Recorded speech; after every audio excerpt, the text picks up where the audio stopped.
You just casually participated in a street interview show out of boredom, but it ended up shocking the entire upper echelons of Dragon Country, even prompting them to dispatch 15 million special forces to arrest you, all because the show offered cash rewards for answering questions honestly. When the host, Su Luofei, asked if you had ever killed anyone for the sake of the show's entertainment, you laughed and replied that there was no way you could have killed anyone, trying to hide your identity as a top-tier assassin. Unexpectedly, this answer triggered the lie detector's alarm. In that instant, Su Luofei's eyes widened in disbelief as she stared at the lie detector. Meanwhile, the live stream's viewership skyrocketed from 3,000 to 800,000, as everyone wanted to see the show featuring a murderer. Among the viewers happened to be a newly promoted police officer who immediately sensed something was wrong. With authorization from higher-ups, your background information was quickly retrieved. You were currently enrolled at Zhongbei University, and on paper, you appeared to be an ordinary sophomore. Just as they were about to dismiss it as a misunderstanding, a seasoned police officer noticed a red flag. You had 20 records of traveling abroad,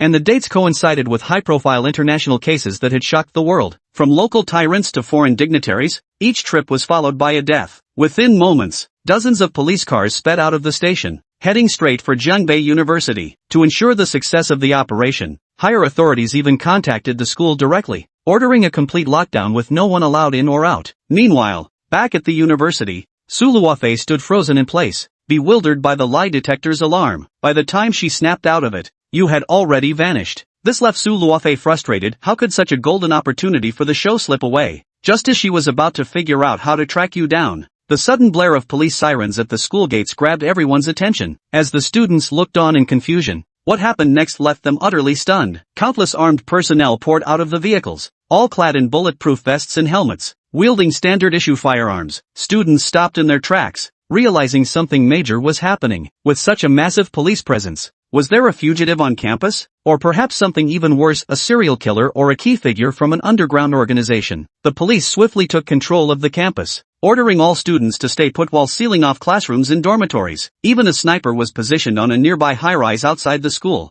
At this moment, a sniper was observing you from afar through a telescope as you walked across the campus. The sniper smirked. With such a massive operation in place, even if you were truly an international fugitive, there would be no escape. But just as the sniper finished that thought, the next second, he froze completely. In his line of sight, you, who had been walking while reading a book, suddenly stopped in your tracks and even glanced in his direction. In that instant, the sniper felt a chill run down his spine, every hair on his body standing on end. An overwhelming sense of danger surged through him, as if he had been locked onto by a ferocious beast. How is this possible? I'm hundreds of meters away from him. How could he possibly detect me? The sniper was utterly shocked. This was actually the intuition you had honed from years of living on the edge. Once, during a mission, you had entered an attic to assassinate a target. Hidden inside was a secret room with 5 professional assassins lying in wait to kill you. Yet, before you even stepped into the attic, your instincts warned you of their presence. In the next moment, 5 throwing daggers left your hand, instantly taking out all 5 assassins. It was that very incident that skyrocketed your reputation in the international assassin community, because the 5 professionals you had killed were all ranked within the top 20 on the elite assassin leaderboard. Speaking of which, you stood there and let out a long sigh. As expected, what's coming will come. You had sensed it the moment they stormed into the campus. Given your professional expertise, escaping such an inescapable net wouldn't have been difficult. But you chose not to. After all, you always left the scene impeccably clean. Even the world's most elite investigative agencies couldn't extract the slightest clue from the scenes you orchestrated. So,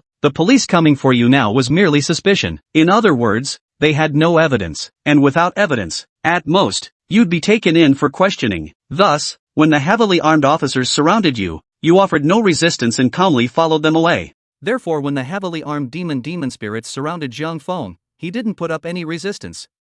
We have something we want to ask you. Come with us. Zhang Feng silently closed the book, then put it into his backpack and looked at the demon spirits with a calm face. Aha! Zhang Feng then followed the demonic spirits onto the vehicle, which also drove away from Zhongbei University. Although Zhang Feng had left. But this matter was not over. After Zhang Feng left, the entire Zhongbei University completely exploded. Countless students were talking madly. Damn!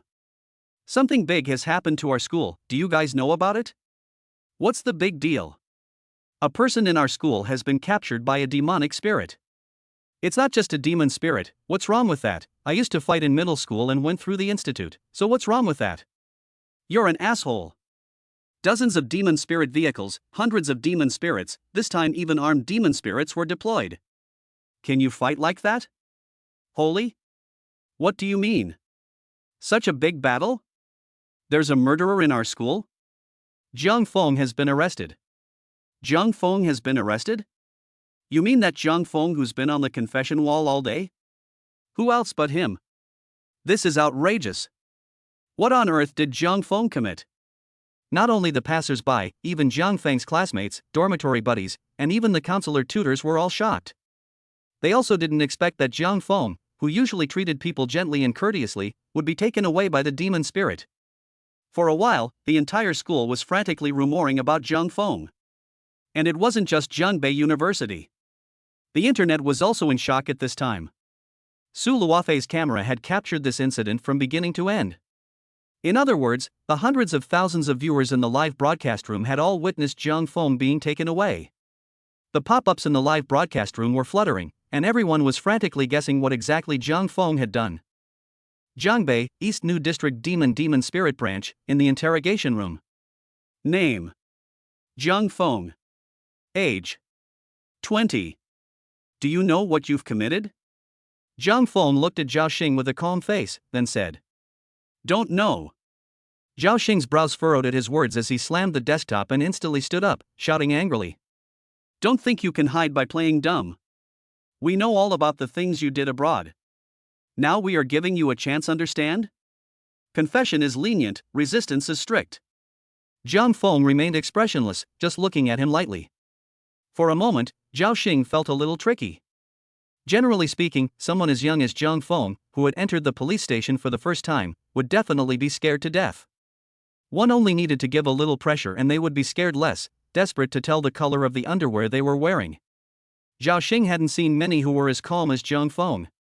Immediately afterward, Zhao Xing saw that he couldn't ask anything. He simply took the document over directly and said to Jiang Feng word for word, "In March 2022, you left the country to go to Pretty Country, and then a high-ranking official died in Pretty Country. In January 2022, you appeared in the capital of Sakura, and in the same month the Sakura Divine Toilet was burned. Drawing the ire of Sakura's top brass, an international search warrant was issued, but nothing was investigated. In the month of May 2022, you appeared at the southern cloud border, were seen, and then disappeared, followed by the mysterious disappearance of an armed forces unit in northern Burma. In the month of July 2022, in a war abroad, the invaded people suddenly acquired a large amount of advanced and unknown origin weapons, allowing them to win that war, and afterwards, the international demon spirit tracked down the source of this batch of arms, and found that all of this batch of arms came from the hands of a person surnamed Jiang. September 2022. December 2022. Word by word, Zhao Xing told all the things that Jiang Feng had done abroad. At the same time, old Wang beside Zhao Xing was also observing Jiang Feng, and he wanted to get an answer from Jiang Feng's micro-expressions. Old Wang had specialized in psychology, and he knew that a person's psychological state would be reflected in his micro-expressions. But after staring at Jiang Feng for a long time, Lao Wang finally gave up. Because old Wang felt that he was not staring at a person, but an emotionless rock. No matter what Zhao Xing said, this Jiang Feng in front of him always had an indifferent face, as if everything was none of his business. Could it be that we are really mistaken? In the end, even old Wang, who firmly believed in Jiang Feng's guilt, was a bit hesitant. But then again, wherever this Jiang Feng appeared, something happened. How could there be such a coincidence in the world? In the end, after Zhao Xing finished recounting Jiang Feng's heroic deeds, he slapped the document on the table. "What do you have to say about these things?" Zhao Xing said.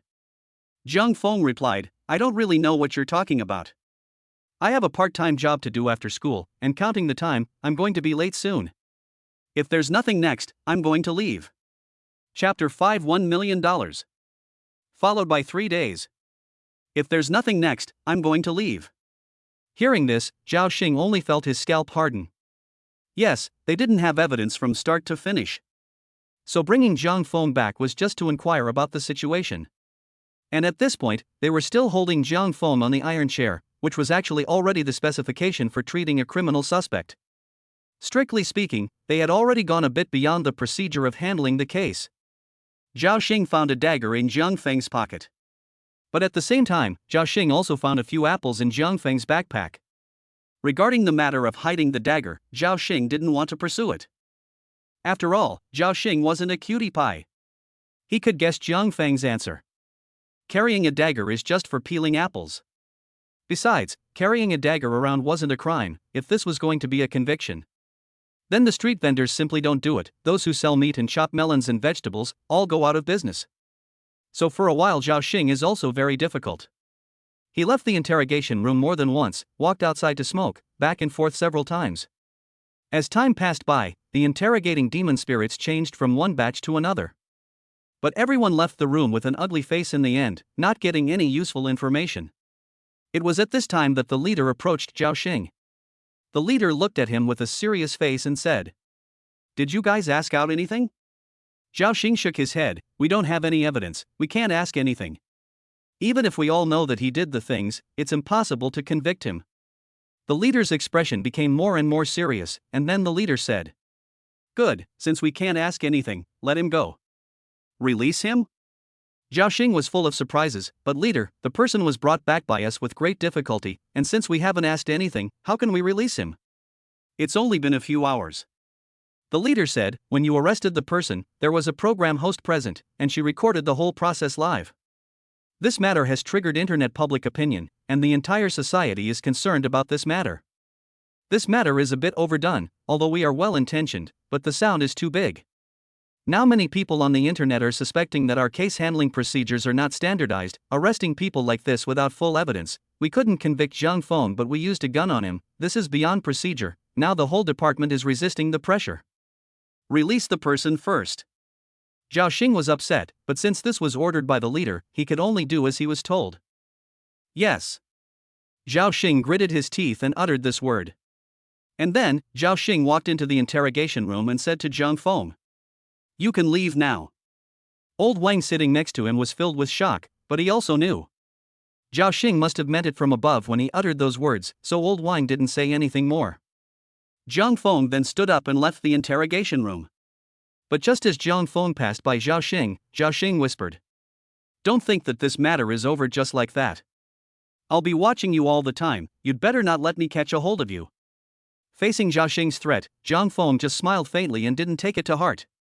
In this world, there were a lot of people who wanted to get Zhang Feng killed.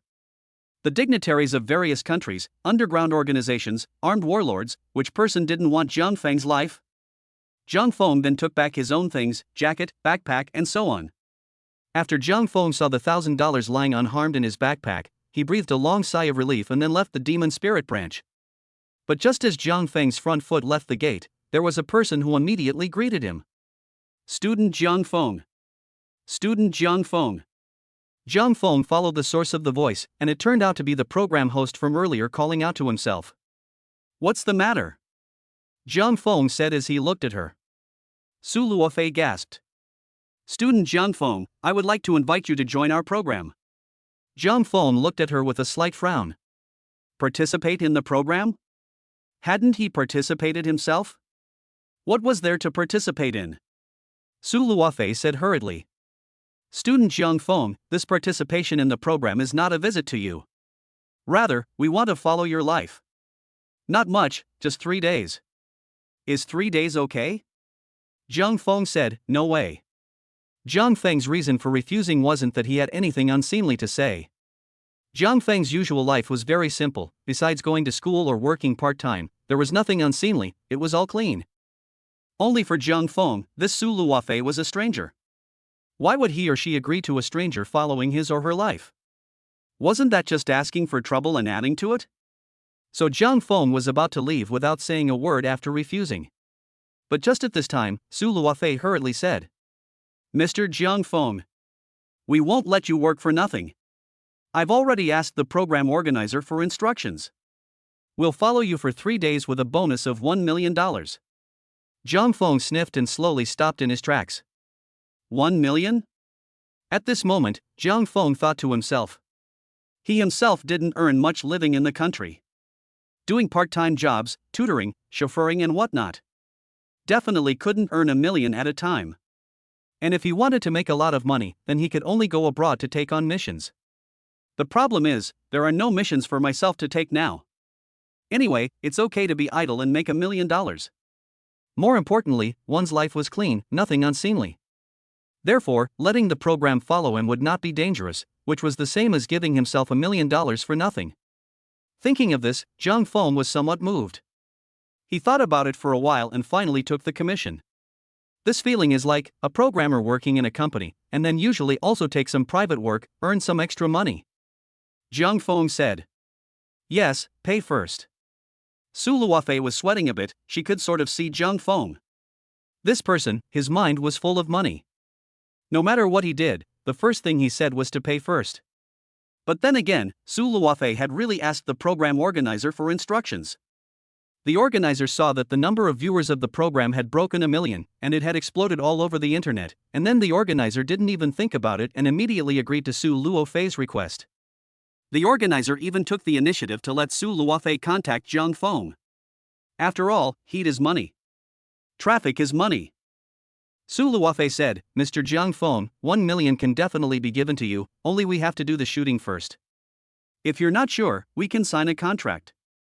Zhang Feng frowned slightly and thought carefully. $1 million to follow the shooting for 3 days wasn't a difficult task. As for the other party owing money, this wasn't something that Zhang Feng was concerned about at all. After all, there was only one thing that happened to people who owed money to themselves in this world, and that was death. Therefore Zhang Feng agreed. Su Luofei was overjoyed and hurriedly took out the drawn-up contract to sign with Zhang Feng. 2 minutes later, the contract was signed. This also meant that Zhang Feng was officially participating in the program's filming. For the next 3 days, the program team had to follow Zhang Feng around for filming. Su Luofei didn't see any outsiders and hurriedly greeted her camera brother to follow Zhang Feng, wishing to film Zhang Feng in 360 degrees without any dead angles. Mr. Zhang Feng, where are we going next? Su Luofei asked. Since Zhang Feng had already accepted the shooting, she would have to stay by Zhang Feng's side for the next 3 days. Wherever Zhang Feng went, she herself would go. It was still early, it was only 3 in the afternoon, Zhang Feng must have other things to do. Zhang Feng said. Well, I still have a part-time job to do, a part-time job in tutoring. Hearing this, Su Luofei was vaguely looking forward to it. Tutoring? Just what type of tutor is it? A bit curious. Su Luofei thought as she did. Chapter 6 Teaching people to clean up the crime scene, are you a proper tutor? Soon, Zhang Feng and his group came to Huayu Tianfu neighborhood. The neighborhood is one of the top upscale neighborhoods in Zhongbei City. It is full of detached villas with beautiful scenery, and a house can easily cost tens of millions of dollars, and some even up to tens of millions of dollars. Su Luofei followed Zhang Feng into the neighborhood, and these luxurious villas really made her look numb. This house, I'm afraid I can't afford to buy it even if I fight for my whole life. Su Luofei sighed. Although she was now a street interview host, she had a salary of 50,000 a month. For the general public, 50,000 was definitely a high salary, but in the face of this tens of millions of houses it was still a bit inadequate. Not only was Su Luofei, but at this moment, a furor was raised in the live broadcast room. Holy? I didn't expect Zhang Feng to be so powerful that he could buy up a house here? What exactly does Mr. Zhang Feng's family do, so rich? Brother Zhang Feng, do you still lack a girlfriend? Brother Zhang Feng, can you leave me your contact information? Black silk, white silk, JK Lolita, I can do it all. Because the program team was following Zhang Feng, the number of viewers in the live broadcast room was also high. Although it didn't have the kind of exaggerated heat that broke 1 million, the number of people now is also steady at 700,000 to 800,000 people. Among those who are watching the live broadcast, there is also an old acquaintance, that is, Demon Spirit Zhao Xing. Strictly speaking, Zhao Xing hadn't intended to let Zhang Feng go from the start. Therefore, he had been watching Zhang Feng through his cell phone. As long as Zhang Feng revealed his footsteps, then he would immediately go out and arrest Zhang Feng. Part-time job? I'd like to see what you're up to. Zhao Xing had his eyes glued to the cell phone screen, not willing to move away for a second. In fact, apart from Zhao Xing, most of the people in the entire office were watching this live broadcast. For them, Zhang Feng had almost become an obsession. No matter what, they had to catch Zhang Feng. After all, this was a real murderer. Zhang Feng turned his head to look at the program team and spoke. Have you bought everything I asked you to buy? The big brother of the program team froze, then immediately reacted and nodded, then took out a whole bunch of things from his backpack. These things had gas masks, protective gloves, shoe covers, head covers, and so on. Those who didn't know thought that they were going to do experiments. Zhang Feng nodded, then said, "All of you put the things on, the place we're going to next might be a bit dangerous. After entering the villa, you're not allowed to touch anything, you can't talk nonsense, you have to listen to my orders for everything, understand?" The program team and the others nodded, then hurriedly changed into their equipment. Meanwhile, Su Luofei was also quite curious. What kind of tutelage is this, to have to change into a gas mask? It wasn't just Su Luofei, the crowd in the live broadcast room also vaguely sensed a hint of something wrong. Once the crowd had changed into their equipment, Zhang Feng led them to the door of a villa. Before Zhang Feng could press the doorbell, the villa door opened. Only to see a blonde-haired, blue-eyed foreign student run out quickly. "Long time no see, teacher," the foreign student said. His name was Stephen, and he was the son of a rich family in a foreign country, only because of some special reasons. Stephen took the path of an assassin, and he had completed several missions. Only that those several missions were completed were more sinister, almost being tracked down by the FBI of the pretty country. Stephen thought about it and felt that it was necessary for him to hire a teacher to teach him the relevant aspects of skills. So Stephen approached Zhang Feng. Technically speaking, Zhang Feng had more than one identity outside. Number 1 on the professional assassin list, number 3 on the professional assassin list, number 5 on the professional assassin list, and number 10 was all him. In addition to that, Zhang Feng was also an arms supplier for an underground organization, etc., etc. And when this Stephen approached Zhang Feng, he contacted him through the 10th identity on the killer list. "I really didn't expect that I would be able to ask Mr. God of Death, who is well known within the industry, to teach me. This is really my lifelong luck," Stephen thought in his mind. He knew that these heavenly ranking killers were usually invisible, and it was hard as hell for ordinary people to see one. And for himself to be fortunate enough to be taught by Mr. Death, that was really exciting. On the other side, Su Luofei and the others were also a bit surprised to see Stephen. They didn't expect Zhang Feng's student to be a foreigner. A foreigner? A tutor? Is he going to teach the student Chinese? Su Luofei thought in her mind. On the other side, pop-ups were also fluttering in the live broadcast room. Good lord, so student Zhang Feng is a Chinese teacher. This foreign little brother is quite handsome, only it's much worse than Zhang Feng. This foreign little brother looks white and tender, looks so quiet, polite. Zhang Feng is at least a college student, it's reasonable to teach a foreigner Chinese, well, there's nothing wrong with it. The viewers in the live broadcast room were all voicing their thoughts. On the other side, Stephen then inquired about Su Luofei and the others. Zhang Feng personally introduced them, and Stephen felt that this was the person the teacher had brought in, so as long as it didn't interfere with the rest of the teaching, then there was no problem. Since that's the case, then please ask the teacher to come in. Stephen welcomed Zhang Feng and the others into the villa. This villa was rented by him and he was the only one who lived in it, and the purpose of renting it was to ask Zhang Feng to teach him this time. "It's like this, teacher," Stephen spoke. "When I was on a mission, I realized that I did a particularly poor job of aftercare. Due to my maneuvers, I tend to get blood everywhere every time I complete a mission. And then there's the mission target itself. I've always had a headache, I don't know what to do with it. I tried to break down the mission target, but the downside is that I get crushed flesh and bones everywhere. There's no way to clean it up. Last time I threw the mission target in the middle of nowhere, only I didn't expect it to be traced either, and it almost got me in trouble." After these words were spoken, Su Luofei and the others who were viewing the villa were instantly confused. "Wait." Su Luofei violently stood in place as she looked at Stephen with disbelief. "What the hell did he just say? Wait, aren't we here to teach Chinese? What's with the involvement of some kind of mission? And what's with the blood? Do you have to see blood to teach Chinese?" Not just Su Luofei, at this moment, the entire program team froze in place, completely confused. They recognized every single word this Stephen student said. But how could they not understand these words when combined together? At this moment, including in the live broadcast room, a furor was set off. "That's a little ing wrong, isn't it? Holy? Are you a proper tutor? How can you teach someone to speak Chinese and involve seeing blood? What the hell is going on here? Broken flesh and bones? Breaking down targets? You better be talking about proper tutoring. Holy? Aftercare? His grandma can't be the one I'm thinking of, can she? Upstairs, I'm afraid that's what you're thinking. Hey! Demon spirit? I want to call the police. There's someone throwing rocks here. This is too nifty to blow up. Almost instantly, hundreds of thousands of pop-ups instantly flew in the live broadcast room. Among them were even a large number of no. Shocked and puzzled expressions appeared on every viewer's face. And the number of people in the live broadcast room was also soaring. 800,000.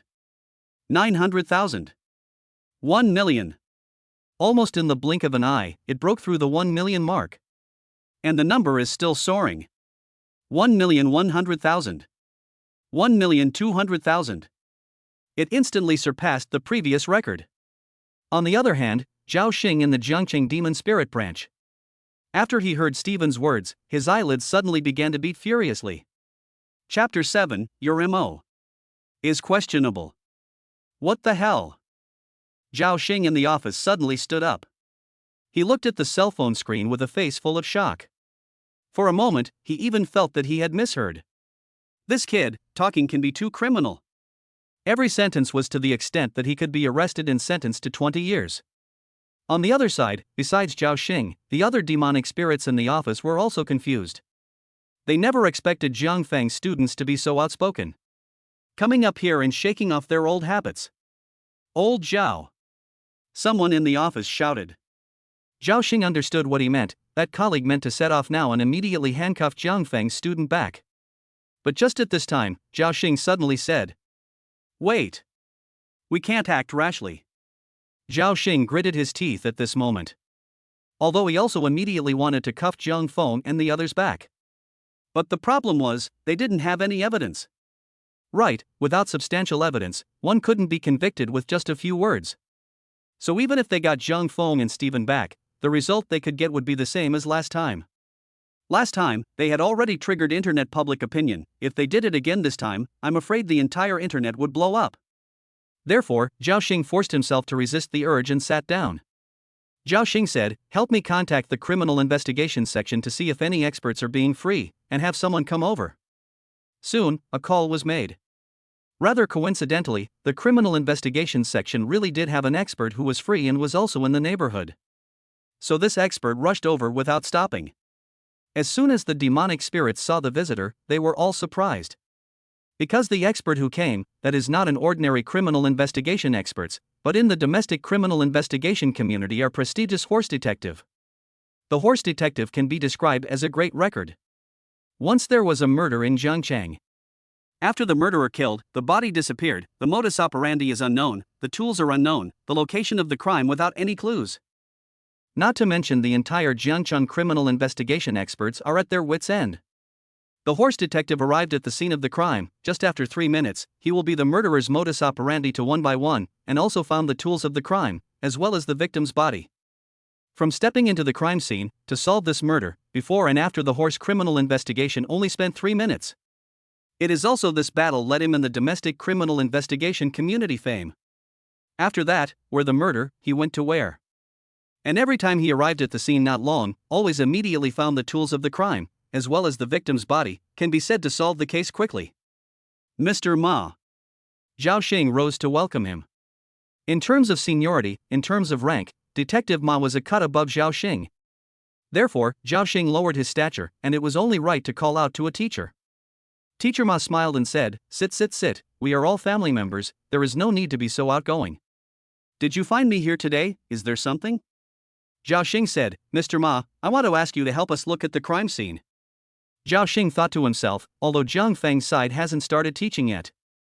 But looking at the current trend, I'm afraid that the next step is to process the crime scene. He had invited Mr. Ma himself so that he wouldn't let any details go. All of these details were laying the groundwork for convicting Jiang Feng later on. Teacher Ma was not surprised by this request, after all, this was his job. So Teacher Ma agreed, yes. Teacher Ma smiled, then began to observe Jiang Feng across the screen. In the villa. Su Luofei and the others were still in a state of surprise. At this time, Stephen led them to a room. It was a spacious bathroom. Only as soon as the crowd stepped into the bathroom, they saw a sickening scene. Only to see that on the floor of the bathroom, there was a pig corpse lying. The pig's body seemed to have been split in the middle, and then blood flowed all over the floor. If they weren't wearing gas masks, I'm afraid that Su Luofei and the others would have vomited at this point. But even so, the sudden appearance of such a bloody scene startled the live broadcast audience. Holy? So bloody? One into the live broadcast room to see so exciting. Can't sleep at night too. This is okay, my family is to kill pigs, this situation is quite common. The live broadcast platform is less audited, so this level of picture can pass the review. Of course, it was limited to pig and sheep type carcasses. If it was the carcass of an upright walking animal, then it wouldn't work and would inevitably be blocked. Stephen's use of pig corpses to simulate the scene could also be expected. After all, this is a dragon country legal system is extremely sound, Stephen as a visitor. He didn't want to cause trouble in this land of the Dragon Kingdom. Stephen opened his mouth and said, "Teacher, like this situation, how should I handle it?"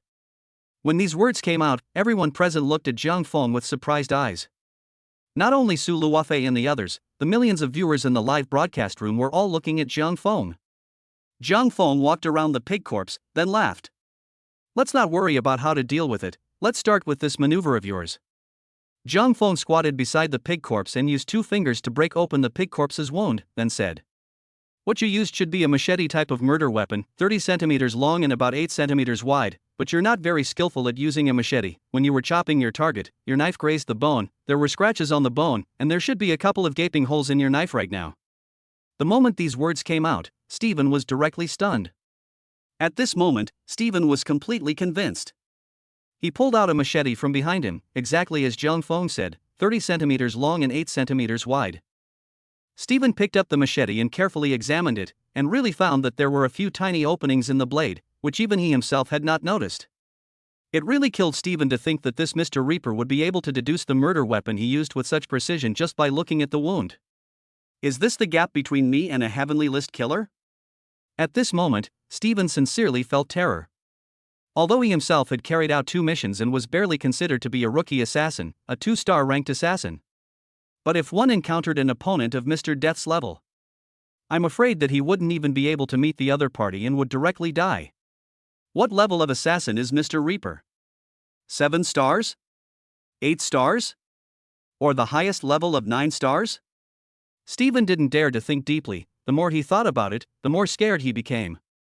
Meanwhile, Su Luofei was filled with disbelief. She hurriedly checked the bone chopper and even took out a professional ruler to measure it. This measurement directly numbed the crowd present. 30 centimeters. Not even a tiny bit off. How did this happen?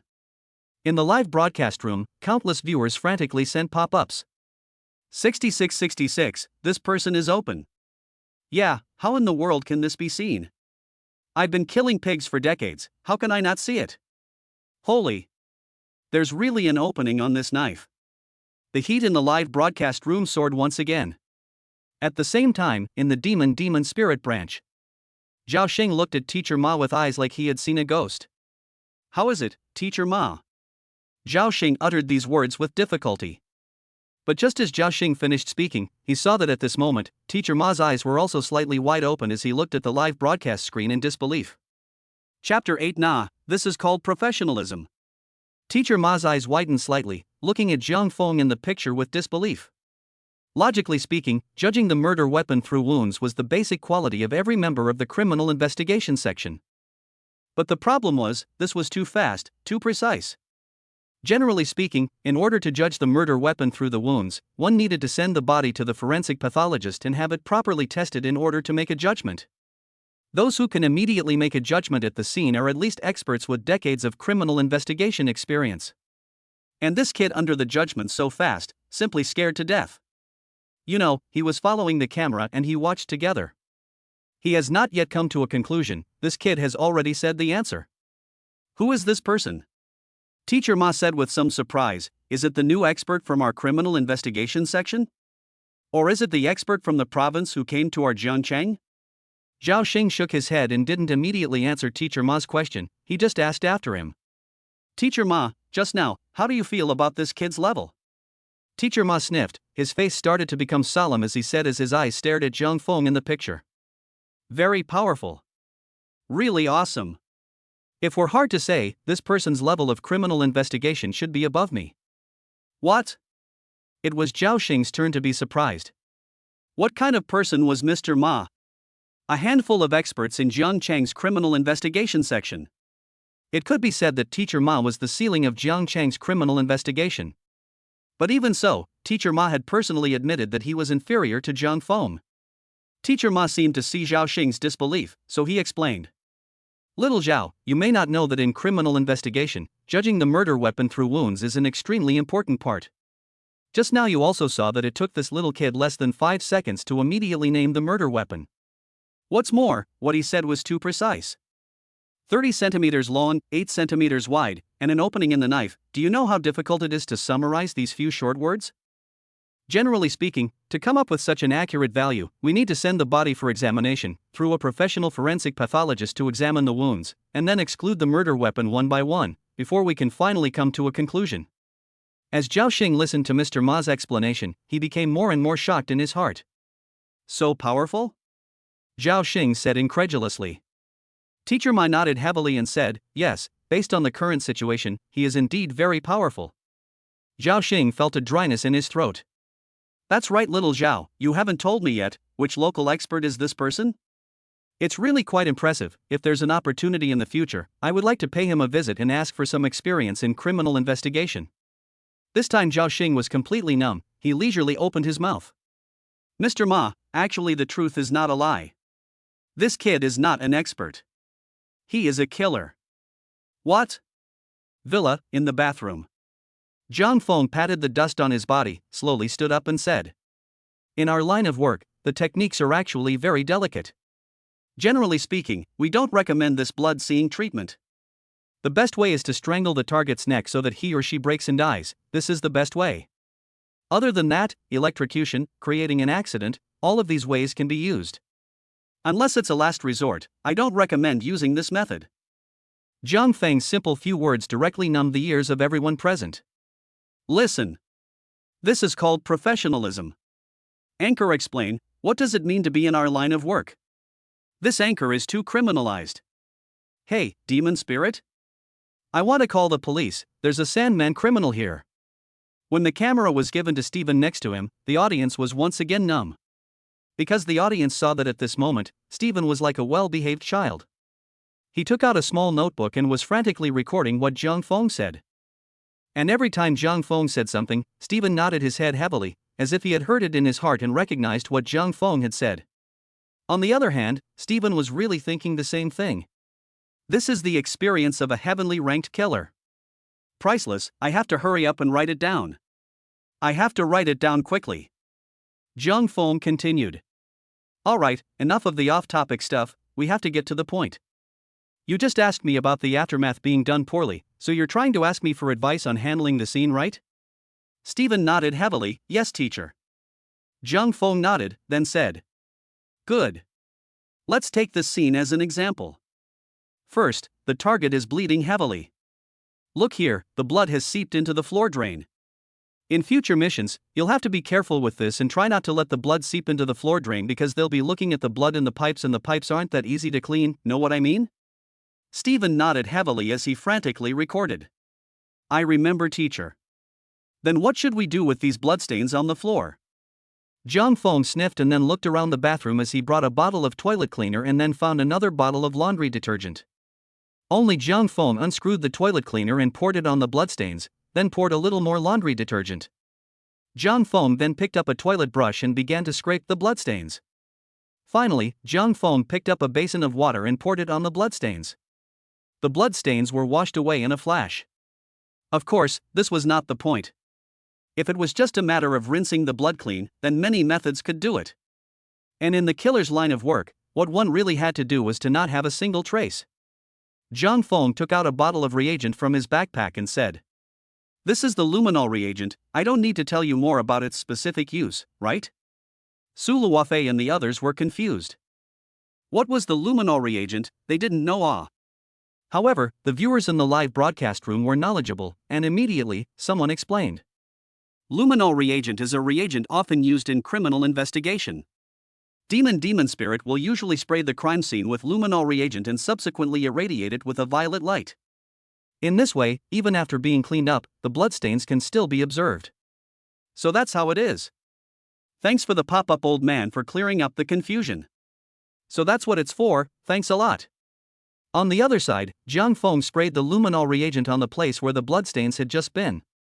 He then took out the purple light and started shining it. It was dry and clean. There wasn't a single trace of blood. Now, the people present were directly dumbfounded. Why is this? Is this from experience? Someone from the filming crew present joked. Jiang Feng, on the other hand, looked at him with a solemn expression and said, "No, this is because the toilet bowl cleaner contains ferrous oxide ions, as well as alcohol surfactants, both of which can dissolve small molecule proteins." In the live broadcast room. What the hell? Knowledge entered my brain in a strange way. Is this what it feels like to be strengthened by knowledge?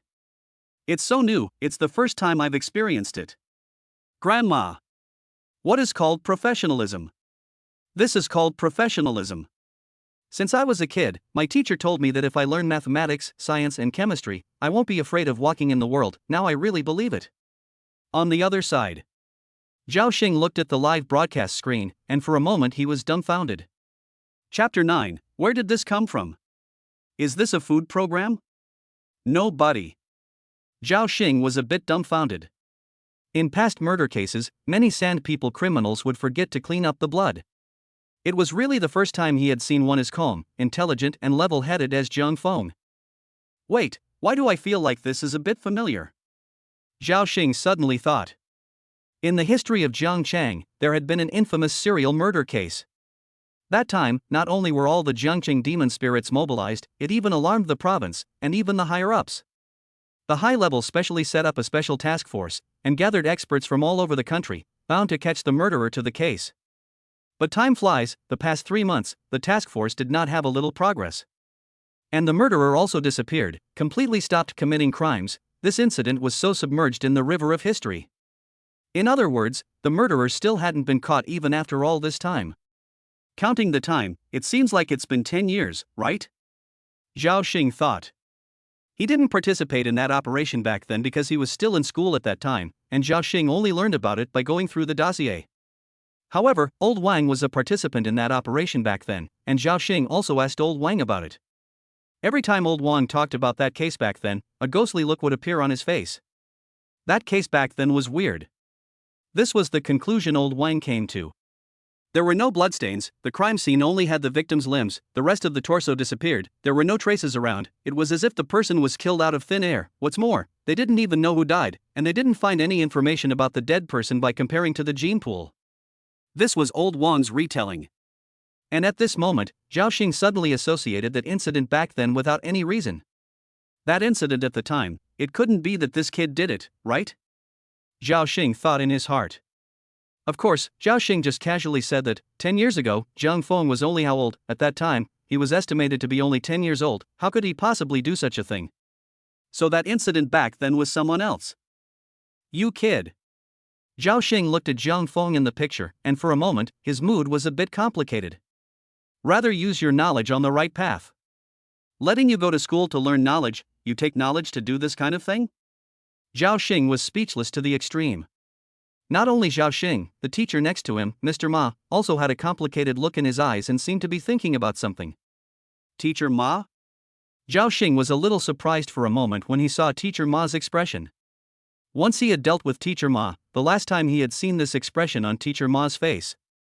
That was when Teacher Ma had encountered an extremely tricky case. This expression on Teacher Ma's face represented that he thoroughly regarded this person as a rival. Someone who can make even Teacher Ma treat him so solemnly. It looks like I still underestimated you, Jiang Feng. Zhao Xing withdrew his mind and continued to look towards the screen. In the villa. Everyone was marveling at Jiang Feng's handling of the situation. Especially Stephen. At this moment, Stephen already had stars in his eyes and completely worshipped Jiang Feng as his idol. Teacher, what about this corpse? Stephen asked. Jiang Feng looked at the pig corpse lying on the ground and couldn't help but nod slightly. Don't worry, I'll teach you this, only before that, we need to make something first. Jiang Feng said. When these words came out, the curiosity of everyone present was aroused. Craft something? Make what kind of thing? Jiang Feng brought a few packets of edible salt from the kitchen, but also brought an egg, a glass, and found a few pencils in the living room, all of which were left behind by the villa's previous owner. "Did you buy the batteries I asked you to buy?" Zhang Feng said as he looked at the program's big brother. The big brother of the program team was slightly stunned, then he immediately reacted and nodded, saying, bought it. The big brother then took out a battery from his backpack. This battery was relatively large and had a voltage of 12 volts, the same battery that was used in battery cars. Zhang Feng modified the battery, dividing it into an anode and cathode, and attached an alligator clip. Zhang Feng also sharpened all the wood of the pencil and got 2 graphite rods. Alligator clips plus graphite rods. Then Zhang Feng broke the eggs and poured out the egg whites and yolks, leaving only a shell, and put the shell into a glass. Zhang Feng mixed table salt with water and poured it into the glass, and put the graphite cathode into the eggshell and the anode outside. Finally, Zhang Feng turned on the power supply, and the cathode and anode began to energize and produce tiny bubbles. This operation directly confused the big brother of the camera present. What is this to do? Doing a chemical experiment? It wasn't just the camera brother, even Su Luofei and the others were also a bit confused. They couldn't even understand this operation of Zhang Feng's ah. In the end, Zhang Feng couldn't watch anymore, so he explained. "This is making sodium hydroxide." Zhang Feng said. "Sodium hydroxide?" The people present were still a bit confused. To be honest, there weren't many educated people in the crowd, and even if they were educated, they had graduated a long time ago and had long since returned the knowledge they had learned to their teachers. So when the term sodium hydroxide came out, they felt both familiar and unfamiliar. Zhang Feng said, "If you guys want to make a corpse completely disappear into the world, what chemicals do you usually use?" "Sulfuric acid." "Does it even need to be said?" "Yeah, don't I see on the news all the time, whoever gets acid thrown on their face and then disfigured?" "It definitely has to be sulfuric acid." Zhang Feng lightly laughed and shook his head slightly, saying, "Have you really corroded flesh with sulfuric acid?" Sulfuric acid corrodes flesh. Firstly, the time is very slow, even if a night passes, it only makes the flesh turn black and then turn jelly-like, the efficiency is just too slow. Second, do you guys think sulfuric acid is easy to get? This stuff is a controlled substance, this stuff can be made into explosives, and most acids are controlled except for sulfuric acid. The program's crowd listened in disbelief. Zhang Feng continued, "If you want to dissolve a target, strong acids are not the optimal solution, strong bases are, and sodium hydroxide is a strong base." Saying this, the program crew came to a sudden realization. Not only the program team, the live broadcast room was also filled with pop-ups. 6,666. Too nifty. Holy, what's called professionalism? This is called professionalism. I'm really convinced. This Zhang Feng has so many ideas. Not buddy, let you go to school and you learn this? Good news, the anchor is very knowledgeable. Bad news, his knowledge is not used in the right way. Grandma. Hurry up and cuff the anchor to me. Too criminal. Anchor is really too tortured. Just as Zhang Feng was explaining, the sodium hydroxide solution had already been made. Strictly speaking, it wasn't a pure sodium hydroxide, but there was still some chlorine water. After all, it was made with a graphite core, which would inevitably give birth to chlorine water. But such purity was already enough. Zhang Feng took the solution, went to the kitchen, found a pot, poured the solution into it, and then said to the program's crowd, "This amount is too little, you guys follow the steps I just followed and continue making the solution." The program's crowd was a bit confused for a moment, but they immediately reacted and hurriedly agreed. Thus, the program team began to help make the solution. On the other hand, Zhang Feng had Stephen carry the pork to the kitchen.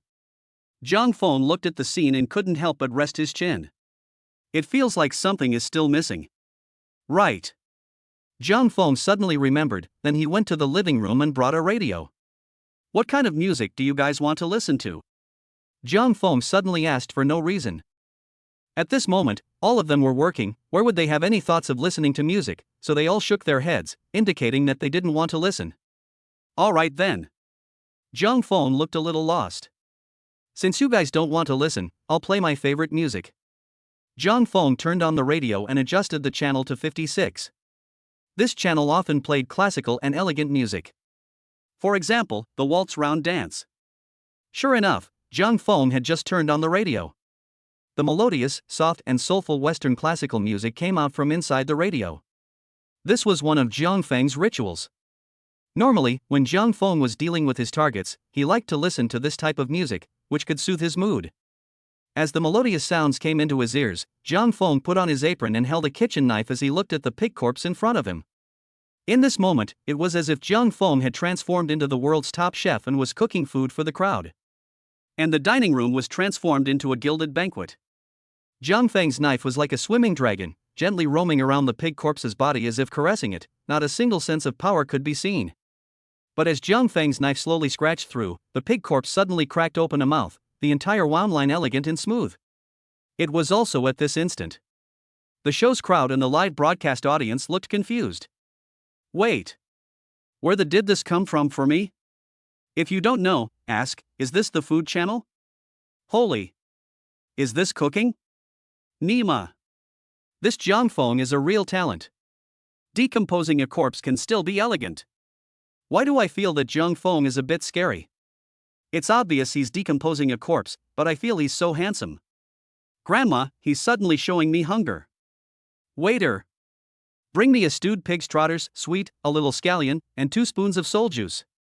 Chapter 10 300,000 Arrivals, Plotting to Rob a Bank. As Jiang Feng performed his sword technique, the large pig corpse was quickly broken down into pieces of broken meat. It so happened that at this time, the program team had also produced quite a lot of solution. Jiang Feng opened fire and heated up the solution, then threw the minced meat into the pot little by little and began to simmer. Everyone watched this scene with rapt attention. Immediately afterward, something that surprised everyone happened.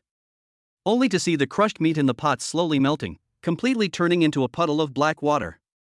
Jiang Feng picked up a few more pieces of pork and threw them into the pot to slowly simmer. It disappeared again. At this moment, all the big brothers of the program present shivered violently. They didn't dare to imagine. If it was themselves who were thrown into this pot, then what would happen? Disappearing into the earth forever, no one would be able to find themselves. This. Camera Big Brother's face was pale, his legs and feet couldn't stop trembling madly. It was good that he had gone through full training so that he didn't make the camera shake violently. As for the others, they were not so lucky. Some people vomited on the spot. Vomit. Su Luofei couldn't control herself and hurriedly rushed out of the kitchen, took off her mask, and viciously vomited on the ground. Where had she ever seen such a horrible scene? Of all the people present, only Jiang Feng and Stephen were still standing in place. Jiang Feng was all calm. This was not the first time he had done this kind of thing. As for Stephen, his face was full of starlight, as if he had gotten some precious treasure. Teacher, then what should we do with these bones? Stephen asked. Jiang Feng said, the target's bones are divided into finger bones, metacarpals, and some tiny bones. These bones can also be thrown into a solution and stewed, which can dissolve them. But for some thigh bones, arm bones, or pelvic bones and the like, there are 2 ways to do it. Firstly, the high-temperature flame gun burns them to carbonize them, or break them down into small pieces of bones and throw them into the solution to stew. Jiang Feng said as he picked up a small piece of bone and threw it into the solution and began to stew it. A few moments later, Jiang Feng took out the bone again, and on the surface the bone looked the same as before. However, when Jiang Feng pinched it a little harder, he only heard a click sound. Bones completely crispy. So far, how to deal with the crime scene has been all taught. Of course, the real crime scene is extremely complex, involving a lot of fragmented things. Jiang Feng had no way to give it all to Stephen at once. After all, that would consume too much energy. Moreover, Stephen had only set up such a simple crime scene. So that's it. Thank you, teacher. Stephen bowed respectfully to Jiang Feng. This bow thoroughly represented that Stephen was convinced by Jiang Feng. What convinced Stephen was not only Jiang Feng's powerful strength, but also his profound knowledge. The problems that had plagued him for so long had been solved by Jiang Feng in one go. Jiang Feng smiled and patted his shoulder, saying, "No need to thank me. Just give money." Stephen froze as he slowed down and nodded hurriedly before transferring the money to Jiang Feng. "I only brought cash with me this time when I came to Dragon Country." Stephen pulled out a backpack and handed it to Jiang Feng. "There's $300,000 in here, it's a thank you fee for the teacher." Jiang Feng opened it, and it was really full of Dragon Country banknotes lying inside. On the other side, Su Luofei, who had just returned from vomiting, was surprised to see this scene. $300,000 a time for tutoring? Su Luofei said incredulously. One had to know that even if one was a tutor for the students of Huaqing Debay, a tutor would only be a few $1,000s at most at a time. A tutor of $300,000 at a time, I'm afraid it's the most expensive tutor in the world. In fact, not only Su Luofei, even Jiang Feng was a bit surprised. Because the price that was negotiated before coming was $100,000. I didn't expect Stephen to give an extra $200,000. However, Jiang Feng wasn't a stranger. Since the other party had given it, he would accept it and wouldn't pretend to shirk it. But then again, tutors like this were not common. Jiang Feng could only run into them 2 or 3 times a year. On the other side, countless viewers in the live broadcast room were sending pop-ups. I've really gotten to know a lot today. Awesome. Too awesome. I'm convinced by Jiang Feng taking this $300,000. Indeed. I've learned a lot today. Up there, what have you learned? Tell me what you learned. Arrest all the ones above me. I hereby promise that it was not my intention to click into the live stream of street interviews, but that my phone accidentally touched something by mistake, and that I did not watch a single second of this live stream the entire time. But then again, I do have questions for Mr. Jiang Feng. I also have questions, such as what should I do with the blood spattered on my clothes, and the blood on the ceiling? If there's a small dagger that's 10 centimeters long, a jumping knife type, what should I do with this small dagger after resolving the target? It was a pity that Jiang Feng didn't see any of these pop-ups. After all, Jiang Feng had only promised Su Luofei to follow them. He didn't say that he had to answer the viewers' doubts. If Jiang Feng knew about it, it would be an additional charge. But although Jiang Feng didn't see it, Zhao Xing did. At this moment, Zhao Xing saw that the pop-ups were asking crazy questions, and all of a sudden, he warmed up. What the hell are these pop-ups asking? If you don't learn from the good ones, you'll learn from the bad ones. Handcuff all the viewers in the comments section. Zhao Xing was also furious, so he clicked on the netizens' pages one by one and then checked their IP addresses. Zhao Xing then contacted the demon spirit of their IP and reported this matter. For a while, the demon spirits in the field all started to go out and investigate these viewers who were asking questions. Just at this time, a sigh came from next to Zhao Xing. Teacher Ma? Zhao Xing twisted his head to look. What's wrong? Teacher Ma smiled helplessly as he shook his head and said, this person is terrifying, I hope I don't run into him. Take this scene handling alone, it's definitely textbook level handling. If I were to arrive at the scene, I'm afraid that any traces wouldn't be found. A person like this is truly capable of killing invisibly. Teacher Ma patted Zhao Xing's shoulder as if he had entrusted something to Zhao Xing. Little Zhao, you did the right thing this time. You guys have to keep an eye on this Jiang Feng. Keep focusing on him until he reveals himself. Zhao Xing nodded and said to Teacher Ma. I will, Teacher Ma. Teacher Ma then left the office. Zhao Xing looked at Teacher Ma's departing back and had some mixed feelings for a moment. He felt that Teacher Ma's back seemed to have hunched over a lot, not as spirited as when he first came. Alas. On the other side, Jiang Feng and the others were packing up their things and preparing to leave the villa. Mr. Jiang Feng, where are we going next? Su Luofei glanced at the time. It was almost 5 p.m. Jiang Feng said, a trip to the bank, I'm going to deposit money inside the bank. Su Luofei nodded. Since Jiang Feng still had things to do, then today's shooting couldn't be stopped. So Su Luofei hurriedly greeted her photography big brother and followed Jiang Feng's pace. Jiang Feng and his group got into a car and drove towards the nearest Dragon Grand Bank. At the same time, in a small alley near the Dragon Grand Bank, a few people talked. Big brother, are we really going to rob the bank? One of them had just finished speaking, and he immediately ate his brains. Idiot. Do you want to be poor until you die, or do you want to put up a fight and live a rich man's life for the rest of your life? It's almost time. Hurry up and bring me the equipment. Depart. With the big brother's order. The 3 little brothers behind him were all wearing black masks, holding homemade firearms, and walked out of the alley. Chapter 11, put this $300,000 in there as well. Dragon Grand Bank. As soon as Jiang Feng stepped through the door, he was immediately greeted with a warm welcome. Young man, what kind of business do you want to do? A security boss at the door asked with a smile. This old man's face was full of wrinkles, and he was estimated to be 60 or 70 years old. Money transfer. Jiang Feng said. Zhang Feng knew this old man. He had joined the army some years earlier and dedicated his life to the country. But because of years and years of drilling, his body also fell into a dark disease, his legs and feet were not good, and he had no family. The country remembers his old love, so the old man was arranged to retire here. The work here is the easiest, basically every day to swipe the phone, play for 5 or 6 hours can be off work, want to do what no one cares about him, are some young security guards in the busy outside. But even so, the old man is never slow, every day adhere to the full 8-hour shift, determined to serve every guest. The old man smiled, and then brought Zhang Feng to the self-service machine, and queued up for him personally. After doing this, the oldest man pulled Zhang Feng to a window again and said, "Young man, this guest over here will finish his business soon, and your number is next." The old man seemed to be afraid that Zhang Feng wouldn't understand and repeatedly explained. Zhang Feng nodded and began to wait. Soon, the guest in front left, and Zhang Feng sat at the counter. "Hello, what kind of business do you want to handle?" the counter lady asked. Zhang Feng took out all the money and put it inside the counter, saying, "Deposit all this money inside a XXXXXXX account." Zhang Feng reported a very long card number. The counter lady counted the amount and finally confirmed. "Are you sure you want to deposit this $300,000 on top of an account called Zhang Feng Foundation?" Zhang Feng didn't have any expression on his face, as if this wasn't the first time he had done this. However, just as Zhang Feng was about to say the word confirm, bang! A deafening gunshot rang out. The entire bank hall was in an instant panic. Countless people immediately fell to the ground, trembling.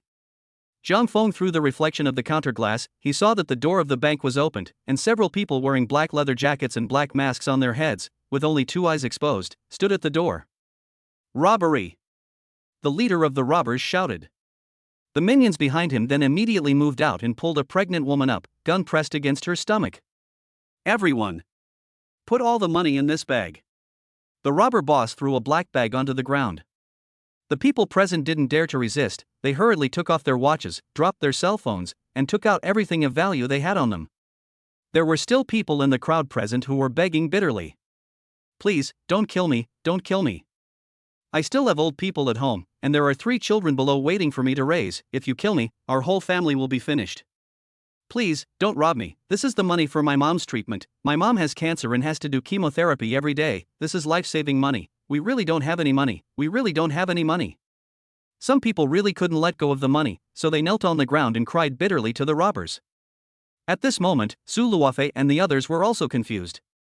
Robbing a bank? Su Luofei had never seen such a big battle, and her face was scared white at that moment. It wasn't just Princess Su Luo, even Big Brother Photography's hands and feet were trembling madly as he gasped for air. But even so, the photography Big Brother did not stop filming, but instead, he live-streamed the whole thing down. The live broadcast naturally caused an uproar, with countless viewers feeling alarmed. What the hell? Robbing a bank? Holy! These people have too much guts, right? Buddy! Now I really believe this is not a script. What kind of era is this? How dare they rob a bank? Even if they get the money, what can they do? Do they have the life to spend it? Where did they get the guns? Could it be a fake gun, for bluffing? I'm afraid it's not a fake gun, to be honest. This looks a bit like the countryside kind of homemade gun, usually a chicken, a bird, or something not much of a problem, but even so can't underestimate these guns, although not as powerful as the standard firearms, but the gun to kill a person is still easy. Holy! How can these people be so bold? It's over, this is going to be the end. In addition to the ordinary audience being in shock. At this moment, Zhao Xing also saw this scene. What? In a fit of rage, Zhao Xing directly slapped the top of the table and violently stood up. Right now, Zhao Xing was really angry to the extreme. These people were truly audacious. How dare they rob a bank in broad daylight? If it wasn't for the fact that he was watching the live broadcast, I'm afraid that he wouldn't have been able to learn about this incident first. Zhao Xing grimaced and immediately reported this matter to his superiors. After learning about this matter, the superiors immediately realized the seriousness of this matter. The superiors then ordered Zhao Xing to be the leader of the temporary action team. Letting Zhao Xing unite with the armed demonic spirits, he immediately went to the Dragon Grand Bank to catch the robbers. Thus, the vast fleet of demon spirits once again set off from the police station and headed towards the Dragon Grand Bank. On the other side, the atmosphere in the Dragon Grand Bank was oppressive to the extreme. The doors of the bank had been locked, and it was impossible for anyone to escape. On the other side, the robber boss was standing tall, coldly looking at these people who were kneeling down and begging for mercy. Bang! The robber boss actually shot directly at a human youth. A bullet directly hit the youth's thigh. At that moment, the youth let out a wail, covering his thigh on the ground, struggling. Also, do not know whether it is the cause of hitting the aorta. The blood simply cannot stop. Crazy flow down, a bright red. Everyone was startled by this sudden shot. Some girls' faces turned white, covering their ears with their hands and twisting their heads away, not daring to look at this cruel scene. It was also the shot that completely dispersed everyone's struggle to resist. Just kidding. The other party had a gun. And the other party is still the kind of master who shoots to kill at the drop of a hat. Who dares to be the leader? The robber boss looked at the youth struggling on the ground and sneered. You have an old mother at home who cares about my ass off? Lousy only needs money. Understand? Those who don't want to die, hurry up and put the money in the bag for me. The robber boss gave the order again. This time no one dared to plead. They all frantically pulled out the money they had on them, just to save their lives. And on the other side, after the security boss saw this scene, he secretly clenched his fists. For a moment, a wave of anger rushed up to the security boss's heart, and he couldn't stop this aged body of his from trembling slightly. Silently, the security boss gripped the riot fork that was placed aside. It was also at this time the robber boss took out another bag and walked slowly to Jiang Feng's side. Kid, stand up and get to the side. The robber boss said in a cold voice to Jiang Feng, and he didn't even look at Jiang Feng from start to finish. Simultaneously, the robber boss threw the black bag to the teller and said, Fill this bag up. Not a dime can escape. Hear me. Or else I'll take your lives. As the robber boss said this, he saw the $300,000 placed inside the counter, pointed his gun at this $300,000, and specifically instructed. And this money, load it all in. Hearing these words, Jiang Feng's eyes suddenly went cold. Chapter 12, Retirement does not fade away, I am a people's soldier. Outside the Dragon Grand Bank, dozens of police cars were parked outside, and the demon spirits set up blast shields. In recent years, Jiang Cheng's law and order has always been the best in the neighboring cities. Not to mention major events like bank robberies, even thefts rarely happened.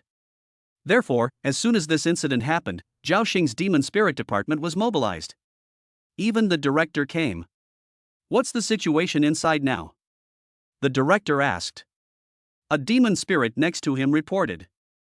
The suspect is armed with a firearm and took a pregnant woman hostage in the bank, and he also shot and injured a youth.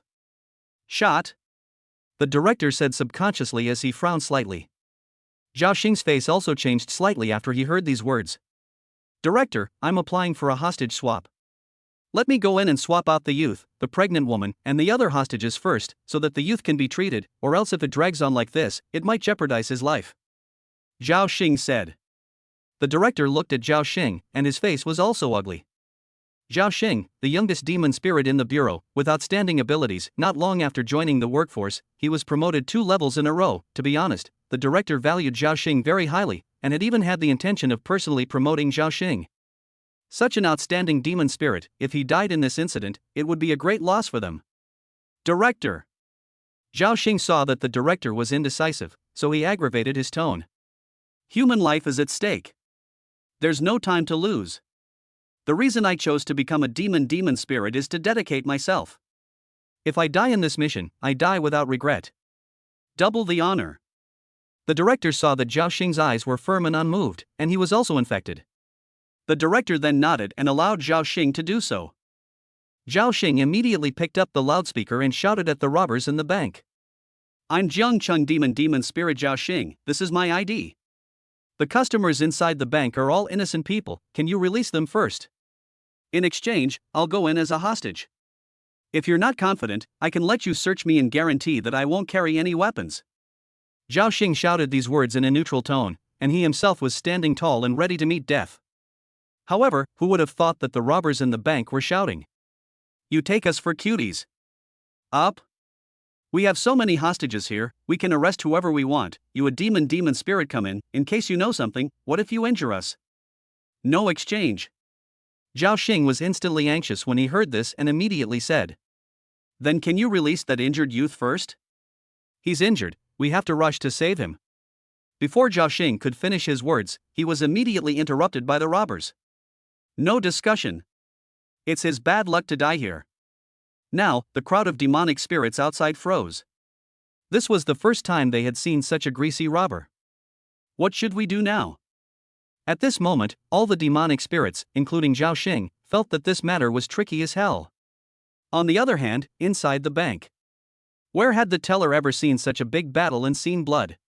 So the teller shivered his hands and put all the money into the robber boss's bag, including Jiang Feng's $300,000. And just as the robber boss was about to lift the bag full of money, snap! A hand suddenly grabbed his wrist. The robber boss frowned slightly, thinking which one of these unknowing people dared to stop him at this time. The robber boss then looked along the hand. He then caught Jiang Feng's gaze. In this instant, the robber boss froze a little. Ask himself, the robber boss had never seen this kind of eyes before. Cold, indifferent, and lofty, as if he was looking at a corpse. In the next second, an extreme coldness instantly surged into the robber boss's heart. At this moment, even though the robber boss was wearing a thick leather jacket, he still felt as if he had fallen into an ice cellar. This feeling was as if he was being stared at by a fierce beast. As long as he made the slightest move out of the ordinary, the next thing that would greet him would be death. However, the robber boss immediately reacted. He was afraid of nothing. The other party is no longer powerful. Is there a gun powerful? He had a gun in his hand. So the robber boss immediately turned from shock to anger. He raised his pistol and was about to aim it at Jiang Feng's head while shouting angrily, "I think you're looking for death." Jiang Feng's eyes were also cold to the core. The other party could do anything, but the only thing they couldn't do was rob their own money. In this world, no matter who took one's money, there was only one thing that could happen to them, and that was death. Meanwhile, Su Luofei and the others were scared to death when they saw this scene.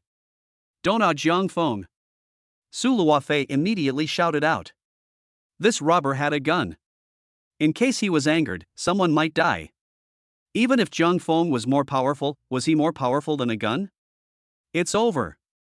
It wasn't just Su Luofei, Big Brother Camera and the others were also confused. They hadn't expected Jiang Feng to be so bold at all. Knowing that the other party had a gun, he still wanted to snatch back his money. The audience in the live broadcast room was also frantically sending out pop-ups.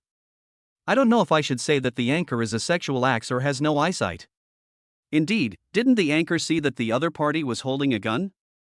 How dare this snatch it back? Shouldn't you save your life first in a situation like this? Done.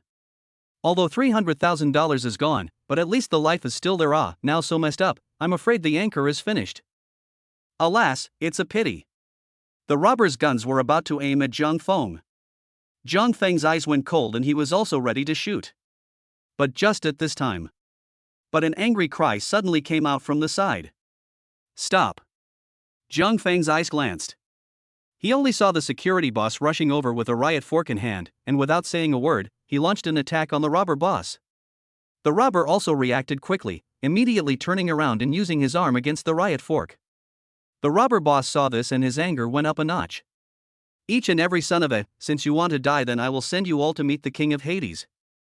The robber boss just wanted to shoot at the boss man, only to hear a loud bang.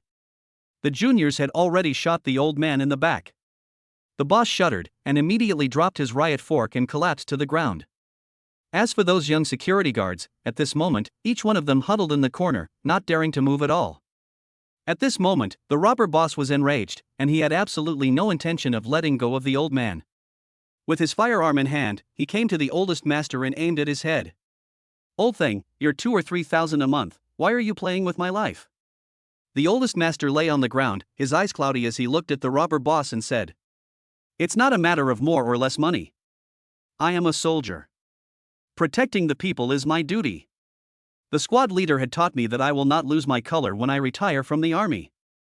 I will always be a soldier of the people. These words were like a bullet that hit the hearts of everyone present. They were all looking at this scene with disbelief.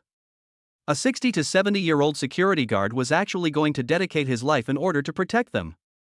An old man was like this. Then what were they, the young people, doing? For a moment, everyone in the bank hall was clenching their fists. At that moment, a few people stood up and stared angrily at the several robbers. "Stop it! Stop it! You can't hurt anyone else." The atmosphere inside the bank steeply became tense. Chapter 13, I said for you to shoot. The robber boss saw one after another standing up, and the anger in his heart surged up. Bang! The robber boss directly fired without saying a word. Another boy was hit. This shot went down and directly everyone's hearts were broken. To be honest, the crowd present were not ambitious people. They both wanted to resist and were afraid of getting hurt themselves. So the few people who stood up immediately squatted down again.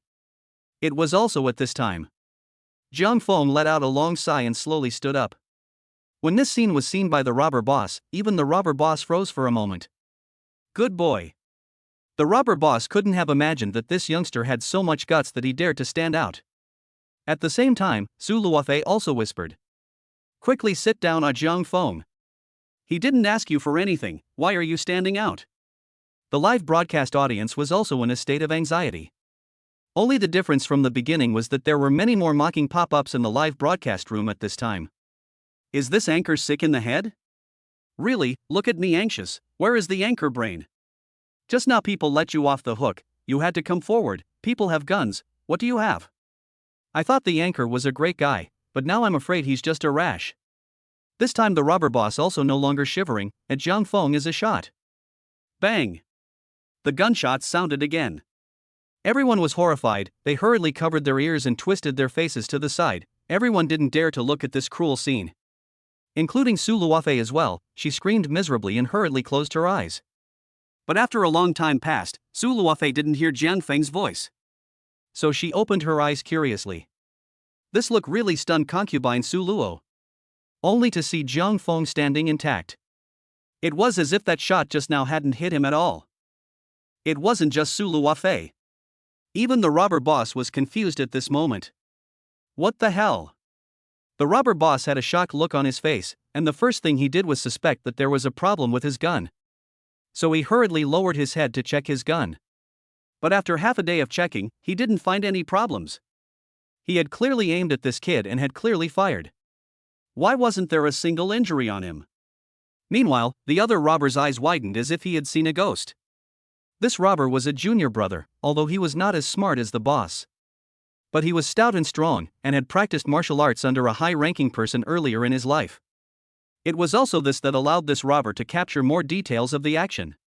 And just now, the moment his own boss shot, he clearly saw that this kid in front of him, he dodged that bullet in an extremely bizarre position. Although he didn't see the bullet himself, but now the kid was standing here intact, so it must be that the kid had just dodged the bullet. How is it possible? In this world, there are still people who can dodge bullets. At this moment, the sky turned upside down in this robber's little brother's mind, as if he had seen the most terrifying thing in the world. The firearms they made, although the speed of the bullets was not as good as the standardized firearms, but that couldn't be something that an ordinary person could react to. And to maneuver the body to dodge bullets in such a short period of time. What a terrifying physical quality this should be. What a terrifying body manipulation ability. The audience in the live broadcast room were all dumbfounded. Millions of viewers all witnessed this bizarre scene. What the hell happened? I didn't see anything. Why is the anchor acting like nothing happened? Did it miss the anchor? What happened? The viewers all voiced their questions. In fact, Jiang Feng wasn't an ordinary person. Some years ago, he had awakened the Divine Killer's system. The system's function was simple. As long as you filled it with money, you could obtain all sorts of terrifying skills. And after such a long time of accumulation, Jiang Feng had already leveled up the physical fitness skill to full level. Jiang Feng, who had a full level of physical quality, reacting to bullets was as simple as eating and drinking water.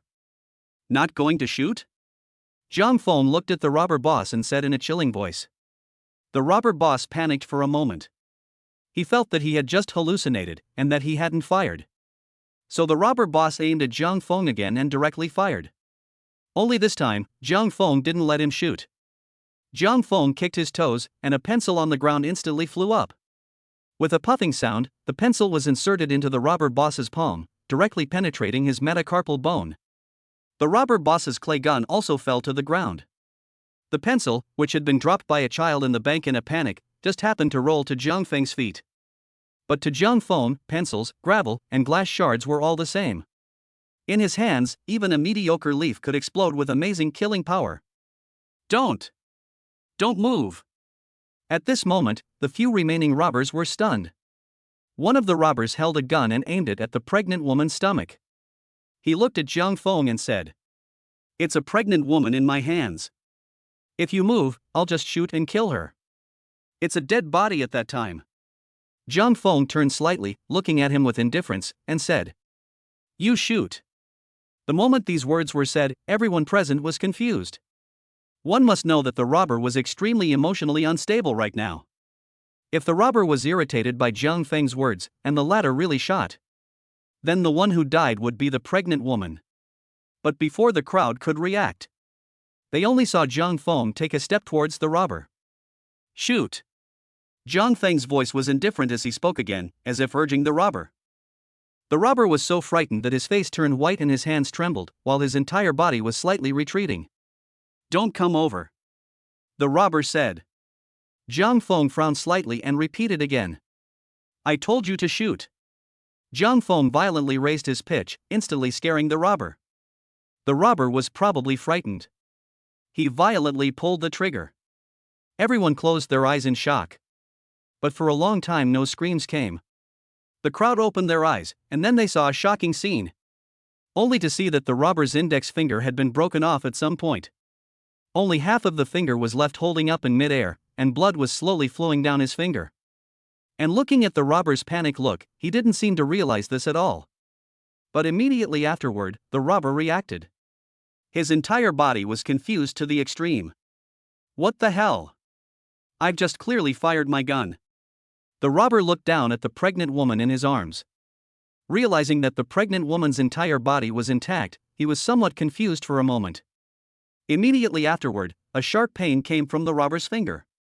He lifted his finger to take a look, and his entire body was suddenly shocked mind blank. Only to see that his index finger had broken off at some point. How is this possible? Chapter 14, Your gun manufacturing craftsmanship sucks. Jiang Feng looked at the robber with a bemused expression. Long before the robber opened fire, he had amputated the robber's index finger with a glass shard. It was just that the robber was in a state of euphoria, his adrenaline was soaring and he didn't feel any pain. Jiang Feng took a step towards the robber. The robber's entire body trembled and kept retreating backward until he hit the wall. Don't come over. Or else I will." The robber still wanted to hold the pregnant woman at gunpoint, but he thought for a second. He himself had already lost a finger. If he held her hostage again, then I'm afraid he would still break his finger. More importantly, last time it was a broken finger, so what about next time? Would the broken one be his own neck? Thinking of this, there was a clang. The clay gun in the robber's hand fell to the ground. He knelt on the ground and prayed frantically to Jiang Feng. "Please, don't kill me, don't kill me. I know it's wrong. I'll never rob a bank again. Never do bad things again." Jiang Feng didn't pay any attention to him, he just walked to him by himself and picked up the clay firearm. The Dragon Kingdom was very strict in banning guns, but that didn't mean that there wouldn't be any firearms at all. Jiang Feng had long ago leveled his crafting skill to full level. Jiang Feng could also create firearms with his bare hands, and even create firearms that were comparable to standardized firearms. It was only that Jiang Feng was curious about how this folk's gun-making skills were. So in full view of everyone, Jiang Feng's fingers flew. The parts of the gun rustled and fell down, clanking. Almost in less than 5 seconds, this pistol was completely disassembled by Jiang Feng. And the more Jiang Feng disassembled it, the harder he frowned.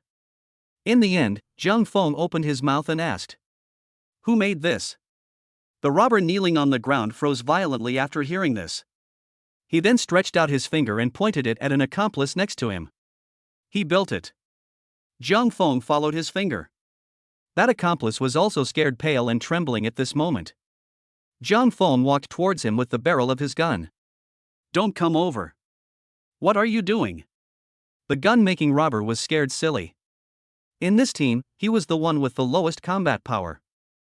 He was an industrial junkie who usually liked to ponder over some industrial products and didn't have the ability to strategize about the whole situation like his big brother, nor did he have a terrifying physical quality like his third brother. "Did you build this gun?" Jiang Feng frowned slightly, his face didn't look very good. The robber's second brother was stunned, but he only dared to admit it when it came down to it. "That's right. I built it." Jiang Feng stretched out the barrel of the gun and looked at him through the other end of the barrel and said, "The trapezoidal rifling you used, although it avoids the sharp corners of rectangular rifling, making it easier to embed the projectile, and the gas closure and inner line strength are better than rectangular rifling, but the trapezoidal rifling is still too worn. You should have the rifling consist of a positive polygon with a circular arc of the same radius, with the arc tangent to the side. This polygonal arc rifling has a wider anode, smooth transition, large rifling turn side area, and small extruded positive stresses when guiding, which reduces friction and improves the life of the rifling. You use this kind of trapezoidal rifling, I'm afraid you won't be able to rob the bank a few times before the firearm is scrapped. You'll have to remanufacture a batch by then." After these words were spoken, the robber's second was directly confused. He froze in place, simply unable to believe what he had just heard. That's right, the robber penis was someone who was immersed in gun craftsmanship every day. He had always known about his shortcomings in gun making. But even if he knew, he didn't know how to improve it. The severe friction of the rifling, which caused the guns to be scrapped too quickly, was a problem that had always plagued him. The robber's penis had also taken many measures in this regard. But none of them worked. It should wear out or wear out, and it should be scrapped or scrapped. Until today, after hearing these words from Jiang Feng, he suddenly felt a roar in his head, as if it had completely exploded. The problem that had plagued him for so long had suddenly unraveled. Simultaneously, the robber Dick's body unexpectedly couldn't stop trembling, and the firearm in his hand fell to the ground with a clang. For a while he actually had some hot tears in his eyes. So it's like this. So it was like this. So I'd been doing it wrong all along. On the other side, Jiang Feng looked at him and for a moment couldn't help but sigh slightly and shake his head. This robber still had a long way to go in terms of gun craftsmanship. He himself had seen that he was considered half a member of the profession, so he had thought to give him some pointers. And there were actually many more problems with this clay gun, such as the rifling being too deep, which could potentially blow up, and the number of rifling scales being too small, leading to a significant reduction in effective range and accuracy. But these Jiang Feng did not intend to say, pointing and pointing, pointing and pointing. The remaining robbers saw that the oldest two and the oldest three all surrendered. They too were no longer in the mood to rob. So they put down their guns and knelt on the ground to beg for mercy. "Let's open the door for some air first," Jiang Feng said as such. On the other side, outside, Zhao Xing and the others were anxious. "Hurry up! Set up snipers." As the leader of this special operation team, Zhao Xing had the authority to set up the scene. Seeing that the negotiations were not going to work, he thought of breaking through by force. So Zhao Xing requested to call in a few snipers from the Armed Forces Department to ambush a few high buildings. After that, Zhao Xing would lure the criminals to the window and let the snipers shoot them down. "Sniper number 1 is in position. Sniper number 2 is in position. Sniper number 3 is in position." Listening to the voice coming from the headset, Zhao Xing also nodded. Zhao Xing then picked up the loudspeaker and prepared to yell inside. But the moment Zhao Xing was about to open his mouth, only to see the bank door open. The first ones to walk out were not robbers, but hostages. What's going on? Zhao Xing was a bit puzzled for a moment. He had confronted the robbers before. He knew too well what kind of temperament these robbers had. They were smart and stubborn. They refused to exchange hostages. How could they suddenly release them now? But just as Zhao Xing was about to find the hostages to inquire about the situation, suddenly someone exclaimed, "The robbers came out by themselves?" Zhao Xing hurriedly looked up. He only saw several robbers raise their hands and walk out of the bank's door, kneeling on the ground, seemingly having confessed to their crimes. What the hell? Zhao Xing was completely confused. What was going on with these robbers?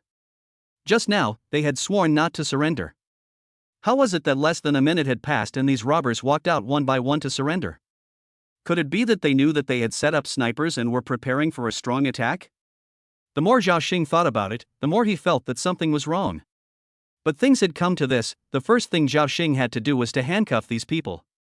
So at Zhao Xing's order, the demon spirits came out and handcuffed these people one by one and lined them up to be sent into the car. It was also at this time that Zhao Xing stopped one of the robbers and opened his mouth to ask, "What's the situation? Why did you guys suddenly surrender?"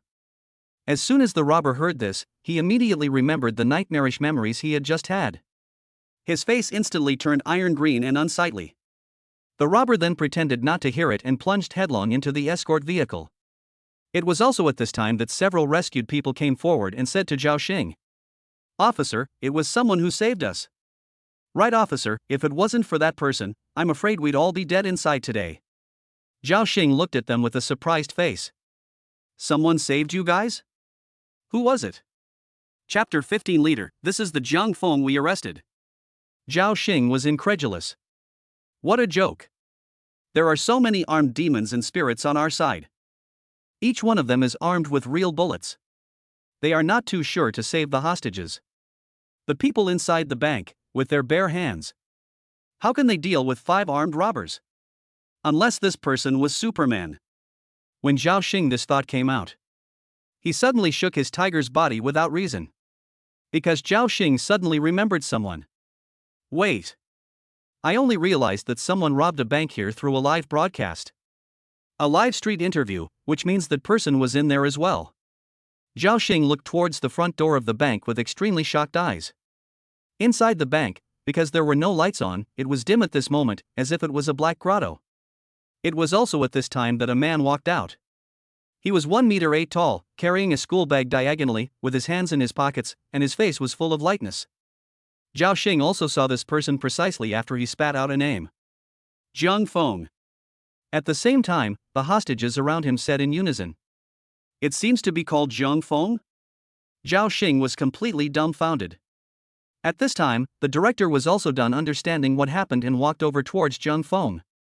Actually, the director didn't recognize Jiang Feng, or perhaps the order to arrest Jiang Feng in the first place was ordered by a higher-level leader. The director hadn't seen Jiang Feng's picture either. He only knew Jiang Feng as a person, as a name. It's true that the waves of the future push the waves of the future, and the youths make the heroes.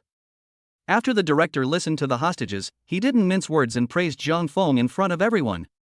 At this moment, the director had completely failed to connect this Jiang Feng in front of him with the one who had done many big cases.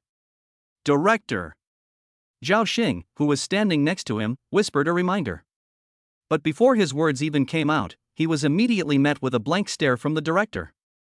"TSK, what for?" The director made a perfunctory remark, then looked at Jiang Feng with a smile and said, "Little comrade did a great job this time. How about this, you follow me back to the bureau, then I'll hold a commendation meeting to praise you, the young hero." The director wasn't talking nonsense. This matter was actually a bit shameful. They, the demon spirits, had deployed so many people and had even brought along guns specifically. As a result, the crisis was defused by a bare-handed student, bringing this little comrade back for a commendation meeting. In fact, it was more of a spur to the other demon spirit comrades. This is actually the same as telling everyone, "See, people can defuse this crisis with their bare hands, you have to learn from them."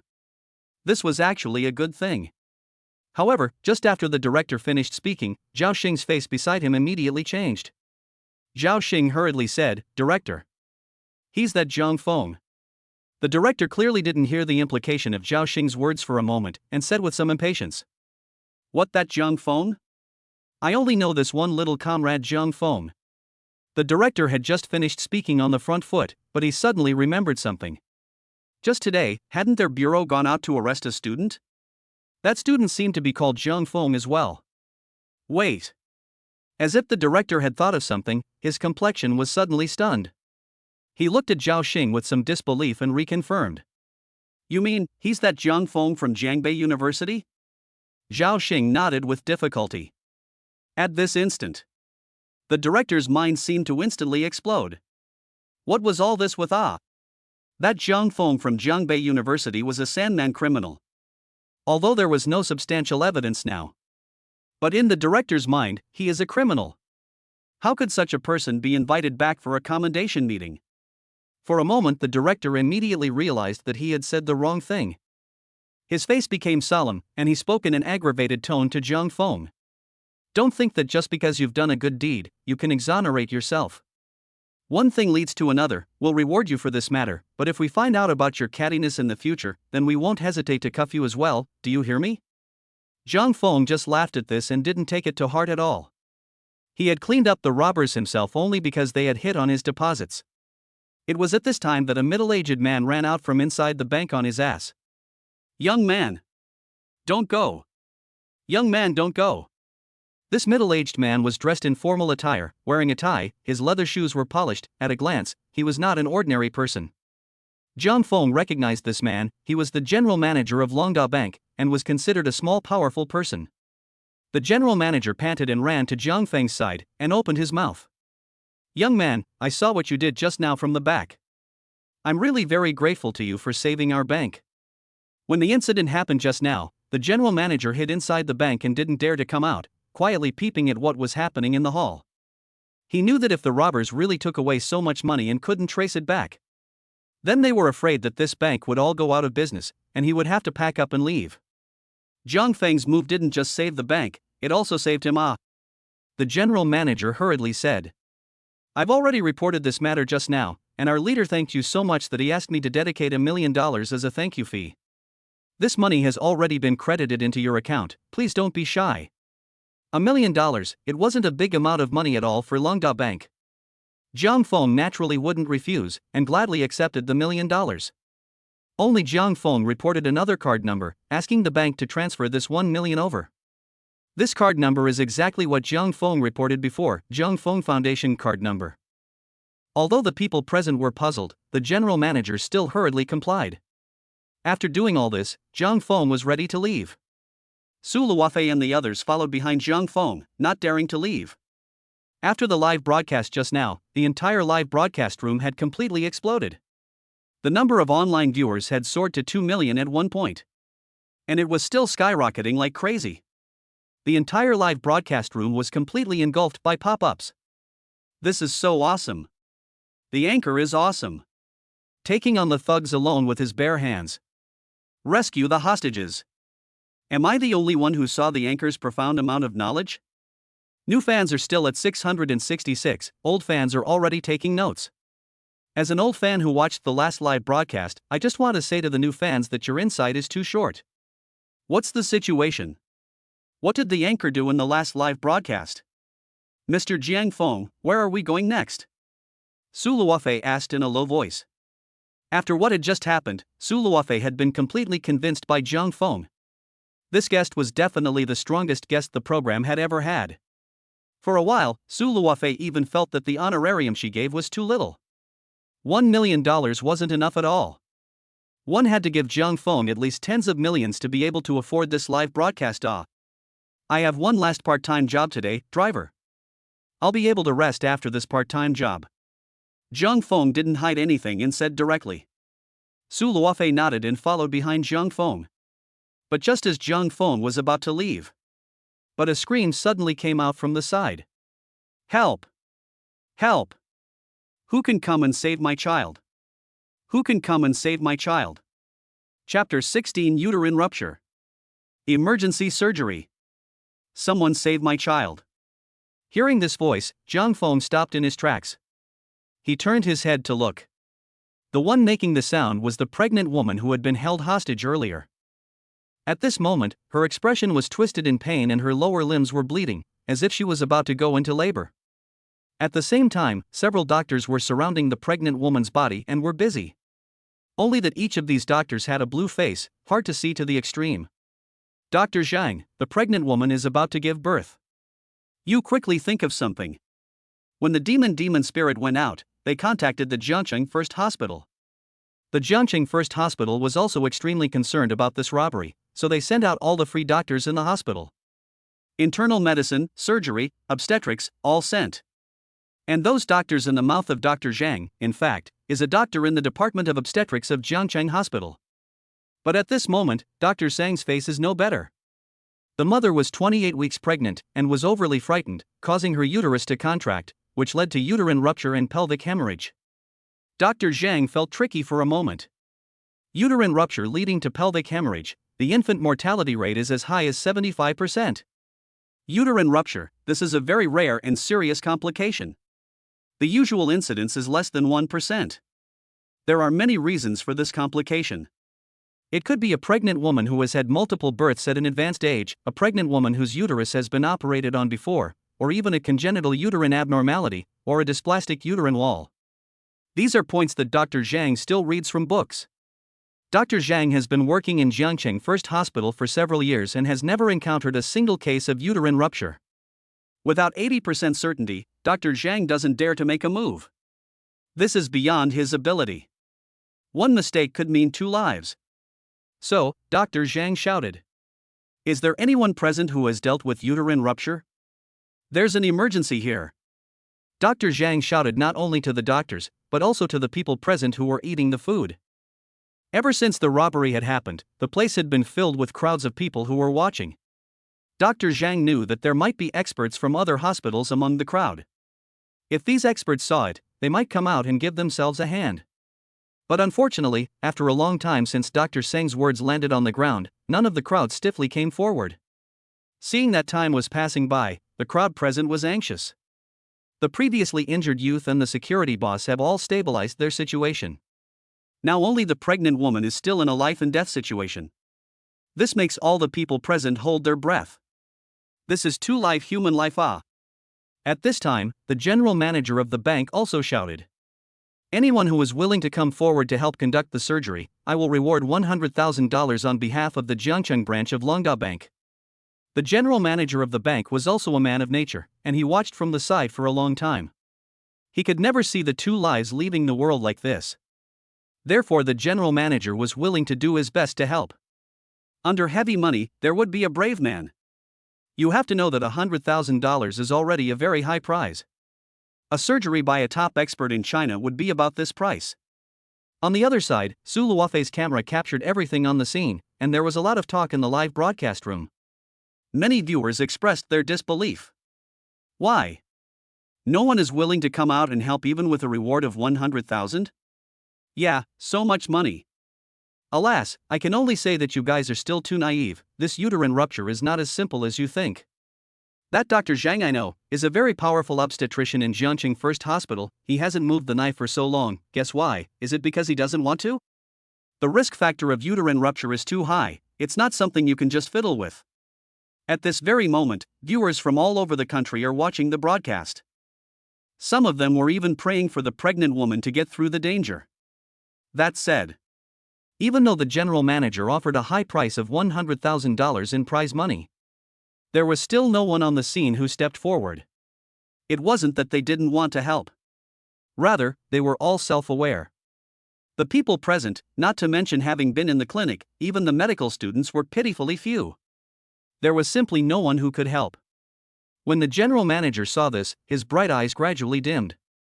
Dr. Zhang clenched his teeth and said, "Although the baby's life can't be saved, I'm sure I can save the pregnant woman's life."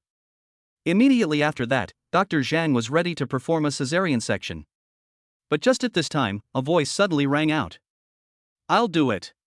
The gazes of the crowd looked over in unison. The one who spoke was no one else but Zhang Feng. A portion of the people present also recognized him. Isn't this the guy who just subdued the robbers? What a hero, he even knows medicine. How come he's so good at everything? Zhang Feng walked forward. But just at this time, Zhao Xing suddenly stopped him. Not only Zhao Xing, at this time, all the demon spirits hadn't left yet. "Don't you mess around, this is 2 lives." Zhao Xing frowned slightly and said to Zhang Feng. He knew that Zhang Feng had done those big things before. Killed a lot of people and even sold arms. But the problem was, killing people was killing people, saving people was saving people, it wasn't the same thing at all ah. Zhang Feng didn't pay any attention to him, he just walked up silently, then put on his medical gloves mask and opened his mouth. Start anesthesia. Propofol 10 milliliters, intravenous injection. Remifentanil 5 milliliters, static push. A short 2 or 3 sentences, but it left everyone present dumbfounded. Ever since Zhang Feng had put on his medical equipment, he seemed to have changed into a different person. All of a sudden, he had turned from a college student into an experienced doctor.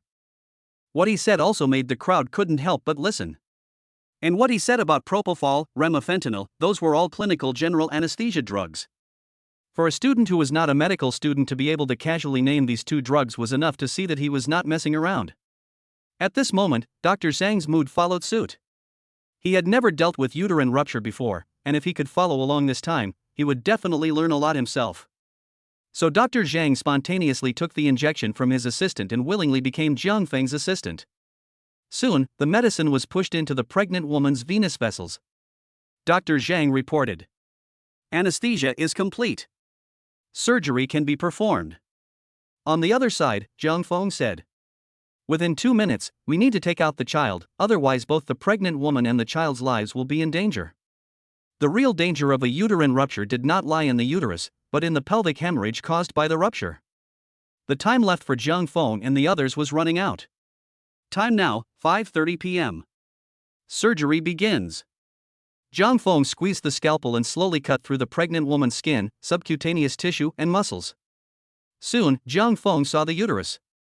The originally healthy uterus was contracting violently at this moment, and there were densely packed small cracks everywhere. Even worse, the large fissure at the lateral end of the uterus caused the baby's head to leave the uterus and get stuck in the neck. Start taking out the baby, Jiang Feng said. Chapter 17, I'm not a medical student. Jiang Feng took the scalpel and carefully cut open the uterus. Perhaps the fetus had been smothered by the abdominal fluid for too long, and the whole thing was quiet. But everyone knew that this was not a good thing. It meant that the fetus had reached a moment of life and death crisis.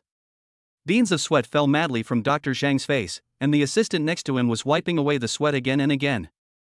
On the contrary, Jiang Feng, who was wielding the knife, was dry as a bone, with just a hint of solemnity in his eyes. As an assassin, having an empty killing skill is not enough. Jiang Feng, as a character who walked on the tip of the knife for years, he had been seriously injured many times, and could only treat himself, lick blood from the knife's edge, and then continue to complete the task. After such a long time, with the help of the system, Jiang Feng had accumulated a massive amount of terrifying experience. It didn't take long for Jiang Feng to carry the baby out, cut off the umbilical cord, and hand it over to Dr. Zhang. The fetus's mouth and nose are deep in fluid, he's choking, hurry up and squeeze the fetus's chest to make it vomit out the fluid, Jiang Feng said. Dr. Zhang nodded solemnly and then took the fetus in Jiang Feng's hands. As an obstetrician and gynecologist of Jiangchang First Hospital, he had still dealt with this kind of situation before. Therefore, under Dr. Zhang's manipulation, the fetus gradually woke up and let out a startled cry.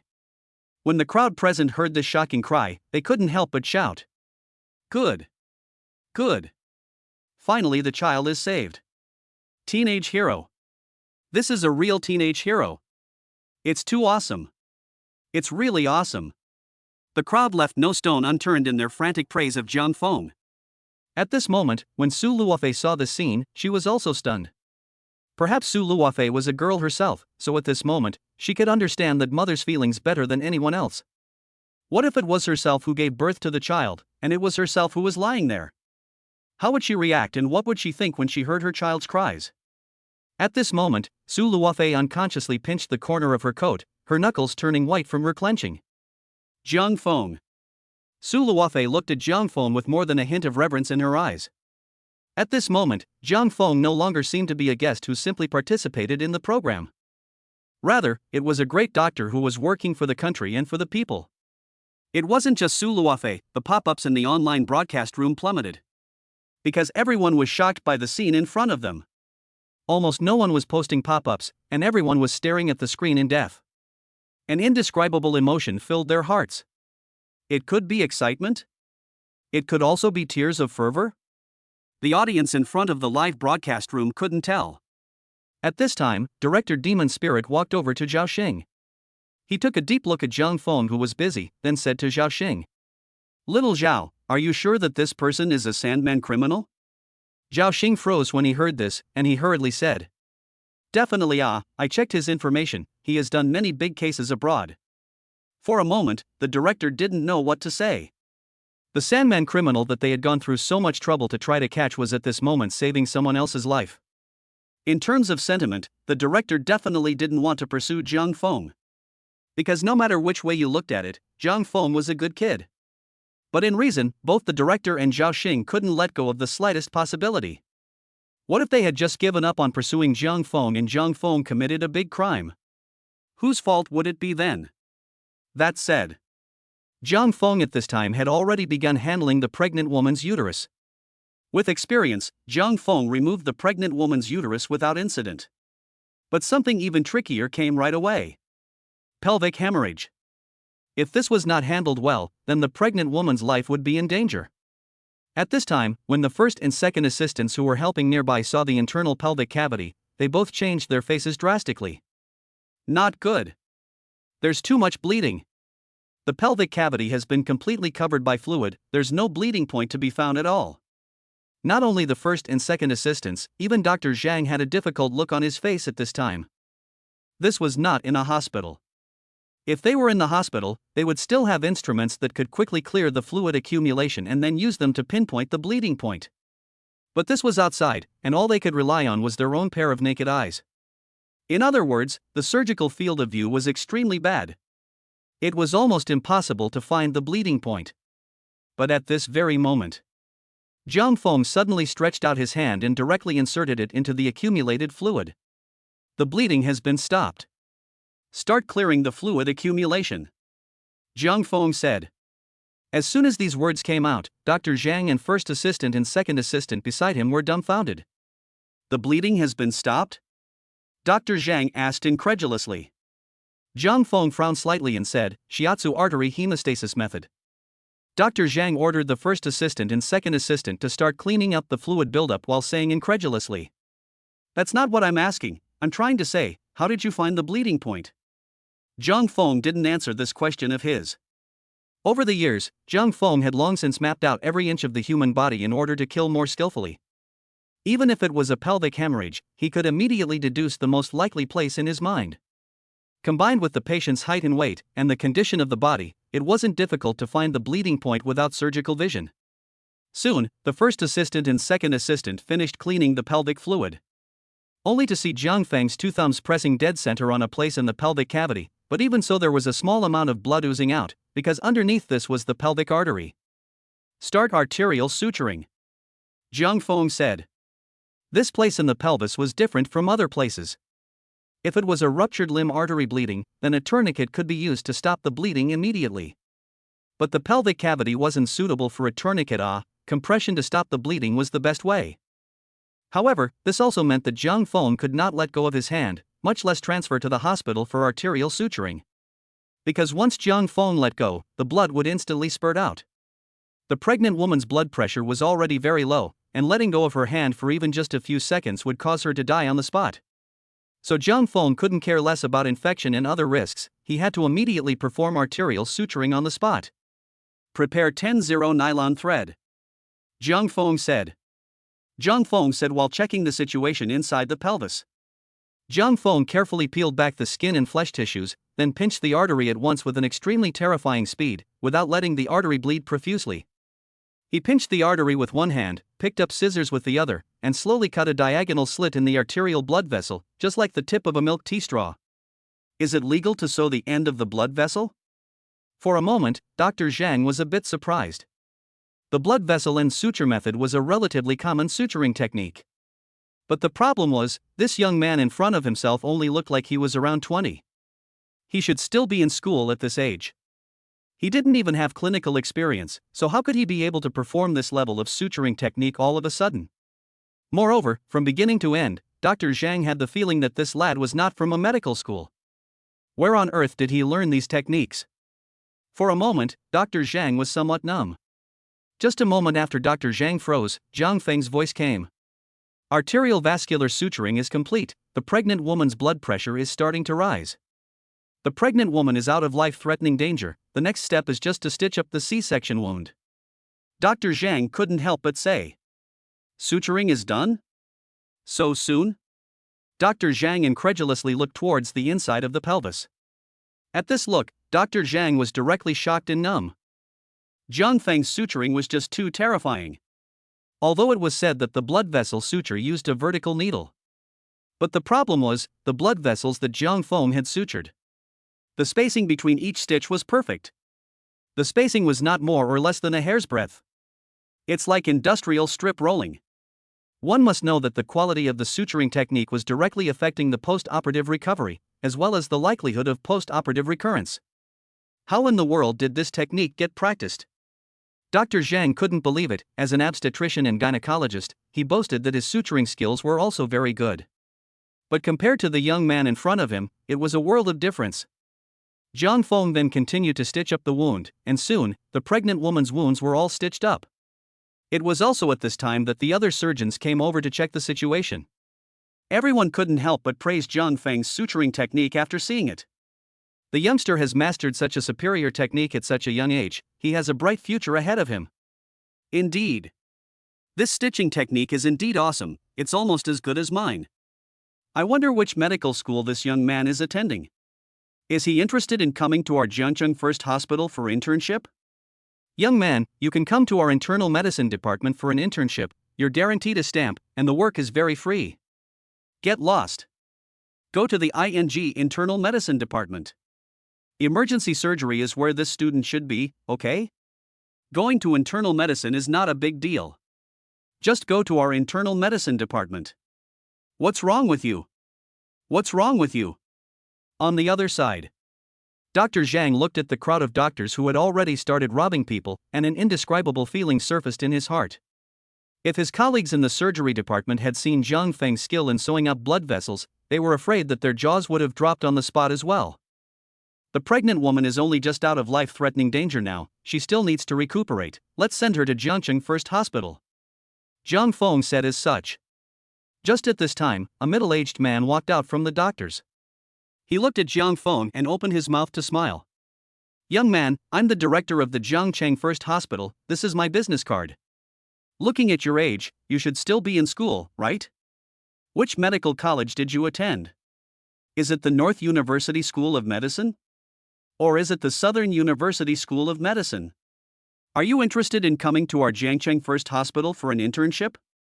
Zhang Feng looked at the dean. Zhang Feng actually knew him. Strictly speaking, Zhang Feng was actually already a member of Jiangcheng First Hospital. This was because Zhang Feng was working as a driver in the Jiangcheng First Hospital. To be precise, it was the driver of the morgue. Normally, his job description was to pull the dead to the crematorium and carry out cremation. So Zhang Feng had met the dean twice, only the dean was in a high position of power, how could he remember him as a small driver? Zhang Feng said. I'm not a medical school student.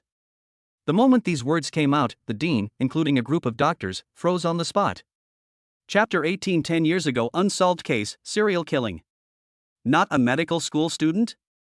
The dean's expression looked a bit surprised, then he looked at the other doctors. The expressions of the other doctors were similar to his, everyone was looking at each other with a blank stare. It's not right. A doctor said. With medical skills like yours, it's impossible that you didn't graduate from medical school. All the doctors present were having a hard time believing it. How was it possible that such superior medical skills were not cultivated in a hospital? At this time, Su Luofei stood out and explained for Zhang Feng. I can testify. It's true that Mr. Zhang Feng isn't a medical school student. He's from Jianbei University. Jianbei University? The crowd of doctors frowned slightly. Jianbei University was indeed a university, a 985-level school. However, there was no medical specialty within Jianbei University. This is strange. A doctor asked. Then how did you develop such a high level of skill? As soon as this sentence was asked, the dean immediately stepped forward and interrupted. It's not important how it was cultivated, what's important is, young man, are you interested in coming to our hospital to work? According to the rules, there's no way we can directly induct you, but you can start as an assistant, and I believe that with your strength, you'll be able to be transferred in less than 3 months at most. And you know that our Jiangcheng First Hospital, the best hospital in Jiangcheng, has high salary and good treatment, what do you think? The dean was really up in arms about his talent, he felt that such a powerful person shouldn't stray into the private world. He should give him a stage and let him shine on it. Who would have thought that just as the dean finished speaking, he was rejected by Zhang Feng in a categorical manner? No. I don't like clocking into work, if it's a part-time job that's fine. Zhang Feng was telling the truth. First of all, the salary for going to work was too little for Zhang Feng. So what if Jiangcheng First Hospital was well treated? At most, they could get $20,000 to $30,000 a month, and that's what they could get out of it by staying on top of their qualifications.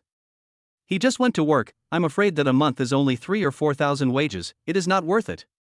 What's more, Jiang Feng will have to go abroad to do missions in the future. If you go to work, you'll be tied down. Wasting millions and millions of dollars in bonuses for a few $1,000s a month in salary. Wouldn't that be throwing away a watermelon and picking up sesame seeds? Just at this time, a doctor stepped forward and said, "I see you look a bit familiar. I think I've seen you in the morgue." Jiang Feng was working at the morgue, so he was always going to meet up with other doctors. And since Jiang Feng had been doing this part-time job for a long time, it was normal for him to be remembered by other doctors. The dean looked at Jiang Feng after hearing this, seemingly waiting for Jiang Feng's answer. Jiang Feng didn't hide anything and said with a big smile, "Yes, I work in the morgue of the first hospital, responsible for pulling the dead to the crematorium for cremation." That doctor nodded and said, "No wonder I think you look familiar. Driver?" The dean was a bit surprised. For a moment, the dean felt some regretful heartache. This young man clearly had such good medical skills, yet he only worked as a driver. This was a waste of his talent, a waste of his ability. But even if the dean felt sorry and heartbroken, he didn't say anything more at the moment. After all, this Jiang Feng student had already stated that he didn't want to be a doctor. Maybe this Jiang Feng student felt more comfortable as a driver. The dean said, "Young man, we have to pull the patient back to the hospital now. Do you want to hitch a ride back with us?" Jiang Feng nodded. Anyway, he had to go to the hospital to pull the dead next. If he took a taxi to the hospital, it would be another expense. In that case, it would be better to take advantage of the hospital's car to go back and save a little money. Before getting into the car, the bank's general manager found Jiang Feng and made good on his promise to reward Jiang Feng with another 100,000 yuan. Jiang Feng still reported that card number and asked the general manager to credit the money into this account. After the explanation, Jiang Feng, Su Luofei, and the others got into the car. On the other side, Director Demon Spirit frowned slightly and said to Zhao Xing, "Say what you just said to me again." Zhao Xing's face was extremely solemn as he said to the director, "Leader, I think that this Jiang Feng has outstanding abilities, so instead of letting him cause trouble outside, why don't we ask him to come to our bureau to help solve cases? For example, 10 years ago, that serial murder case." When the director heard these words, his face instantly became gloomy. The director's face was hard to see, as if he had remembered something unpleasant from the past. The serial murder case that happened in Jiangqing 10 years ago was a lingering shadow in the hearts of all demonic spirits. Overnight, murders occurred all over Jiangchang, killing a full 5 people. All the demonic spirits in Jiangchang were mobilized, but not a single clue was obtained. At that time, the case shook the whole country, and all the people were concerned about it. The previous director was under pressure to gather his team and start solving the case. But a long time has passed. Not only the local demonic spirits in Jiangchang, even the special investigation team sent by the higher-ups also returned to no avail. The previous director also resigned because of this incident. Since then, this big case has become a thorn hanging in everyone's heart, and has also become a taboo in Jiangchang. "I'll reconsider this matter." The director looked serious and said subconsciously. It wasn't that he didn't want to solve a major case, but he felt that it was too sudden. How could Jiang Feng, a person outside the system, intervene in such a big case all of a sudden? And according to the director's vision, he didn't think Jiang Feng was capable of solving this case. After all, that was a big, horrible case that had left experts all over the country helpless. A student, even if he had done many amazing things before, that didn't mean that he was good at criminal investigation as well. At the end of the day, Zhao Xing just watched the vehicles of the first hospital drive away from the scene. However, Zhao Xing was not willing to do so, and he secretly clenched his fists. That being said, Jiang Feng's vehicle had already traveled to the first hospital. Along the way, a bunch of doctors were asking questions about Jiang Feng.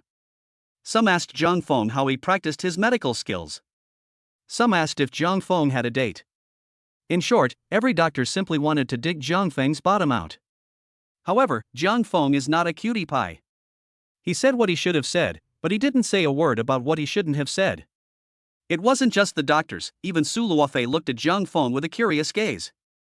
"Mr. Jiang Feng, I just heard you say that you put all the money into a foundation's account? What does that foundation do?" This was a question Su Luofei had wanted to ask for quite some time. Ever since Jiang Feng deposited money in the bank, Su Luofei had wanted to ask. It was only that the situation was so urgent at that time that she hadn't been able to ask herself. Now it was good that she could take advantage of this opening to ask Zhang Feng. In fact, it wasn't just Su Luofei, the viewers in the live broadcast room were also puzzled. Zhang Feng had earned almost $1 million, but he hadn't left any for himself. He turned his head and put the money into the foundation. What exactly does this foundation do? Is it possible that Zhang Feng is evading taxes? Zhang Feng didn't answer this question either. Soon, the vehicle stopped in front of the emergency department of the first hospital. "Young man, we still have things to do over here. Why don't you see if you want to go to the morgue and wait for a while, and when I'm done with my side, I'll go over there to check on you," the dean said. The dean of the first hospital was very nice. When he said take a look, to put it bluntly, he was actually saying hello to the coroner in the morgue. Let him take care of Zhang Feng more so that it would be easier for Zhang Feng to work at the morgue. More importantly, if Zhang Feng changed his mind because of this incident and wanted to become a doctor at the first hospital, then the one who would benefit in the end would also be their first hospital. Zhang Feng nodded and then left with Su Luofei and the others. And the other doctors began to get busy. Zhang Feng breezed over to the morgue. Before he even opened the door, a cold cry came out from inside. "Zhang Feng, where have you been? Don't you look at what time it is now? Do you know you're late for work?" Chapter 19 Second part-time job, pulling the dead to cremation. Zhang Feng looked up. He only saw a youth coldly drinking at himself. The youth was glaring angrily, looking as if he couldn't wait to eat himself alive. This youth Zhang Feng recognized. His name was Sun Ing. He was an assistant at the morgue, and like himself, he worked here. Only this Sun Ing was not a doctor. Strictly speaking, he came to work at the hospital through the back door. This kind of situation is actually quite common. Find a certain leader in the hospital, and then spend $100,000 or $200,000 to send the child into the hospital to work. Then the child will work in the hospital for 7 or 8 years, save enough seniority can be transferred. This model of looking for a job with connections is strictly prohibited by the hospital. Only some people are willing to spend money. There are people who are willing to help, as long as it does not alarm the hospital senior, then everyone is turning a blind eye. It is worth mentioning that this Sunning defined the relationship as not hard, really hard relationship, that are with the experts in a hospital beside, can get the experts careful guidance, growth is also fast. And this morgue, to be honest, weekdays work is very idle, here cannot learn anything. This Sunning is also a human spirit, he is a bully and flattering goods. In front of the medical examiner, he is a diligent, and give the medical examiner shoulder and leg rubbing, and send food and drink. But as soon as he faced Zhang Feng, he assumed a superior stance, thinking that Zhang Feng was his subordinate and could call him whatever he wanted. "Zhang Feng, look at the time yourself. 10 minutes late, do you still want to work and work here?" Hearing these words, Zhang Feng's face remained ancient. In Zhang Feng's opinion, this Sun Ing was nothing more than a bug. Would you argue with a bug when it was buzzing in your ear? But this bug had been screaming for a long time, so Zhang Feng didn't mind giving it a little lesson. Snap! Without saying a word, Zhang Feng slapped Sun Ing on the face. 2 of Sun Ying's incisors were whipped away. He covered his red, swollen cheeks and glared angrily at Zhang Feng. "You!" Before he could finish his sentence, Zhang Feng slapped out again. This time, Sun Ing was considered completely wilted, not daring to say anything more, not even daring to look directly at Zhang Feng. At this time, forensic Dr. Zhao came over and said to the two, "All right, now is not the time to argue. The deceased's family is still waiting for us inside, hurry up and go in." Zhang Feng indifferently glanced at Sun Ing before following behind forensic Dr. Zhao, heading deeper into the morgue. Of course, Su Luofei and the others couldn't enter the morgue. So Zhang Feng let them wait outside while he came in wearing the invisible camera. Zhang Feng was a person who knew the rules, he knew what could and couldn't be filmed inside the morgue, and he didn't intentionally try to film some offending content. Zhang Feng followed behind forensic Dr. Zhao, calmly sizing up forensic Dr. Zhao. Compared to Sun Ing, forensic Dr. Zhao actually treated both of them equally. He wouldn't intentionally make things difficult for Zhang Feng, and he wouldn't give Zhang Feng a good look either. "Right, Zhang Feng, are you up to something today? Why are you late?" Forensic Dr. Zhao said as he walked. In forensic Dr. Zhao's opinion, Zhang Feng was a very punctual student. He had been working here for several months and had never been late. Today, however, he was unprecedentedly late, so something might have happened. When forensic Dr. Zhao asked this, it was also a curious question, nothing else. "There was a small accident on the road, nothing major," Zhang Feng said. In his time planning, solving the bank robbers and then coming to work at the hospital was just the right time. It was only that he had delayed a little bit in order to rescue the pregnant woman. Oh, so. Forensic Dr. Zhao casually replied back.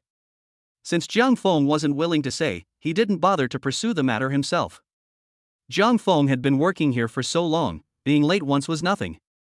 Soon, the three of them arrived inside the morgue. They only saw a body lying on the bed, only that the body had been covered by a white cloth. Next to it, several family members were covering their faces and crying, and two of them were sobbing uncontrollably. "Let me tell you what's going on," medical examiner Zhao said. "This deceased is our local rich business owner named Zhang Tianlong. You should have heard of him.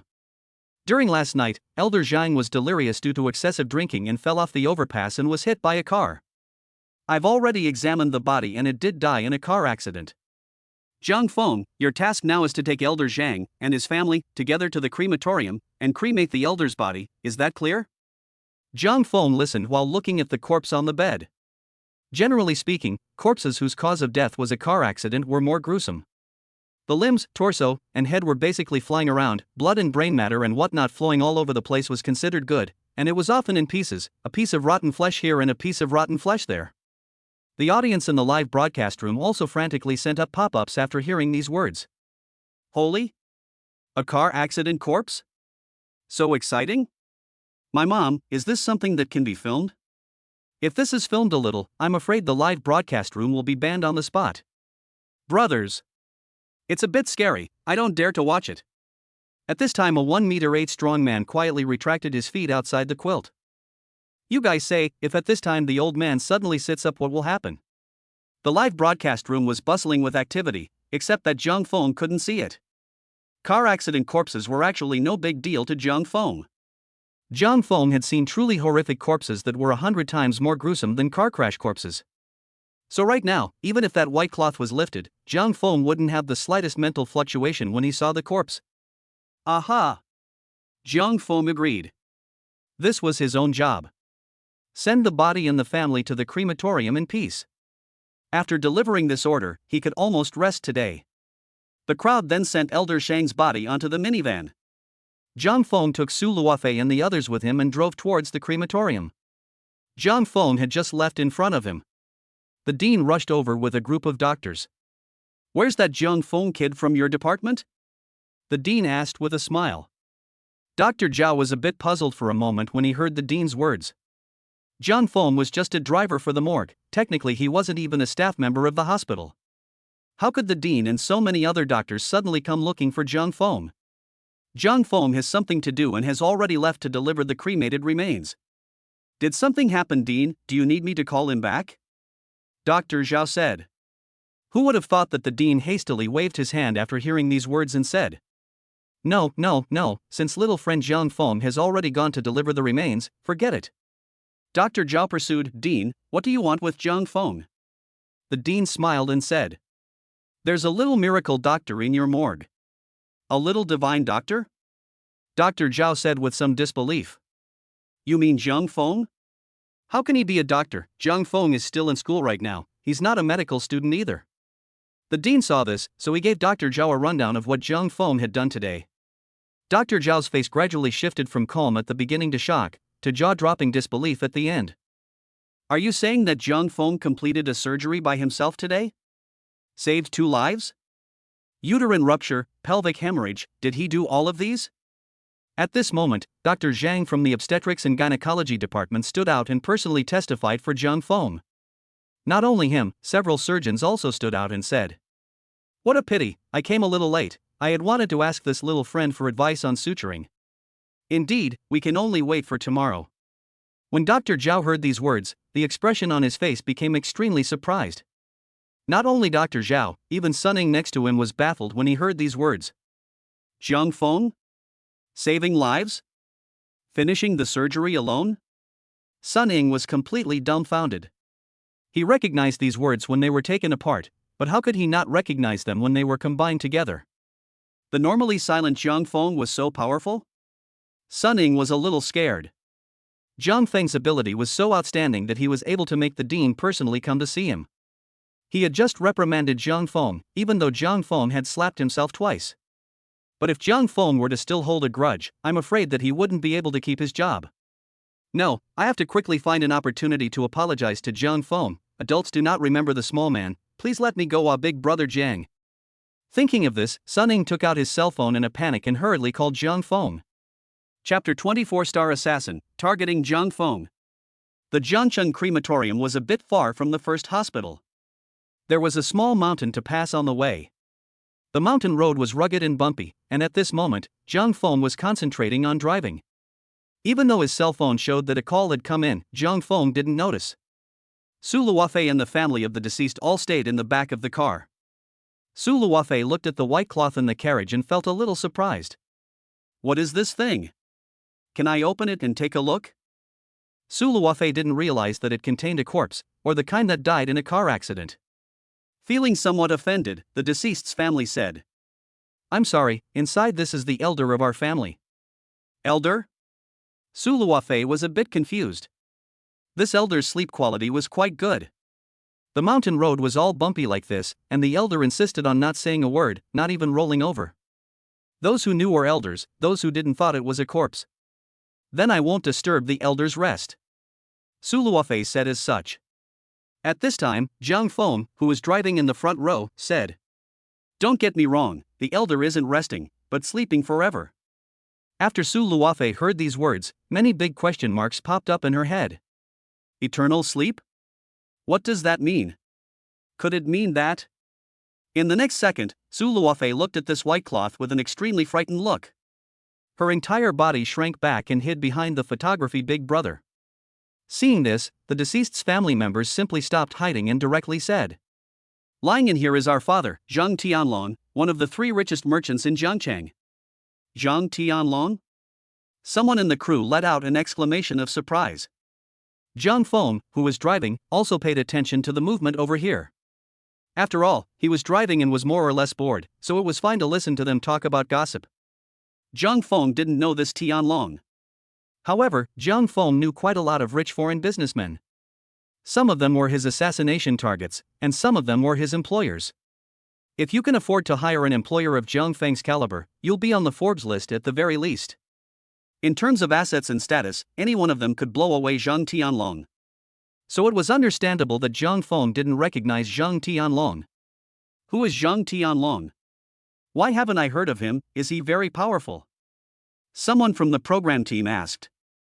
You don't even know Zhang Tianlong. This is a famous rich businessman in our Jiangcheng, worth tens of billions of dollars, real estate developer, with many industries under his umbrella, catering, entertainment. He even started from nothing some years ago, and single-handedly created the Jiangcheng Zhang clan. Saying this, everyone present had a preliminary knowledge of Zhang Tianlong's identity. A 10-billionaire, it was indeed quite impressive when placed in Jiangcheng. How could such a powerful person suddenly pass away? The crowd of the program team was overwhelmed with regret. Who would have thought that this sentence seemed to have poked the tear spot of the family member, causing the latter to cry?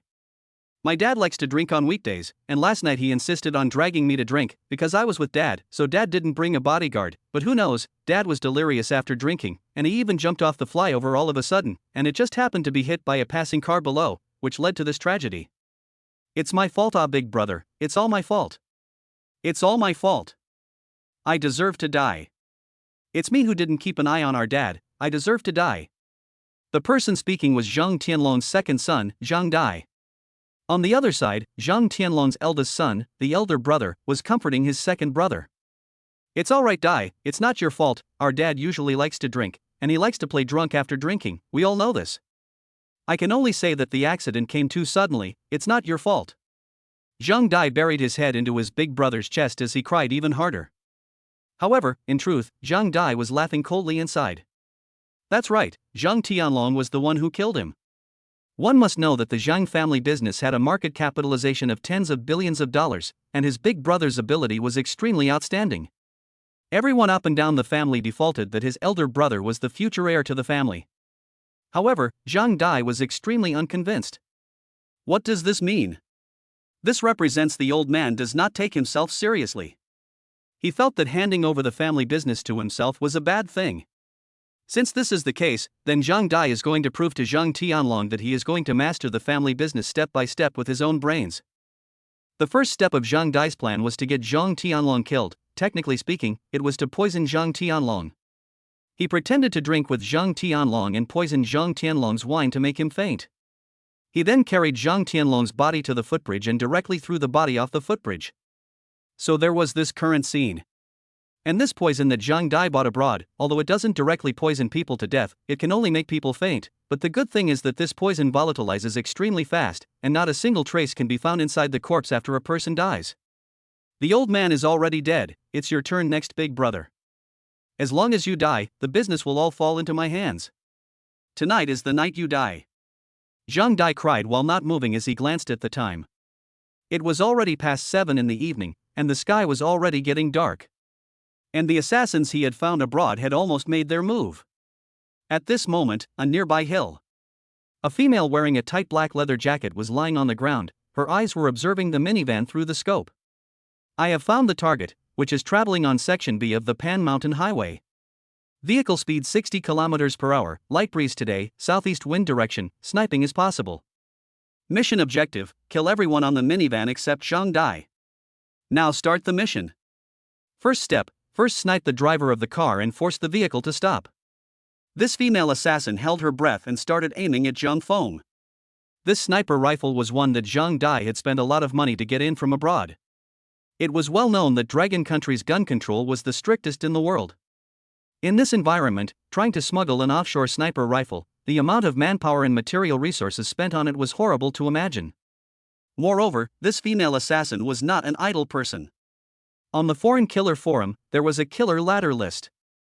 This heavenly list was divided into rankings using the past performance of each killer as a reference. For example, Zhang Feng, he occupied the first position of the heavenly list. In addition to the top 10 of the heavenly list, there are many killers who are actually him.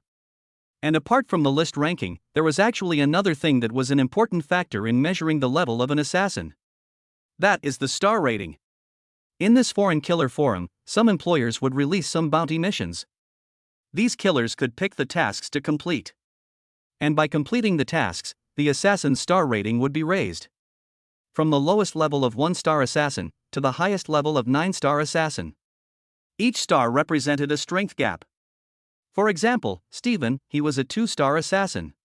As for how many stars Zhang Feng's strength was, I'm afraid Zhang Feng himself couldn't say. After all, he had killed many high-star killers. That said, this female assassin on the other hand was slightly higher than Stephen. She was a 4-star assassin. That being said, it was just a matter of moments. The female assassin had already aimed at Zhang Feng. But at this very moment, the female assassin saw a scene that she would never forget. She only saw Zhang Feng in the scope, suddenly looking towards her side without any warning. Zhang Feng's eyes were like incomparably dazzling swords, directly locking eyes with the female assassin. It was also this instant. The female assassin's scalp was numb, her body was covered with goosebumps, just like a scared kitten, instantly exploding. Chapter 21. There's a very powerful guy in here. How is this possible? For a moment, the female assassin's mind was in a daze, and her entire body completely froze. She couldn't believe her eyes. What she herself was best at was sniping targets from a long distance. In her previous missions, she had never encountered something so strange. One must know that right now, she and her target were a full 800 or 900 meters apart. Although 800 to 900 meters was not a long distance, it was the best place the female assassin could find to set up her gun. With a distance of 800 to 900 meters, how could that person detect himself at once? Is this still human intuition? These eyes were not something humans could possess either. What should we do? For a moment, the female assassin was shaken inwardly. Her finger was on the trigger, but she was slow to press it. But in the next second, the female assassin's eyes became determined. Her own master had told her. The most taboo thing for a killer was to falter. In between fights, a split second of wavering would put one to death. There was no turning back on the path of a killer. As long as one embarked on this path, one would either become the strongest or a stepping stone for others. Thinking of this, the female assassin resolutely pulled the trigger. But the moment she pulled the trigger, the vehicle that she herself had just been aiming at suddenly stopped. Emergency braking. This resulted in a bit too much advancement in one's own prediction. The bullet grazed the front of the vehicle and shot diagonally into the mountain. What? The female assassin's eyes were whiter than light bulbs. In this instant, an extremely ominous premonition rushed to her heart. The vehicle came to an emergency stop, which meant that it was no accident that the target had just looked at herself. On the other side, Zhang Feng had been observing his surroundings ever since he drove his car onto the mountainous highway. Thanks to the help of the system, Zhang Feng's intuition had been cultivated to an extremely terrifying realm. Tonight, Zhang Feng felt very uncomfortable no matter what. This feeling was as if someone was staring at him in the dark. Zhang Feng had always trusted his intuition. So Zhang Feng braked urgently. But Zhang Feng had just braked with his front foot, and behind him, he saw the rocks next to him suddenly burst into sparks and explode. This meant that someone was aiming at himself. Swish!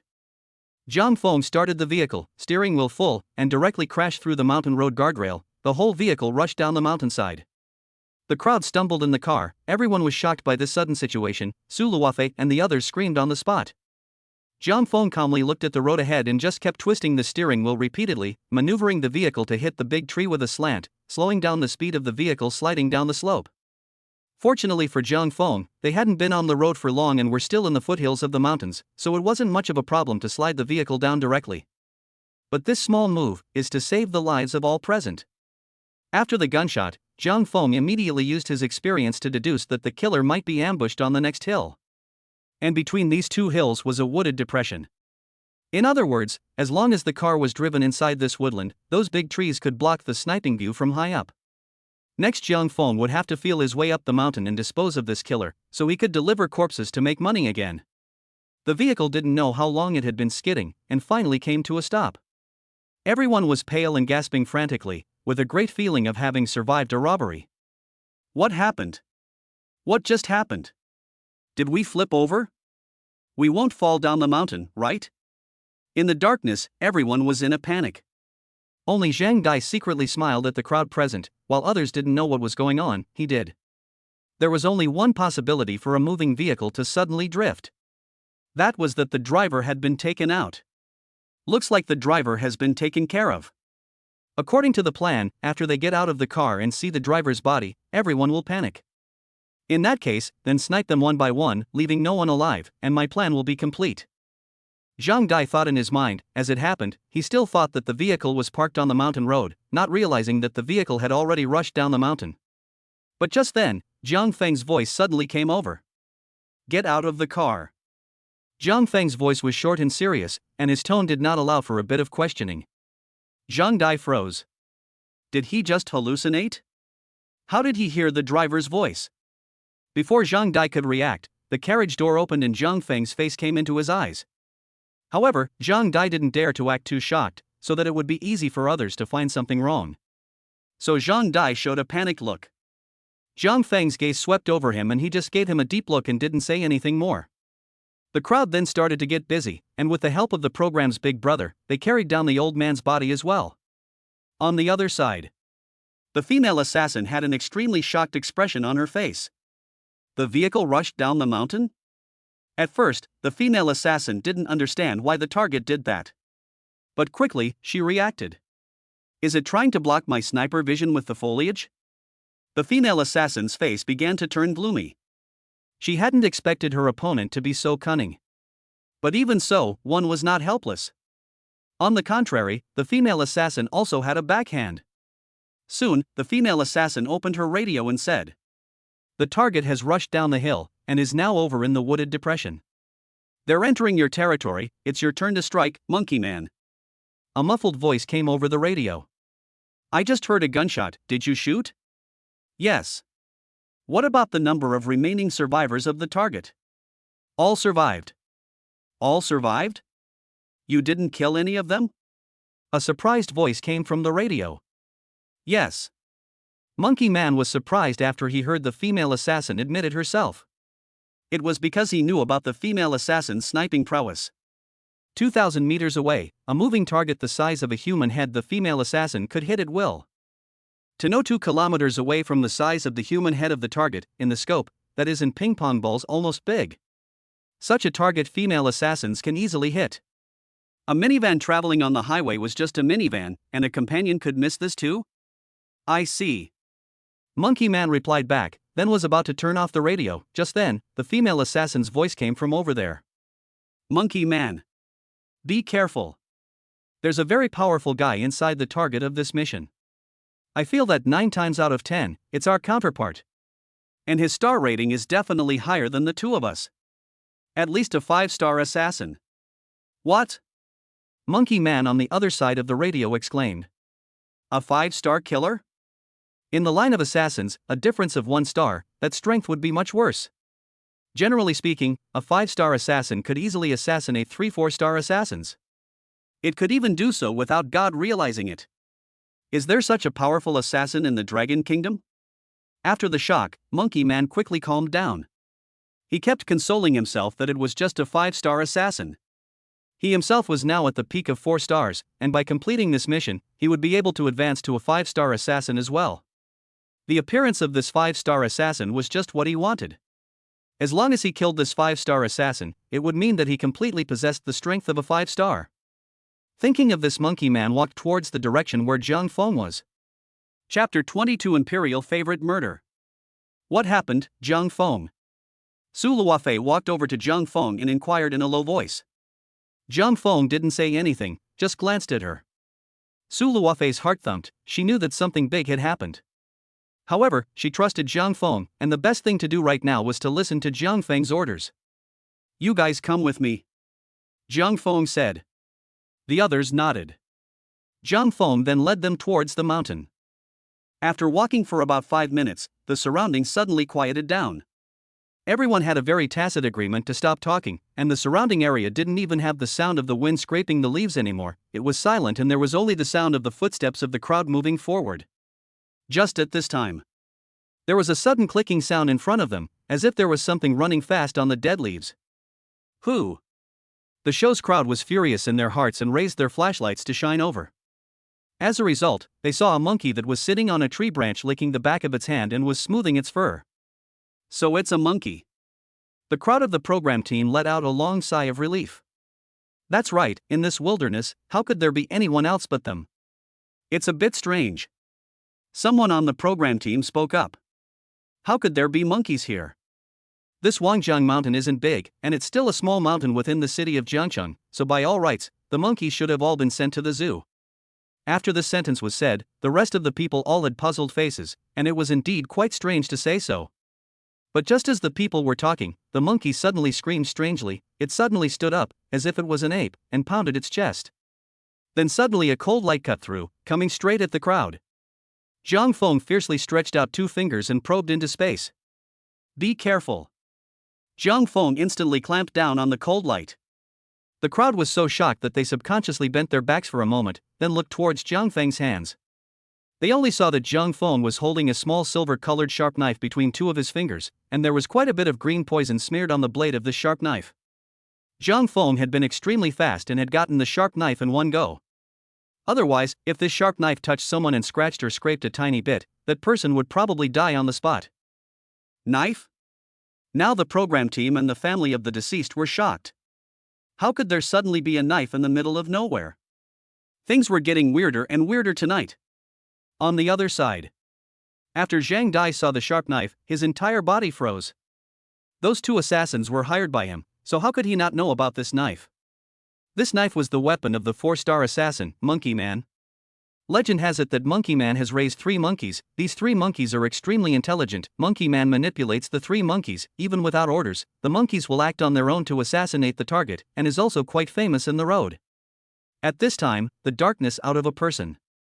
This person has a European and American face, tall, wearing a black suit, out of place with the surrounding natural landscape. It is the Monkey Man who just talked to the female assassin. Snap. Snap. Snap. Monkey Man clapped and applauded as he walked. Not bad, to have recognized my tactics in a flash. I'm afraid you're the 5-star expert. Zhang Feng looked at him with a bland expression. Speaking of Imperial Beast Killers, Zhang Feng did recognize a deceased person. Back when Zhang Feng was still a newcomer in the assassin world, he had taken on a mission to assassinate a target. And that target was also very cunning. and had actually hired a 7-star assassin to protect him. This 7-star assassin was an expert in killing people with imperial beasts. She raised a white python, a black cat, and a sparrow, and with these 3 animal killers she crossed the killer world and became famous. It was a pity that she ran into Jiang Feng. That night, the white python, the black cat and the sparrow died, and the target didn't live to see the next day. As for the 7-star assassin herself, she was so terrified that she fled on the spot. Since then, the world of killers had never seen this character again. Jiang Feng looked at the monkey man and said in disbelief, "Who is Hill Clara to you?" This name was the name of that 7-star assassin back then. Monkey Man froze violently after hearing this name. Hill Clara was none other than his own master's name. Monkey Man frowned slightly and looked at Jiang Feng. "How do you know about my master?" Jiang Feng shook his head and sighed slightly. Back then, Clara was also a long-established 7-star expert. I didn't realize how long it's been since then that she's been reduced to the point where she's started training newcomers like this. Jiang Feng had to admit that back then, Clara was a very promising rising star killer in the world of killers. If she hadn't run into Jiang Feng, she was afraid that she would have long since become an 8-star assassin, or even crossed the threshold of a 9-star assassin with 1 foot. It was a pity that Jiang Feng's performance that night had hit her hard, making her realize the gap between people, and she had been completely depressed ever since. Jiang Feng finished the sentence. The crowd in the live broadcast room was confused. "What do you mean? Brothers, why didn't I understand? What 7 stars, 4 stars? Why can't I understand it? Maybe Jiang Feng is a character from another path. Sounds like a novella, the kind of realm division inside a metaphysical novel. Plus when I have that feeling too, it turns out that Jiang Feng has even fought with 7-star emperors before. That powerful? Then how many star great emperors is Jiang Feng? How the hell should I know?" Back at the scene, Monkey Man's face grew uglier with every word he heard from Jiang Feng.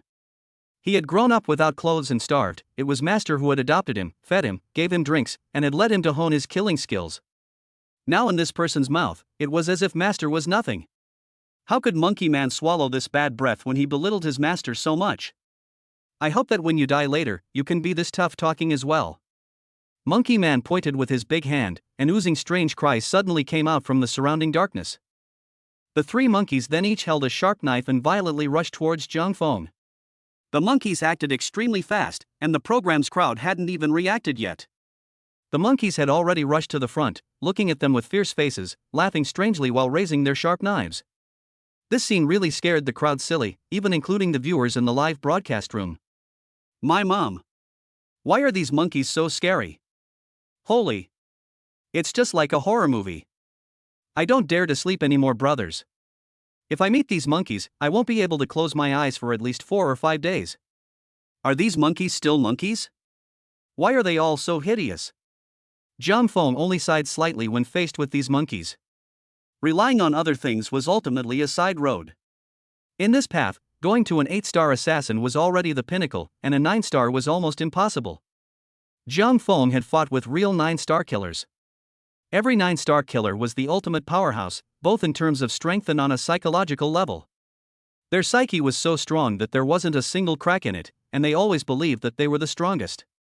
Only then were they qualified to become a 9-star slayer. That said, Jiang Feng's hand reached into the darkness and went straight for the monkey. The monkey had no time to resist, and only heard a few clicks. It was as if something had broken off. Jiang Feng then carried 3 black shadows and threw them in front of the monkey man. The lights of the show's crowd hurriedly followed. Only to see that the 3 monkeys had already had their necks pinched off and were dying of gas. Each one of them was like mud, lying motionless on the ground. It was also this instant. The monkey man was horrified to the point of no return. Chapter 23 Escape, Escape, Escape, Escape, Escape. One must know that these 3 monkeys were animal killers carefully selected by Monkey Man. Earlier in the year, Monkey Man was trying to select the real Monkey King. He bought thousands of monkey cubs in one go, and then locked them up in several separate rooms without giving them anything to eat or drink. Until finally they became so ferocious that they began to know each other like for like. And these 3 monkeys are the ones that survived among those thousands of monkey cubs. They were born with male brutality and extremely high spiritual intelligence, and the 3 monkeys also knew how to cooperate with each other. What's more, in order to enhance the strength of the monkeys after the monkey man, he did not hesitate to spend a lot of money in the international auction of an extremely rare potion.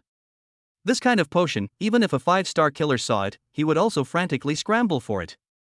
This was because bathing with this potion could drastically strengthen the body. Monkey Man almost emptied his family's wealth, bought such a potion, and then gave 3 monkeys a bath. After that, each monkey's strength was comparable to that of a 4-star killer. 3 4-star killer level pets, they also knew how to cooperate with each other. A slightly weaker 5-star killer would not be their match. But now, these 3 killer pets were actually pinched to death so easily. This represented something. You're not a 5-star expert at all. For a moment, Monkey Man's hands and feet went cold, and cold sweat broke out on his back as he looked at Zhang Feng in incomparable horror. If Zhang Feng was a 5-star assassin, then Monkey Man still had the mind to fight for victory. But when Zhang Feng struck, he directly crushed 3 killing pets to death. This meant that the young man in front of himself was at least a 6-star level killer. Hans September. You harmed me. The Monkey Man roared furiously inwardly. He didn't dare to delay, he hurriedly turned his head and fled.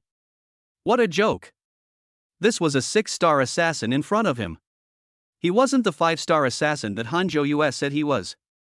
He was a 4-star assassin looking for trouble with a 6-star assassin. Wasn't that too much to ask for? So the Monkey Man turned his head and ran wildly. Zhang Feng watched the Monkey Man run away. His face didn't change at all, he was still calm and relaxed. Zhang Feng knew that the other party couldn't run away at all. That said, the Monkey Man's running speed was extremely fast. Almost in the blink of an eye, he scurried out more than 10 meters. This had already surpassed the human limit. The running speed of a 4-star assassin was usually around 7 or 8 seconds for 100 meters. Today's world record for the 100-meter dash was only 100 meters and 9 seconds and 5.8 seconds. However, Zhang Feng's face didn't change when he saw such a fast speed, because in Zhang Feng's opinion it was quite normal. Generally speaking, the physical quality of 1-star killers and 2-star killers was no different from normal people. What caused the distinction between 1-star killers and 2-star killers was more of an experience aspect. Take Steven for example, he was just inexperienced in dealing with crime scenes. That's why he had been stuck at 2 stars, unable to advance, solve this problem, and he could figure out how to become a 3-star assassin. Starting from a 3-star killer, people would have to figure out how to improve their physical fitness. Jerking iron or not, long distance running or not, medicinal bath or not, or practicing some ancient martial arts of the Dragon Kingdom or not. Probably the body will hammer to close to the human limit, that is, to reach the world record level, can become a 3-star killer. Historically, there are examples of 3-star killers turning into athletes, and there are also examples of athletes moving into the ranks of killers. These are not surprising. However, starting from 4 stars was the watershed between killers and regular people. The easiest way to become a 4-star assassin was to worship under a famous master and let him or her help hammer their body. There were still some very magical secret arts in this world, and these secret arts could drastically enhance the quality of one's body. Only these secret arts were very rare, and were basically mastered by some high-star killers, or some big families of plutocrats in foreign countries, who utilized these secret arts to train their family killers to remove enemies for themselves. Other than that, Zhang Feng knew that there was a martial arts secret art in the Dragon Kingdom that could dramatically enhance human physical fitness. He had once met a Dragon Kingdom 8-star assassin. That assassin came from a martial arts family in the Dragon Kingdom. His grandparents were all from martial arts, and his grandfather's generation was a generation of martial arts masters. That 8-star assassin had utilized his family's martial arts to refine his body to its peak, which had simply reached an unbelievable level. With one finger slamming out, he could poke bloody holes in a person's body from a distance of 10 meters. It was only a pity that 8-star assassin was old and had not taken on any more missions for a long time, and was considered to have completely withdrawn from the assassin world. Got a little carried away. Zhang Feng came back to his senses. To be honest, Zhang Feng had slacked off quite a bit since returning to China. It was because he hadn't confronted an assassin head-on for a long time. Now that he saw Monkey Man escape, he couldn't help but be a little thoughtful. But the thoughts were fast, and less than 2 seconds had passed before and after. That being said, Monkey Man was trying to run wildly. Soon he saw the border of the woods, and as long as he escaped the woods, he would have a way to survive. Thinking of this, a smile appeared on Monkey Man's face. But the next second, his smile completely froze on his face. Because he saw a young man in front of him, who was currently standing with his hands in the air, waiting for himself. Who else could it be if it wasn't the 6-star assassin from just now? At this moment, Monkey Man's heart was like falling into an ice cellar. A few moments later, there was an extra body of the man in the suit on the ground. Zhang Feng deliberately waited for the Monkey Man to run for a while longer before chasing after him so that he could get rid of the program. Zhang Feng used some tricks to make the Monkey Man's body disappear, and no one in the world could ever find the Monkey Man's body again. But just as Zhang Feng was dealing with Monkey Man, the walkie-talkie on Monkey Man rang. "Monkey Man, how's the situation on your side? Has the target been dealt with yet?"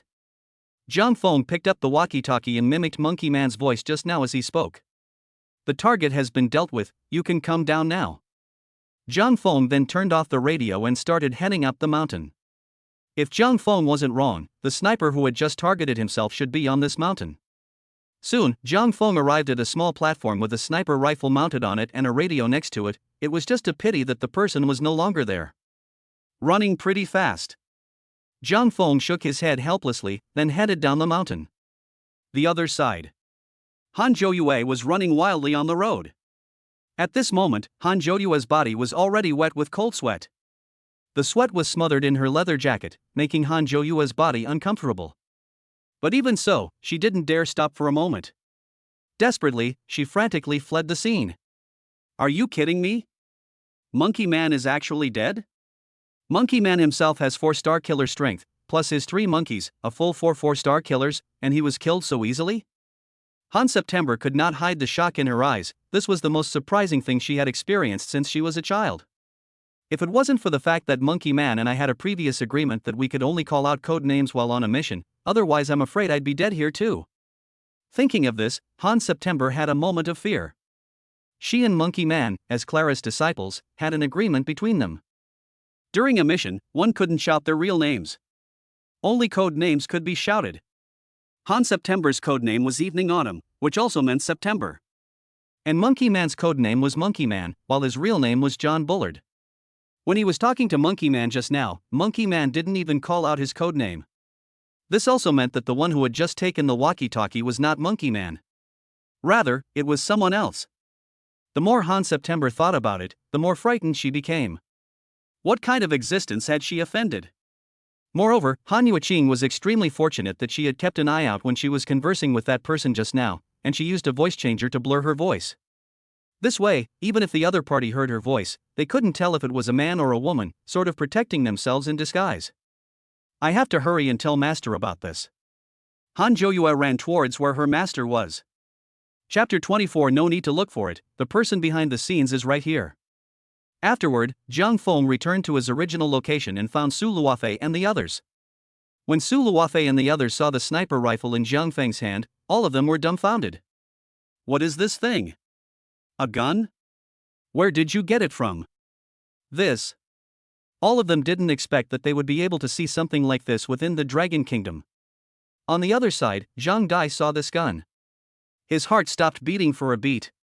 This sniper rifle. Wasn't it the same one that he had bought for late autumn? How did it appear in the hands of this driver? Could it be that? The more Zhang Dai thought about it, the more he was surprised and scared. He counted 1,000 times, how could he not count that he would be planted in the hands of a driver? His own plan was completely disrupted. But even so, Zhang Dai didn't dare to show the slightest bit of resentment, otherwise he would be exposed. After that, Zhang Feng asked Su Luofei to report to Demon Spirit, saying that a sniper rifle had been found here. This sniper rifle, Zhang Feng couldn't hide it privately because it was being broadcast live right now. If he privately hid this sniper rifle, then it would bring him a huge trouble. Secondly, if he handed the sniper rifle over to the Demon Spirit, then the Demon Spirit would naturally go all out to track down the hidden agenda. That escaped killer would face the risk of being surrounded by the police, all without having to do anything himself. Zhang Dai didn't dare to say anything when he saw Su Luofei report to the police. If he jumped out at this time to stop reporting to the police, then he would be too suspicious. It might arouse this driver's suspicion. Anyway, this gun had been purchased by himself through black channels, and the Dragon Country Demon Spirit couldn't find out anything. Soon, Su Luofei told the Demon Spirit the location, and the Demon Spirit was rushing this way. About 10 minutes later, the Demon Spirit arrived at the scene. The leader was still Zhao Xing. "Who found the gun?" Zhao Xing said. He looked around and suddenly realized that this group of people all looked quite familiar, as if it wasn't the first time they had met. Until the next second, Zhao Xing saw that person again in the crowd. It's you again? Zhao Xing went numb. Nice guy. Last time, it was Zhang Feng who helped subdue the bank robbers. This time, it was Zhang Feng again who wanted to retrieve a sniper rifle. At this moment, Zhao Xing was completely numb. Does the world revolve around this kid? No matter where this kid goes, strange things happen. Zhao Xing even did some calculations in his mind. If Zhang Feng is a demonic spirit, I'm afraid that he now has a higher police rank than even himself. At this time, the other demon spirits came up and said to Zhao Xing, "It's not our dragon country's standardized firearms, it was smuggled in from abroad." Smuggled firearms? Zhao Xing frowned slightly. This was not a small matter. If this was reported, it would probably cause the upper echelons to be shaken. If this could be solved, not to mention him, even the director would be rewarded by the higher-ups for this. But it's still hard to find out who's behind this. If these guns could enter the Dragon Kingdom, they must have cost a lot of money in material resources. It meant that the purchaser had power and influence, and the purchaser was definitely not a cutie pie.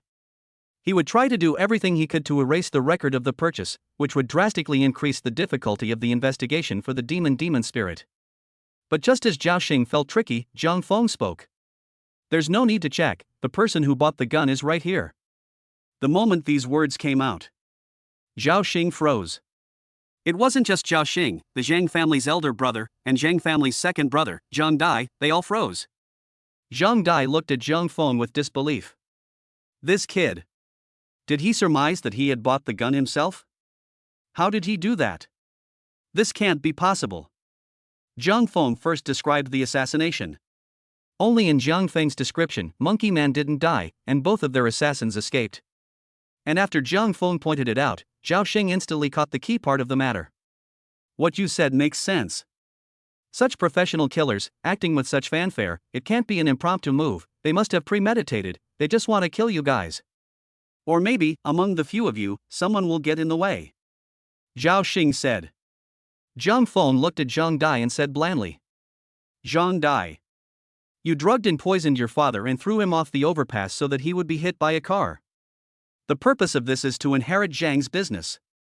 Just kill your elder brother tonight. Then you can logically inherit Zhang's business. Zhang Dai's face changed wildly when he heard this. Zhang Dai's elder brother was also questioning him. Is that what he said like this? Dai? Was it you who killed our father? Zhang Dai hastily retorted. No. What a bunch of nonsense. That was our father. How could I bear to kill our father? Big brother, would you rather listen to an outsider's credulous words than believe your own brother? I'm your own brother. When Zhang Dai said this, his big brother also hesitated. What Dai said actually made sense. Up until now, what the driver's little brother had said was just one side of the story. There wasn't any substantial evidence. Zhao Xing immediately became serious. He looked at Zhang Feng and said, Zhang Feng, do you have any evidence? Zhang Feng squatted down and pulled open the shrouded body bag of the Zhang family's old man. In an instant, a pungent and disgusting corpse stench hit the crowd, and the crowd only glanced at the corpse inside without thinking, and they vomited like crazy on the spot. Even the experienced demon spirit was turning blue at this moment, looking a bit uncomfortable. Zhang Feng calmly peeled away the flesh of the corpse, revealing the internal organs, and said, The poison you put down, it's true that you can't see anything within 24 hours. But after 24 hours have passed, the corpse's internal organs will begin to start changing, and the internal organs will gradually turn purple and black. Zhang Feng looked at Zhao Xing and said, This is not a corpse spot. 2 hours after a person's death, blood will be deposited to the bottom of the corpse to form a corpse spot. After that, during the spreading period of the corpse spot and the infiltration period, its color is purplish red, not black, and the corpse spot will only appear in the skin, not in the internal organs, let alone change the color of the internal organs. Zhang Feng continued, If you conduct an autopsy, you can extract an extremely minute amount of trichloromethane in the stomach of the deceased. With every word Zhang Feng said, the people present were surprised. Everyone looked at Zhang Feng with disbelief. They didn't expect that Zhang Feng would find out the truth in one go. And after Zhang Feng finished speaking, Zhang Dai had completely given up his struggle. It was already over. After the demon spirit heard him, he would have conducted an autopsy no matter what. And the matter of the corpse's internal organs changing, he himself didn't know about it from the beginning to the end. This Zhang Feng knew more than himself. A sense of powerlessness rose in Zhang Dai's heart as he looked at Zhang Feng and said, "How do you know all this?" Zhang Dai had already resigned himself to his fate, but this was the last doubt in his heart. That poison, but he had gotten it from an underground auction abroad. Legend had it that this poison was researched by a heaven-ranked killer with great dedication. That heavenly ranking killer was known for his subtle poisons, and had poisoned several Sakura executives to death, and the whole person was mysterious and unseen. And it was precisely because Zhang Dai believed in this assassin's abilities that he chose this poison. Facing Zhang Dai's question, Zhang Feng did not answer. Because this poison was what Zhang Feng had developed. Chapter 25, Part-time job ends, $5 million arrives. There was once a time. Zhang Feng was very addicted to poison killing. Because this trick was especially popular at high-class balls.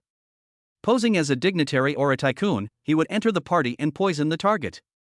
After the target died from the poison, he quietly left the scene. This technique is extremely suitable for crowded places.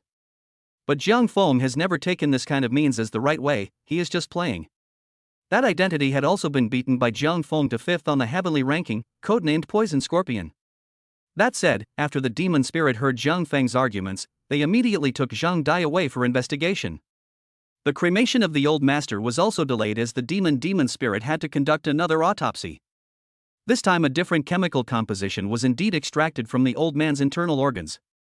After that, Zhang Dai was transferred to the Jiangcheng Case Center, ready to receive the final trial. At this time, Zhang Dai's elder brother found Zhang Feng. His eyes were red and he had obviously just cried. The elder brother also didn't expect that in just 2 days, he had lost his old man and younger brother successively. What was even more heartbreaking was that his younger brother had even tried to get himself killed. "Thanks to you for this matter, if it wasn't for you, I probably would have died there tonight," the elder brother said to Zhang Feng. He then took out a business card and handed it to Zhang Feng. "This is my business card, feel free to ask if you can use me in the future. I still have 2 points in Jiangcheng, if you run into any trouble you can't handle, just call this number." Zhang Feng glanced down at the business card, which had the words Zhang Weiye written on it, and then he put it away. Immediately afterward, Zhang Feng's cell phone rang and he picked it up. His bank account had unexpectedly arrived with $5 million. Zhang Feng looked at Zhang Weiye, he knew that it was Zhang Weiye calling for the money. "Brothers, don't be foreign to me, this is what you deserve, I hope you don't think it's too little." The Zhang family was a large family, the old man was worth tens of billions, and the family business was also tens of billions in size. Spending out $5 million for Zhang Weiye was really the same as an ordinary person buying a popsicle. Zhang Feng naturally will not be polite with Zhang Weiye, since the other party gave, then he will accept. $5 million in the country is also a huge sum of money. To know Zhang Feng tonight's part-time job is only $200. Zhang Weiye then patted Zhang Feng's shoulder before leaving. Just as he left in front of him, Su Luofei and the others walked over, each of them drooping and looking very uninspired. "I really didn't expect this to happen," Su Luofei said. She then remembered Zhang Feng and asked, "Right, Zhang Feng, do you still have a part-time job tonight?" "No more." Zhang Feng glanced at the time. After making a statement, it was already more than 8 p.m., almost 9 p.m. His own work for today was over. Compared to the past, the harvest this evening was quite okay. "So are you still working part-time tomorrow?" Su Luofei asked. "There's something tomorrow, I have to go out of town, so I won't be moonlighting tomorrow," Zhang Feng replied. When Su Luofei heard this, she raised her eyebrows slightly. "Something to take a trip out of town?" Su Luofei's intuition was telling her that something big was definitely going to happen tomorrow. There was definitely something big going to happen. Afterwards, Su Luofei made an appointment with Zhang Feng to meet at Century Square at 8 o'clock tomorrow morning. Zhang Feng then separated from Su Luofei and the others. Jiangcheng, Donghua District, inside a high-grade villa. It was now 9 o'clock at night. But it was still dark inside the villa. The cool moonlight slowly sprinkled on the floor through the huge floor-to-ceiling windows. Looking forward along the shiny floor, one could only see a pair of jade legs slowly slung together. Tender white and shiny, well-proportioned and slender. Even without looking at its owner, one could tell that her owner was definitely a beautiful woman. Continuing to look upwards. The surplus waist was leaning on the soft sofa, so cozy. But just then, a green shadow slowly crawled across the waistline and seemed to gently roll the woman up. It was a 5 or 6 meter long green-colored python. At this moment, the python was raising its head and spitting out letters at this beauty. The beauty, on the other hand, was stretching out her fingers and slowly hooking the green python's chin. In the past, I had a friend who looked a lot like you. The only difference between you and her was the color. She was white and you were green. This beauty clearly had a Western face, but she spoke a fluent language of the Dragon Kingdom. Master. Hanjoyua half kneeled on the floor and hung her head at this beauty as she carefully snapped. Did you just hear what I said?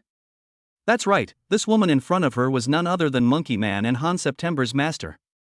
A royal beast master from a Western country, the 7-star slayer Clara. Heard you. Clara's voice sounded a bit breathless.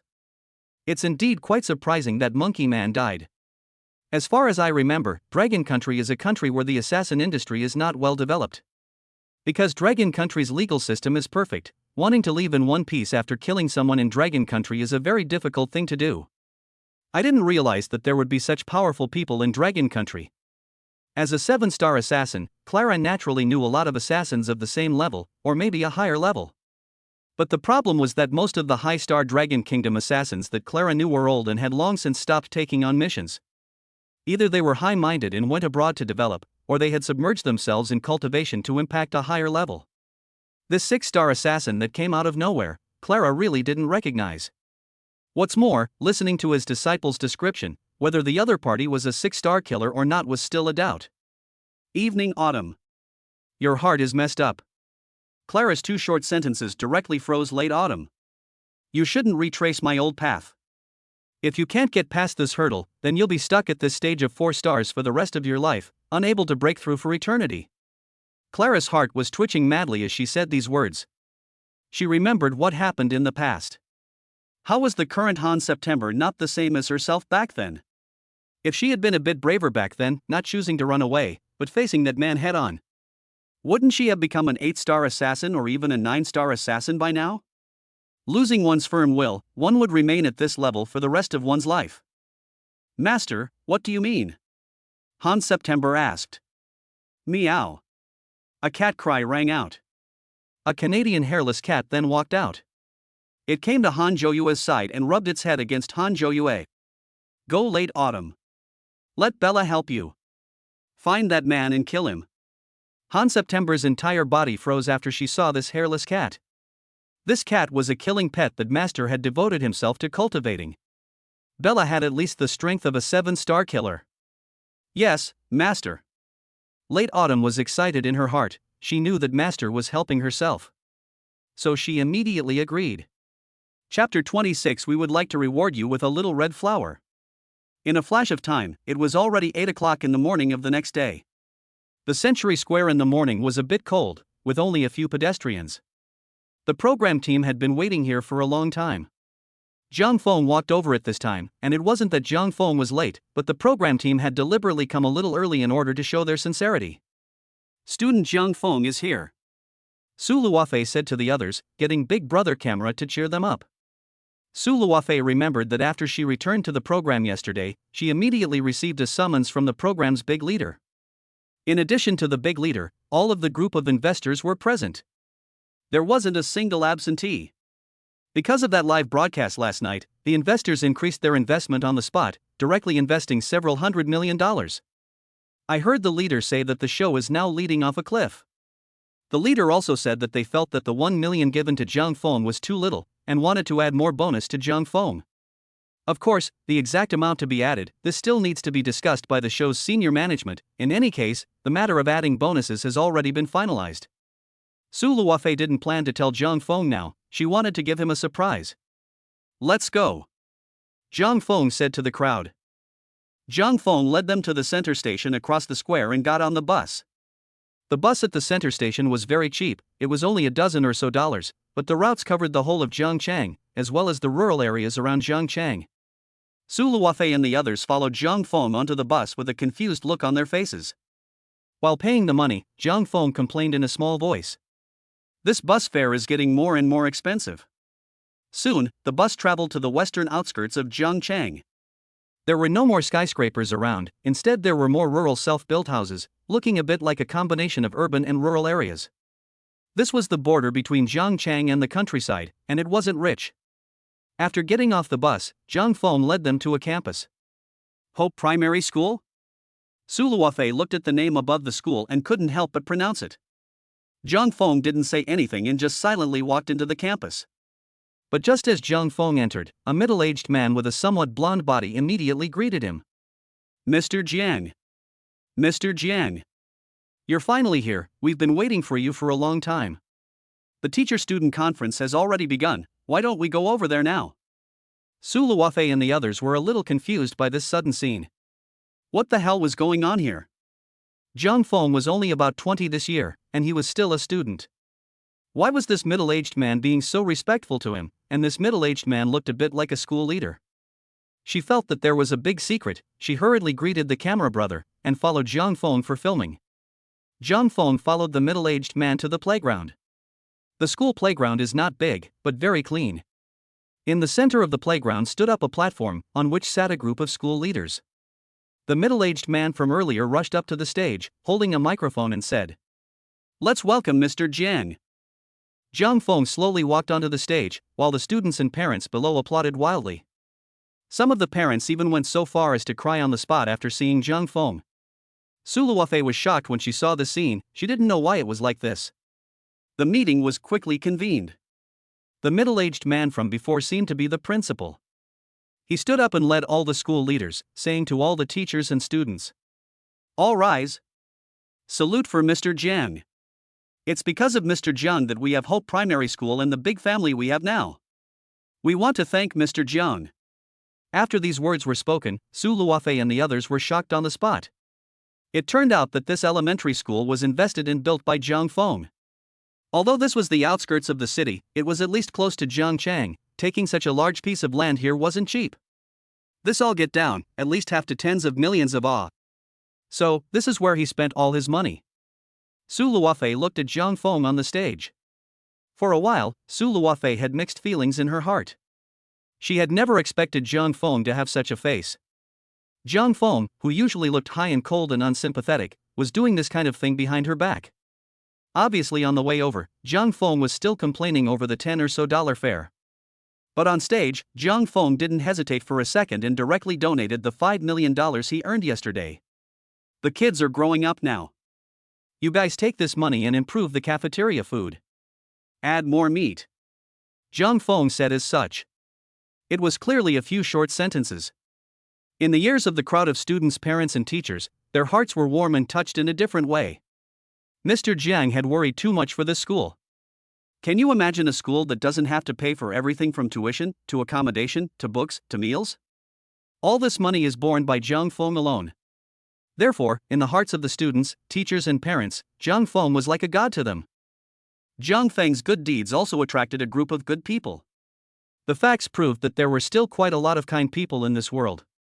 There were some teachers who, after learning about this, resolutely gave up their old jobs and came here to teach, some even didn't want to be paid.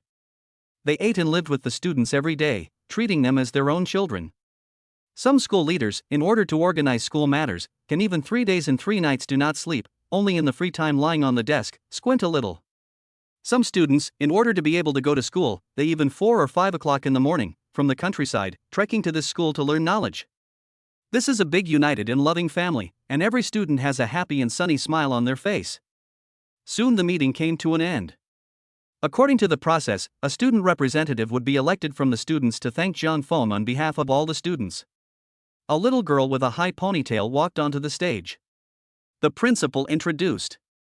Mr. Jiang, this is our school's 4th grade student with the best academic performance, Shishir, who is 9 years old this year. Uncle Zhang Feng. Shishir called out nicely. This is our gift to you.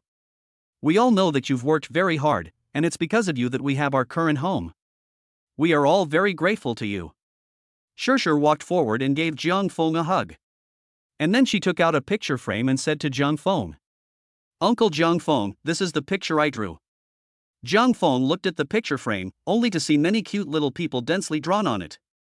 Jiang Feng instantly recognized it. This one at the very front with a stinky face was himself, the blonde one at the back was the principal, the bald one was the director of instruction, and there were a bunch of teachers, and at the very back were densely packed with uncountable students. This painting is not simple. Want to paint to this point, that requires a lot of effort. Uncle Jiang Feng, look at the back. Sure said. Jiang Feng turned the painting over, only to see that the back was densely written with words. I wish Mr. Jiang a long life. Never die. Zhang Liang from the 3rd class of the 6th grade. Why does Mr. Jiang come alone every time? Why don't you find a date? Why don't I introduce my sister to you? Pan Mo from the 5th grade class. Mr. Jiang, why don't you come? I still want to hear you tell us a story. Miao Miao Wang from the 2nd class of 4th grade. Teacher Jiang, the weather has cooled down lately, you should take care of your health and not worry about us too much. Teacher Jiang. My math score went up again. Mom rewarded me with a meal of ribs, he. Teacher Jiang. I heard that the most powerful school is Tsinghua University. I want to get into Tsinghua University. When I return from my studies, I'll build the Hope Primary School. I hope I can share a little bit of pressure for you. Jiang Feng looked at these quotes, and for a moment, the corners of his mouth hooked up slightly. Even if he was the #1 assassin in the heavenly ranking. Even if he was a devil who killed without blinking an eye. Even if he was a cold-blooded arms dealer. But at this moment, Jiang Feng's heart was touched by it. Teacher Jiang. Sure suddenly took Jiang Feng's hand and opened her mouth to laugh. We want to reward you with a little red flower. Sure turned Jiang Feng's hand over and drew a small red flower on the back of Jiang Feng's hand. Sure then clenched her fist and touched fists with Jiang Feng. Jiang Feng saw that there was an identical little red flower on the back of her hand. Sure raised Jiang Feng's hand up. In a flash, the school leaders followed suit and raised their hands. The entire school's teachers also raised their hands, and the entire school's students also raised their hands. On the back of their hands, they all had the same little red flower as Jiang Feng. This little red flower was shining under the sun. Chapter 27, I didn't realize his past was so heartbreaking. Hope Primary School, in the office. The principal personally brought tea for Su Luofei and the others. Are you guys interviewing for the program? The principal asked. Su Luofei nodded, yes. The principal smiled upon hearing this. That's great, friends in front of the TV, if you see this, I hope you can help us and Mr. Jiang. Nowadays, there are still many left behind children in the countryside who can't afford to go to school. Our and Mr. Jiang's strength is still too limited. I hope that friends from all walks of life can help. Su Luofei also said after hearing these words. I'll talk to the leaders about this matter when we get back, and try to put out a publicity program for you. The scene just now had deeply touched Su Luofei, and Su Luofei also wanted to do her part to add to this good deed. However, all of this would have to wait until Su Luofei returned. Right now, Su Luofei had a bellyful of questions. These questions were all about Jiang Feng. Thinking about it, she asked the first question. Headmaster. I want to know why Jiang Feng donated this school of yours? After Su Luofei said this, the rest of the crowd looked at the principal. They were all puzzled. Jiang Feng was only 20 years old this year, and in just one day yesterday, he had earned $5 or $6 million. 20 years old, 5 to 6 million, what kind of concept was that? Such a huge sum of money was enough for Jiang Feng to dash around for 10 years. Logically speaking, the first thing a teenager of this age would do when they get a huge sum of money is to spend it. On the contrary, there were almost none like Jiang Feng who chose to donate to the school unconditionally. It's really too rare. One could not be found in 10,000 people. After the principal heard this, he let out a long sigh. The atmosphere of the entire conference room also went cold and silent. The principal's face became somewhat heavy. He opened his mouth and said, It seems like you guys still don't understand Mr. Jiang. In fact, Mr. Jiang has donated more than just one of our elementary school. Mr. Jiang has donated hundreds of schools. Nationwide, there are schools donated by Mr. Jiang in the north, west, southwest, and northwest, even including inside some of the Great Mountains. After these words were spoken, Su Luofei and the others were stunned. Ah! Su Luofei's mouth opened slightly, her entire body unable to believe it. The principal glanced outside before continuing. Although Mr. Jiang is not good with words, we actually all know that he is a very kind person. What you may not know is that Mr. Jiang used to be a part of the countryside as well. He's a child who came out from the countryside. Su Luofei and the others were stunned, each of them staring at the principal with wide eyes in disbelief. How could they not have expected that Jiang Feng would have this kind of experience? The principal continued, I'm sure you're all aware of what the living standard conditions are in the countryside.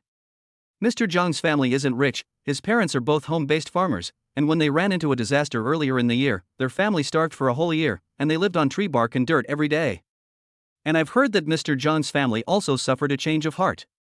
A coal boss lied about Mr. Jiang's hometown, saying that they have a coal mine there, which needs to be mined vigorously, and every family can get a large sum of money, but the machine needs a large sum of money to start, so every family that wants to get rich has to advance a large sum of money first. Mr. Jiang's parents didn't go to school and don't have much culture, so they gullibly believed the coal boss's lies and emptied out their family's money to advance on.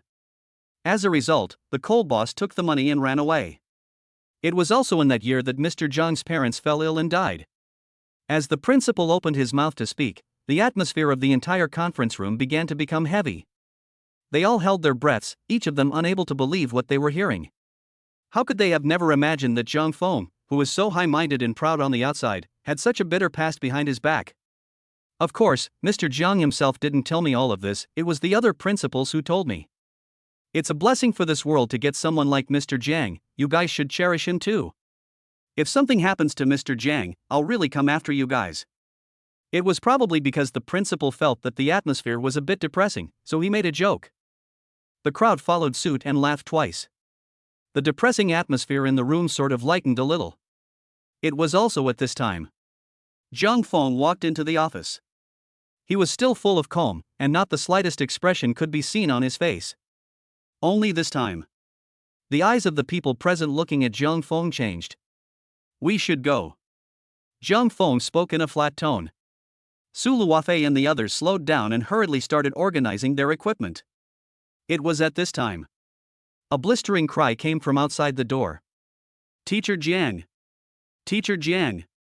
You wait! You wait! A man was moved to tears as he walked into the office and saw Jiang Feng. So it's really you! Teacher Jiang! Jiang Feng looked at this person, he looked a bit older, around 60 years old. This old man was wearing a security uniform. Jiang Feng felt familiar as if he had seen it somewhere. The old man opened his mouth and said, It's me, Mr. Jiang. Have you forgotten? You saved my life at the bank yesterday. After he said that, Jiang Feng remembered. Wasn't the old man in front of him the same old security guard who had dealt with the robbers with a riot fork in the Longda Bank yesterday afternoon? What a surprise! My savior! Surprisingly, it's the principal of Hope Primary School. The old security guard continued, I heard your name yesterday, and those demonic spirits called you Jiang Feng. As a result, I went home yesterday and heard my granddaughter, Shishir, say that the principal of their school was coming back for a trip and was also called Jiang Feng. I was thinking at the time, could you be the one who saved me yesterday? Upon seeing you today, it is indeed you. It really is you. The old security guard became more and more excited, and in the end, he even shed 2 lines of tears, and was even about to kneel down for Jiang Feng. Jiang Feng saw this and hurriedly assisted him. The old security guard's daughter-in-law also spoke at this time. Mr. Jiang, we really don't know how to repay you for your great kindness to our family. You saved our family's old man's life, and you also let my granddaughter have school. I really. The old security guard's daughter-in-law spoke, and she too burst into tears. Jiang Feng helped them to the seat and comforted them for a while before their agitated emotions slowly calmed down. Jiang Feng, after questioning, this is to know the situation of their family. It turned out that the old security guard family lives in the countryside, family conditions are not good. Shishir's parents were working abroad and didn't come home for years, so they left Shishir to be raised by the 2 old men. The old security guard also had no choice but to go to Jiangcheng to find a job. Fortunately, he previously had the status of war veteran, received preferential treatment from the state, which was able to serve in the Longda Bank. But the old security guard's daughter-in-law has a leg disease, mobility is not convenient, the old security guard's salary both to manage the family food and drink, but also to pay for Shishir in the previous school. The old guard couldn't afford to pay for the school, so the 2 of them planned to let Shishir drop out of her old school. But at this time, they heard that an elementary school had been built in the town, called Hope Primary School, and that the school did not charge tuition fees, accommodation fees, or even meal fees. Shocked, the two couples began to visit and investigate, and they found that the rumors about the Hope Primary School were true. So the two of them sent Shershur to Hope Primary School, which took a big part of the pressure off their family.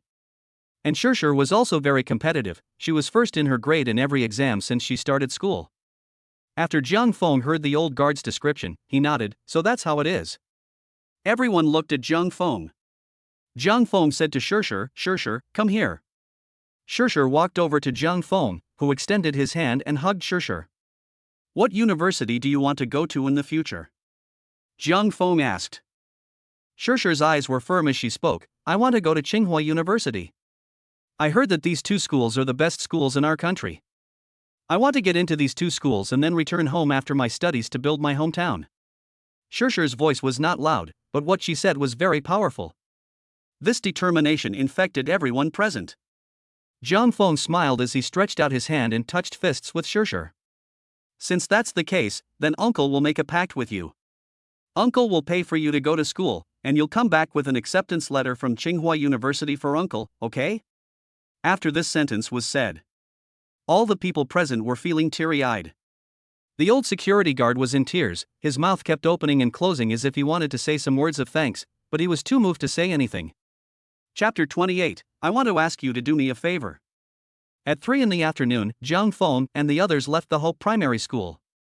The school leaders all stood at the entrance of the school, watching Jiang Feng and the others get into their cars and leave. Su Luofei and the others couldn't calm down for a long time. Today's program recording was more shocking than ever before. Just as everyone was pondering, Jiang Feng's phone rang. It was an unfamiliar number calling in. Jiang Feng answered the phone and a voice came out from the other end. Jiang Feng, it's me. Do you have time tonight? Jiang Feng asked with a slight frown as he listened to the voice over there. You are? Zhao Xing on the other end of the phone completely blackened his face. Good lord, together I arrested you once and met you twice. You can't even hear my voice by now? How can your memory be so bad when you're an assassin? Won't the employer complain about you? I am Zhao Xing. Zhao Xing said. Jiang Feng didn't shy away and asked directly, what's up? Zhao Xing on the other end of the phone said. I want to ask you to do me a favor. Of course, I won't let you do a favor for nothing. After this favor is done, I'll give you $50,000, how about it? At this moment, it was also Jiang Feng who didn't turn on the speakerphone. If these words were heard by Su Luofei and the others, they wouldn't be able to avoid another shock. Because Zhao Xing was a demonic spirit. A demon spirit that had begged Jiang Feng's head, wanting a student to do him a favor. Jiang Feng always had a principle when doing things, and that was to make money when there was money. Since Zhao Xing had said that he would give himself 50,000, there was no need for him to pretend to be noble, just do him a favor. Okay. Jiang Feng agreed. Zhao Xing breathed a long sigh of relief after hearing this. Zhao Xing asked. Where are you now? I'll go pick you up. Zhao Xing was very busy yesterday and today. He was so busy trying Zhang Dai that he didn't have time to watch the livestream and didn't know where Jiang Feng and the others had gone. I'm on my way back to the city now, it'll probably take me another 2 hours to get to the station. Our car goes to Century Square, so you can wait for us at Century Square. Jiang Feng said. Good. Zhao Xing agreed without saying a word. Zhao Xing then hung up the phone. Seeing that Jiang Feng seemed to have an arrangement next, Su Luofei came forward to ask what was going on. But before concubine Su could say anything, Jiang Feng's cell phone rang again. Jiang Feng looked down and this time the incoming call was from an acquaintance. This person is his own college classmate, the relationship is considered not bad kind, the two often eat together in class. Of course, Jiang Feng was rather withdrawn. He wouldn't take the initiative to approach others, it was this classmate who took the initiative to approach Jiang Feng. Incidentally, this college friend was a boy. Hey, Jiang Feng, you took a vacation today? The classmate spoke up. Yes. Jiang Feng said back. Holy. Jiang Feng. You really lost out by taking a vacation today. Do you know that a big beautiful girl has transferred to our class? Holy. She's so damn pretty, she's on the same level as our former school beauty, Jiang Lingxue. What's the name of the beauty that transferred to our class today, do you have any impression? The voice of a classmate talking to others came from the other end of the phone. Right. Han Yu Yu. That beauty is called Han Yu. I'll tell you, Jiang Feng, you really lost out today. If you don't take time off today, my buddy thinks that with your looks, you should be able to take this Han Yu. Jiang Feng listened to the words of his classmates, and for a while he looked a little disinterested. Oh. Jiang Feng said indifferently. The biggest difference between Jiang Feng and his peers was this. The other students in the dormitory were all talking about which department's girls were good looking, what happened to which star player, and what big melons appeared in the country. But Jiang Feng was never interested in these things. So even though Jiang Feng's drawer was already stuffed with love letters from girls, he had never been in love with any of them. I'll hang up first if there's nothing else. Jiang Feng said. Alas, it's a pity that God gave you this good skin, but you don't know how to use it. Okay, hang up, bye. Jiang Feng then hung up the phone. When Su Luofei saw that Jiang Feng finally hung up the phone, she let out a long breath of relief, then she wanted to come forward to inquire about the situation. But before Su Luofei could open her mouth, the phone rang again. This time, Su Luofei was confused. Was Jiang Feng usually this busy? He hadn't answered a single phone call all day yesterday. But in just 2 to 3 minutes, he answered 3 calls? However, Su Luofei was still very educated. She immediately closed her mouth and waited for Jiang Feng to finish answering the phone. Who would have thought that after Jiang Feng saw this call, he didn't choose to answer it, but hung up directly? Because this call was from Sun Ying from the morgue. But Jiang Feng was too lazy to bother with this kind of person. He didn't want to get too involved with Sun Ying. Whether it was the people in the morgue or anything else, it had nothing to do with him. He was just here to make money. This time, Su Luofei saw that Jiang Feng didn't answer and instead hung up the phone.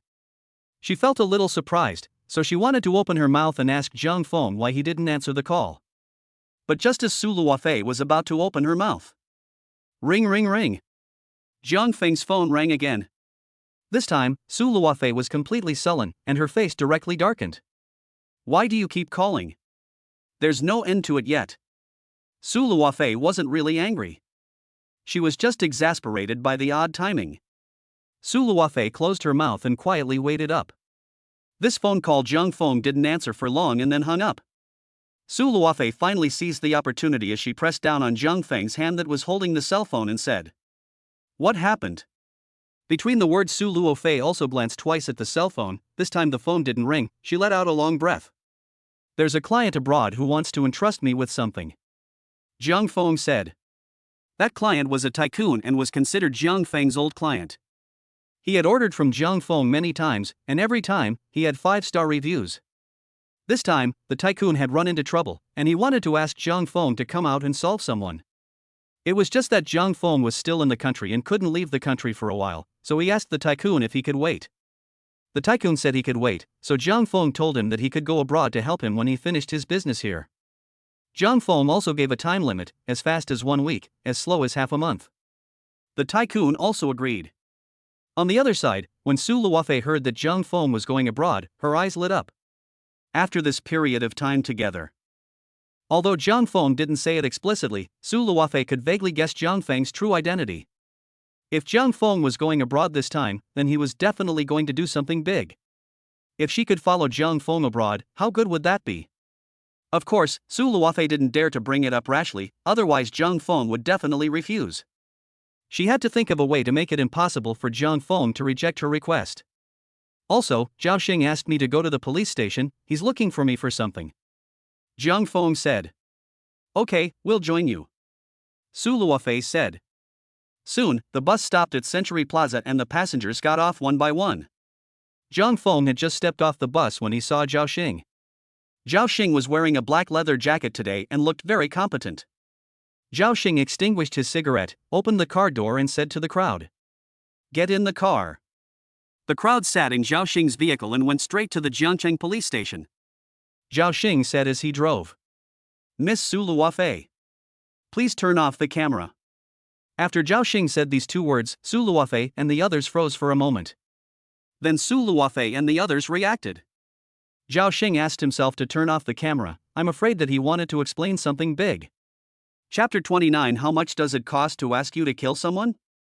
So Su Luofei hurriedly cooperated and directly closed the live broadcast. As soon as the camera was closed, Zhao Xing's face became serious and heavy. He said to the crowd, The next thing I'm going to talk to you guys about belongs to a confidential incident. What is the concept of a classified incident? I think you guys are all aware of it, if you guys leak this matter out. Several of us will be finished, understand? Dragon Kingdom's secrecy levels were top secret, confidential and secret. General secret events were more common, just like the demon spirits law enforcement records and so on, these all belong to the secret level. People within the same system could look through them and watch them. But further up, the confidential level, that is, there is a saying. Generally speaking, major cases like this belong to the classified level. And then up to the top secret level, that is the highest specification of the level of secrecy. The number of nuclear warheads, distribution location, the location of major military bases, these all belong to the top secret level. After Zhao Xing said this, they all raised their interest. What exactly is the classified event that Zhao Xing said? Zhao Xing opened his mouth and said, "Have you guys heard of it, the Jiangcheng serial murder case?" After Su Luofei and the others heard those few words, they all thumped in their hearts. Immediately afterward, a look of shock and terror surfaced on all of their faces. The Jiangcheng serial murder case. The nightmare in the hearts of every Jiangcheng people.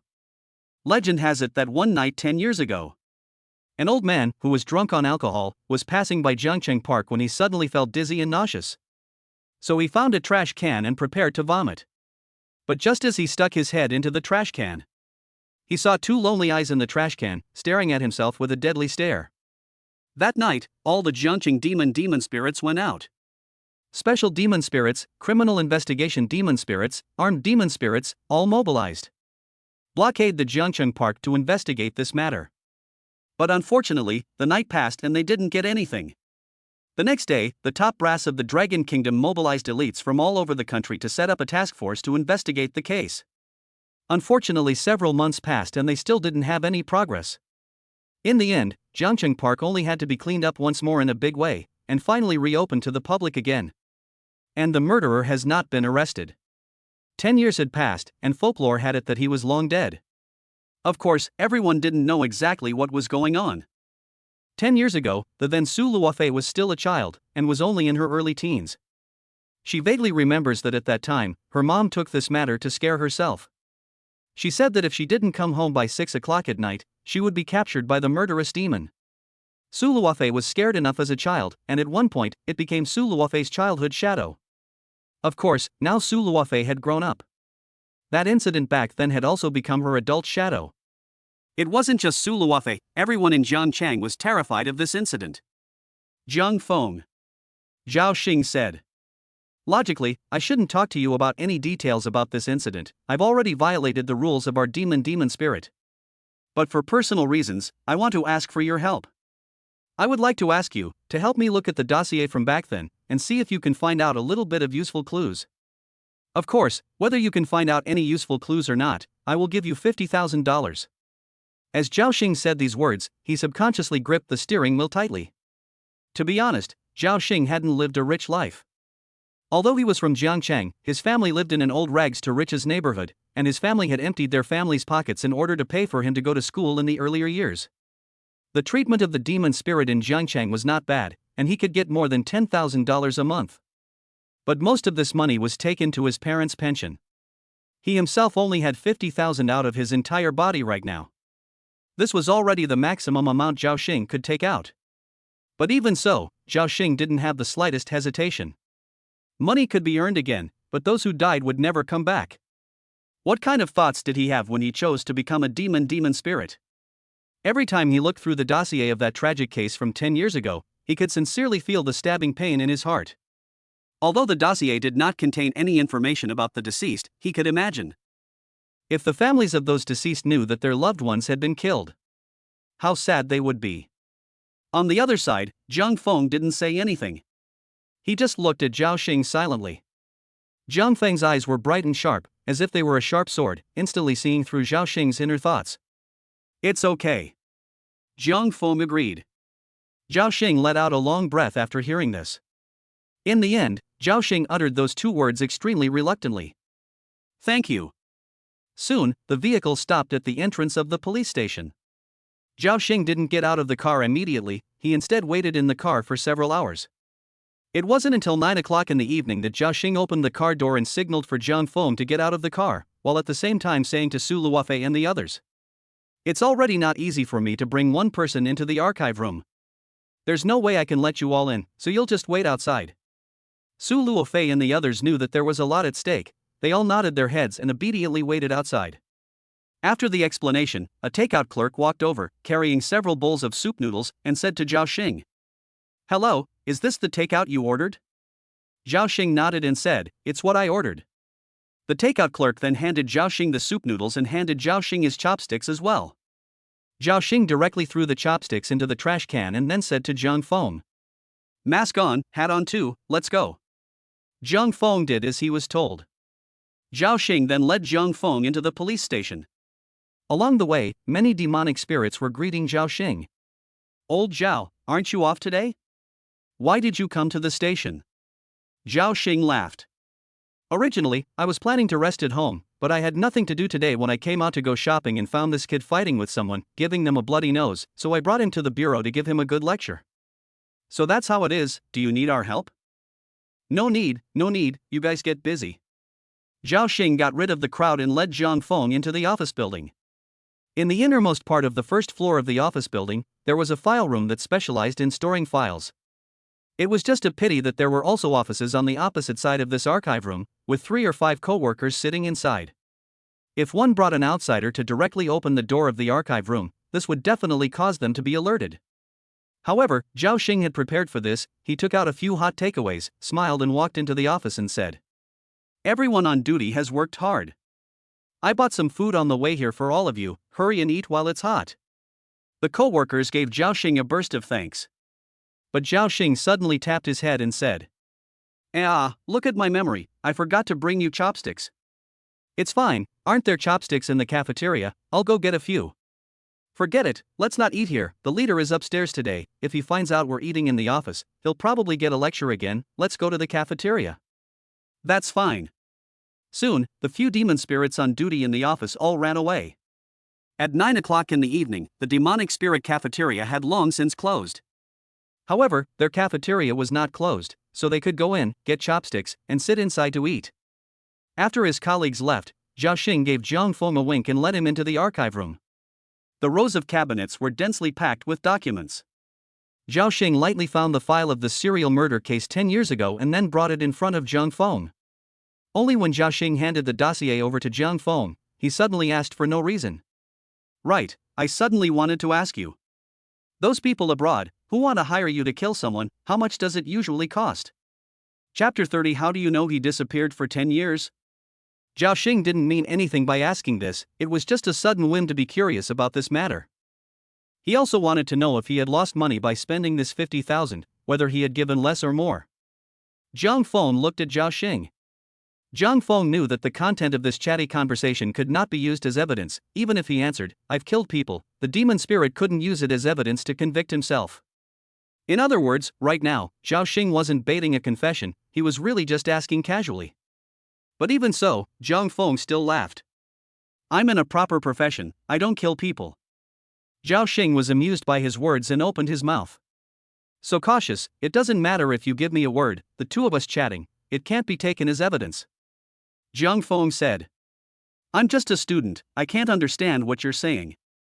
Zhao sighed, then handed the dossier to Zhang Feng. Zhang Feng unwrapped the file and began to look through it. The dossier was just a generalization, it contained more than just the case documents, there were also photos of the scene and even some exhibits that were sealed in this file bag.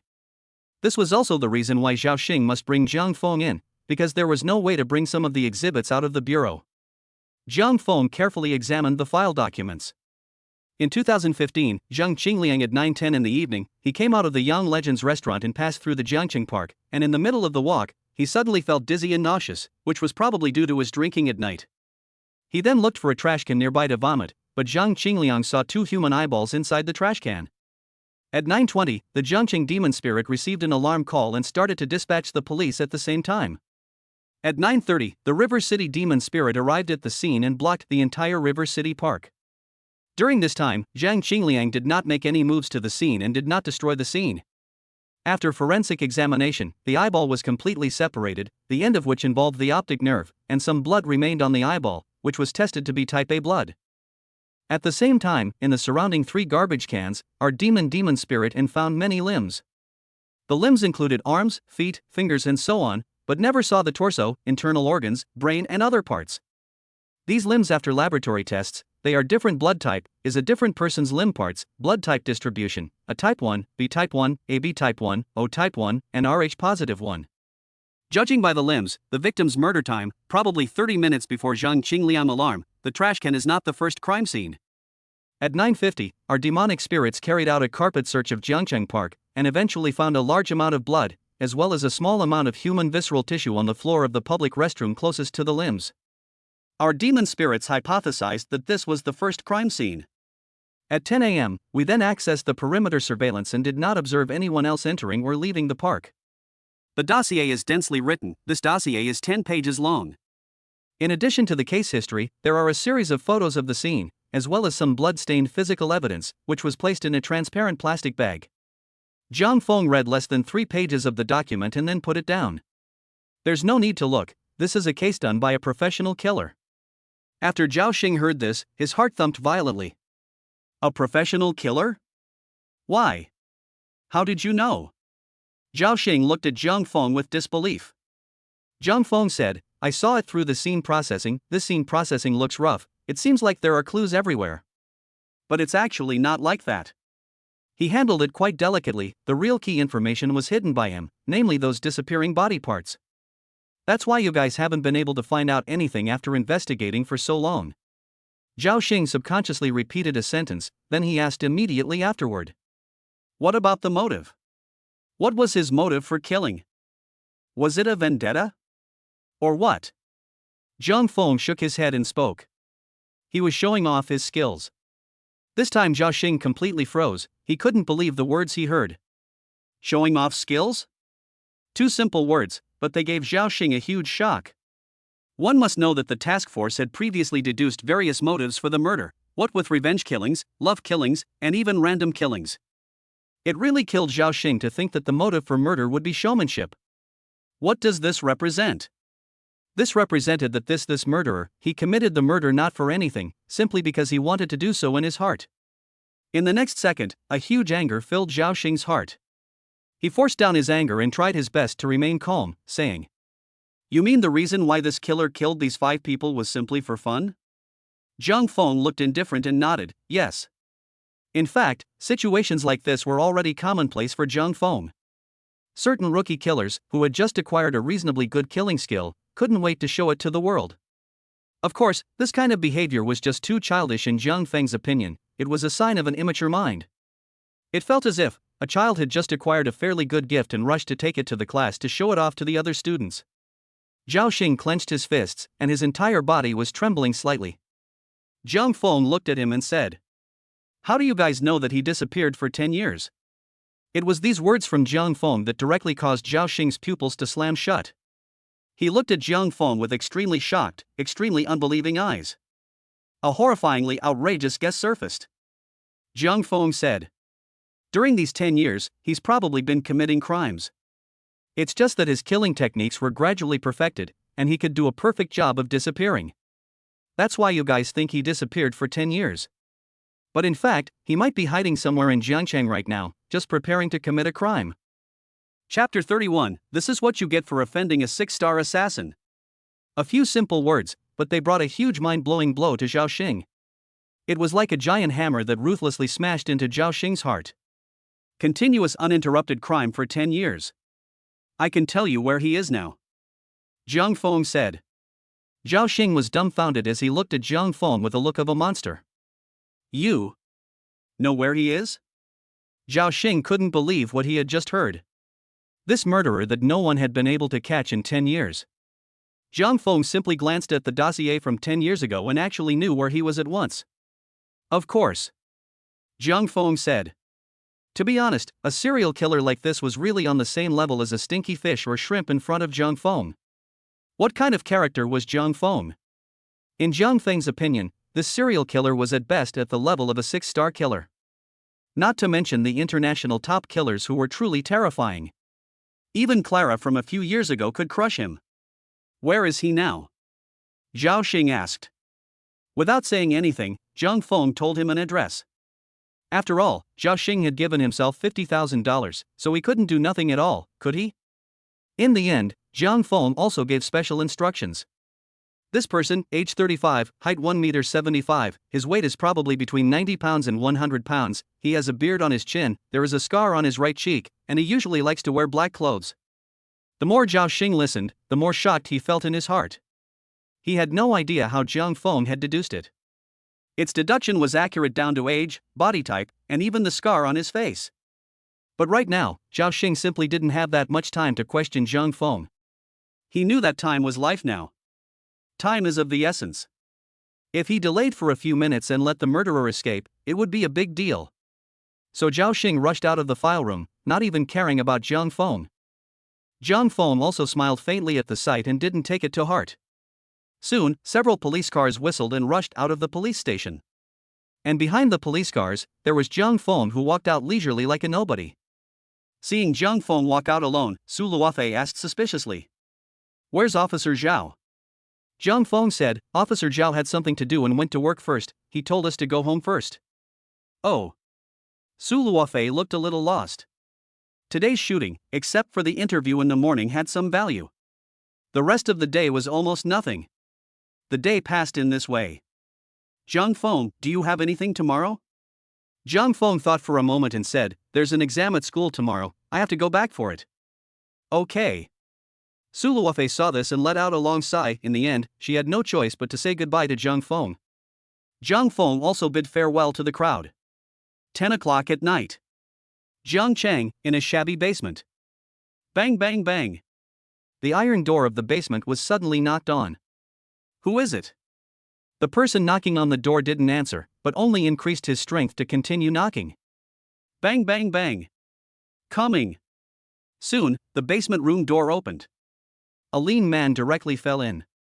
The basement master hastily assisted him, but he ended up feeling his palm slip, as if he had touched something.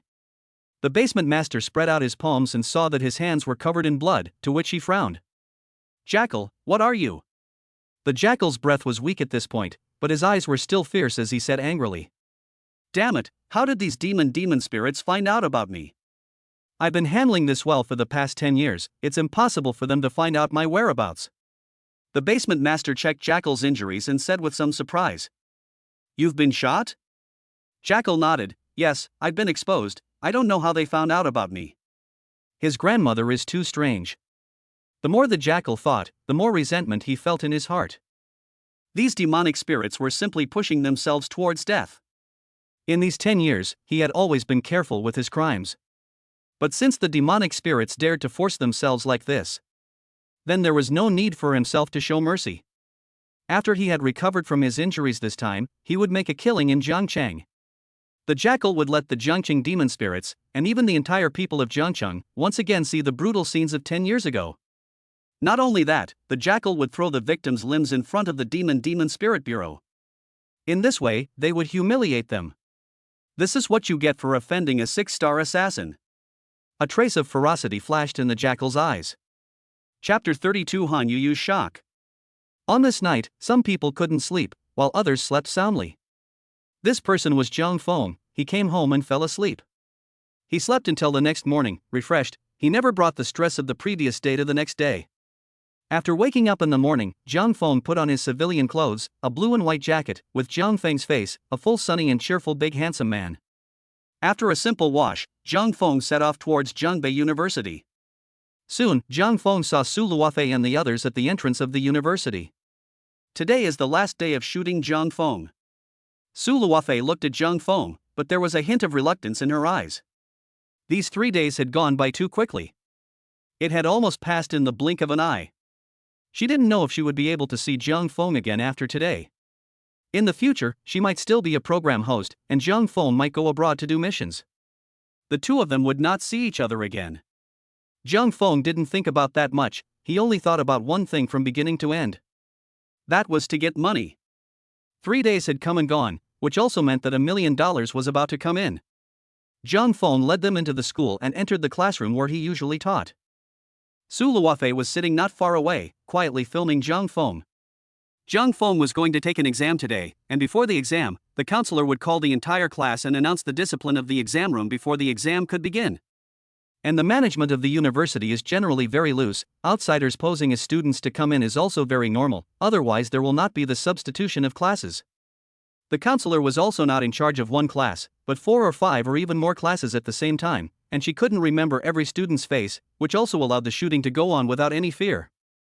Just as Zhang Feng was waiting, Zhang Feng's classmate elbowed him and whispered, "Zhang Feng, look. This is the big beauty I told you about yesterday, Han Yu." Zhang Feng sniffed and just absently looked up.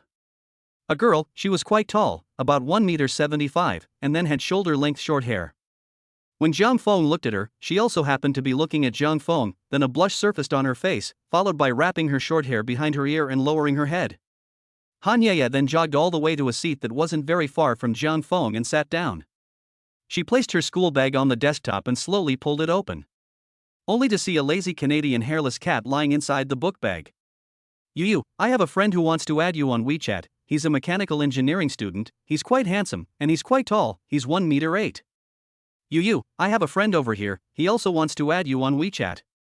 A few girls walked over and said to Han Yu.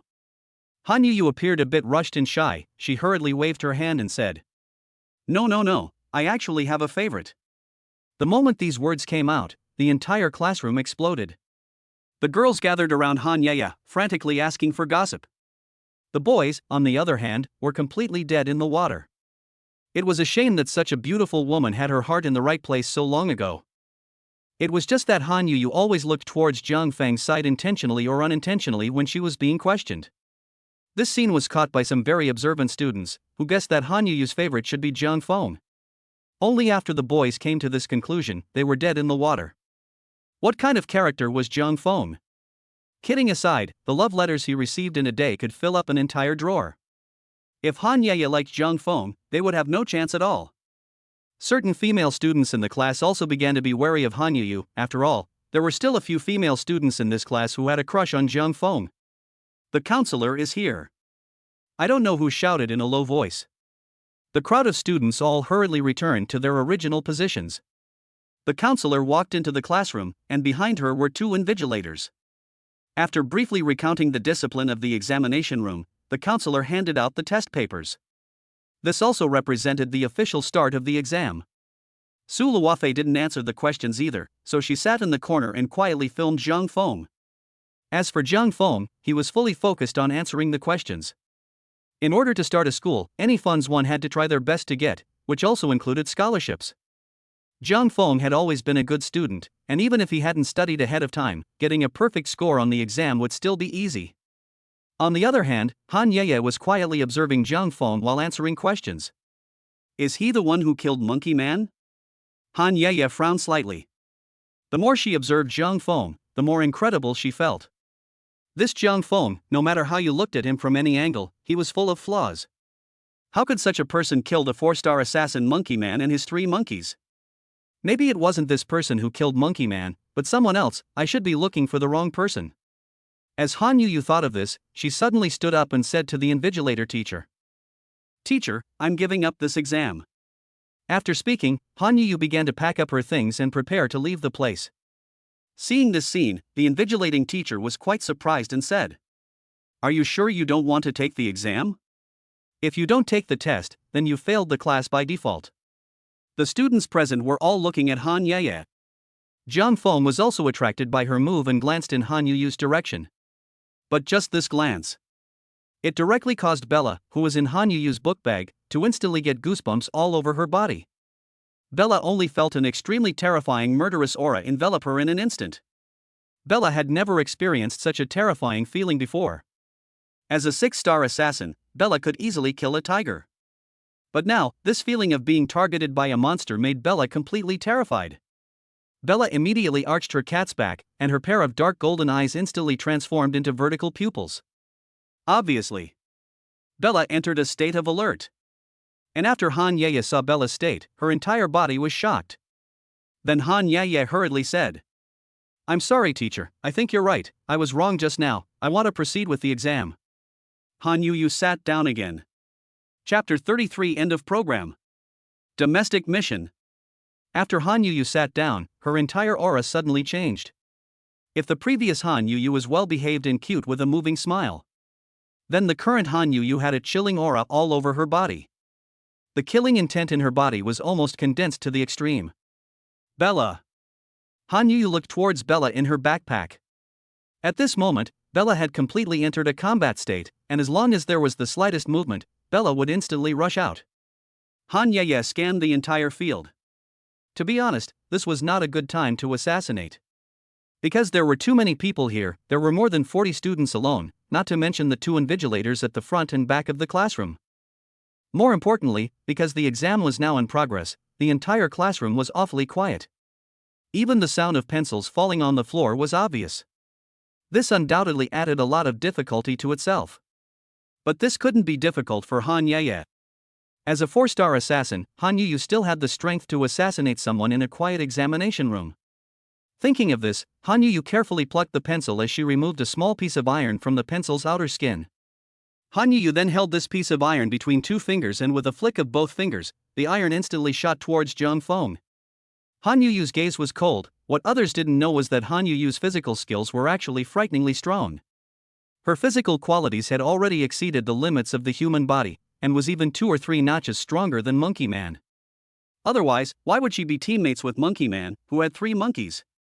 So in Han Yu's hands, even a leaf or a stone could transform into the most terrifying killing weapon.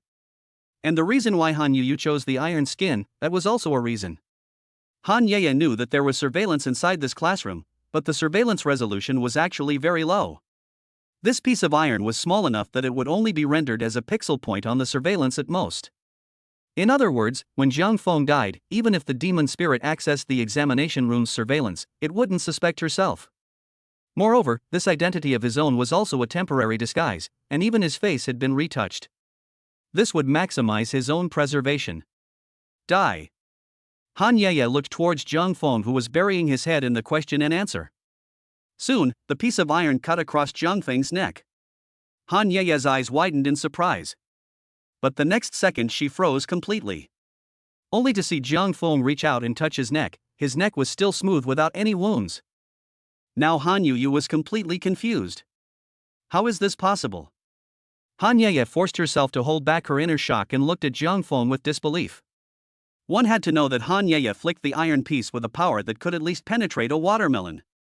Although human bones were stronger than a watermelon, the iron slice that one struck could at least cut a person's neck all the way through, right? One's own full force strike hadn't even scratched Zhang Feng's skin? How was this possible? However, what Han Ye didn't realize was, as a top killer, Zhang Feng's physical qualities had long been refined to an extremely terrifying state that could simply be described as inhuman. If Han Ye had been present when Zhang Feng subdued the robber, she would have seen Zhang Feng dodging bullets and cutting off the robber's fingers in the air. She was afraid that her jaw would drop on the spot, and she wouldn't dare to hit Zhang Feng's idea again, so she couldn't wait to disappear from this world. On the other hand, Zhang Feng's intuitive warning would only be activated automatically when he realized that there was potential danger, such as when he was being targeted by a sniper rifle. Han Ye's piece of iron didn't even qualify for Zhang Feng's intuition alert. For Zhang Feng, that was indeed on the same level as scratching an itch. How could this be? Han Ye's eyes fluttered about, her firm mind losing its grip all of a sudden. Such an enemy, was she really a match? At this moment, Han Ye sprouted a desire to retreat. But it was at this moment. Meow. A cat's cry rang out, if not audible. Han Yu was pulled back to reality. Bella. Han Yu looked towards Bella in her backpack as she gradually calmed down. Right. Although she herself was only a 4-star assassin. But one still had Bella. Bella was Master's right-hand man, and her strength was comparable to a 6-star assassin. Even if this Zhang Feng is a 5-star killer, he is more powerful than himself. But is he better than Bella? With Bella around, there was no way she could lose. Thinking of this, Han Ye's heart once again settled down. She then settled down a lot throughout the entire exam and didn't strike at Zhang Feng again. On the contrary, Han Ye actually began to answer the questions seriously. She was a very competitive girl, and she had been instilled by her family since she was young with the idea that women were inferior to men. And this made her feel that why should she say that women were inferior to men? She herself had to be superior to the boys in every aspect. This was true in Assassination, and this was also true in exams. In any aspect. Han Yu was also very confident in her own academic performance. This paper, answering a perfect score, was not a problem. Soon, the bell rang, and this exam was over. The students got up and handed in their papers. Han Yu was the same. Only after she handed in her test papers, she turned around, her hands behind her back, and looked at Zhang Feng with a shy face. "Mr. Zhang Feng, are you free after the exam later? Can you come to the playground? I have something I want to talk to you about." Han Ye's voice was small, but it was still heard by the other students. At that moment, her classmates were up in arms, and Han Yu acted even more shy. Zhang Feng's classmates, on the other hand, kept throwing him glances, indicating that Zhang Feng had done a good job, taking down this goddess so quickly. No time. Zhang Feng looked at Han Yu indifferently. No matter how good-looking Han Yu was, in Zhang Feng's eyes, he was no different from those other girls.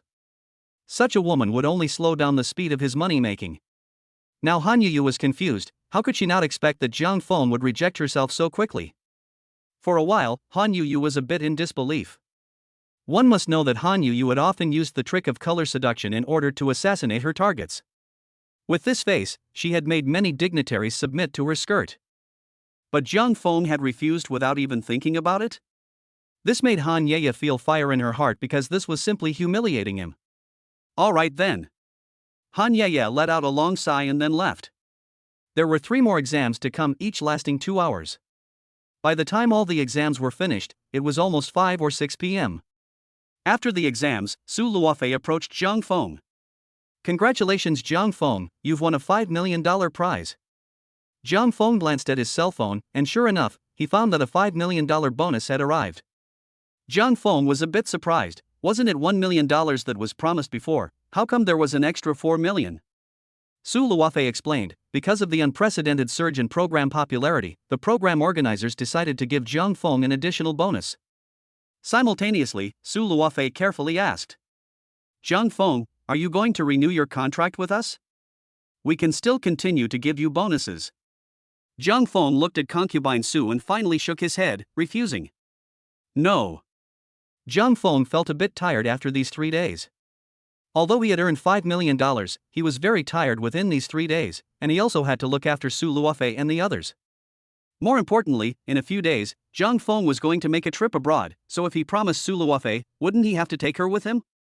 He was going abroad to complete an assassination mission, and bringing along Princess Su Luofei would slow him down. If the mission failed because of her, he would not only lose his high bonus, but his reputation in the assassin world would also drop. It was a worthless deal any way you counted it, so Zhang Feng refused. All right then. Su Luofei was a bit reluctant. She then quoted a few more prices, up to $6 million. But Zhang Feng still didn't agree. "Su Luofei, since he doesn't agree, then forget it." The organizer's voice rang out from Su Luofei's headphones. In the end, Su Luofei could only leave Jiangbei University resentfully. At this point, the 3-day shooting of the program was completely over. But this was just the beginning for Zhang Feng. Without the constraints of program filming, Zhang Feng could finally show off his skills. In fact, during today's exam, Zhang Feng only used less than 10 minutes to finish answering the questions. For the remaining hour or so, Zhang Feng had been thinking about his future path. From start to finish, Zhang Feng only had one thought, and that was to make money. But foreign missions were not often available, and his own part-time job at home, the salary was too low, only $500 or $600 a day. And if one wanted to make a lot of money at home, there was a mountain that could not be bypassed. It was taking assassination missions in the country. Zhang Feng thought about it and he finally figured it out. Anyway, there was still half a month before he left the country, and these days were idle, so he could try taking some domestic missions first. Chapter 34, Hello, I'm here to take your life. Thinking of this, Zhang Feng opened his cell phone. Just as Zhang Feng was about to open the forum, a call came in. It was from Zhao Xing. "Hey, Zhang Feng, our capture mission failed." Oh. Zhang Feng didn't have any surprises. That serial killer, at least, had the strength of a 6-star killer. It was almost impossible for an ordinary demon spirit to capture him. A 6-star killer was already considered an expert on one side, and even if there were several guns pointed at him, he was still sure that he could escape with his life. Therefore, Zhang Feng did not feel much surprise when Zhao Xing failed to capture him. After thinking about it, Zhao Xing still said, "We have another arrested knight, can you come over and help us?" Zhao Xing was different from last time. This time, he didn't say the amount of help. It wasn't that Zhao Xing didn't want to give, but he really didn't have any money. What he ate for lunch today was still white buns with pickles. "No, I don't have time in the evening." Zhang Feng directly refused. Zhang Feng wasn't a great benefactor, he also had to live and make money. He and Zhao Xing didn't have much friendship in the first place, and Zhao Xing had even arrested himself once.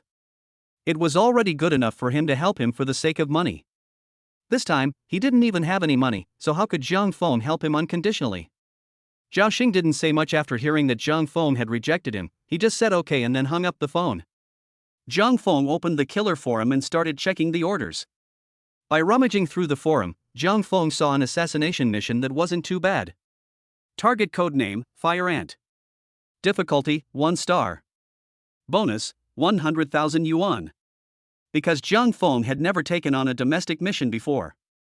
So the account he registered was at the level of a 1-star assassin. A 1-star assassin could only take on 1-star difficulty missions, and the bonus was naturally lower. But Zhang Feng didn't care about that, according to his strength, he would soon be able to raise his star level. Thinking about it, Zhang Feng took on this mission. Soon, the forum customer service sent the details of the target. Target codename, Fire Ant. Age, 40 years old. Height, 1 meter 6.5, weight, 95 pounds. The mission also attached a photo of the target.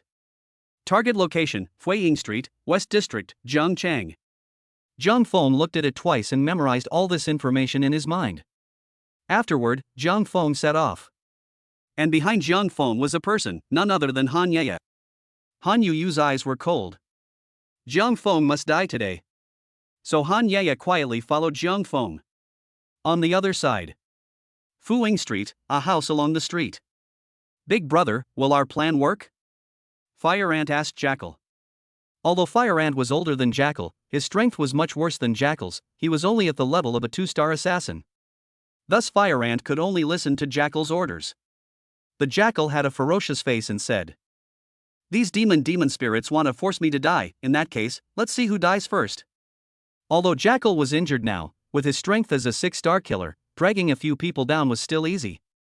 The house was now covered with bombs, and as long as those demonic spirits outside rushed in, the bombs would detonate.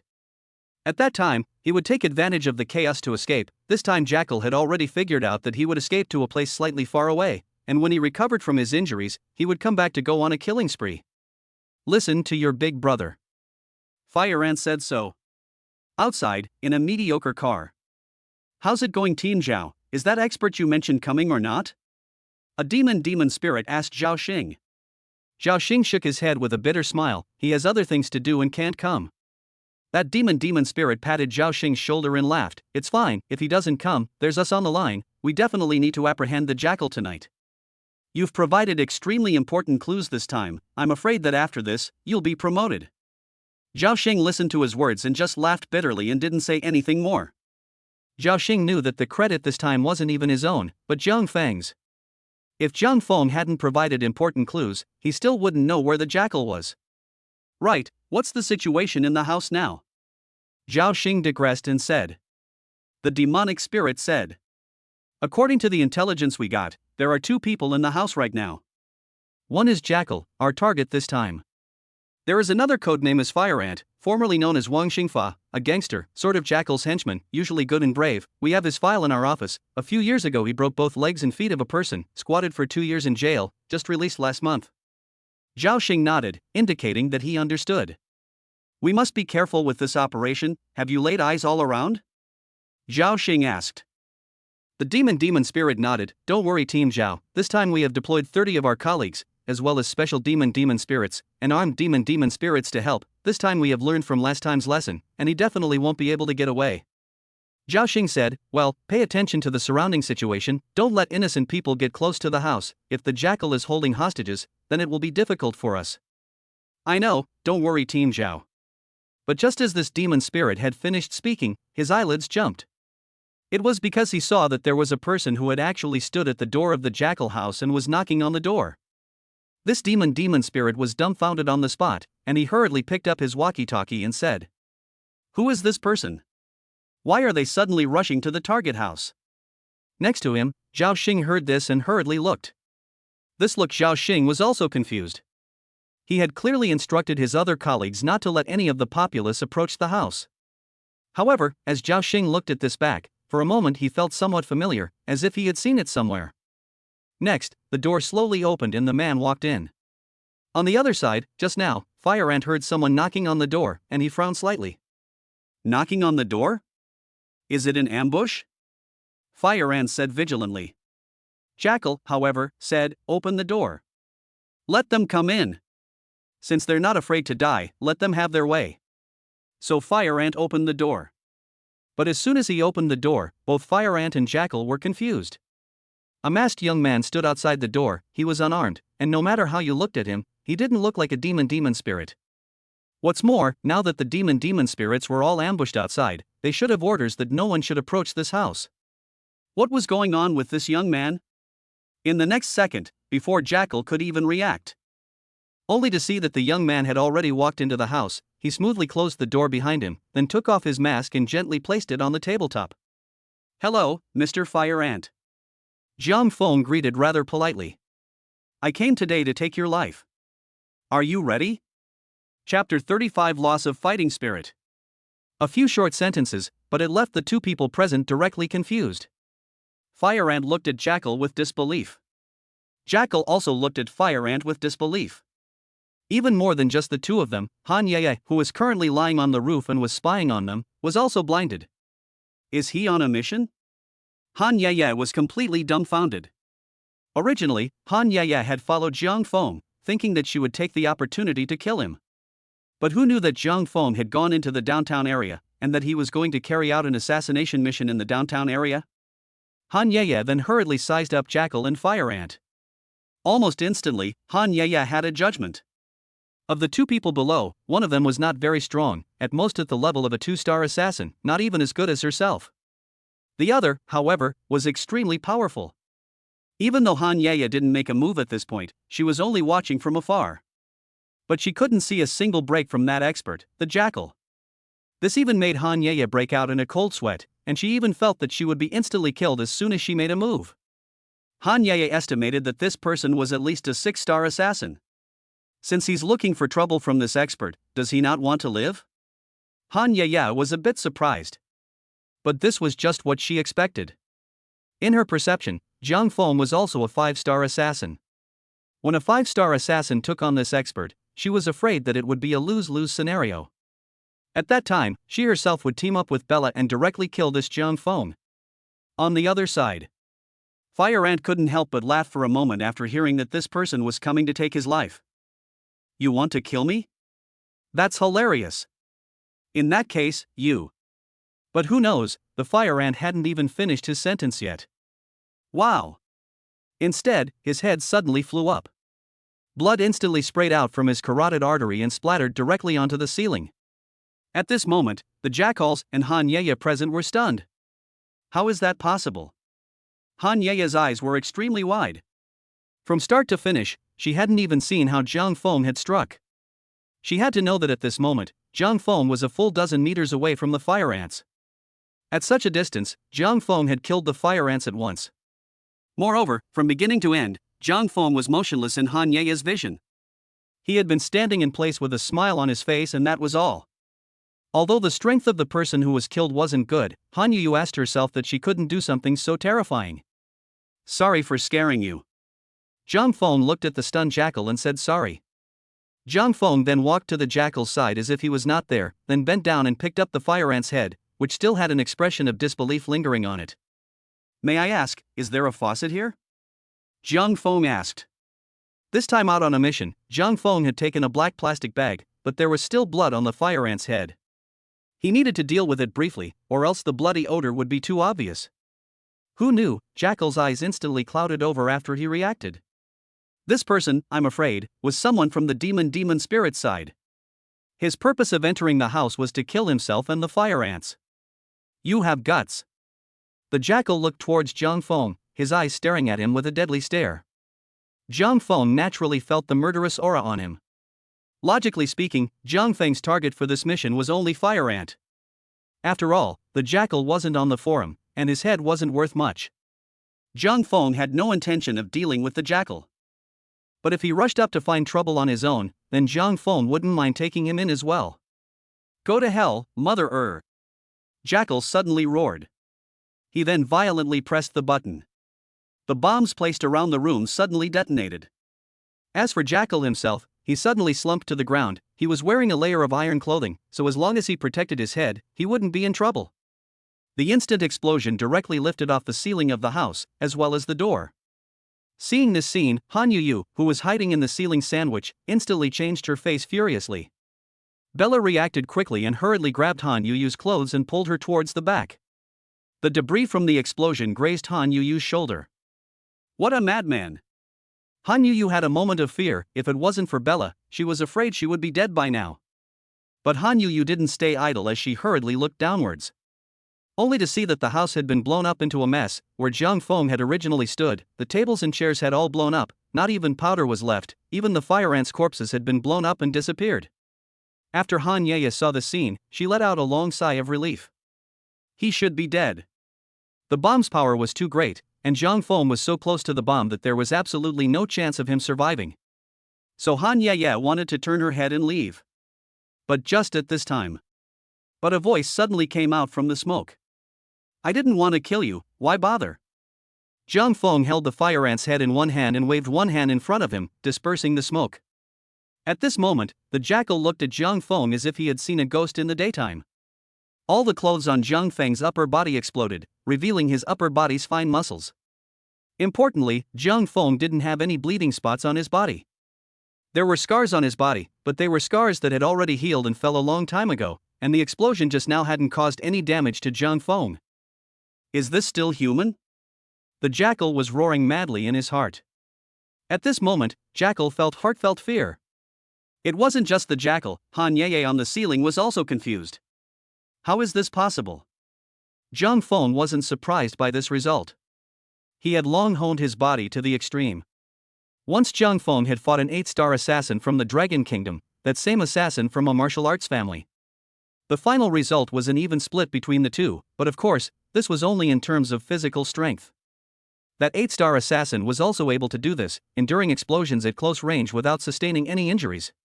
What's more, that 8-star killer was even able to advance against small caliber bullets, almost like a ghost or god. Anyone who saw it was shocked and scared. This was the strength of a high-star assassin. The direction they specialized in might be different, but each of them had gone to the extreme on their own path. Zhang Feng took a step and walked towards Jackal. When the jackal saw this, he was scared less on the spot, kneeling down and begging for mercy. Don't kill me. Don't kill me. Please, don't kill me. I know it's wrong. I know it's wrong. I plead guilty. I plead guilty. The jackal begged for mercy while frantically running towards the door. No matter what. It was better to be caught by the demonic spirits outside than to die in the house. Zhang Feng's eyes grew cold as he saw this, and he kicked his toes. Instantly a piece of debris flew out and rushed out of the room after the jackal. The jackal hadn't taken 2 steps. Poof! The piece of rubble directly penetrated the jackal's calf, forming a bloody hole, and the jackal knelt on the ground on the spot. At the same time, a crowd of demon spirits swarmed up and directly subdued the jackal. At this moment, all the demon spirits were confused. A passerby had just walked into the house, and they hadn't even reacted yet. The house suddenly exploded. Immediately after that, they saw the jackal wolf rolling and crawling as he rushed out of the house, and judging from the jackal wolf's face, it seemed as if something extremely terrifying had happened in the house. Check. Zhao Xing gave an order. The crowd of demonic spirits immediately rushed into the house. However, there was nothing left inside the house except for a field of blood. Zhao Xing looked at the abnormality within the house, and for a moment, he vaguely guessed who had done this. On the other side, Han Ye was frantically fleeing. At this moment, her face was pale to the extreme. She herself had just seen something she shouldn't have seen. Zhang Feng was too terrifying. At this moment, Han Ye had a new perception of Zhang Feng's strength. Originally, Han Ye thought that Zhang Feng only had the strength of a 5-star assassin. She herself was a 4-star and had Bella's help, so she had no problem killing Zhang Feng. But in fact, Zhang Feng wasn't a 5-star killer at all. He was at least a 6-star peak-level assassin. At this moment, Han Yeye no longer had the heart to fight. The difference between her and Zhang Feng was too great. If she fought with Zhang Feng, there was only one way to end up, and that was by herself. Since that was the case, it would be better to keep a life to live. Bella. Han Yeye opened her backpack with some guilt. For her master and Bella, she actually felt a bit guilty. After all, she had brought Bella along with her this time out, but ended up going back in a mess, and would inevitably receive a reprimand from her master. But just as Han Yu opened her backpack, she was completely dumbfounded. Only to see Bella lying dying in the backpack. A horrifying wound had been run through its abdomen, and it was bleeding madly. Han Yeye was completely confused. What in the world was going on here? Did Bella just get caught in the blast? Impossible. Bella was a 6-star assassin, it was absolutely impossible for the explosion just now to have affected it. At this instant, Han Yeye's pupils shrunk violently as she spat out the name of a person. Zhang Feng. On the other side. In a small alleyway on Fuling Street. Zhang Feng looked coldly at the direction Han Yu had fled. As Zhang Feng, a top assassin, how could he not know that someone was following him? Only Zhang Feng didn't take it seriously at all. Originally, Zhang Feng had planned to take care of that person along with the fire ants. But who knew, just as he struck out at that person, a cat suddenly jumped out and blocked his blow. Clara. A person's name surfaced in Zhang Feng's mind. Chapter 36, Leave the Dragon Kingdom now immediately right now. Master. Master. In the villa, Han Yeye's face was pale and she was stammering. She didn't know how to open up with Clara. She had brought Bella forward on a mission herself, and as a result, when she came back, Bella was already like this. What's wrong? Clara looked at Han Yeye. For a moment, her nose twitched and she smelled a faint scent of blood in the air. You're hurt? Clara looked Han Yu up and down. Han Yu swallowed hard and shook her head. I'm not. But Bella, she. Clara's face changed drastically at the sound of her voice, and she hurriedly walked forward and opened Han Yu's backpack. In the next second, a feeling of disbelief surged through her heart, and Clara's pair of beautiful eyes stared extremely wide, her pupils shaking slightly, having completely lost her mind. How could Bella be injured like this? Didn't you go and kill that 5-star assassin? Clara snapped. Hearing this, Han Yeye only felt as if her throat was being pinched by a large invisible hand. She spat out a few words with difficulty. That person is not a 5-star killer. He killed a 6-star killer in front of me. Han Yu was actually right. When the jackal had knelt down and begged Zhang Feng not to kill him, the level of shock that scene had brought to Han Yu was simply more shocking than Zhang Feng handily slaying a 6-star killer. Clara frowned slightly while listening to Han Yeye's words. She was checking Bella's injuries. But just as Clara saw that penetrating wound on Bella's abdomen, her pupils suddenly snapped. Almost in an instant, past memories came crashing down on her like seawater, instantly causing her to be stunned. This injury. Clara only felt her scalp tingle. How could it appear on Bella? How is this possible? How could Bella get this injury? Clara suddenly stretched out her two hands and grabbed Han Yu's shoulders in a death grip. The force of her hands was so great that even her nails were embedded in Han Yu's shoulders. Who was that person you assassinated? What was his name? Tell me quickly. Clara, who had always been elegant in her demeanor, was now cloaked in hair, her eyes wide open, several times like a madman. Han Yu looked at her master, and for a moment she only felt unfamiliar. Was this still the gentle and elegant master she used to be? What in the world was going on? How did master become this stressed out after seeing this wound? Han Yeye didn't dare to delay and hurriedly said. The person I went to kill is called Zhang Feng. Zhang Feng. When these two words came out of Han Yu's mouth, it was like a heavy hammer that ruthlessly hit Clara's head. Almost instantly, Clara instantly went weak in both knees and collapsed to the ground. It was as if her entire body had been drained of its strength, her face instantly became incomparably pale, and her entire body was panting. Quickly, Clara was a little out of breath. Han Yeye was completely confused. What kind of person was his own master? That was a 6-star assassin? Although he couldn't be said to have crossed the world of assassins, he could definitely be called a party expert. What's more, her master also had 3 killing pets as companions, so if such a character exploded, she could completely arm wrestle with a 7-star killer. What was the origin of this Zhang Feng, and why did his master become like this as soon as he heard the name? Quick! Contact the airplane, let's leave Dragon Country immediately now. How did we run into Zhang Feng? How did we run into him, isn't he missing? Han Yeye asked cautiously. Master, do you know Zhang Feng? Clara sat paralyzed on the ground. She raised her head and looked at Han Yeye out of her mind. At this time, the white snake quietly crawled over and propped Clara up. Possibly stroking the white snake's cool scales, at this time, Clara's emotions eased slightly. A deep scorn surfaced in her eyes. Evening Autumn, do you know what your master was before? Han Yeye nodded and said. A top 3 imperial favorite assassin in the Western assassin world, once assassinated a minister of the pretty country all by himself, a 6-star assassin, famous in the assassin world. A bitter smile surfaced on Clara's face as she once again pursued the question. Then do you know why your master didn't take on any missions for 3 whole years, completely fading out of the assassin world? Han Yeye froze for a moment. She really didn't know the specifics about this matter.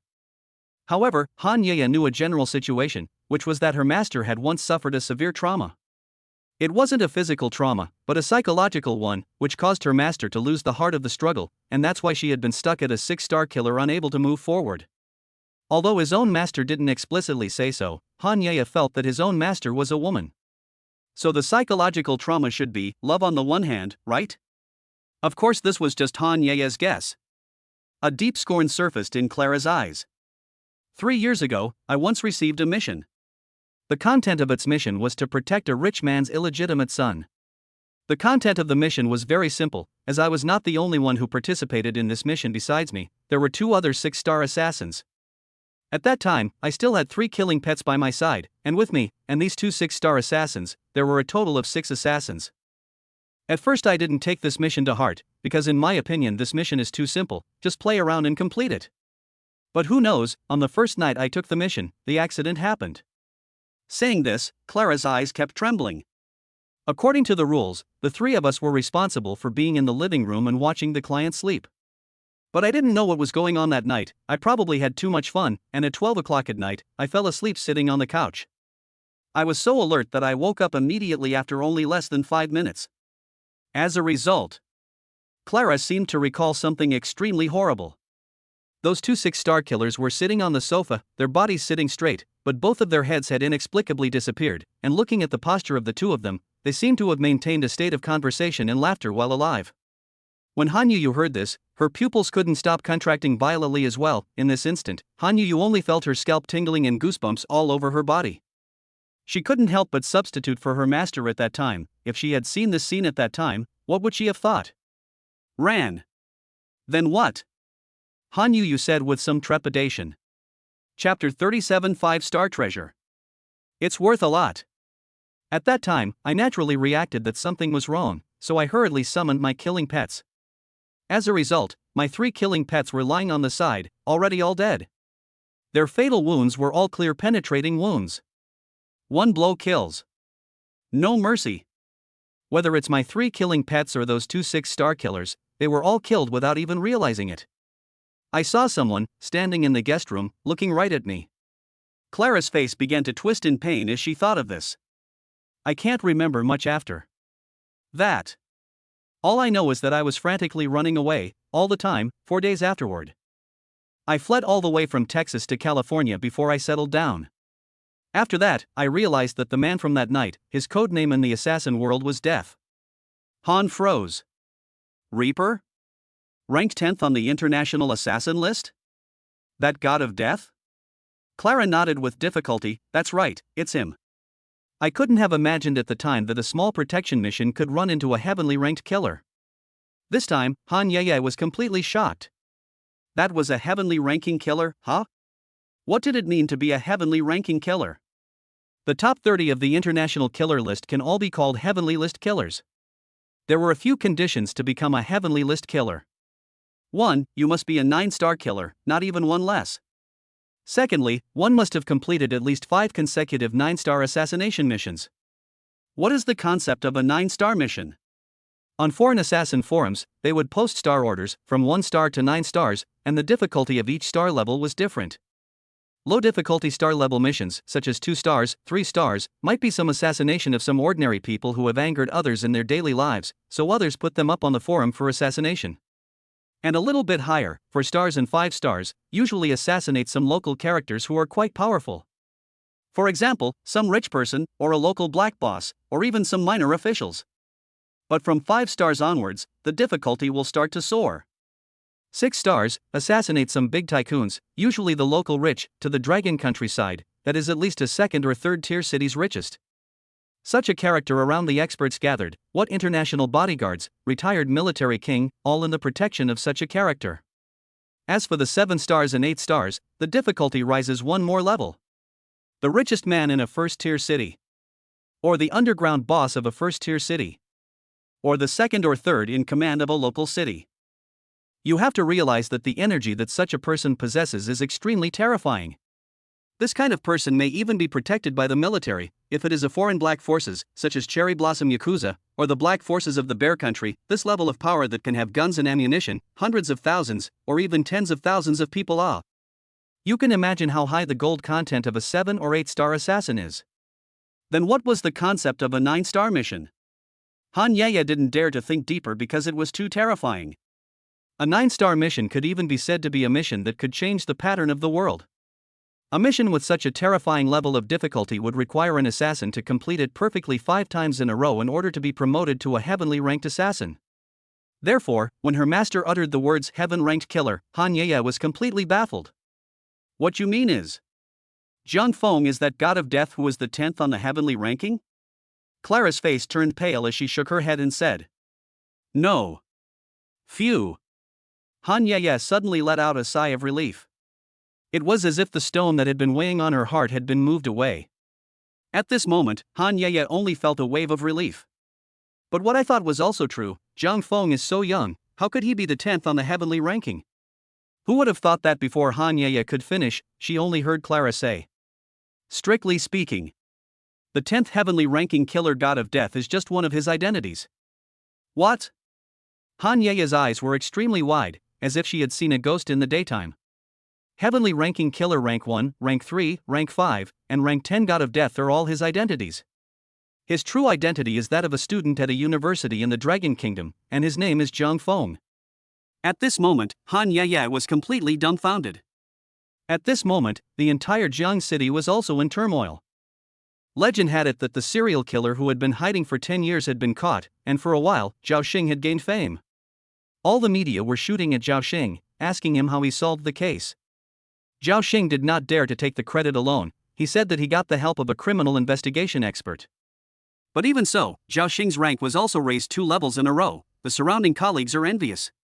But when the flash receded, Zhao Xing was often alone in deep thought. This matter, was it Zhang Feng's doing or not? If it was, then why did he help himself? For a while, Zhao Xing felt upset. He called Zhang Feng several times, but there was no answer. Some people were worried, some people were happy. At this moment, Zhang Feng was in his house, and a smile appeared on his face. I didn't realize that Jackal had this kind of good stuff on him. Zhang Feng was holding an orb in his hand, and was currently placing it under the light to check it out. The small orb was brown in color with a smooth and translucent surface, and there seemed to be liquid flowing inside. As a top assassin, there weren't many things that could make Zhang Feng feel happy. If Zhang Feng was right, this small orb was a body-quenching pill. As the name suggested, the main function of this pill was to quench one's flesh. The way it was used was not to be swallowed directly, but rather thrown into the hot water, and when its medicinal coat dissolved, it would enter the bathtub itself to soak along with it. And the physical body after soaking with this pill would also become stronger, the muscles on the body would become more solid, and the density of the bones would also grow several times. This kind of enhancement was something that no tonic product could bring about.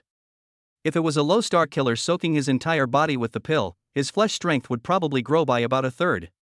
If it was a student soaking his entire body with this body-hardening medicinal pill, then he could easily get a perfect score on his sports scores, and could even touch the records of various sports scores. And if an old man soaks his whole body with this pill, then his bone strength will be enhanced by several grades, and even an old man of 80 or 90 years of age will be able to walk as if he were flying. Of course, the effect of this kind of pill would be greatly reduced as the user's strength increased. Looking at the appearance of this pill in front of him, it should be the product of a certain martial arts family in the Dragon Kingdom.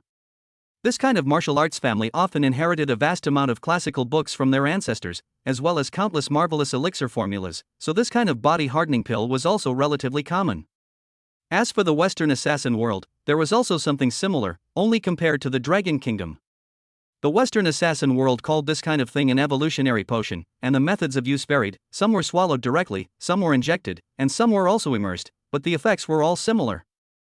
This kind of evolutionary potion in the West was more of something born inside some biological research institutes. Of course, if it was just an ordinary body hardening pill, Zhang Feng wouldn't be so happy. After all, he had seen quite a few of these things. What really made Zhang Feng happy was the quality of this body tempering pill.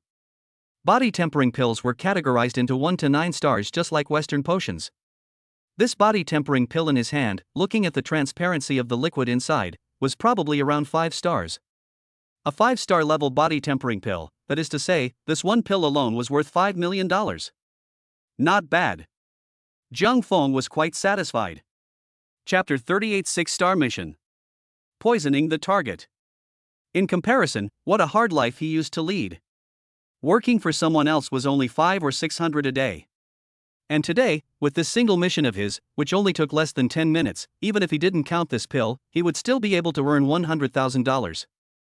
And as one did more and more missions, 1-star rating would become higher and higher, and the mission bounty would also increase. It's true that peers are still richer. Zhang Feng thought in his mind. Right, the system points I harvested last time haven't been used yet. After Zhang Feng remembered this matter, he opened the system panel. Name, Zhang Feng. Age, 20. Current strength, 9-star killer. Mastered skills, firearms skill master, knife skill master, intuitive warning master, counter surveillance ability master, physical fitness god level, hearing ability master, poison concoction master. Overall strength, beginning 10 stars. Remaining points, 100. That's right, Zhang Feng owned the system. Technically speaking, Zhang Feng had owned the system for a long time. This matter even went back to his childhood. After his parents were cheated out of all their savings by that coal boss and died of illness in bed, Zhang Feng activated the system. Within the 10 years since then, Zhang Feng had been madly making money in building schools, and naturally, that black-hearted coal boss had been sent to hell by Zhang Feng in the first place. Zhang Feng kept building schools. Besides being system-driven, he also wanted to help poor students go to school, transform their destiny, and avoid suffering the same calamity he had experienced. And the millions Zhang Feng donated to the Hope Primary School last time just happened to be the final payment for the construction of the elementary school. In this way, the Hope Primary School was successfully constructed, and he gained 100 system points as a result. Over the years, Zhang Feng had actually been thinking about why the system would let him build the elementary school instead of gaining points through other means.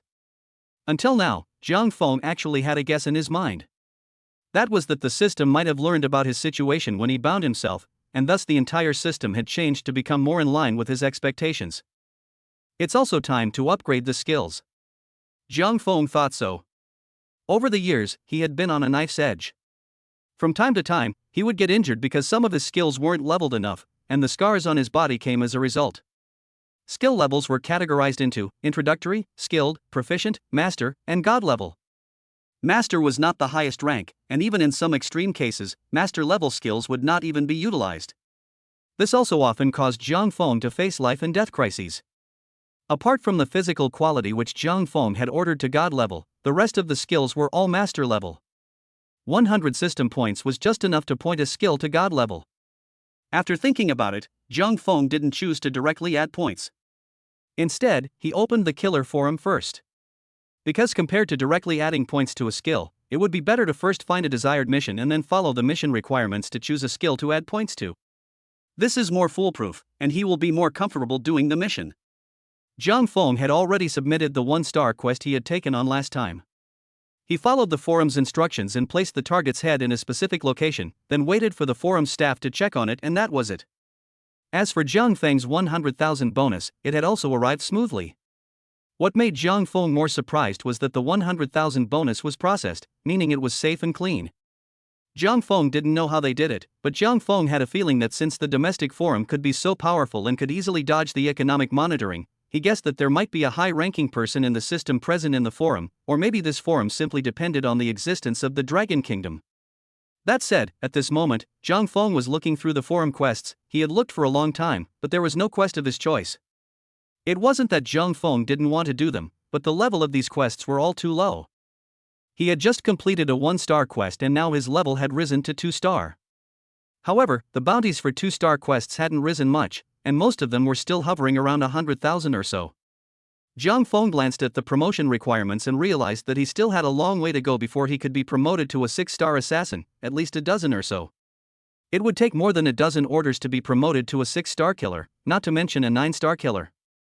Thinking about it, Zhang Feng clicked on the forum customer service page.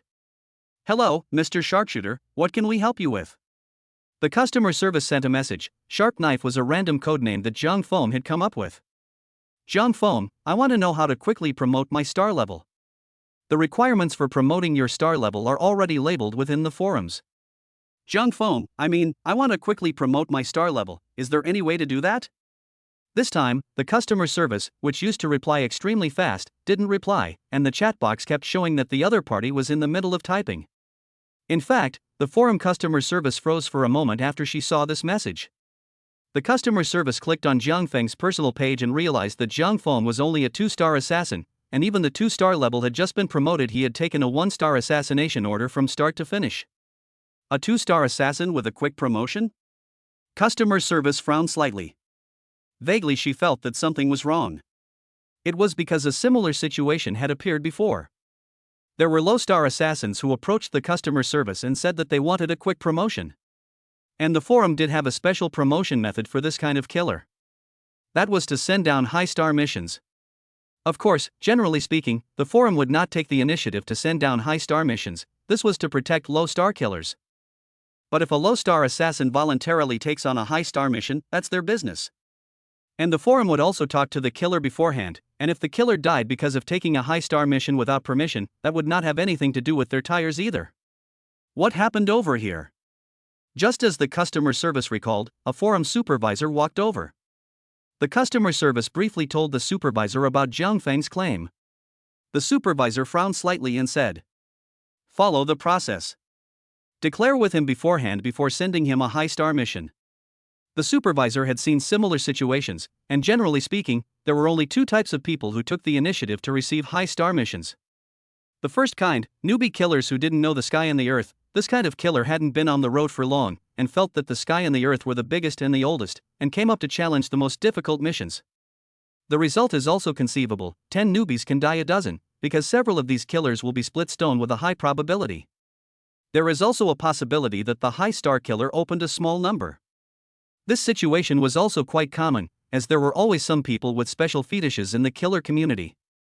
They liked to build a trumpet with a 100% win rate from scratch.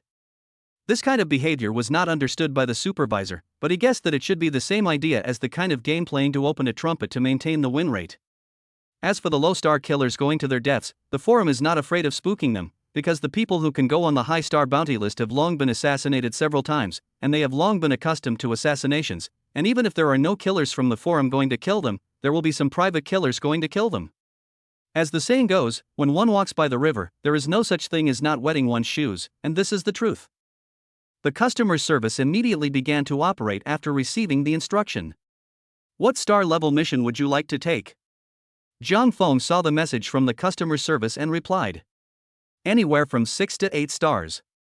Zhang Feng didn't pick up a 9-star mission right off the bat. Because Zhang Feng hadn't performed a 9-star mission for a long time, he was a bit rusty and needed to do a few low-star missions to familiarize himself with the process. "Is it okay to dispatch a 6-star mission for you over here?" "Yes." The customer service then explained with Zhang Feng beforehand that it was Zhang Feng who voluntarily took on the high-star mission, and if he died in the mission, then the forum would not be held responsible. Zhang Feng didn't even think about it and directly agreed. Soon, a 6-star mission was handed out. Zhang Feng checked the content of the mission. The mission content was simple: he needed to assassinate a tycoon.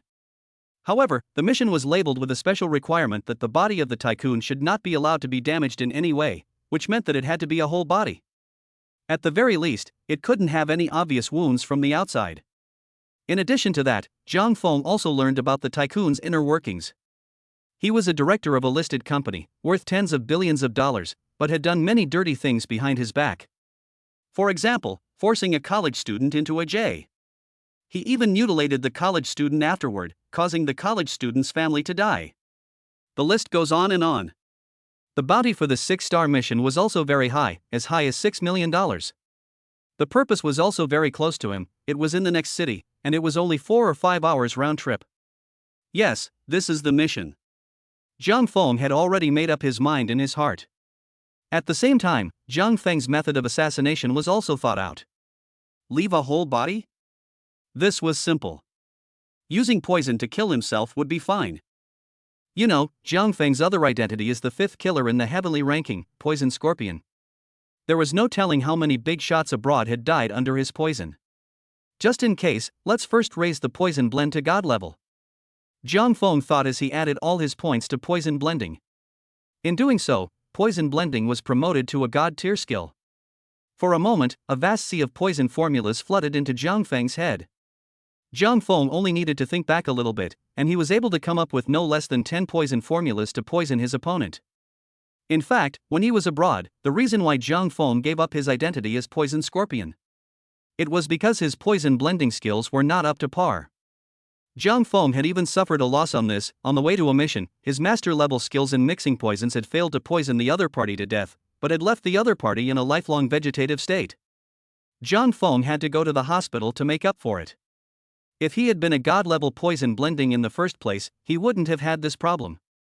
Next, Zhang Feng didn't act immediately. Instead, he opened the forum first and clicked on a page. This was the forum's free trade page. Killers could trade privately with each other, except that there was a risk to trading privately because you didn't know if that killer on the other side had hit on you or not. On the contrary, items could also be handed over to the forum to help sell, only that the forum needed to charge a 20% handling fee to help sell. Zhang Feng planned to get rid of this 5-star body tempering pill first. He made a post. Body tempering pill. Sold for $5 million. Zhang Feng's post was sent out in less than a minute, and immediately, a buyer chatted privately with Zhang Feng. I'll take this body tempering pill. How do I trade it? Going official on the forum, or should we both trade privately? Zhang Feng looked at it, the opposite party was a 5-star killer, there was no risk. So Zhang Feng directly agreed to trade offline. And after the other party saw Zhang Feng agree to an offline deal, a smile appeared on his face. Another cheap newbie assassin. The buyer had seen Zhang Feng's page a long time ago, a mere 2-star assassin who dared to trade privately and independently?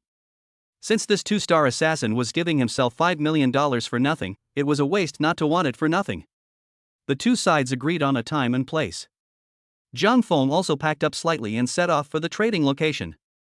Chapter 39 Cruise Party. Zhang Feng was faced with a problem. Zhang Chang, in a rotten building.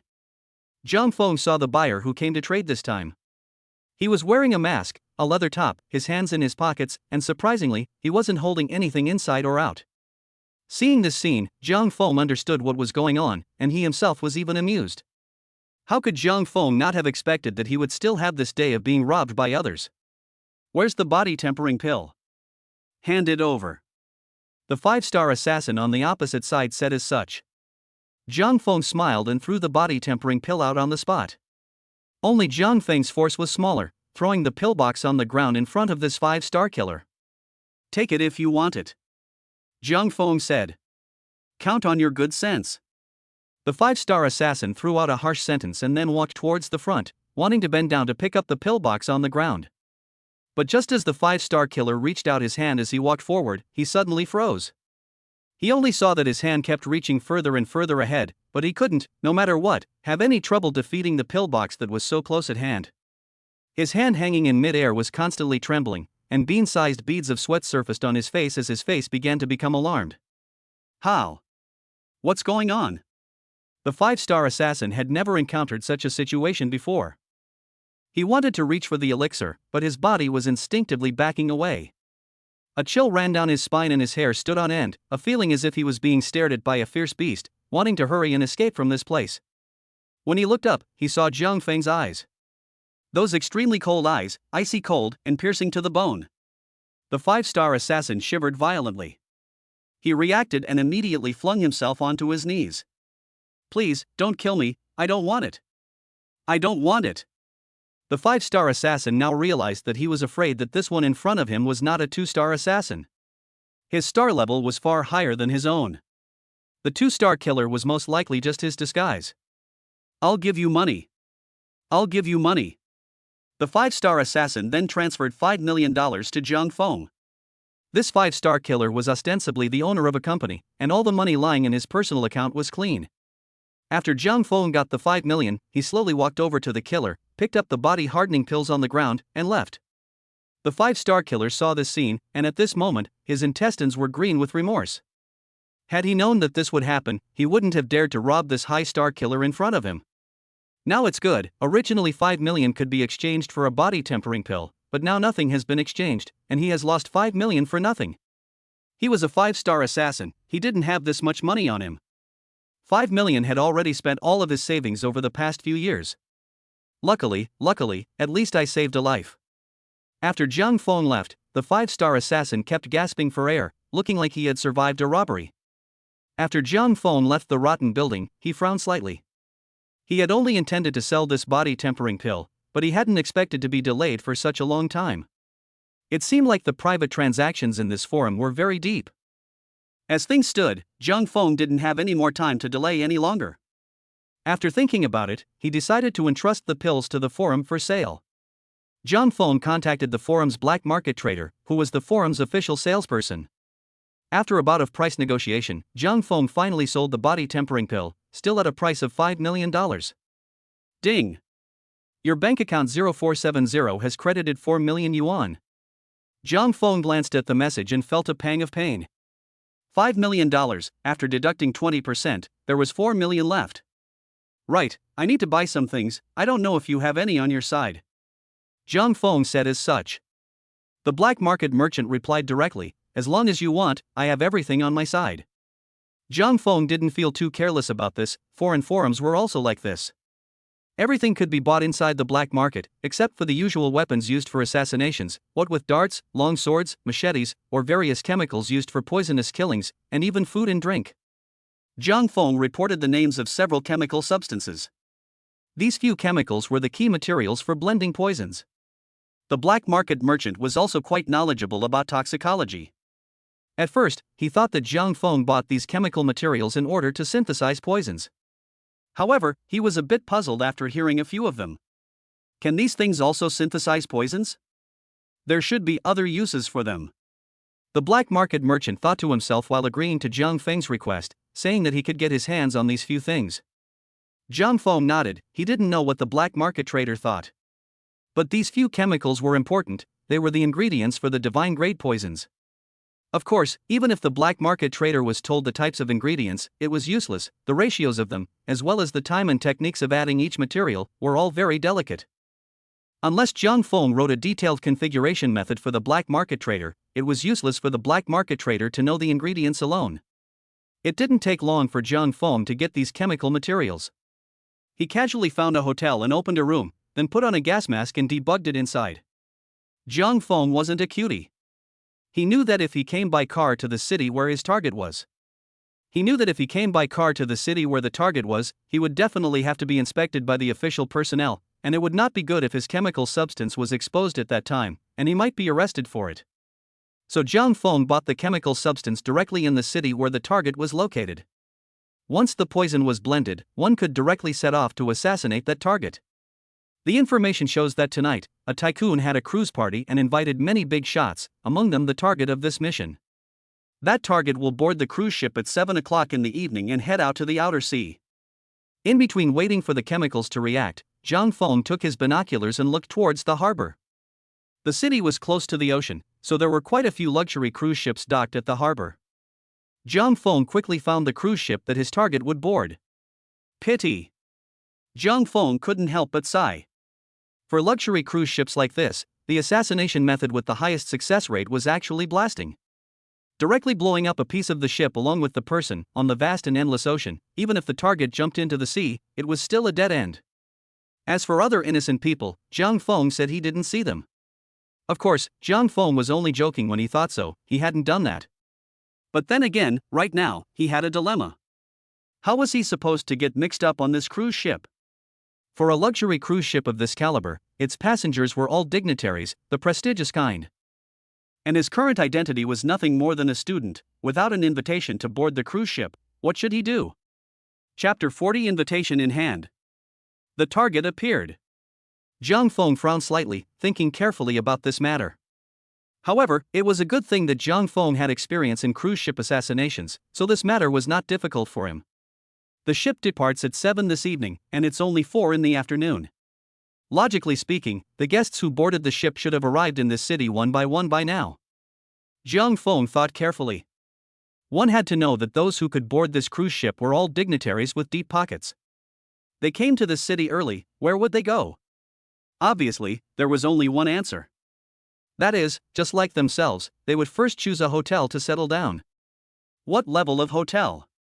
For these big shots, their requirements would definitely start off as a 5-star hotel with an executive suite. Since that was the case, then he himself now had a solution. Jiang Feng searched through the internet to find out all the 5-star hotels in this city. This seaside city was already considered to be relatively well developed, and there were a full 6 5-star hotels. 6 5-star hotels, all I need to do is find one of the guests and I'll have a way to board the cruise ship. Jiang Feng's plan was already clear. With so many guests on the ship, one only needed to find one of the guests and impersonate him. As for solving the target directly in the hotel, Jiang Feng felt that it was not too realistic. The city was too big, there were tens of millions of people to say the least. And what if this target was different? He didn't like to stay in 5-star hotels. So trying to find the target himself was like looking for a needle in a haystack. If you want to solve him, you can only wait until the night when the ship is sent out. Now that the location of the 5-star hotel was available, how should one find the guests living in the hotel? A 5-star hotel had hundreds of guests at least, how could one pinpoint those big shots? Jiang Feng sat on the bed and began to think quietly, his eyes brightening up. There's a way. Jiang Feng stood up. At this moment, he already had a whole set of methods within him. Jiang Feng found a camera merchant and paid for a pinhole camera. Jiang Feng connected the camera to his cell phone so that he could watch the camera screen in real time. He then took a taxi to a 5-star hotel. He entered and asked directly. "Hello, may I ask if there are any more suites at the highest level?" The front desk young lady said, "I'll take a look for you." The young lady then lowered her head and started checking the hotel residences. It was at this time that Jiang Feng was quick on his feet and directly threw the pinhole camera out. Because the back of the camera had already been coated with glue by Jiang Feng, it easily stuck to the wall behind it. This kind of operation wasn't a difficult task for a 9-star assassin. Moreover, the angle that Jiang Feng found was also very good, the camera could just capture the computer screen. Jiang Feng then took out his cell phone with great generosity and started observing it in front of the front desk lady. The computer screen registered all the information of the highest suite. The occupant's portrait, name, cell phone number and so on. Jiang Feng took a screenshot of the screen and saved it. "Sir, the highest suite in our hotel is no longer available. There were originally 3 rooms left, but you came a little late, and these 3 suites have already been booked." "Okay, it's fine." Jiang Feng twisted his head and left. He found a place where no one was around and opened the picture he had just saved. He followed the reserved phone number and called one after another. "Hello, Mr. Pan, I'm the staff of the F-23 ship. It's like this, our travel time tonight has been moved up to 6 o'clock from the original 7 o'clock. "What ferry? I don't know what you're talking about." "I'm sorry, sir, that might be my wrong number." Jiang Feng then directly hung up the phone and then started calling the next one. Finally, Jiang Feng finally got a response from the opposite side when he reached the 3rd call. Okay, I got it." Jiang Feng was happy in his heart, then he glanced at the list. This person was called Zhang Tianhu, a real estate boss on the Jinling side. He continued. "Okay sir, the original invitation can still be used. When you are at 6 in the evening, just take the invitation to the designated place to board the ship." Aha! Zhang Tianhu then hung up the phone. Up to this point, Jiang Feng's plan had been a complete success. Within the next few hours, Jiang Feng chartered a cab and he just sat in it, waiting for Zhang Tianhu. Sure enough, by 6 o'clock in the evening, he saw a group of people walk out of the original hotel and get into 3 cars. Jiang Feng asked the driver to follow them. Zhang Tianhu's vehicle drove all the way to the vicinity of the harbor, then found an underground parking lot and parked inside. It was at this time that Zhang Feng also stepped out of the car and paid the driver to send him away. What Zhang Feng had to do next was much simpler. He lurked in the shadows and took care of Zhang Tianhu's bodyguards in 3 tries, then knocked Zhang Tianhu unconscious and tied his hands and feet. Zhang Feng gagged him and threw him into the car, then disguised himself as Zhang Tianhu as well. Subsequently, at 7 o'clock in the evening, Zhang Feng took Zhang Tianhu's invitation and successfully boarded the ship. "Hello, Mr. Zhang. Welcome aboard this F-23 liner. I hope you'll have a pleasant night." The ship's welcome officer said this to Zhang Feng after checking his invitation. Zhang Feng smiled faintly and then boarded the ship. And just as Zhang Feng's front foot had left, he heard a voice ring out behind him. "Hello, Mr. Wan. Welcome aboard this F-23 ship. I hope you have a pleasant night." Zhang Feng heard this surname and he glanced sideways. This Mr. Wan was none other than the target of this assassination mission, Marriott. Who would have thought that before Zhang Feng did anything, this Mr. Wan greeted him and smiled at Zhang Feng. "Old Zhang, long time no see." Zhang Feng frowned slightly. This mission target actually knew Zhang Tianhu? But Zhang Feng immediately reacted and put on a familiar face. The two then walked into the cruise ship side by side like this. During this time, Wan Ho also asked suspiciously, "Old Zhang, you came off this time, why didn't you bring any bodyguards?" Zhang Feng said, "I brought them, I told them to stay in the parking lot and wait for me, I walked over myself." Wan Hao frowned slightly and said, "You're also too relieved, I advise you to be more careful in the future. We're out here, we've messed with a lot of enemies, be careful you'll be targeted by some killer." Zhang Feng just smiled at this and said perfunctorily, "It won't happen." Marriott froze, then became a bit serious. "You think I'm joking with you?" After speaking, Wan Hao directly lifted his clothes, and there was a lurid scar at the small of his back, which extended directly from the small of his back to his chest. "A few months ago I was assassinated by an assassin, fortunately I had a great life and didn't let him succeed. Later I caught that killer, damn it, even dared to use a knife on old me." Wan Hao said somewhat mysteriously, "Guess what happened to that killer later?" Zhang Feng shook his head, indicating that he didn't know. Wan Hao laughed. Of course, he lifted up all of his fingernail caps and toenail caps, and then chopped off all of his fingers and toes, and then scraped off layer after layer of meat from his body, making him worse than dead. I also investigated that he also had a wife and child, and then I didn't even spare his family, all of them were sent to heaven. This is the price for assassinating lousy. Old Zhang, you probably don't know, this assassin is even what, a 6-star assassin. Laughing my ass off, even this level is a 6-star assassin? Zhang Feng listened to him and said nothing. Right, old Zhang, introducing a friend to you. Marriott snapped his fingers and a tall and lanky bodyguard stood out from behind him.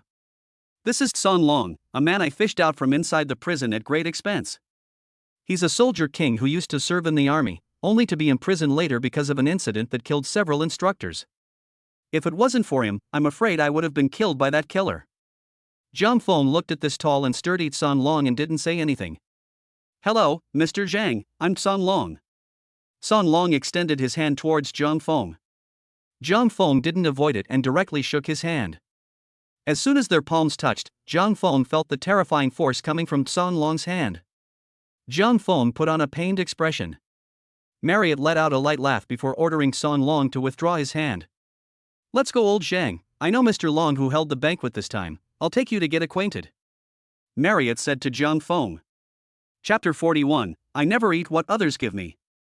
Zhang Feng followed Marriott's lead and walked through the cruise ship to a room door. It had to be said that even Zhang Feng, who had carried out several cruise ship assassination missions, let out a gasp when he saw this cruise ship. The lobby of this cruise ship was brilliant, just like a royal palace.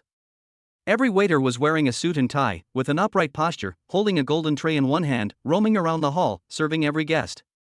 Only Zhang Feng retracted his gaze after a couple of glances. The purpose of his trip was not to enjoy himself. The door to the box opened and a smell of smoke hit his face. The smell of smoke here was not the same as the smell of poor quality cigarettes outside. The flavor was very soft, more like a fragrance, the flavor of a high-grade cigar. Zhang Feng looked towards the inside of the box, only to see that several bigwigs were already sitting inside. Mr. Long, this is a friend of mine, he's in the real estate business in Jinling, his name is Zhang Tianhu, you can just call him Little Tiger. Marriott saw one of the big shots in the box. His posture was put very low. From start to finish, this Mr. Long had his back to the crowd, as if neither Wan Hao, nor Zhang Feng, nor anyone else was qualified to make him turn his head to watch. As for Zhang Feng, he looked at Mr. Long twice before withdrawing his gaze. Zhang Feng, who had been hanging out at high-class cocktail parties for years, had seen a lot of big names. Not to mention Mr. Long's class, even the richest man in the country he had seen more than once. Not long after Zhang Feng withdrew his gaze, a person beside Mr. Long caught his attention. This person didn't look any different from the surface, even ordinary. He was standing beside Mr. Long as if he was an inconspicuous little guy. But after Zhang Feng saw this person, his eyes narrowed slightly. Other people couldn't tell, but he could. This person was a killer. Very cautious, his right hand has been hanging at his waist, not moving at all. There is a slight bruise at his tiger's mouth. This is a scar left over from practicing shooting for a long period of time. The whole person is slightly hunched over, but he is actually alerting the whole box. Such a posture is more explosive, and his movements are also more rapid. Zhang Feng sat on the sofa and observed this Mr. Long's bodyguard without moving. Soon, Zhang Feng had a rough assessment in his heart. 8-star killer. Almost instantly, Zhang Feng made a judgment. The reason why this person was an 8-star assassin and not a 9-star assassin was something Zhang Feng could sense. It was because the feeling that a 9-star slayer gave off was extremely different. This person in front of him had less of that feeling, so Zhang Feng felt that he was at most an 8-star killer.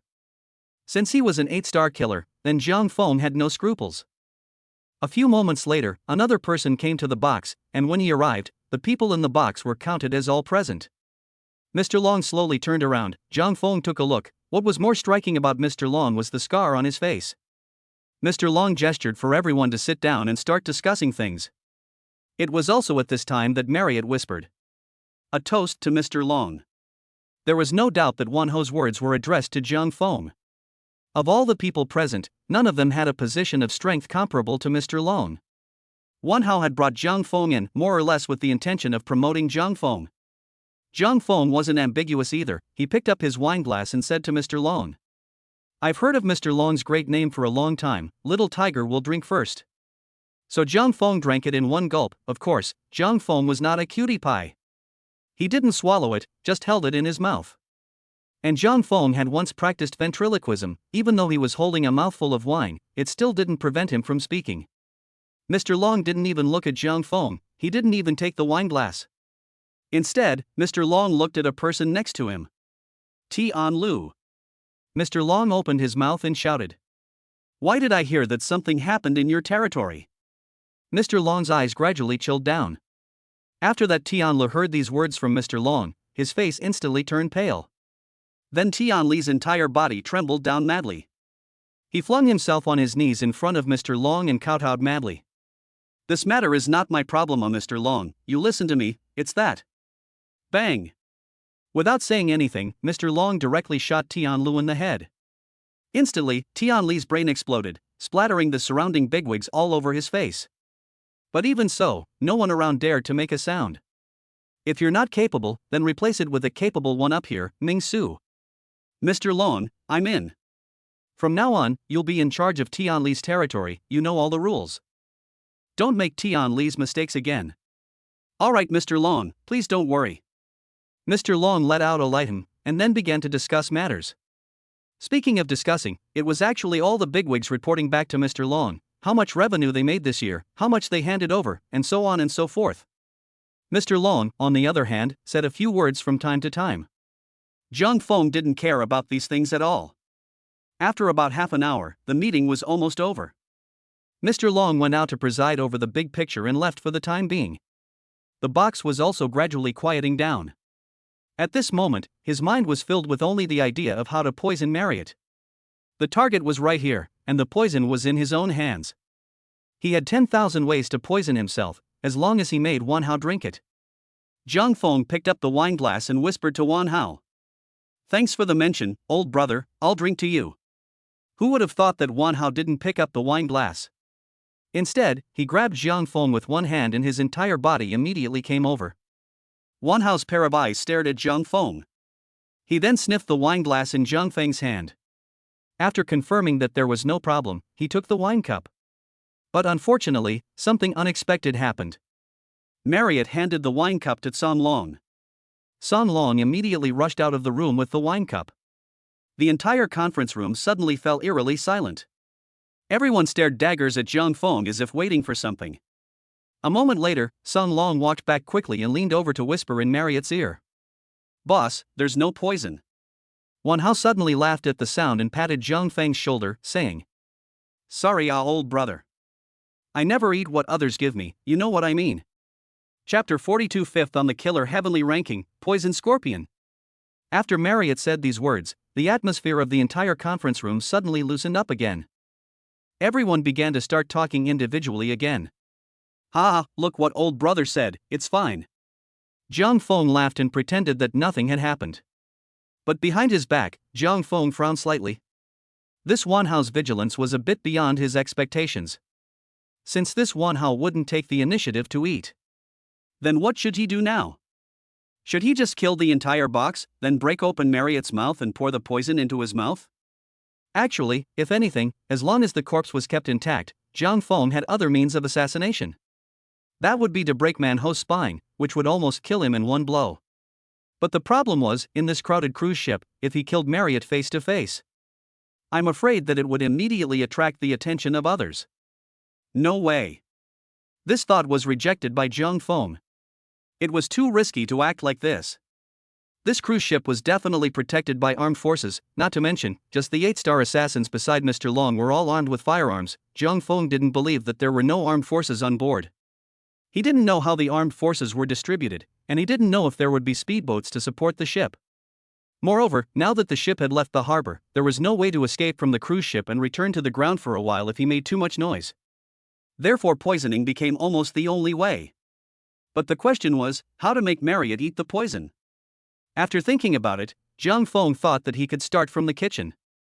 Marriott said that he didn't eat other people's food, but this cruise ship voyage was 3 days and 2 nights long. How could he not eat any food at all? It was just that he didn't eat what he gave himself. Just as Zhang Feng was trying to figure out what to do, San Long suddenly leaned over and said something next to Wan Hao's ear. The two of them, Wan Hao and San Long, then left. Driven by curiosity, Zhang Feng also quietly followed him. After walking for not long, Zhang Feng saw Manhwa and a woman talking in the corridor. Manhwa had one hand propped up against the wall, as if he was a domineering president. The woman was also shyly lowering her head. After Zhang Feng saw the scene, he left. He already had a solution for assassinating Marriott. Zhang Feng then didn't pay attention to where Marriott was going as he started to come to the cruise ship hall to enjoy himself. It was just a pity that no one dared to come up to Zhang Feng now that he was wearing Zhang Tianhu's face. After about a short while, Zhang Feng saw that the human woman also came to the hall. Zhang Feng didn't say anything, he just lowered his head and walked towards the woman. When walking to the woman's side, he suddenly thumped his shoulder and knocked the woman to the ground, scattering the things in the woman's bag all over the place. Sorry, it's my problem. It's a bit crowded here, I didn't notice you just now, I'm really sorry." Zhang Feng hurriedly apologized. I don't know if this woman was good-tempered or if she thought that this place was full of dignitaries, characters she couldn't afford to mess with, but she didn't get angry, she just took care of herself and started picking up the things on the ground. "Let me help you pick it up." Zhang Feng also squatted down and picked up all of the woman's things before loading them inside her bag. After picking it up, the woman wanted to leave, but Zhang Feng pulled her back and said, "Sorry, as an apology, I'll punish myself with a drink." Zhang Feng took 2 glasses of wine from the tray of the waiter passing by and handed the woman one. The woman was only thinking of leaving in a hurry at this moment, so without even thinking about it, she drank it in one gulp and left in a hurry. After that, Zhang Feng returned to his room and waited quietly. Because he boarded the ship with Marriott, his room was very close to Marriott. Around 10 o'clock in the evening, Zhang Feng heard the sound of high heels ringing in the corridor outside. Then the door to Marriott's room opened. After another 10 minutes, there was a sudden commotion outside, and there seemed to be a lot of feet running in the corridor. Zhang Feng opened the door of his room to check, only to see that the faces of everyone outside were pale, and some of them even shouted, "Dead people! Dead people! Someone is dead here! Quickly come someone!" Zhang Feng didn't need to think about it to know that the one who died was definitely Manhwa. When he was helping the woman pick up her things, he had quietly twisted off her lipstick and put the poison on the woman's lipstick. Waiting for the night to fall, the woman dressed up to meet Wanhao, the too passionate. Wanhao naturally hit. As for the woman, Zhang Feng put the antidote in her glass of wine, and it's okay to take the antidote in advance and then apply the lipstick. In this way, the mission was completed successfully. Who the hell killed my boss? In the room, Song Long roared angrily as he hugged Wanhao's corpse. Just now, he had been standing guard outside the door, and only one person had come in, inside and out, and that was this woman. Song Long had wanted to forcefully question this woman. But at this time, Mr. Dragon came, along with that 8-star assassin. After all, Marriott had died on Mr. Long's cruise ship, and this was a great blow to Mr. Long's reputation. Mr. Long, who couldn't even keep one of his guests, who would dare to participate in his activities in the future. At this time, that 8-star assassin spoke. Stop it, she didn't do it. Song Long froze for a moment as he looked at this assassin with red eyes. Mr. Marriott had done him a great favor. If it wasn't for Marriott, he would have died in prison long ago. The 8-star assassin said. It was a professional killer who killed him. Professional killer? Song Long was a bit incredulous. Impossible. Even a 6-star assassin is no match for me. How could he kill my boss under my nose? In response, the 8-star assassin snorted. The assassin world is full of capable people, and there are plenty of people who can kill your boss. At this time, Boss Long spoke up. How many star assassins do you think did this? The 8-star assassin sniffed and lowered his head to check on Wanho's condition. There wasn't a single wound on his entire body, even his bones were in place, but he was just so bizarrely dead. He stretched out his 2 fingers and kept piercing Wanho's body. With this look, he was slightly surprised. The 8-star killer was a bit surprised. He had walked the assassin world for such a long time, and he had seen any bizarre death, but this was the first time he had seen this kind of death. Most importantly, the internal organs of this corpse had already turned into a puddle of blood, which could be said to be horrifying to the extreme. Poison killing? These 2 words suddenly popped up in the 8-star killer's mind. In this instant, the 8-star killer thought of all the famous poison killers in the country. But no matter how he thought about it, he couldn't figure out which poison slayer was actually able to formulate such a vicious poison. 9-star poison slayer? No, although there are 9-star poison slayers in the country, they shouldn't be this powerful. Suddenly, the 8-star killer thought of a codename. Poison Scorpion. When this codename surfaced from his head, his face changed subtly. He hurriedly spoke to Mr. Long. Mr. Long. I think our priority right now should be to abort this cruise party. We need to return to the ship urgently. Hurry back to the ground. Mr. Long frowned slightly. He didn't know why this expert would say that. The 8-star assassin's brows were furrowed and his face was serious, as if he looked like a great enemy was coming. Mr. Long, there's no time to lose. We have to hurry and get out of here. What the hell is going on? Mr. Long asked. The 8-star assassin whispered. This poison is incredibly vicious, no domestic assassin can do this. I suspect that it was that poison scorpion who gave the poison. Poison scorpion? Who is that? Mr. Long was a bit puzzled. He didn't understand the status esteem of the assassin world, he only knew that this person beside him was a high-ranking person in the assassin world. The 5th-ranked figure on the International Assassin Heavenly ranking, Poison Scorpion. Who would have thought that Mr. Long laughed instead after hearing these words? That poison scorpion is that powerful? How does it compare to you? Hearing these words, the 8-star assassin's face changed wildly. I'm just an 8-star assassin in the country, ranked 89 in the country, and there are 20 to 39-star assassins above me. And you don't know, Boss Dragon, these 20 to 39-star killers in Dragon Kingdom can only rank between 30 and 60 in the international ranking. That poison scorpion is ranked 5th in the international ranking. After Boss Long heard these words, his face finally changed. What? Chapter 43 9-Star Killer's Surprise. Boss Long was completely shocked. He didn't know whether this poison scorpion was targeting Marriott or himself. Therefore, Boss Long called out a large group of hitmen to surround himself at times. In the next period of time, Boss Long did not rest or sleep, and dragged himself hard until the cruise ship returned to the harbor. Based on the description of the 8-star assassin, Boss Long already knew how powerful this poison scorpion was. Boss, we can't investigate this matter on a large scale, otherwise once poison scorpion feels that he is threatened, the entire ship may suffer. For this matter, we can only hurry back to the harbor and intentionally let Poison Scorpion leave. The 8-star killer said so, his face ugly to the extreme. Originally, for this cruise party, this 8-star killer thought that he was already the ceiling. I didn't realize that there were mountains beyond mountains and people beyond people. It was unknown what this Marriott had done that could have startled the Poison Scorpion. However, this matter is just the beginning. This 8-star killer had a chat group. In the group were a group of peers. The lowest was a 7-star killer, the highest was a 9-star killer. The 8-star killer opened the chat group and sent a bitter smile emoticon in it. I've suffered, brothers. These few killers were privately close, all knowing each other's existence. As soon as he sent out this message, someone immediately replied. What happened? Didn't you follow Mr. Long and attend some cruise party? The 8-star killer laughed bitterly. The original plan was correct. But we have a dead man on board, and the dead man is one of Boss Long's men. As soon as he said this, his friends in the chat group laughed. Ha ha ha ha, what does that mean? Does it mean that a fellow traveler killed someone on your ship? Who is so ungrateful that they dare to carry out a mission under your nose? What's the strength of that assassin? The 8-star assassin said, I'm afraid, it's a 9-star assassin. After these words were said, the entire group chat fell into a silence. A full several minutes passed without anyone sending a message. Then a group of friends sent messages one after another. 9 stars? 9-star killers?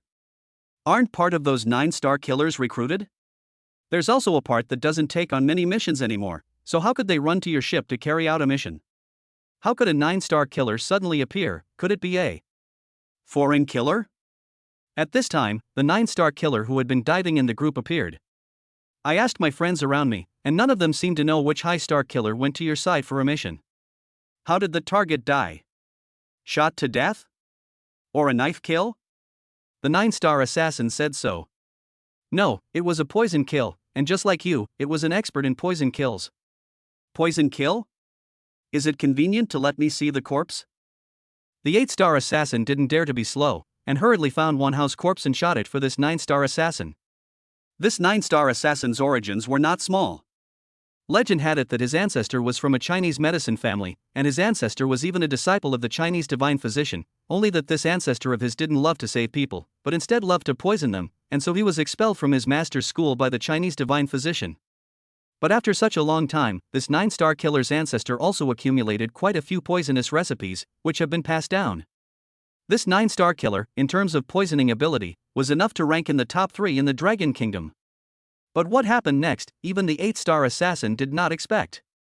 Ever since he sent over the photo, video or whatever, this 9-star killer was completely silent. Half an hour passed, an hour passed. This 9-star killer had not replied.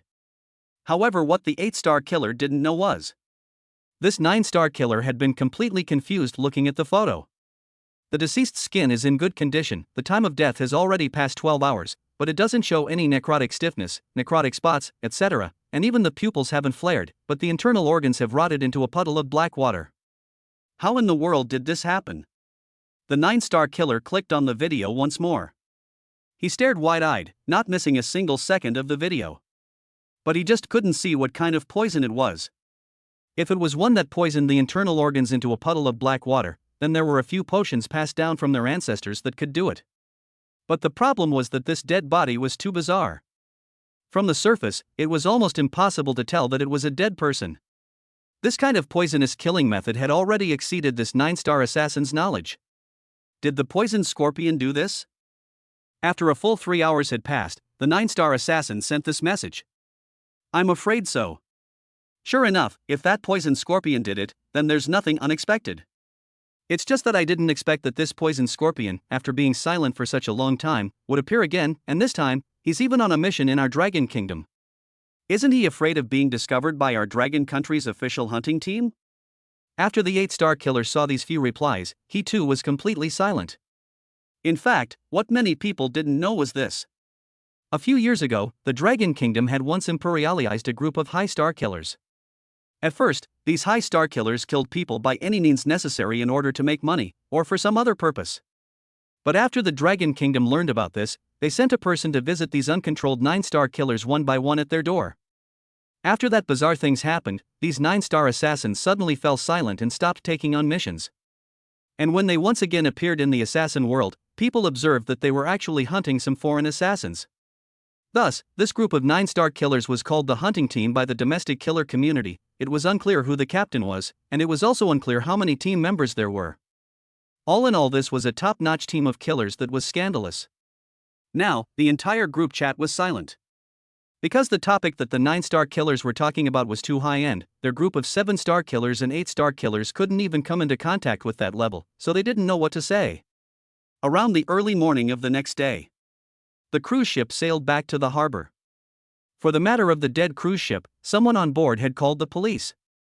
But these people only knew about the death of Marriott and didn't know that Mr. Long had also killed someone. And naturally, Mr. Long wouldn't be stupid enough to expose this matter, so when the cruise ship returned to the port, he had his people clean up the body in the scene. With an 8-star assassin here to direct the handling of the scene, even the top-notch criminal investigation experts could not do anything when they came. Soon, the demon spirit of Hai Chang took over the entire cruise ship and began to conduct a thorough major investigation. The one in charge of this incident was a country-faced middle-aged man, and what attracted the most attention was that he was wearing a white coat, and he was carrying an olive branch on his shoulder, as well as a 4-pointed starflower. Chapter 44 Mission Accomplished? Unbelievable customer service. This was a big shot, a proper level 1 demon spirit monitor.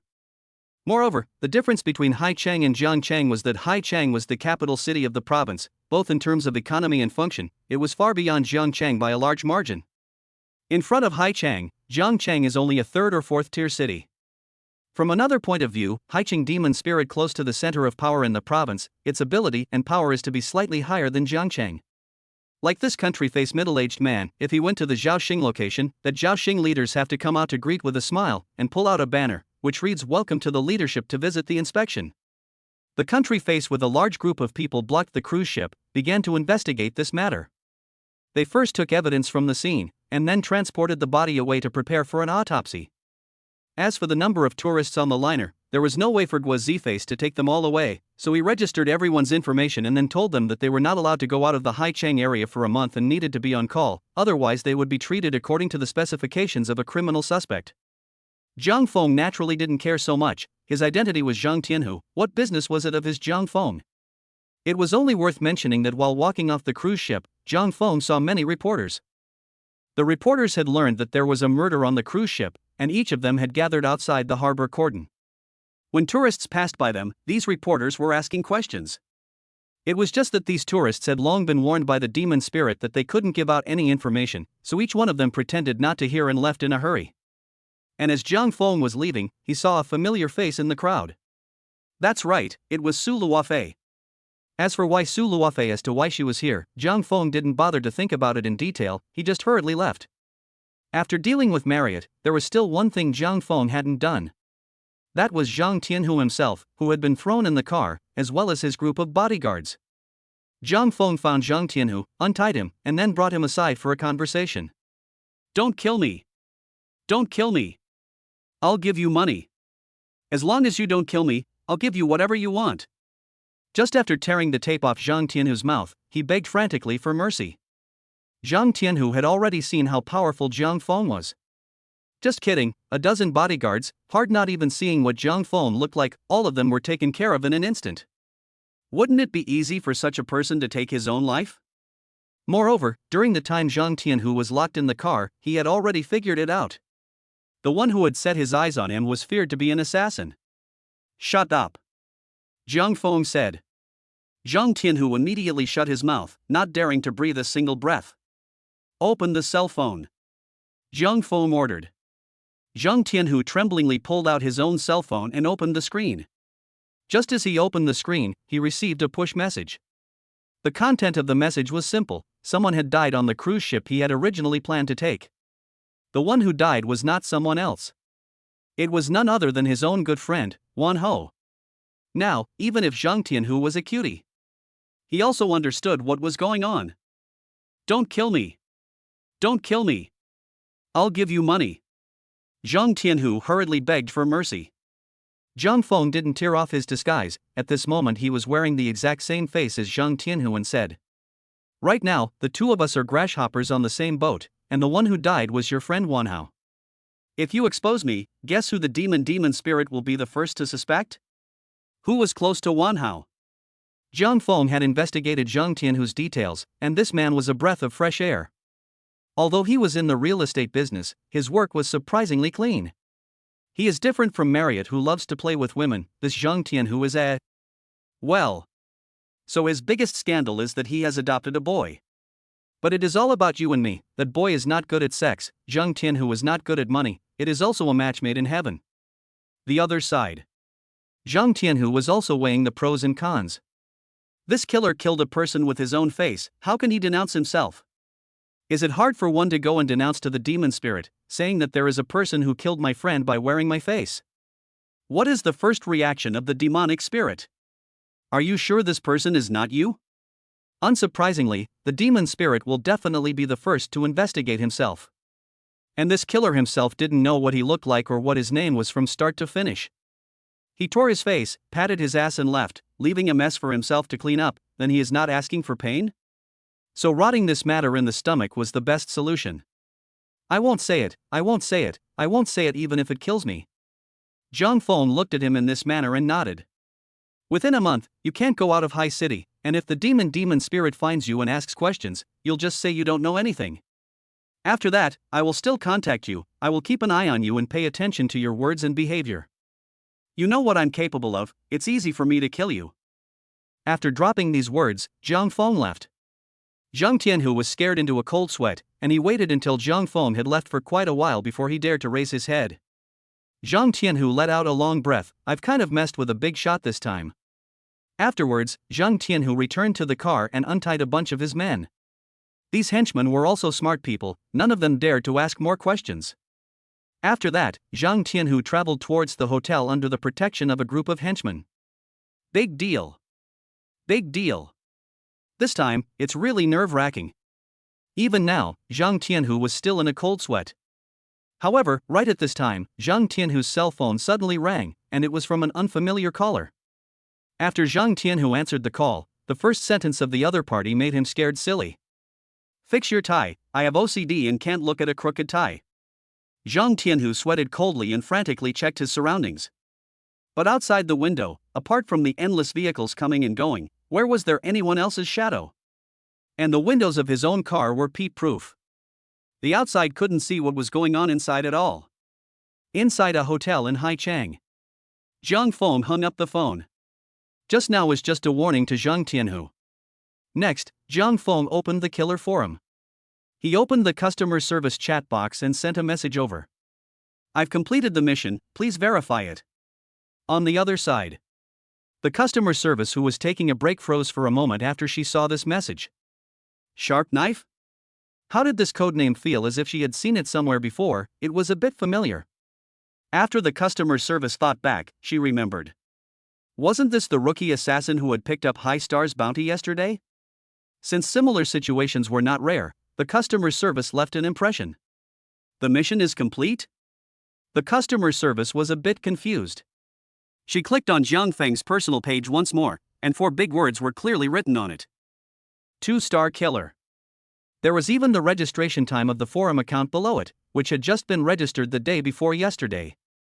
An account that was just registered the day before yesterday, and I'm still a 2-star assassin, spending 1 day to complete a high-star bounty?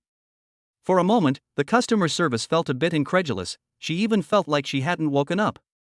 A 2-star assassin completed a 6-star bounty. Is this really a fake? Chapter 45, that's it? Is this even worth reporting? The forum customer service hurriedly called out to the supervisor. The supervisor had an impression of the codename Sharp Knife. He checked and found that Sharp Knife had actually completed the mission. A 2-star assassin completed a 6-star mission? The supervisor instantly realized that something was wrong. I'm afraid this is a high-star assassin opening a smaller number. I'll ask the leader to see which of the top killers in the country opened a trumpet.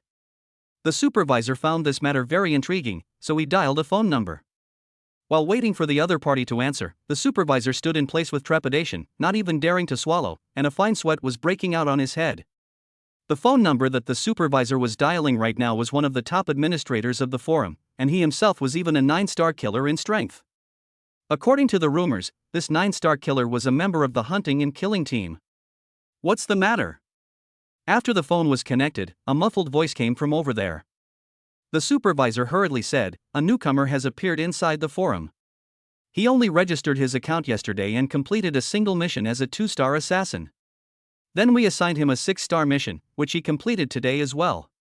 After the supervisor finished speaking, he was waiting for a reply from the other end of the phone.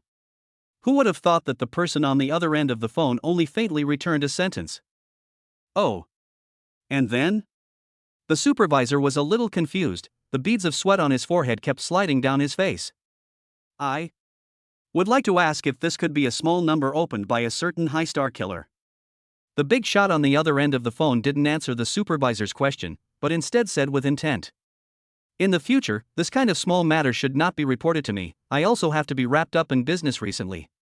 The supervisor instantly understood the meaning of the other party's words and hurriedly said, Okay, I understand. In the future, I'll handle small matters like this on my own. I won't bother you." Aha! The other party directly hung up the phone. At this time, the supervisor's back was already drenched in cold sweat. Conversing with such an inquisitive grandmaster had already exhausted him. On the other side, in an upscale hotel, a man was sitting on a sofa. He was holding a red wine glass in his hand and was slowly shaking it. And in front of the night view floor-to-ceiling window next to him, there was a silhouette standing. "Who called just now?" the woman in front of the window said. The man sitting on the sofa still shook his wine glass nonchalantly. "It's nothing, a call from a supervisor of the domestic forum.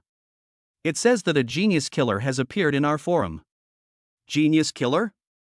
The woman in front of the window looked a little surprised, then she continued to ask, "How talented?" The man said, "A 2-star assassin who completed a 6-star mission."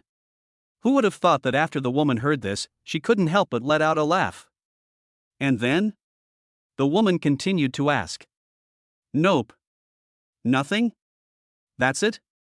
The woman expressed her incomprehension. "A 2-star assassin who completed a 6-star mission. What's wrong with that? Was that something to be surprised about? Is this worth a special report from the supervisor? Not to mention the fact that she herself, when she was still a 1-star rookie, had completed a 9-star mission." That's right, a 1-star assassin. The first time she took a mission, she directly assassinated the head of a country, including the generals around the head, and even the 2 9-star assassins around the head were also killed together. On this female killer also did not go around bragging. On the contrary, now the domestic killer community is really lonesome. A 2-star assassin completing a 6-star mission is a small matter that deserves to be reported? Thinking of this, the female assassin no longer paid attention to this matter. She instead looked towards the busy streets below. A black bulletproof car was speeding quickly. That was their target this time. "The target has appeared, let's go." After speaking, the female assassin unexpectedly leapt down directly from the window. One must know that this was a 30-story hotel. The male assassin also smiled faintly and followed closely behind. On the other side, after Jiang Feng sent a message to the customer service, he quickly received a 6 million reward. Together with the 4 million he had sold earlier, and the 5 million given by the 5-star assassin, and of course, 100,000 from the fire ants. In total, it was 15,100,000. Jiang Feng had already made plans to donate 15 million out of the 15,100,000. He would leave 100,000 for himself as a backup. After all, every time he carried out a mission, he needed to spend money. And out of this $15 million, only a small portion of it could actually be used to build schools. After all, Jiang Feng had already built many schools. The food and housing of the students in these schools were all counted on his head.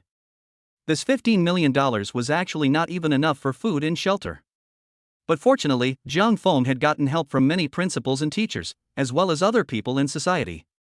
So out of the 15 million, roughly 5 million could be used to build the school. As for the other $10 million, it was going to be given to other schools for the students to use for food and shelter. The Hope Primary School that was donated last time has already been completed. Where are we going to build the school next? Jiang Feng began to think. There was a map of the Dragon Kingdom hanging in his room. There were many stars labeled on it, and stars existed from the Great Mountains in the southwest of the Dragon Kingdom, all the way to the northeast of the Dragon Kingdom. Finally, Jiang Feng saw a relatively blank area. The economy of this place isn't well developed, and the people there even have a problem with food and shelter, often eating the first meal without the next. In this situation, how can the children afford to go to school? After thinking about it, Zhang Feng had made up his mind that he would build a school here. Technically speaking, this was also a mountainous rural area. Zhang Feng already had experience in building schools in such places. The first step was to contact the local village chief, or perhaps a committee member. Then it was enough to directly indicate the intention. Zhang Feng quickly found the phone number of the local village chief through an internet search. Zhang Feng directly indicated his intention to come, and the local village chief was very happy to hear about this, and hurriedly asked when Zhang Feng would be coming, so that he could greet and entertain him in advance. Zhang Feng set a time, that is, these 2 days. After the two agreed, they hung up the phone. Zhang Feng didn't delay and directly booked a ticket to that place and started to depart. Zhang Feng wasn't idle on this journey either. He had been looking through the forum's bounty orders. It was a pity that Zhang Feng didn't have any particularly desirable orders after looking around. However, it was worth mentioning that Zhang Feng saw that his Slayer rank had changed. From the original 2 stars, it had jumped to 6 stars. This matter had even caused quite a storm in the forums. One had to know that it was possible to post threads within the forums. Zhang Feng saw his name appear several times within the forums. It seemed like some of his peers had noticed him. Zhang Feng didn't care about this, he just silently closed his cell phone after seeing it and began to focus on resting. Chapter 46, in 3 days, get $20 million. The other side. Su Luofei hadn't had a very good time recently. Technically speaking, from the day the live shoot ended, Su Luofei had gradually become distracted. How to put it, after seeing Zhang Feng living such a wonderful life. She only felt tasteless when she went to interview some more of the masses. It didn't matter how counterintuitive the other party's live effects were, what with cheating in marriage, what with keeping students, and so on and so forth. She had seen too much and felt that it was always the same thing. Completely not as interesting as following Zhang Feng's shooting in the beginning. Gradually, Su Luofei lost her enthusiasm for the job. She submitted her resignation to her leader. But the leader saw that Su Luofei was a rare talent, and he couldn't bear to let her go. Therefore, the leader used his own connections to find Su Luofei a very good job. That was the official reporter of the Dragon Kingdom. Don't underestimate this job. Su Luofei's reporter status was different from that of an ordinary reporter. She worked in the official media building of the Dragon Kingdom, and the people she interacted with were all big shots. The news that she shot every day were all first-hand information from the official media of the Dragon Kingdom. Such a character would be valued and treated well no matter which place she went to. I don't know what Zhang Feng is doing. Alas. Su Luofei thought as she did. Just what she didn't know was that at this moment, Zhang Feng had already arrived in the western part of the Dragon Kingdom. In a large mountain village. When Zhang Feng had just arrived at the entrance of the village, a group of people from the village committee were already here to entertain and greet him. They had even put up a banner especially for Zhang Feng to welcome Mr. Zhang Feng. Zhang Feng saw that behind these adults stood a group of dusty little dolls. Although their faces were covered in dust, their eyes were surprisingly bright and determined. This image touched Zhang Feng. Once upon a time, he himself was one of them. As the saying goes, he had gotten wet himself, so he also wanted to hold an umbrella for others, so maybe that was the feeling. Zhang Feng didn't drag his feet as he began to wander around inside the village under the leadership of the village chief and the others. The first thing to do when building a school, that was naturally choosing a site. For this reason, the village chief gave Zhang Feng a look at all the feng shui sites in the village. Finally, Zhang Feng selected a location. Let's start construction here.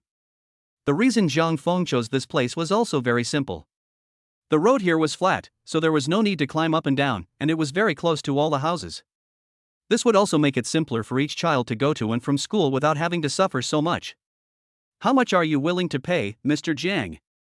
The village chief asked carefully. For this kind of thing, he always dared not take the initiative to say the figure.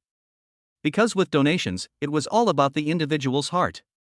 Donating $1 million was a donation, and donating $1 was also a thought.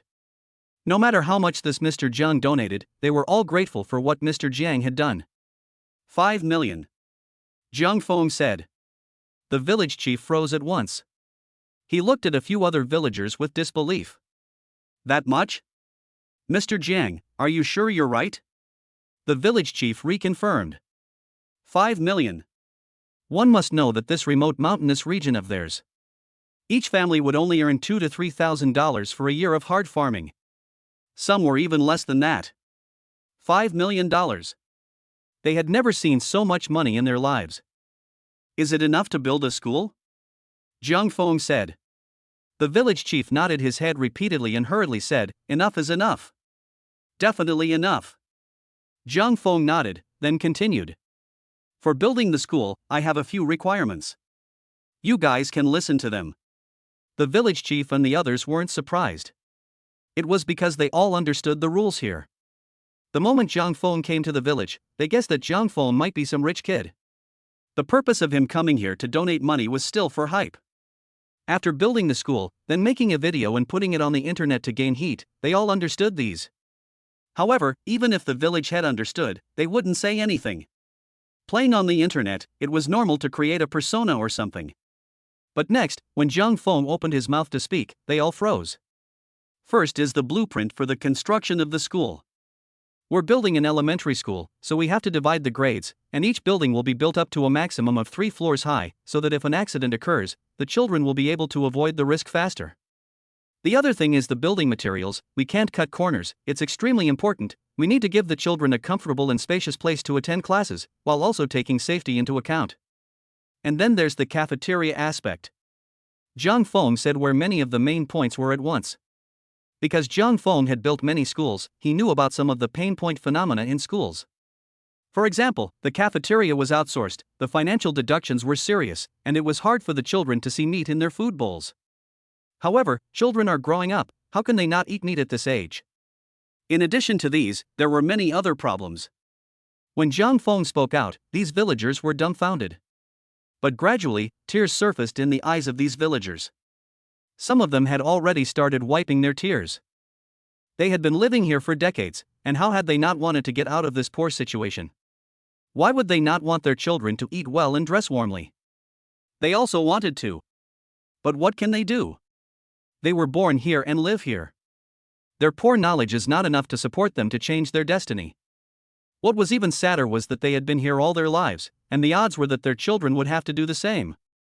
However, now, Jiang Feng's arrival gave them hope. Moreover, what Jiang Feng said and did was not at all in consideration for him personally. He was genuinely thinking about the village, about the children, about everyone. Such a person is simply a savior. He is truly a god who walks the earth. Have you all memorized these points? Jiang Feng asked. The crowd of villagers nodded their heads repeatedly. However, at this time, the village chief was in trouble. Mr. Jiang, but then, our 5 million budget won't be enough. As you know, we're high up in the mountains and far away here, and it's already a big expense to run the construction materials over. If we do what you said, the teaching building will have to be built to 3 stories high, and then the cafeteria aspect needs attention as well. I'm afraid this 5 million won't be enough. Everyone was looking at Jiang Feng. They knew. If Mr. Jiang could give 5 million, it was already the limit. Under the influence of realistic conditions, the only thing they could do was to reduce the requirements, sacrifice the quality of the school, and prioritize to ensure completion. But what they all didn't expect was for Jiang Feng to open his mouth and ask, in your opinion, how much would it cost to build out a school as I just described? The village chief estimated and spoke. It's estimated to cost $20 million, and that still doesn't include the subsequent teachers' salaries, the cost of food ingredients, and so on. After the village head spoke these words, he hastily added, of course, Mr. Jiang, we won't let you pay this amount alone. Regardless of how much you contribute, we are grateful to you and are fully cooperating with you. After we go back this time, I'll tell the families about what happened today, and then I'll have each family put up some money to build the school together. And the teachers and the cost of ingredients and all that, we'll find a way. Jiang Feng repeated. $20 million? When will you start construction?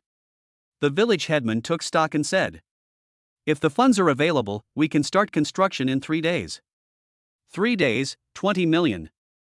Jiang Feng nodded, then said, good, let's make a deal then. Within 3 days, I'll raise $20 million in funds, and then you'll start construction. Jiang Feng was naturally not a cutie. This $20 million would not hit the village committee. Jiang Feng had a foundation whose existence was to deal with situations like the one at hand. When Jiang Feng left, he would send people from the foundation over to supervise the village head and the others throughout the construction of the school. In this way, it would prevent certain people from enriching themselves, thus spending every penny on the blade. But the pressure in terms of money was given to Jiang Feng's side. The $20 million needed to build the school was deducted from the $5 million on hand. That's $15 million. Within 3 days, $15 million was raised. This was also not a small challenge for Jiang Feng. After agreeing on these things, Jiang Feng left first. Jiang Feng wasn't idle in the car on the way back. He started looking through the forum bounties, trying to find the desired order. That was when Jiang Feng's eyes lit up and saw an order that wasn't bad. Chapter 47 7-star mission, escorting the richest man's daughter. Only this mission was not an assassination type mission. Instead, it was a protection type mission. Mission objective, escort the target to the coastal port. Target details, viewable after taking the mission. Difficulty, 7 stars. Bounty, 20 million. Note, this mission is a multiplayer mission, other assassins can also take it. Because he hadn't taken the mission, he could only see a general picture. This was also to avoid leaking information about the target. If a killer takes the mission, but reverses it, then the platform would send out an assassin to guard this assassin who took the mission. Until that mission is completed, otherwise this killer cannot move around or make phone calls. This was also protecting the employer's identity information. Jiang Feng looked around and felt that this mission was not bad, so he took it. Just what Jiang Feng didn't know was, if an ordinary 6-star assassin wanted to take a 7-star mission, then they had to complete 2 6-star missions before they could. To receive 8 stars, one would need to complete 3 7-star missions. Taking on 9 stars would require completing 4 8-star missions. Only the platform had already marked Jiang Feng's account as a suspected high-star killer. Therefore, Jiang Feng didn't need to repeat taking missions until he had 9 stars. After picking up the mission, the details of the target surfaced. Mission objective, the daughter of the richest man in the Dragon Kingdom, Ma Yao Yao. Mission content, starting from the western part of Haichang, escort Ma Yao Yao to the eastern port of Haichang. The mission will be considered complete when the target boards the ship. Mission location, XXX mansion in the western part of Haichang. Currently the number of people taking this character, there are 2 other people besides you. Attention, this is a multi-person mission, and the bounty is the same for each person, $20 million. The mission is a multi-person mission, and the bounty is the same for each person. Still Haichang? The light in Jiang Feng's eyes flickered. After what happened last time, he was afraid that he had already alerted the Sea City demon spirits. However, they shouldn't have gotten to his head yet. It was just that he had to be a little more careful on this mission. After a whole day of running around, Jiang Feng finally returned to Jiangchang. Jiang Feng first had to deal with the school side of things. Right now, Jiang Feng was still in a state of study, and it wasn't possible to frequently take time off from classes. Therefore, Jiang Feng simply submitted an application for a long vacation to his guide, the reason being that the old man at home was seriously ill and needed to be taken care of. The guide didn't say much, she always believed in Jiang Feng, so she approved it. Jiang Feng calculated the time. When this 7-star bounty was completed, he would almost be leaving the country to do the mission. He had promised that international tycoon earlier that he would help him deal with someone. After doing that, Jiang Feng ran to Haichang and headed to the target location. Jiang Feng stood on the downstairs of the target building, looking at the towering building. He was in a bit of a trance for a while. This Ma Yao Yao's dad was the richest man in the country with great energy, known as Hang Half City. It must be that the other 2 killers who were responsible for escorting Ma Yao Yao this time were both extraordinary existences. Jiang Feng thought as he entered the building.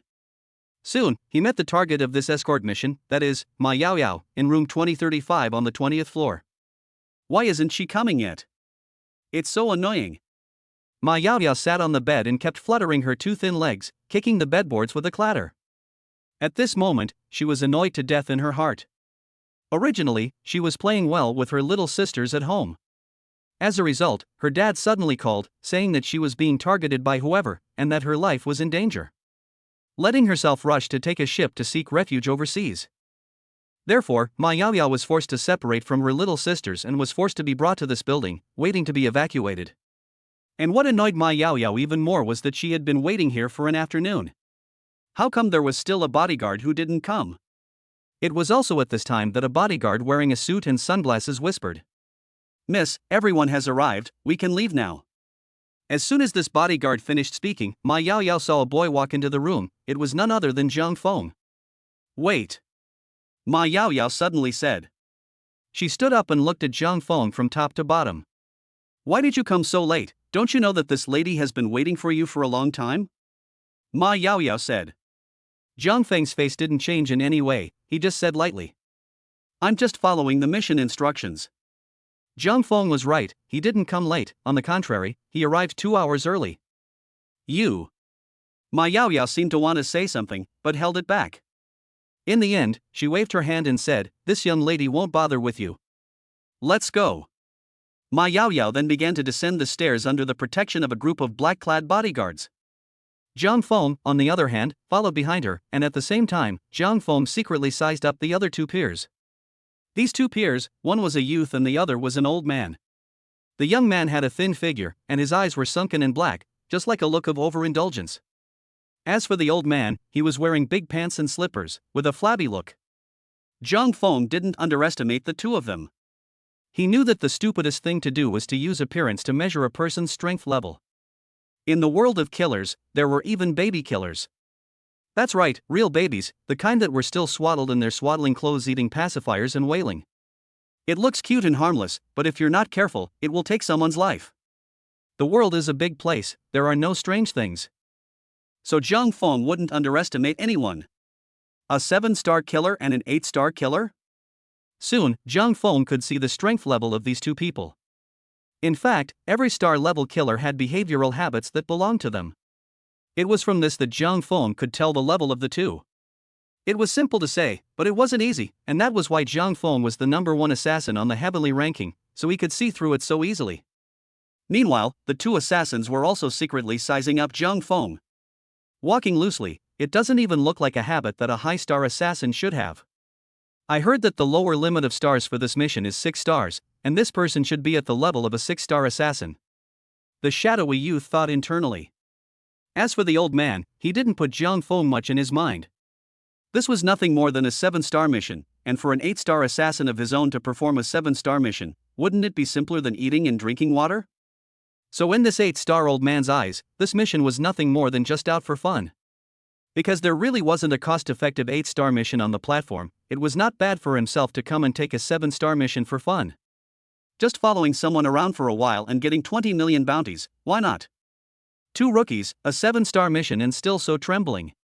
The old man glanced at Zhang Feng and the shadowy youth before withdrawing his gaze. Soon, Zhang Feng and his group arrived at the underground parking lot. The entire parking lot was filled with bodyguards dressed in black, 1 post for every 5 steps and 1 sentry for every 10 steps, and they were looking around vigilantly. Ma Yao Yao started walking towards a black vehicle under the protection of a group of bodyguards. "Wait." At this moment, the shadowy youth suddenly spoke, and he stopped Ma Yao Yao. Chapter 48 7 bullets, 8 enemies, that's enough. Ma Yao Yao's willow brows slightly frowned as she looked at him. Wait for what? Still making this young lady wait? What's there to wait for? Old man 8-star opened his mouth and laughed, "Miss doesn't know. Being in our line of work is to be careful in every aspect. That's why before you get on the car, we need to check the vehicle first to make sure it hasn't been planted with a bomb or something." Bomb? When Ma Yao Yao heard these 2 words, her face also slightly changed a bit, then she said, "Then you guys hurry up and check it." The shadowy teenager and the 8-star old man then walked up and started checking out this black car, and Zhang Feng also walked up. It had to be said that this black car was very good. The entire body was made of bulletproof material, especially the glass was reinforced with several layers. This level of bulletproof car, even sniper rifles could not necessarily be shot through. For this car alone, the international pricing was around $50 million. This was also enough to see how much weight Ma Yao Yao had in that richest man's heart. The shadowy youth opened the door of the car and began to inspect it. The 3 of them took turns to check it over and didn't find anything suspicious. Just as the shaded youth and the old man were about to turn around and leave, Zhang Feng, however, suddenly said, "Wait. The bottom of the car hasn't been checked yet." Zhang Feng checked under the car again, but nothing was found. Only this caution of Zhang Feng's made both the shadowy youth and the 8-star old man feel a little surprised. Although he's a 6-star assassin, he's still careful, not bad. The 8-star-old man was slightly certain in his heart. The shadowy youth didn't say much, but looking at his expression, he pretty much meant the same thing. In the end, under the protection of the three, Ma Yao Yao sat in this car. Because this bulletproof car was a lengthened version, Zhang Feng's three people sat in the back seat. They were responsible for protecting Ma Yao Yao throughout the entire journey. Just like this, several black cars drove out of the underground parking lot and headed towards the eastern port. Along the way, Zhang Feng was holding a map of the city and was looking at it carefully. We're taking the inner city highway with viaducts, not a bad choice of road. On the map, there was a route that was clearly labeled, exactly the route they were traveling this time.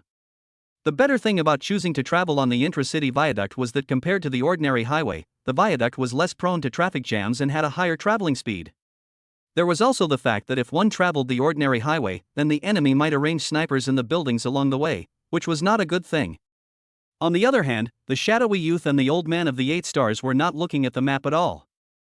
They, on the other hand, felt that there would not be any major accidents on this mission, and that there was no need to look at the map or be so careful at all.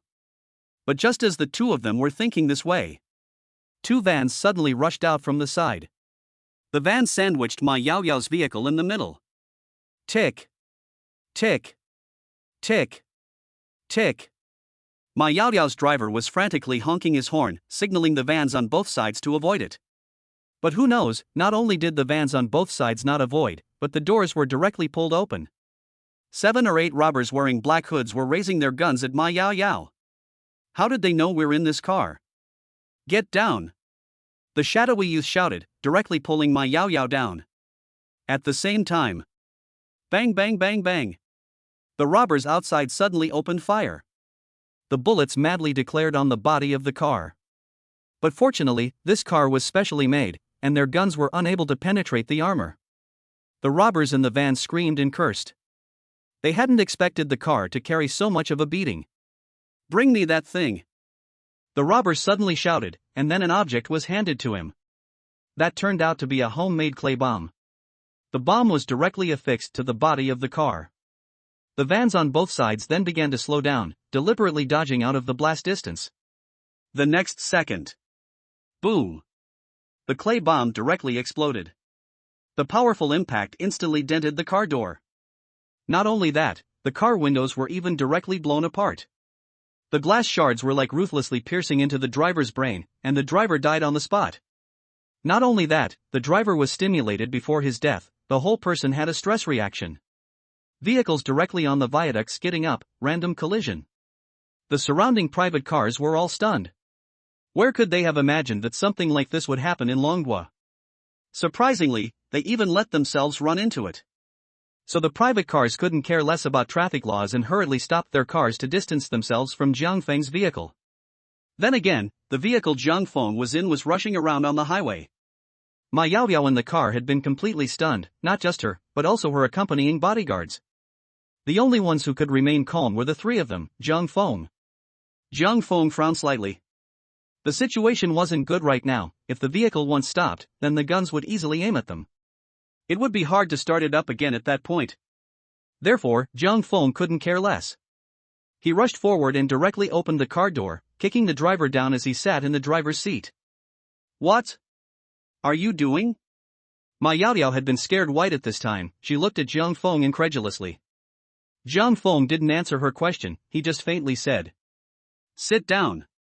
After speaking, he didn't even wait for Ma Yao Yao to speak. Zhang Feng stepped on the gas directly to the bottom. Baird.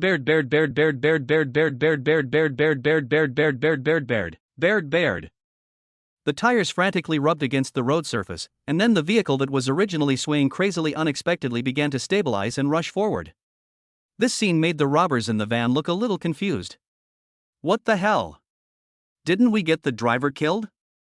Why is the vehicle moving again? Chase! The robber boss roared, and then the van also started frantically, biting dead center behind Zhang Feng's vehicle. You too! Zhang Feng said to the shaded youth, and the old man with 8 stars. By this time, a grave look had surfaced on the shadowy youth's face. The 8-star old man, on the other hand, still looked breezy, as if he had already seen this kind of scene before. It seems like it's time for us to make our move. The 8-star old man laughed. Who would have thought that Zhang Feng would say Give me the gun. Zhang Feng didn't trust the two of them at all. The two of them, an 8-star assassin and a 7-star assassin. If they were to say assassination, then the two of them might be more or less capable. But now it was them who were being chased, and the driver's side window had been blown out. If they wanted to fight back, they could only shoot through the driver's side window. If they opened the door, or lowered the other windows, then their vehicle would instantly become a target that leaked on all sides. For this mission, the 8-star old man didn't bring a gun at all because he felt that a 7-star mission was just a 7-star mission, and it wasn't even worth bringing a gun for himself. As for the shadowy youth, he was not in the habit of bringing a gun because bringing a gun in the Dragon Kingdom was a troublesome matter. There was nothing he could do about it, but instead, Ma Yaoyao's attendant bodyguard handed Zhang Feng a pistol. Zhang Feng took the gun, unloaded the magazine with one hand and took a look. 7 bullets, 8 enemies? As soon as Ma Yaoyao's bodyguard heard this, he hurriedly said, I have another magazine here. It's fine, it's enough. Click. Zhang Feng directly mounted the magazine and then loaded it with one hand. It happened that at this time, the van robbers rushed up again, right outside Zhang Feng's car window. The robber boss was smiling and greeting Zhang Feng. Hello little friend, so it's you who's driving. Not bad, you go to hell. The robber boss then took his gun and aimed it at Zhang Feng. Chapter 49. How many stars are you? The robber boss's gun was aimed at Zhang Feng. It was just a pity that Zhang Feng's speed was much faster than his. Bang! A bullet directly penetrated the robber boss's brain, and he collapsed on the spot. Seeing this, the remaining robbers directly raised their guns without saying a word, ready to shoot Zhang Feng indiscriminately. Even if Zhang Feng was powerful, he only had one gun, but the opposite side had 3 guns. They didn't believe that this kid's marksmanship was so good that he could kill all 3 of them at once. But just as the 3 of them were about to shoot, the corner of Zhang Feng's mouth hooked up slightly. He suddenly jerked the steering wheel and maneuvered the vehicle directly into the body of the robbers. It was important to know that Zhang Feng's car was built with composite materials that were extremely hard. If it wasn't for the clay bombs breaking the windows, unusual bullets wouldn't have been able to hit the inside of the car. The extremely hard material, paired with the beastly engine performance. Zhang Feng just slightly bumped the van on the spot, knocking it upside down and charging it recklessly. What the? Will you drive properly? The robbers picked up their guns and pointed them at the van's drivers. These drivers were not with the robbers, he was also hired by someone. Originally, these people told him to give himself $1 million for pulling them to a place. Who would have thought that on the viaduct not long ago, these people even began to wear a head covering? The driver then realized, feelings these are not good people But now there is no way, people robbers have guns. The driver can only be tough, gritting his teeth and trying to manipulate the steering wheel, finally barely stabilized the car. The robbers who were originally in the car were also on their feet, and once again began to prepare to kill Zhang Feng. But one of the robbers had just exposed his head. Bang! A bullet went straight through his head. The 2 remaining robbers were dumbfounded. Only the 2 of them quickly reacted and looked at each other. Fight together. The 2 robbers suddenly rushed out. Bang bang! What greeted them were 2 bullets. Just like that, the 2 robbers directly fell to the ground. And at this moment, the driver had been completely stunned, he gave up the chase, and this van slowly came to a stop. But at the same time, Zhang Feng's side had just finished dealing with a van robber. The next second, only to hear boom, a loud sound. Zhang Feng's vehicle exploded again. This time, the windows on the other side of the vehicle were all blown out. Several bodyguards could not dodge, face instantly by the glass broken slag into a sieve, blood flowed down like a stream. They also fell straight down inside the vehicle. Fortunately, Zhang Feng was quick on his feet and pulled the co-pilot Ma Yaoyao at once, directly pressing her head on his lap. Only then did she dodge a bullet. But the good times didn't last long. The 4 robbers beside the car directly swept a burst of shots at the car. Zhang Feng dodged one after another, then drove the vehicle to crash into the other van again. Can you drive? Zhang Feng asked. Huh? Who? Me? Ma Yaoyao looked around, the bodyguards in the car were all dead now. There was only her and Zhang Feng left. If not you or who? Answer me, can you drive? Zhang Feng said. Will. Do it? Ma Yaoyao said. Usually, Ma Yaoyao would also drive the car to go shopping with her sisters. How superb driving skills, dare not say, ordinary car skills are still there. Okay, you drive. Zhang Feng directly gave up his seat and pulled Ma Yaoyao over. Ma Yaoyao was stunned on the spot, but she still hurriedly cooperated with Zhang Feng and sat down. Zhang Feng frowned slightly and looked at the van next to him. Just now, 4 bullets had solved 4 enemies. There were still 3 in the magazine now. The 4 enemies on the opposite side were all hiding in the van, not revealing themselves. By common sense, this was an impossible task. It was impossible for him to kill 4 enemies with 3 bullets. But at this moment, Zhang Feng closed his eyes. His master gun proficiency skill ran to its limit all of a sudden. In addition to the master level gun proficiency skill, master grade hearing sound, grandmaster level super sense of smell, master level super sense of touch. All of these skills that he had accumulated in the past operated to the extreme. The next second, Zhang Feng violently raised his hand. Bang! A bullet was shot out. This bullet directly shot through the van's door, penetrating the head of one of the robbers hiding behind the door. This sudden bullet directly stunned the 3 remaining robbers inside the van. What's going on? Where did that bullet come from? Did your gun go off? No. It didn't go off. I had it in my hand the whole time. Then where did the bullets come from? One of the robbers hadn't finished speaking. Bang! A bullet once again penetrated the car door and hit his head with unerring precision. This robber's brain instantly exploded. No. Not right. It seems like something isn't right. How did the opposite side know our position? Didn't we already close the car door?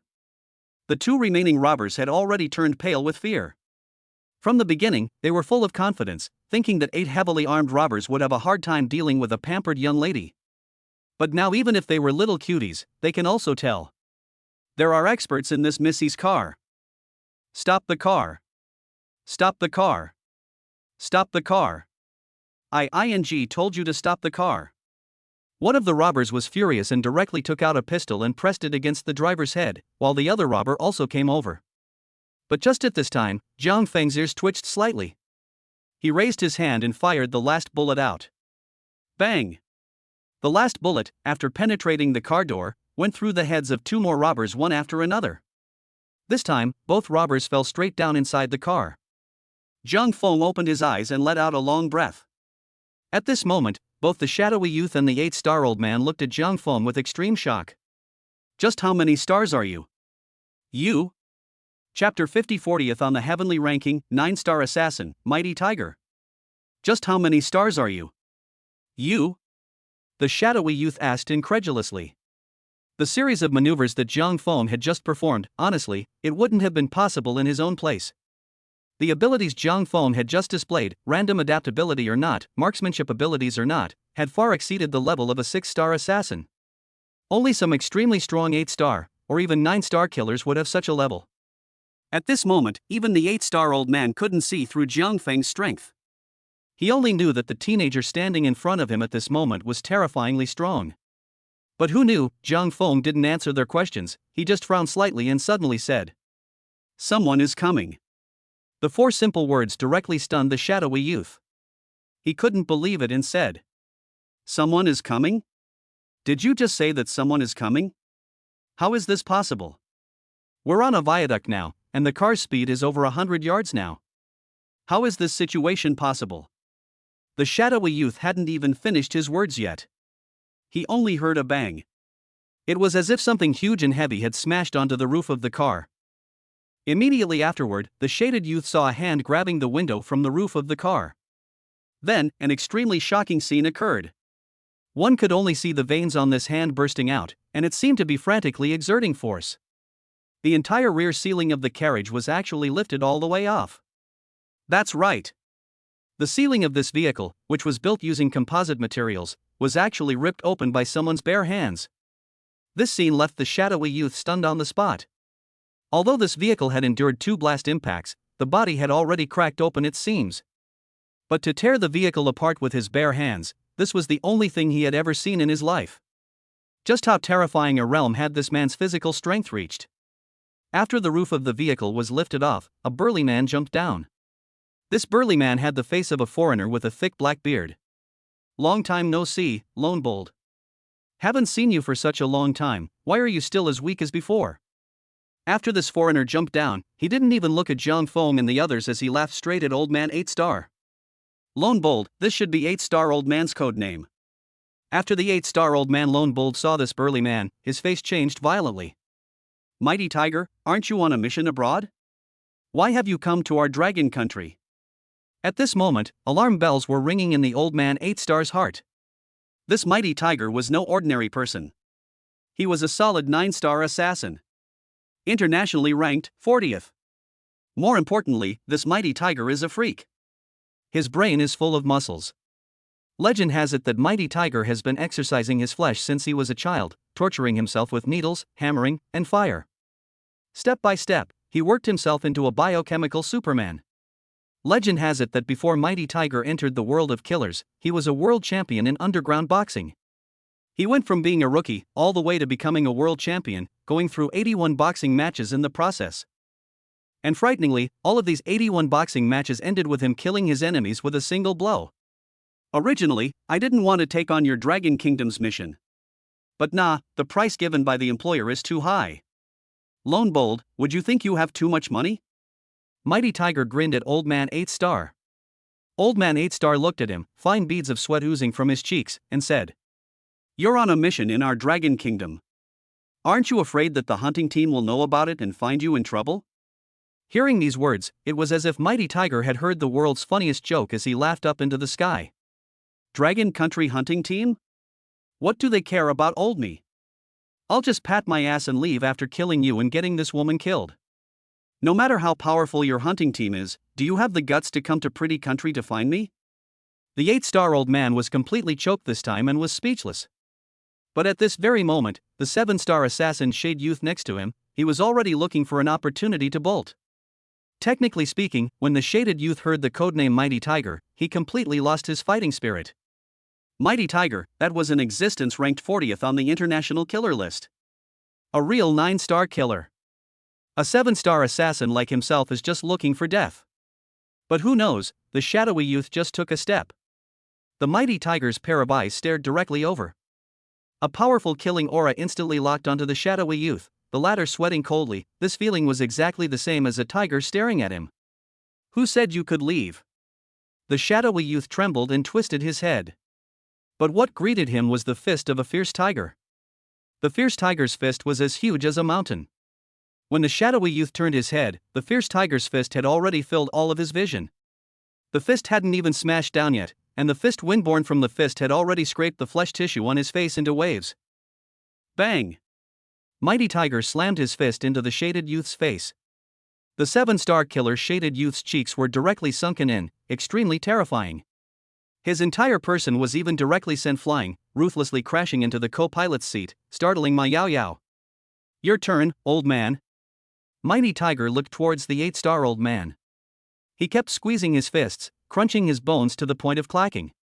"The punch I threw at you a few years ago, I don't know if your injuries have healed yet," Mighty Tiger said. After the 8-star old man heard this, his face changed violently, and he felt a vague pain in his abdominal ribs. This wasn't the first time he had fought with Mighty Tiger. A few years ago, the 8-star old man had encountered Mighty Tiger once. That time he himself was still a 7-star assassin, and Mighty Tiger was also a beginner to 8 stars. Mighty Tiger hit himself hard with a single punch and broke a dozen of his ribs. If he didn't have decades of chi cultivation kung fu in him, I'm afraid he would have died on the spot. Now if he were to do it again, the 8-star old man also knew that he would never be a match for Mighty Tiger. Is there no other way? Old Man 8 Star's heart was burning with anxiety. But quickly, he looked at Mighty Tiger and said, "You take this woman away, and the two of us will pretend we've never met, how about it?" The 8-star old man was completely resigned. How could he not expect that just an ordinary 7-star mission could run into a 9-star great expert like Mighty Tiger? The most important thing at the moment was to save his life. As for the other bounties or other people's lives, it had nothing to do with himself. "Let you go?" Mighty Tiger suddenly laughed. Technically speaking, his own target this time was not Lone Bold. But if Lone Bold stopped himself, then he wouldn't mind killing him. But Lone Bold had offered to beg for mercy. It wasn't like he couldn't let him off the hook. Yes, pay the money. I want your entire fortune, Mighty Tiger said. No problem. I'll give you all my money. Old Man 8-Star was also a sensible goods and directly agreed. After Ma Yao Yao heard the two of them talking, her face changed and turned pale. How can you? You do this?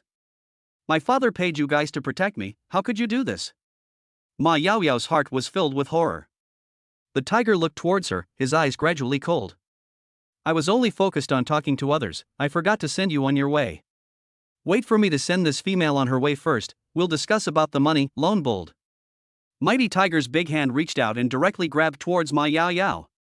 Mighty Tiger was full of horizontal training kung fu, his palm was bigger than a human head. I'm afraid that if he grabbed down, he could crush Ma Yao Yao's head on the spot.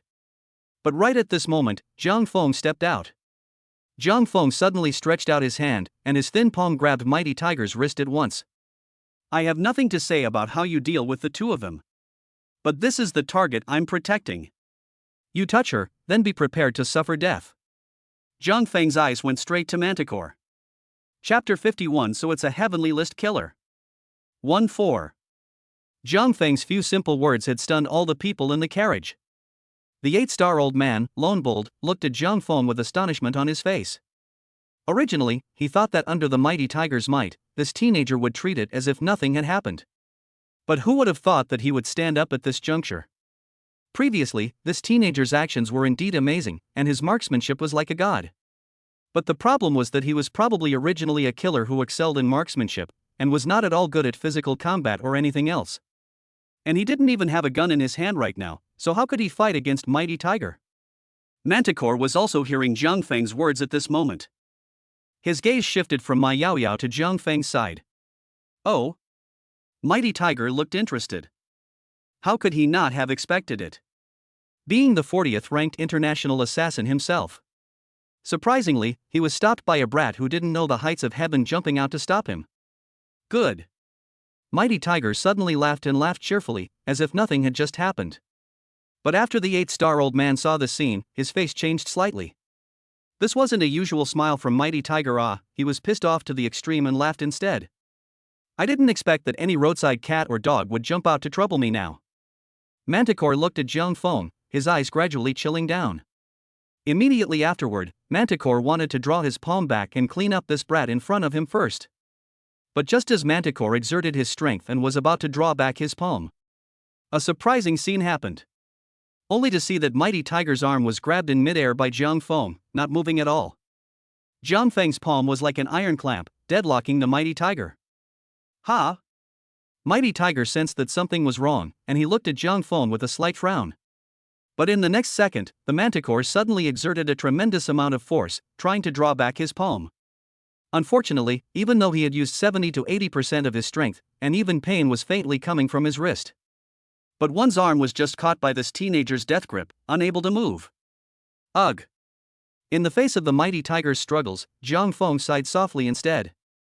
So what if he was ranked 40th in the international rankings? 9-star killers, so what? One must realize that there was also a gap between 9-star killers. Sometimes, the gap between people is bigger than between people and dogs. Like Mighty Tiger, this kind of 9-star killer is only the beginning of 9 stars. Zhang Feng let go of his hand, and Mighty Tiger jerked his palm back. He took a step back and looked at Zhang Feng with slight surprise. What are you? From the short exchange of hands just now, Manticore already knew that the teenager in front of him was by no means an idle one. His own flesh was strong to the extreme, and even this was unable to draw his palm back. It was hard to imagine what star level this teenager in front of him was. 8 stars? No, the Dragon Kingdom's 8-star horizontal training expert. He only knew of an old man from a martial arts family. That guy was already 80 or 90 years old, it couldn't be him, and martial arts was about a day-to-day accumulation. How could this kid be a horizontal training killer when he was so young? Could it be a 9-star? A character of the same level as himself? When Mighty Tiger thought of this, he had to start treating Zhang Feng solemnly. I didn't expect that just coming to the Dragon Kingdom to kill someone, I could run into a 9-star assassin as well. After Mighty Tiger said these words, the stone hanging in the old man's heart of 8 stars finally fell. True enough. Old Man 8 Star looked towards Zhang Feng. From the shooting just now, Old Man 8 Star had deduced that he was a 9-star assassin. Now that even Mighty Tiger had admitted it himself, it seemed like it was 8 or 9. No need to talk more nonsense. I have other things to do next, so attack over here. Zhang Feng was also a bit moved for a moment. He hadn't moved for real in all this time, and his body manipulation had gotten quite rusty. Fortunately, now that he had Mighty Tiger, a 9-star assassin, he could also move his body properly. Zhang Feng backed up one hand while spreading out the other, signaling that Mighty Tiger could attack. Manticore burst into a rage when he saw this scene. How dare you look down on me? The Mighty Tiger then charged towards Zhang Feng with big strides. Mighty Tiger's physique was huge, he weighed more than 200 pounds, his body was full of lean muscles, and every time he took a step, the entire car shook like crazy. It was like a mad bison charging at him. Bang! Zhang Feng's palm slightly flicked to the side, unloading all of the tiger's force to the side. At the same time, Zhang Feng frowned slightly. Ugh! Zhang Feng let out another sigh. This Mighty Tiger's kung fu really wasn't up to par. Although he was a 9-star assassin, he was far worse than the 8-star martial arts assassin in the country. It was more like Mighty Tiger had empty brute strength and then swung his fists randomly without the slightest bit of discipline. But the old man in China, he didn't move, but when he did, he was a killer. Zhang Feng had seen that old man standing still, not moving, directly poked a person's neck out 2 bloody holes. Zhang Feng knew that it wasn't that the old man really didn't move, but that his speed was so fast that it had exceeded the limit of the normal human eye to capture it. This punch has too much force and doesn't know how to collect it. There are too many holes exposed here. Zhang Feng commented as he dealt with Mighty Tiger's attack lightly with one hand. The Manticore burst into a rage after hearing those words, and his entire body had entered a state of frenzy. Die! But who knew, the Manticore had just entered a state of frenzy. Zhang Feng kicked directly across the air. This kick hit the Manticore in the face, directly sending him flying and crashing into the vehicle. This kick alone directly caused the Manticore to lose his will. Unfortunately, it didn't confiscate the force. Zhang Feng said as such. Now, the 2 people in the vehicle all looked dumbfounded. You? The 8-star old man looked at Zhang Feng with disbelief. From the beginning to the end of the battle, it was actually only a minute or 2. But within those 1 or 2 minutes, Zhang Feng had turned 8-star old man's worldview upside down. A person who was only 20 years old had cleaned up the 40th ranked Mighty Tiger in the international rankings in 3 moves? What level was this person at? Heavenly ranking. Heavenly ranking killer. These 4 words suddenly appeared in Old Man 8 Star's mind. Heavenly ranking killer. 4 simple words, but behind them lay an extremely terrifying meaning. 30 assassins. These were the 30 killers that stood at the peak of the world. To say who can clean up the 9-star killer Mighty Tiger so easily. Other than the Heavenly List killer, no one could think of the 8-star old man. So it's the Heavenly List killer in person. Forgive the old man for not recognizing you. Many offenses, please understand, sir. Without saying a word, the 8-star old man hurriedly arched his hand for Zhang Feng. Chapter 52 The good stuff circulating in the upper circles of the Slayer world. 2-4. Zhang Feng glanced at him and just let out a faint laugh. Still counting on this old man to have some eyesight, he could actually tell that he was a heavenly ranked killer. At this moment, the 8-star's old man's back was wet with cold sweat. If a heaven-ranking killer wanted to kill him, it would simply be a matter of 1 move. Moreover, with the ability of the heavenly ranking killer, after killing him, he would be able to completely conceal his whereabouts and no one would be able to trace him. Offending a heaven-ranking killer was even more terrifying than offending a country's gangster. On the other hand, Ma Yao Yao was filled with confusion. From just now, she couldn't understand the situation on the field.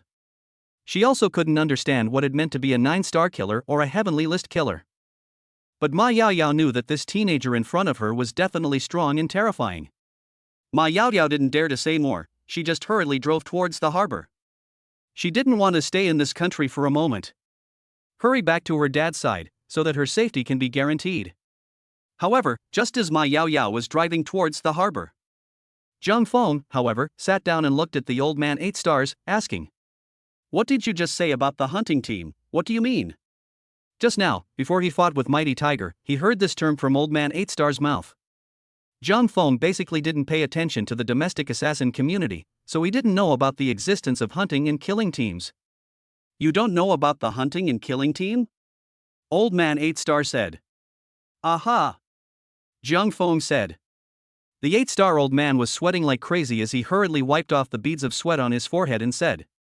The hunting and killing team, it's a team of assassins that belongs to our official Dragon Kingdom. You should know that once it reaches the level of the country, then there are many things that cannot be said in the open. And there are some people that cannot be sanctioned through explicit means. Jiang Feng frowned slightly, as if he was pondering the meaning of these words. Some people couldn't be sanctioned through explicit means, and the ones Jiang Feng could think of were those scientists who took the scientific research results of the Dragon Kingdom and then defected to other countries. Such people were basically protected by other countries and were difficult to deal with. Listening to what Old Man 8-star meant, the official killer team of the Dragon Kingdom should exist just to deal with this kind of situation, right?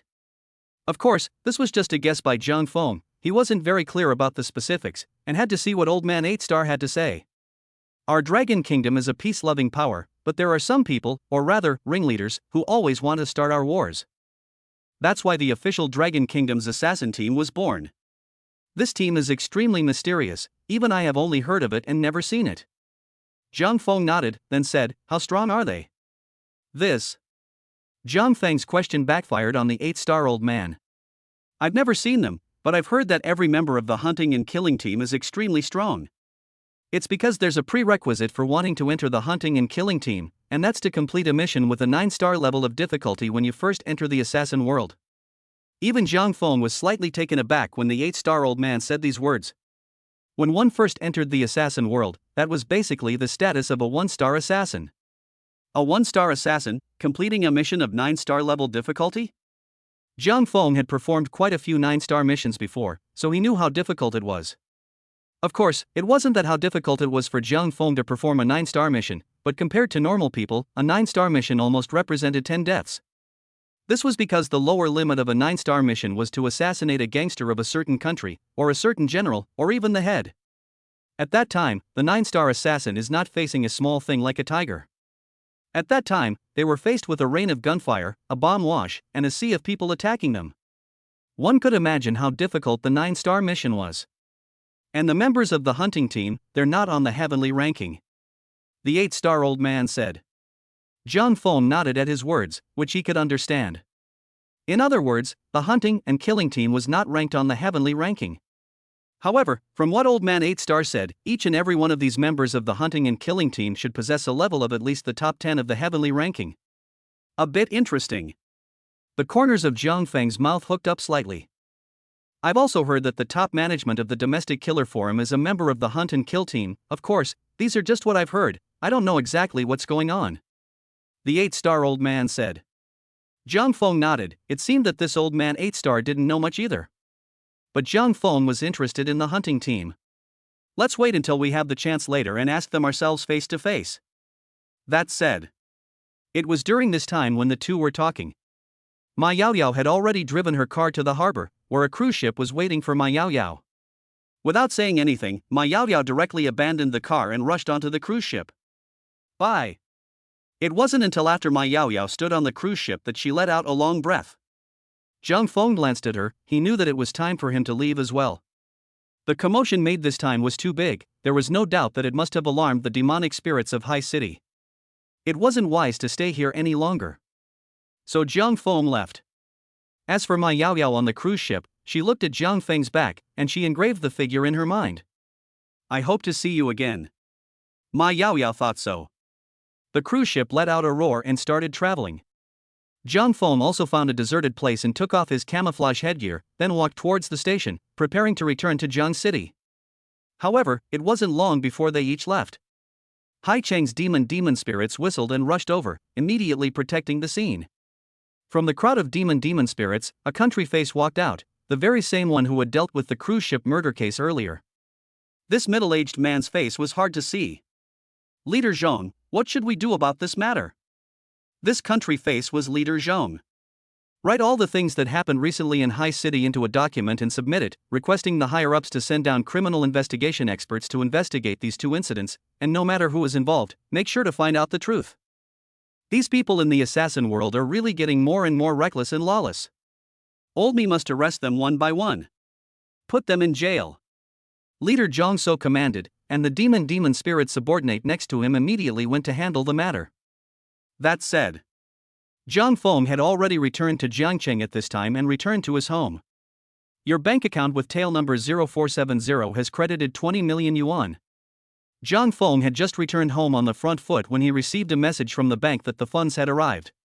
$20 million? Zhang Feng looked at the account balance and was a bit mesmerized for a while. Actually, Zhang Feng had harvested more than $20 million from this operation. Zhang Feng had also found something good on the manticore. Camouflage gene mucous membrane. Zhang Feng took out a small bottle. Inside the small bottle, there were small capsules, one by one, and it could be seen through the bottle that there was some green sticky liquid sealed inside these small capsules. This was a good thing. Strictly speaking, this was a good thing that was circulating in the upper echelons of the assassin world. Chapter 53, Dad, I've got school. 3-4. Dominant gene camouflage mucosa. Its primary function is to temporarily camouflage one's dominant gene. You know, when a killer is on a mission, no matter how careful that killer is, there will always be times when he misses and leaves fingerprints and sweat stains at the scene. This is extremely fatal to the killer. Because of the modern genetic information retrieval system, it can quickly lock a person. As long as the genetic information of the killer is exposed, then the killer will face a frantic capture. This situation would occur even within a 9-star assassin. At this time, the importance of the dominant gene camouflaging the mucous membrane comes out. We live in the world, every part of our body is controlled by genes. We are born with yellow skin, brown pupils, and fingerprints that are all very different. These are all dominant genes. But if a tiny bit of genetic camouflage mucous membrane is removed and applied to the palm of the hand, dripped into the eye, applied to the face, then it's possible to change our dominant genes. Make our eyes blue, aka gold, etc. Applied to the palm of the hand, fingerprints would also change slightly, causing the genetic information retrieval to fail. Applied to the face, it can even change the face from a collapsed nose to a high nose. This was the power of the genetic camouflage mucous membrane. It was reasonable to say that the disguise techniques passed down from the ancient times of the Dragon Kingdom could have a similar effect. Zhang Feng knew a few killers with great disguise skills. However, this kind of disguise art ultimately had limitations. He could hide it from human eyes, but not from genes. Therefore, this genetic camouflage mucous membrane was particularly practical. It can even be considered the currency of the upper-class circle of the killer world. Don't look at this small bottle of mucous membrane, it looks like there are only 24 capsules. But in the upper-class circle of the assassin world, it can even be sold for 20 million Dragon Nation dollars. That's right. Not 200,000, nor 2 million. Rather, it is $20 million. It all topped one 7-star mission. Not bad, not bad. Although this was nice, Zhang Feng didn't intend to keep it. Because he had the help of the system had given him a skill that could do a similar effect to the genetic mucous membrane. Since that was the case, there was no need to keep this bottle of mucous membrane. Thinking about it, Zhang Feng hung this bottle of gene mucous membrane on the platform. Soon, someone came to the door to pick up the bottle of mucous membrane. Within the next 20 minutes, Zhang Feng's account arrived at $16 million. 16 million. Zhang Feng looked at the $4 million that had been siphoned off, and for a moment, he felt heartbroken. It was better to engage in platforms to make money fast. The drawback was surprisingly so ruthless. However, Zhang Feng had heard that the platform's senior was a member of the hunting team. If he had the chance to meet him in the future, he must ask him to change this damn high drawback. Killers also need to eat. Do you still let killers live? Then again, Zhang Feng now had $41 million in savings. In theory, it should be enough to build a school. Zhang Feng called the Mountain Village Committee. What? Have you already raised the funds? Yes, thank you. Thank you very much indeed. The village chief on the other end of the phone looked surprised. Zhang Feng then made an appointment with him, intending to go to the village for some on-site guidance. After doing this, Zhang Feng rested at home for half a day, then booked a ticket to the western part of the Dragon Kingdom. The other side. The pretty country, which was far away on the other side of the ocean, was still shrouded in night. In front of the floor-to-ceiling windows of a high-rise building, a foreigner in a suit was currently overlooking the city's night scenery. Mighty Tiger failed? This foreigner looked a bit surprised. Ma Yaoyao's dad was his strong competitor in the business world. Moreover, he himself had suffered a lot of losses under Ma Yaoyao's dad. Killing Ma Yaoyao would not only vent his anger, but also disturb his competitor's mind. It was a pity that this plan fell through so quickly. The person who killed Mighty Tiger was his codename Sharp Dagger? The foreigner didn't say much. He just silently memorized the name and then sipped a glass of red wine. After his subordinate exited the room, the stern killing intent in his eyes was no longer hidden. After a few days of long-distance traveling, Zhang Feng finally arrived at the village again. The village was still the same as before, nothing had changed too much. Zhang Feng was also very quick, and according to the agreement, he directly asked the foundation to call $20 million to the other party. The people from Jiang Feng's foundation had been waiting here for a long time. Next, after Zhang Feng left, the foundation's people would take over the construction work here. It was impossible for the village committee to move a single penny, and of course, it was impossible for the foundation to do the same. Zhang Feng was then warmly received by the entire village. The village chief personally cooked a big banquet and set up dozens of tables for Zhang Feng to receive him. Meanwhile, some of the residents in this village were ethnic minorities. They danced the exclusive dances of their ethnic groups to celebrate Zhang Feng. The children of the entire village all gathered together, wanting to take a picture with Zhang Feng. A group photo? It's fine. Zhang Feng didn't refuse. Just like that, surrounded by a group of children, Zhang Feng took a photo. On the photo, every child was smiling happily. Zhang Feng spent a happy day here, and at almost dusk, Zhang Feng left. At the same time, a little girl with a double ponytail inside the village picked up her cell phone and called her dad. "Hey, Yuan, why did you want to get up and call your dad today?" Zhao Yuan was the name of this little girl. And the person on the other end of the phone was the little girl's dad, Zhao Xing. That's right, it was the Jiangqing demon spirit, Zhao Xing. Chapter 54, $50 million Bounty. The foreign mission has officially begun. 4-4. Zhao Xing had an unknown past. That is, he once had a failed marriage. After Zhao Xing stepped into society, he fell into a relationship, and both parties got married at lightspeed after only 2 or 3 months of talking. Zhao Xing had thought that this kind of beautiful days will continue, but the two sides have contradictory quarrels. The reason is that Zhao Xing every month to hand over a large part of their salary to the elderly family, resulting in Zhao Xing's wife often complain. Under the tolerance, Zhao Xing's wife filed for divorce, and the court also awarded the daughter in the pregnant woman's belly to the woman. As for Zhao Xing is a little bit of alimony every month. For Zhao Yuan, Zhao Xing is very guilty. Because of himself, Zhao Yuan is 9 years old this year, has not yet gone to school. On this matter, Zhao Xing also negotiated with Zhao Yuan's mom several times, wanting to bring Yuan to Jiangqing to go to school. However, Zhao Yuan's mom was eccentric, saying that he would just raise his own parents, and that he didn't need to worry about Yuan's affairs. Secretly telling you a good news, Dad. Zhao Yuan flopped on the bed and looked at Zhao Xing on the other end of the phone, shaking his head. Extremely cute. What is it?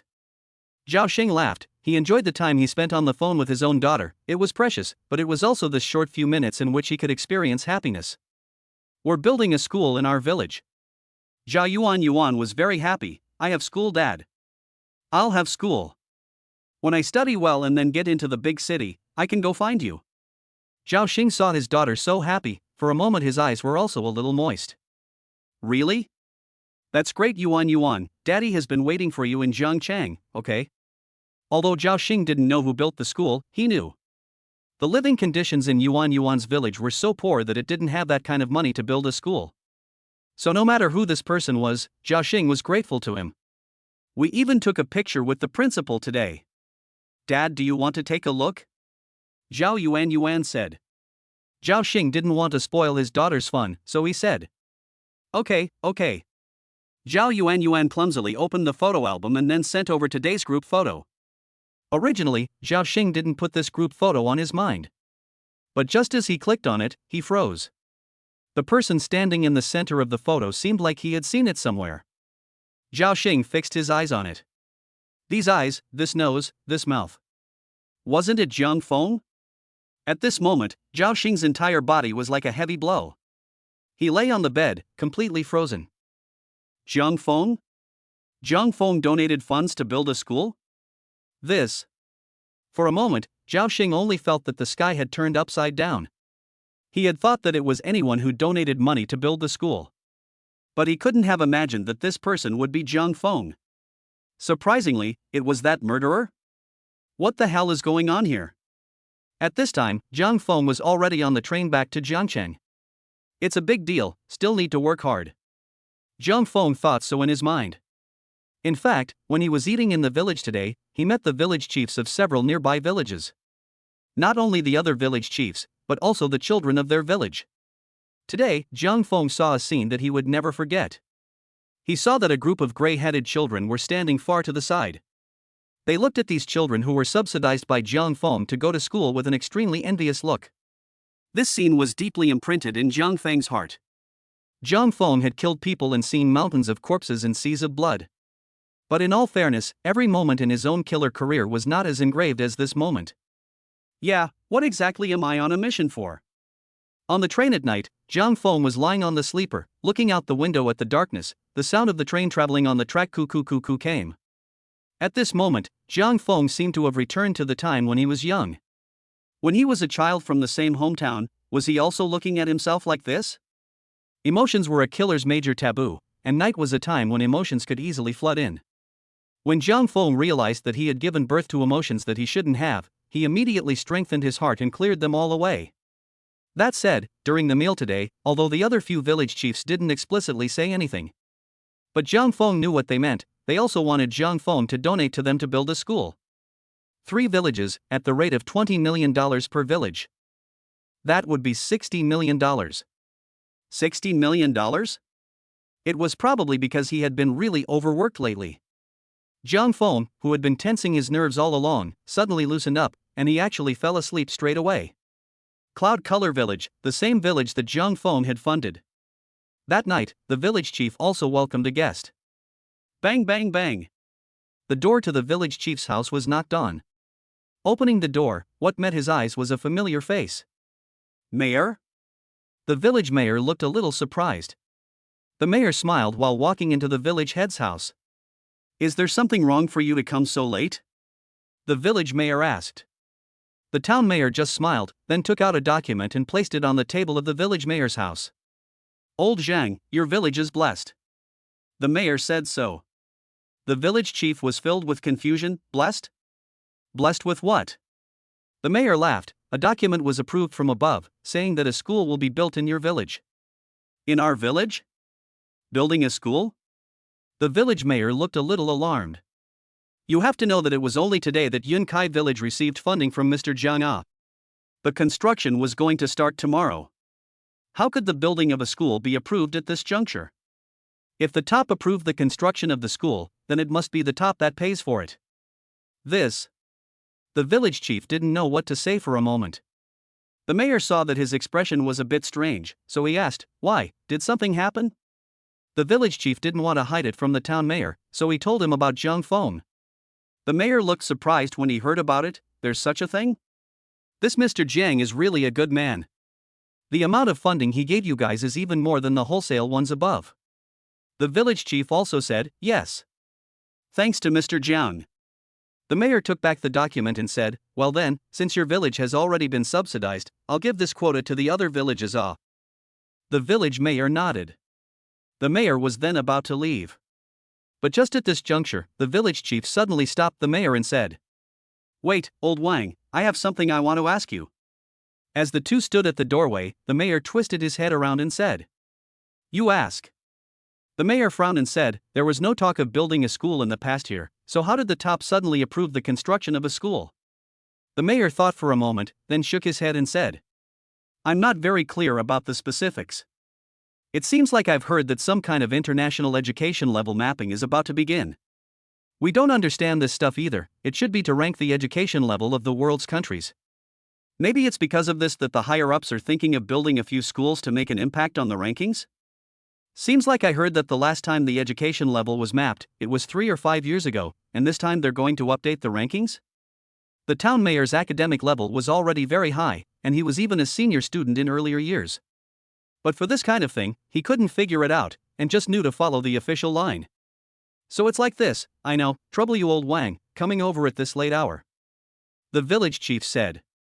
The mayor smiled. It's fine, they're all old acquaintances. I have to go back and report this matter. Just say that someone in your village has already built a school. Say no more, let's go. Well, take your time. With that, the mayor left the cloud village again. A few days later in the early morning, Zhang Feng returned to his home in Jiangchang. Zhang Feng had just arrived home when his cell phone rang. It was from an old acquaintance. Zhang Feng answered the phone and the person on the other side spoke fluent English. Mr. Reaper, the time we agreed on is here. The person on the other end of the phone said as such. Zhang Feng nodded. This was an appointment that had been made with his opponent long ago. This matter even went back to the shooting of the program. Zhang Feng had promised a rich foreigner on the bus to help him clean up a man. Of course, the bounty was extremely high. It reached $50 million. If this order was accomplished, then the children of the 3 villages would all have schooling. Well, I know. Zhang Feng said. Soon, the employer on the other end of the phone sent a location. It was a location within a pretty country. Chapter 55, You'll receive good news before midnight today. On the same day, Zhang Feng boarded the airplane and headed to pretty country.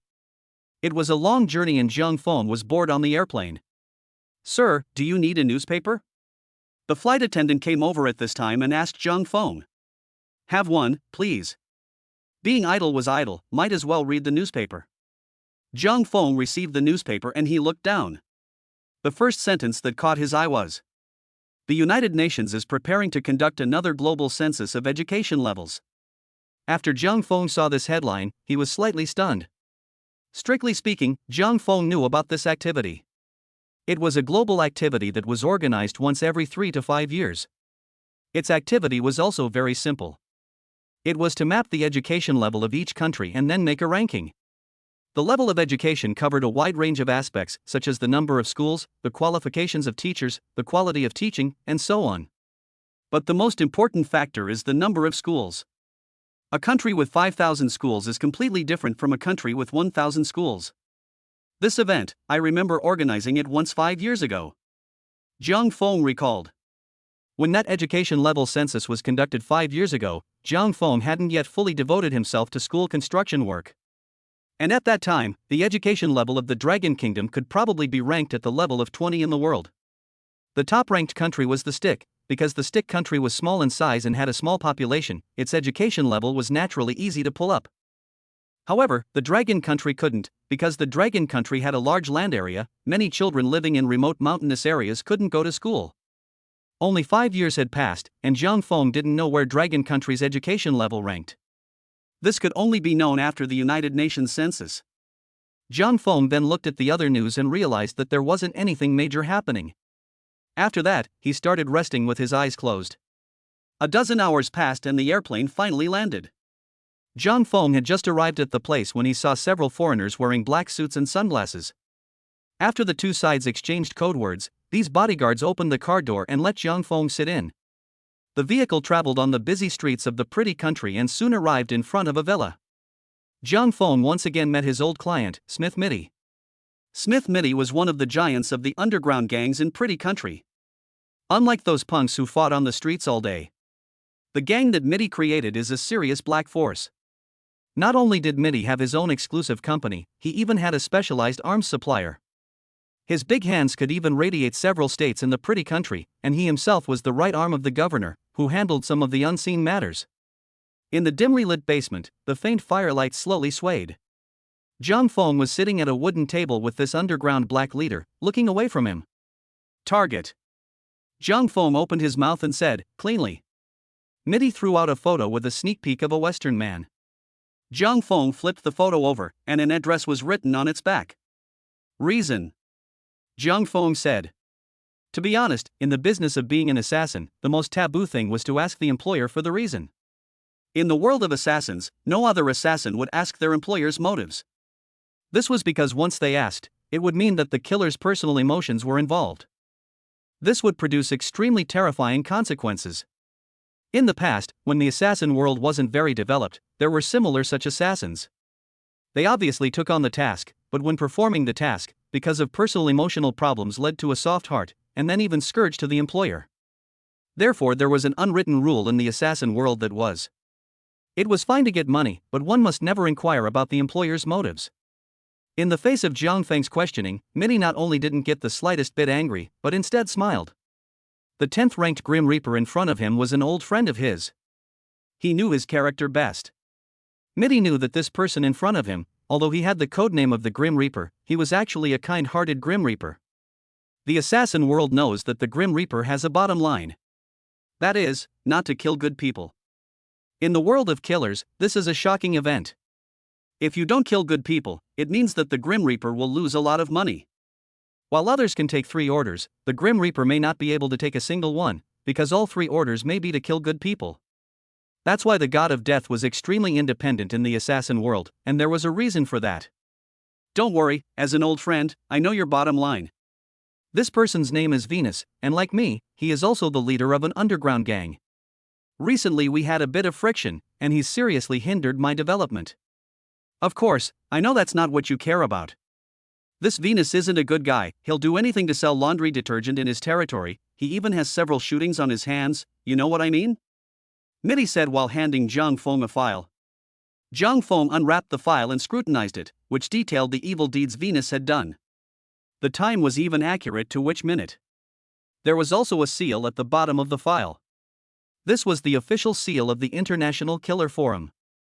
Having the seal indicated that this information was not forged by Mitty, but was personally investigated by the official personnel of the Killer Forum. Internationally, no one had ever dared to forge the seal. Because whoever forged this seal would be declaring war on the entire assassin community. No one could afford such a consequence. Yes. Jiang Feng put down the file and said so. Demand. Jiang Feng continued. Some employers would have special requirements or fetishes. For example, in the last cruise ship assassination mission that he had carried out, that employer had requested that the other party's body be intact. In the past, Jiang Feng had also encountered certain employers with a collection fetish, who liked to collect some human body parts. There's no special requirements, I'll just let him disappear from the world forever. Mitty smiled at Jiang Feng. But I still have to remind you of one thing, Shinigami. I know you're a heaven-ranked killer with terrifying strength. But with this mission at hand, even you might die in it. Mitty looked at Jiang Feng and said so. Jiang Feng frowned slightly. Mitty continued to explain. This Venus recently gathered 10 8-star assassins to protect him. You're also an assassin, you should know the level of an 8-star assassin. Is there any certainty? Death. Mitty stared straight at Jiang Feng with a pair of eyes. He seemed to be trying to see a hint of panic on Jiang Feng's face. After all, he had been dealing with this old friend for such a long time, and he had never seen a hint of panic on his face. It was a pity that Jiang Feng had disappointed him this time as well. Jiang Feng stood up, put down the photo, and dropped only one sentence. Before midnight today, you will receive a piece of good news. Chapter 56, Hunt Team Member, Rosebud. After Jiang Feng left the villa, he immediately headed to his target's location. Of course, Jiang Feng wasn't going to foolishly rush straight over to someone. He opened a hotel room near the target location. Jiang Feng deliberately chose the highest floor so that he could have a good view of the target's surroundings. This was an extremely important part. In the world of killers, countless newbie killers died in this link every year. When new killers carried out their first mission, they were exceptionally excited and their adrenaline was wild. So much so that they would sometimes even forget to observe the surrounding situation and make retreat plans in advance. People were killed, but they themselves couldn't leave. The target is inside an estate. Jiang Feng took the binoculars and looked towards the manor not far ahead. He saw the villa and the swimming pool. Only at this moment, the villa was dim, and only a few bodyguards were standing at the entrance. According to the information, Venus will hold a party today. The attendees of the party are all girls, and it's an indoor party. Jiang Feng didn't need to think carefully to know the meaning behind having an all-girls party. And the fact that the party was held indoors also allowed Jiang Feng to eliminate the thought of assassination with a sniper rifle. One way or another, if one wanted to successfully kill Venus, then one would have to enter the manor. In other words, that is, female clothing? Jiang Feng frowned slightly. As the topmost old-timer in the assassin world, this was naturally not the first time he had done this kind of thing. When Jiang Feng was on a mission, his appearance was ever-changing. Once Jiang Feng had even once utilized the master-level bone-shrinking skill gifted by the system to hard disguise himself as an elementary school student who was less than 1.5 meters tall, and then successfully assassinated the other party. Disguising as a girl was not a difficult task for Jiang Feng. What really made it difficult for Jiang Feng was how to kill his target silently under the watchful eyes of 10 8-star assassins. With Jiang Feng's own strength, he'd directly go in with Wushwang and kill them, and these 10 8-star killers wouldn't be a match for him. But the problem was, the commotion was too big. And Jiang Feng had even just seen quite a few gun-toting gang members wandering around inside the manor. Although he was powerful, Jiang Feng didn't want to be exposed to the enemy's vision until he was fully sure. Assassination was always the best option. Like last time, using poisoning? Jiang Feng thought in his mind. Jiang Feng didn't reject this option, but he didn't adopt it right away either. He would resort to poisoning, but it was more reserved as a backhand. A true expert had a second and third hand in addition to the first. Only when the target was truly slacking off was the time for the assassin to get his hands on him. Look at the system. Jiang Feng opened his personal panel. This was one of Jiang Feng's habits. He would review the skills he possessed before each mission. Then pick the most suitable skill among them to use for assassination. For example, last time, Jiang Feng had looked at the divine poison blending skill and used it to complete the mission. Jiang Feng glanced at the sea of skills he possessed. Finally, he fixed his gaze on one of the inconspicuous skills. Master-level butterfly effect. It looked like a very inexplicable skill. But Jiang Feng was deeply impressed by this skill. The reason was, but after Jiang Feng acquired this skill, he used it in the next mission. The so-called butterfly effect was, using coincidences to kill people. That's right, one didn't have to go down at all. Instead, by guiding the items on the scene, or perhaps the behavior of other characters. Letting the target die a tragic death in a coincidental accident. However, Jiang Feng knew that it wasn't a real accident. Rather, it was an artificial coincidence. This was how powerful the butterfly effect was. However, when it came to powerful skills, Jiang Feng also possessed many. What really made Jiang Feng remember this skill was because when he first used the butterfly effect to carry out a mission, failed. That's right, there was a slight error in the coincidence that he created. It caused the chandelier at the top of the reception to fall and brush against the target, nearly injuring the target. In the end, it was Jiang Feng who used other methods to finish off the target. After that, Jiang Feng used the butterfly effect a few more times and realized that the success rate of the master-level butterfly effect was only 80%. I still have 100 skill points. Jiang Feng thought. The last time he donated to build an elementary school in Yunkai village, he received 100 skill points the moment the money hit him. The system's judgment wasn't to wait for the construction of the school to be completed, but to wait for the school to start building. 100 skill points was just enough to upgrade a master-level skill to a god-level skill. Jiang Feng thought about it, and he decided to upgrade butterfly effect to god level. Master-level butterfly effect, now upgraded to god-level butterfly effect, coincidence success rate, 100%. Note, this skill consumes a lot of brain power. In order to protect the host, this skill can only be used once a month. When Jiang Feng heard the system prompt, he didn't take it to heart. He was aware of all these things. The last time he used the master butterfly effect, his entire brain arithmetic was developed to the extreme. Saying that it was creating coincidences, it was actually like using a machine to measure the chances of each situation being born. This was an extremely serious drain on brain power, even for Jiang Feng. After he used the master butterfly effect, he had a bit of a headache that took 2 days to get better. After making a plan, Jiang Feng began to wait quietly. By the time night fell, he was going to start moving himself. However, what Jiang Feng didn't know was, at this moment, next door to him, there was also a peer who was surveying the entire manor. In the room next to Jiang Feng's, a woman with a delicate figure was holding a telescope and gazing at the manor. I have arrived at the target location. The woman said so. This woman had a Dragon Country face and spoke the Dragon Country language. However, she was not from the Dragon Kingdom Killer Forum. Strictly speaking, she belonged to the official Dragon Kingdom Killer team. That is, a member of the hunting and killing team.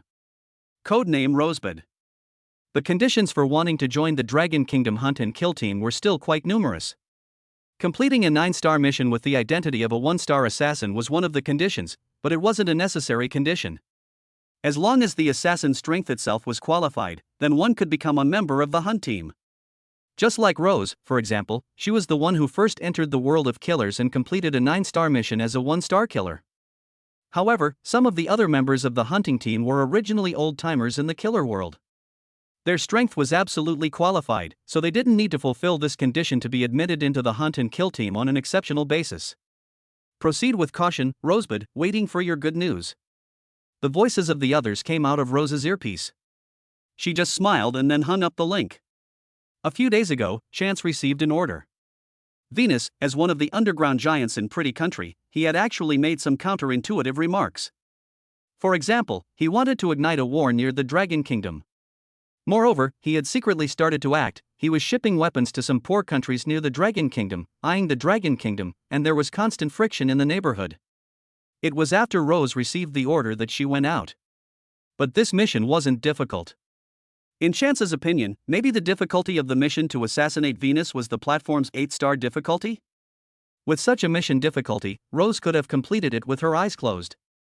Therefore, she didn't take her companion's warning to heart. Soon, nightfall came.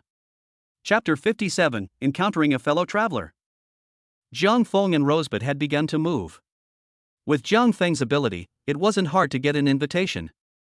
The women attending this party were of no higher status.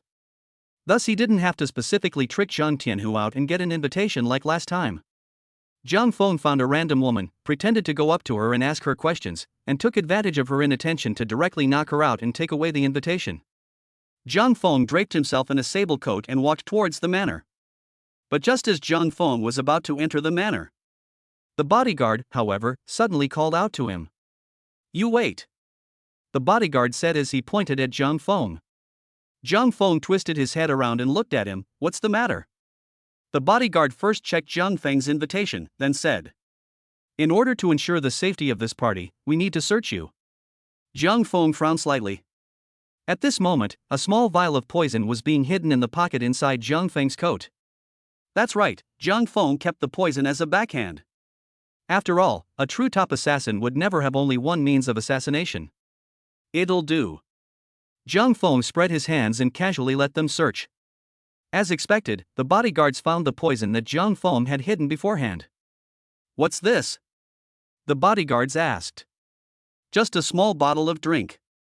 To keep the party safe, this kind of thing can't be brought in," the bodyguards said. "Feel free." Jiang Feng didn't care about that. Even if they lost the poison, he had a way to get it back and continue poisoning himself. But just as the bodyguards were about to detain the thing, a butler-like man came over and he said to Jiang Feng, "Is this really a small drink?" The butler's eyes narrowed slightly, as if he wanted to see something on Jiang Feng's face. "Of course." Jiang Feng smiled. "Fine, then you drink it." The butler picked up Jiang Feng's small bottle and handed it back to him. Now, everyone present was looking at the butler. At this moment, even if they were cuties, they also knew why the butler was doing this. It was because the butler suspected that this person was carrying poison. If this person didn't dare to drink it, then that would prove that it really was poison. He wants to kill his boss. Then these bodyguards would shoot at the first opportunity and immediately beat this man into a sieve. It was also true that when the butler handed the vial back to Jiang Feng, the rest of them had already raised their firearms and aimed at Jiang Feng. In response, Jiang Feng just smiled faintly. "Of course." Jiang Feng then unscrewed the cap and directly poured the poison into his mouth. "The flavor isn't bad, do you want to taste it?" Jiang Feng handed the small bottle to the butler. Seeing this, the butler waved his hand and told the bodyguard to let Jiang Feng in. Jiang Feng smiled faintly, then took the small bottle and walked towards the interior of the manor. These bodyguards were smart. Also very cautious. But unfortunately, Jiang Feng was even smarter than them. And even more cautious.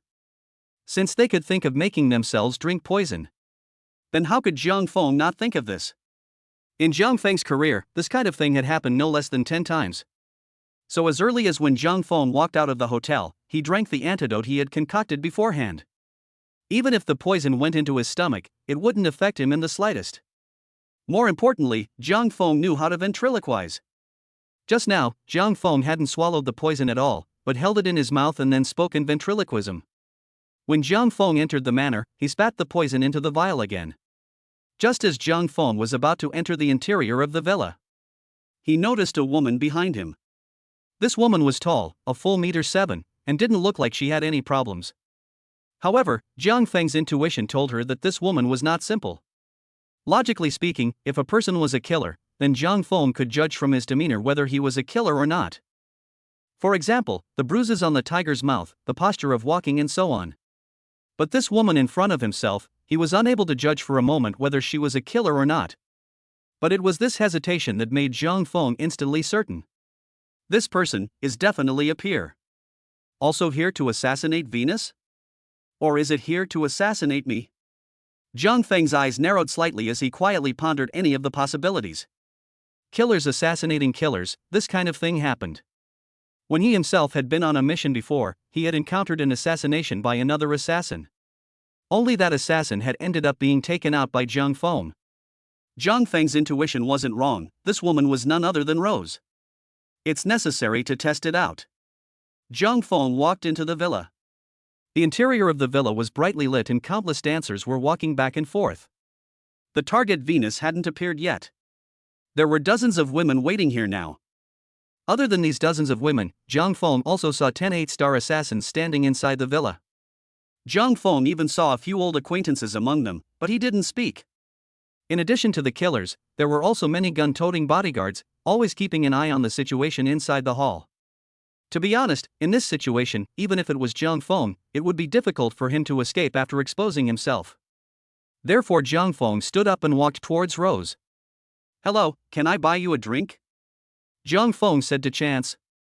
Rosebud's attention was fully focused on observing her surroundings, and suddenly a person greeted her, making her feel slightly surprised. Rosie glanced at Jiang Feng. Originally she wanted to impatiently send Jiang Feng away. But as Rose saw Jiang Feng's cheeks, she froze. It was hard for her to imagine that there could be such a cute person in the world. Chance had an unknown fetish, that is, she liked females. Chance herself was tall, and she liked to wear leather jackets in the organization on weekdays, more like a thunderous big sister. What she liked, on the other hand, was that kind of cute little girl. Jiang Feng's disguised appearance just deeply hit her heart. Ah. Good. Rose originally didn't want to drink, but by the time she reacted, she had already clinked glasses with Jiang Feng herself. Jiang Feng had been secretly observing Rose's every move. Can't be wrong, it's a fellow traveler, but not here to kill me.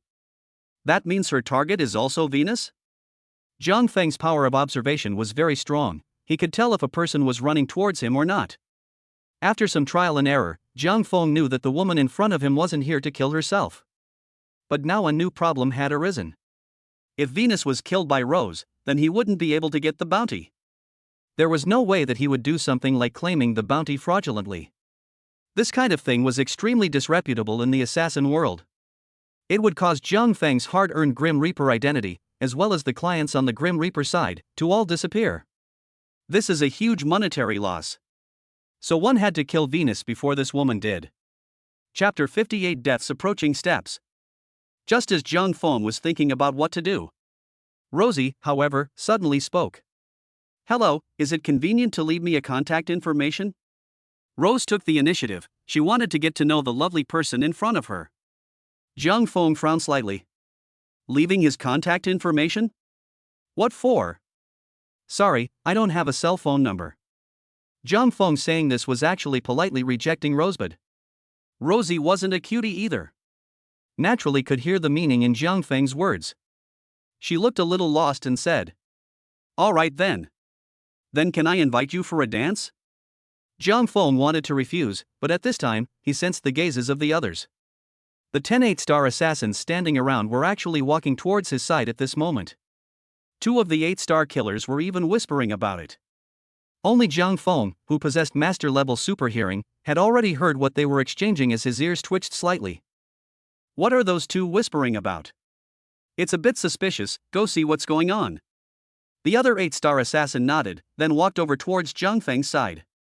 Seeing this, Jiang Feng directly agreed. Good.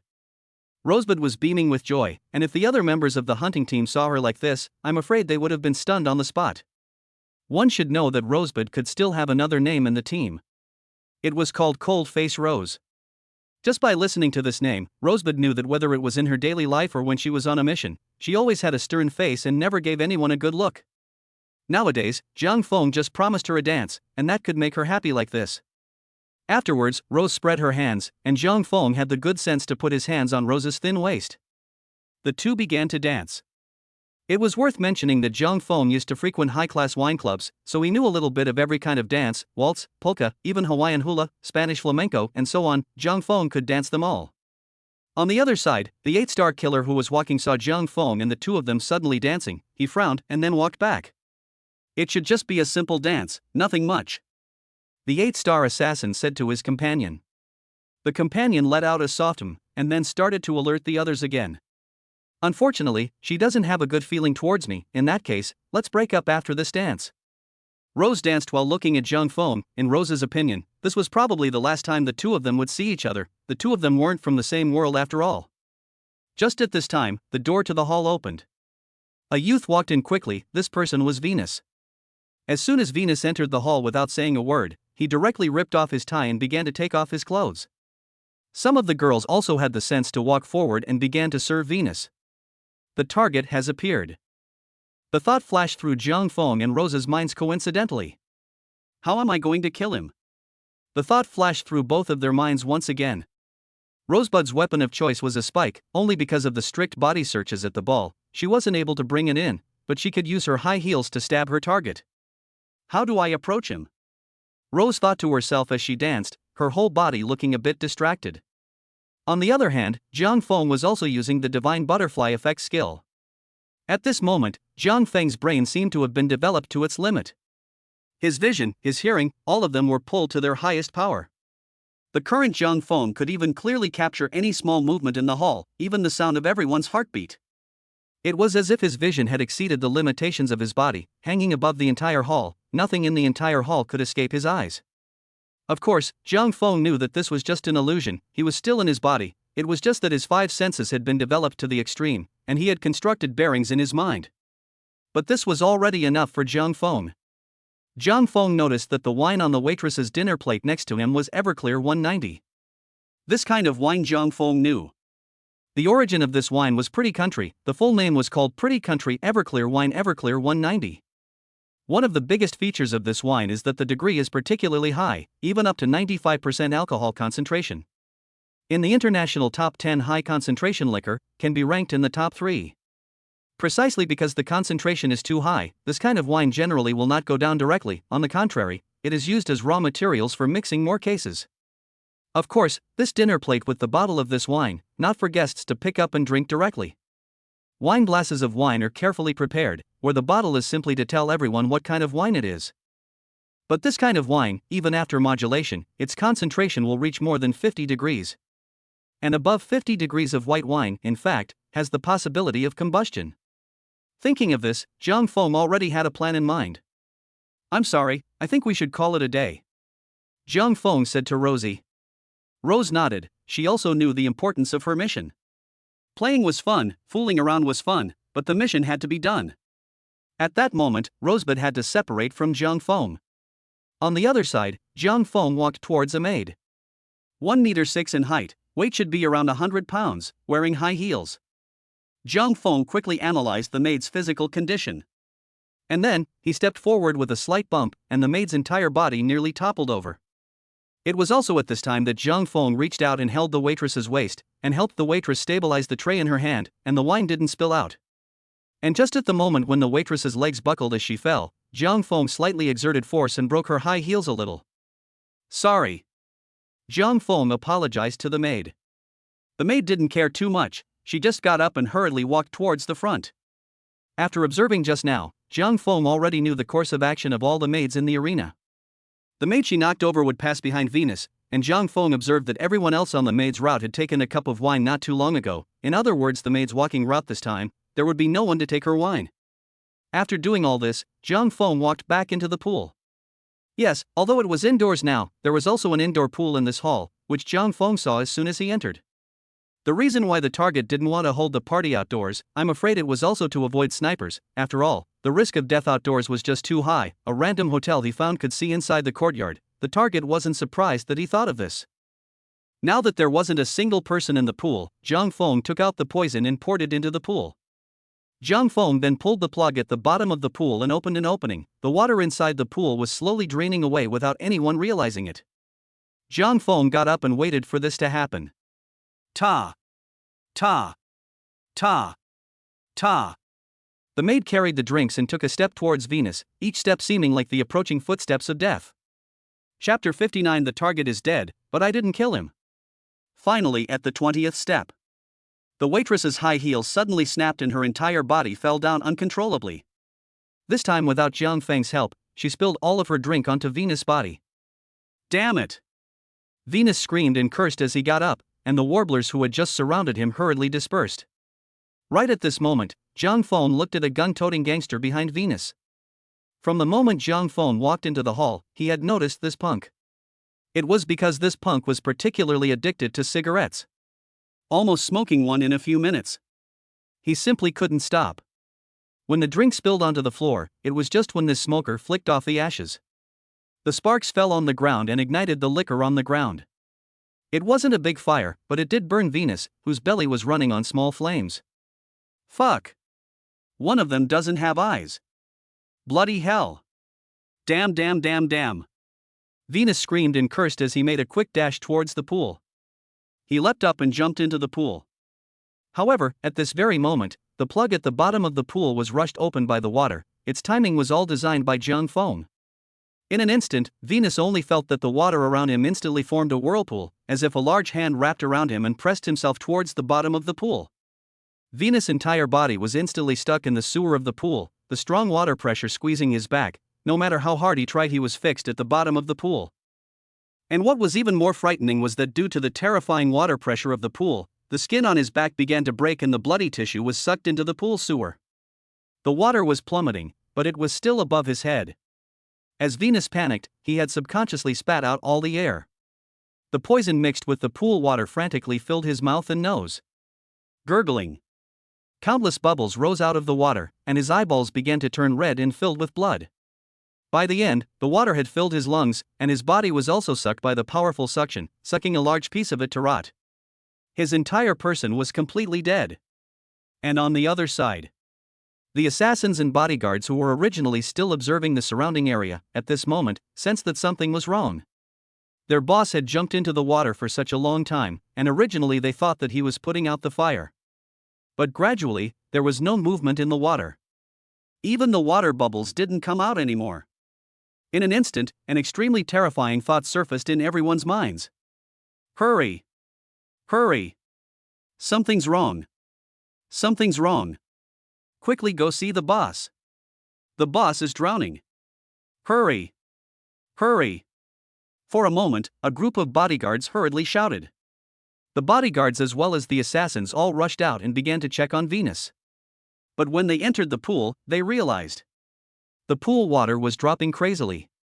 A huge hole was sucked out of the boss's stomach. He was just lying dead at the bottom of the pool. This scene stimulated everyone present.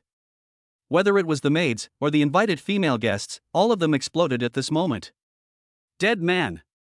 Dead. Venus is dead. Venus is dead. For a moment, all the maids and guests tried to flee the scene, and the scene became a mess. Quickly! Seal off the scene. No one is allowed to leave here. Quickly! Arrest everyone. No one is allowed to leave. Bang! Bang! Bang! Each of the 8-star assassins present were also experienced. They knew that although this death looked very weird and strange, it was possible that it was really man-made. So controlling the scene now and arresting everyone is the wisest choice. If this accidental death is man-made, then the killer must be in this group. That means he's still inside the villa. But unfortunately, these 8-star killers could think of that. How could Zhang Feng not think of it? As early as the moment the chaos erupted, he had quietly left the scene. It wasn't just Zhang Feng, there was also Rosebud. Just now, after Rosebud and Zhang Feng ended their dance, Rosebud walked straight towards Venus. In Rosebud's vision, her high heels directly exploded Venus's head, and then she turned on Peerless and killed her way out of here. But Chance had just taken a few steps when the accident happened. First, Venus' body caught fire, then he jumped into the pool and ended up dying inside. This series happened so fast. So much so that before Chance could react, the target had been killed. Chance realized that something bad had happened, so he hurriedly fled the scene. Now, on a street outside the manor. While walking fast, Rosebud removed her disguise and threw it into a nearby trash can. Damn it! How did this happen? Rose's face was ugly.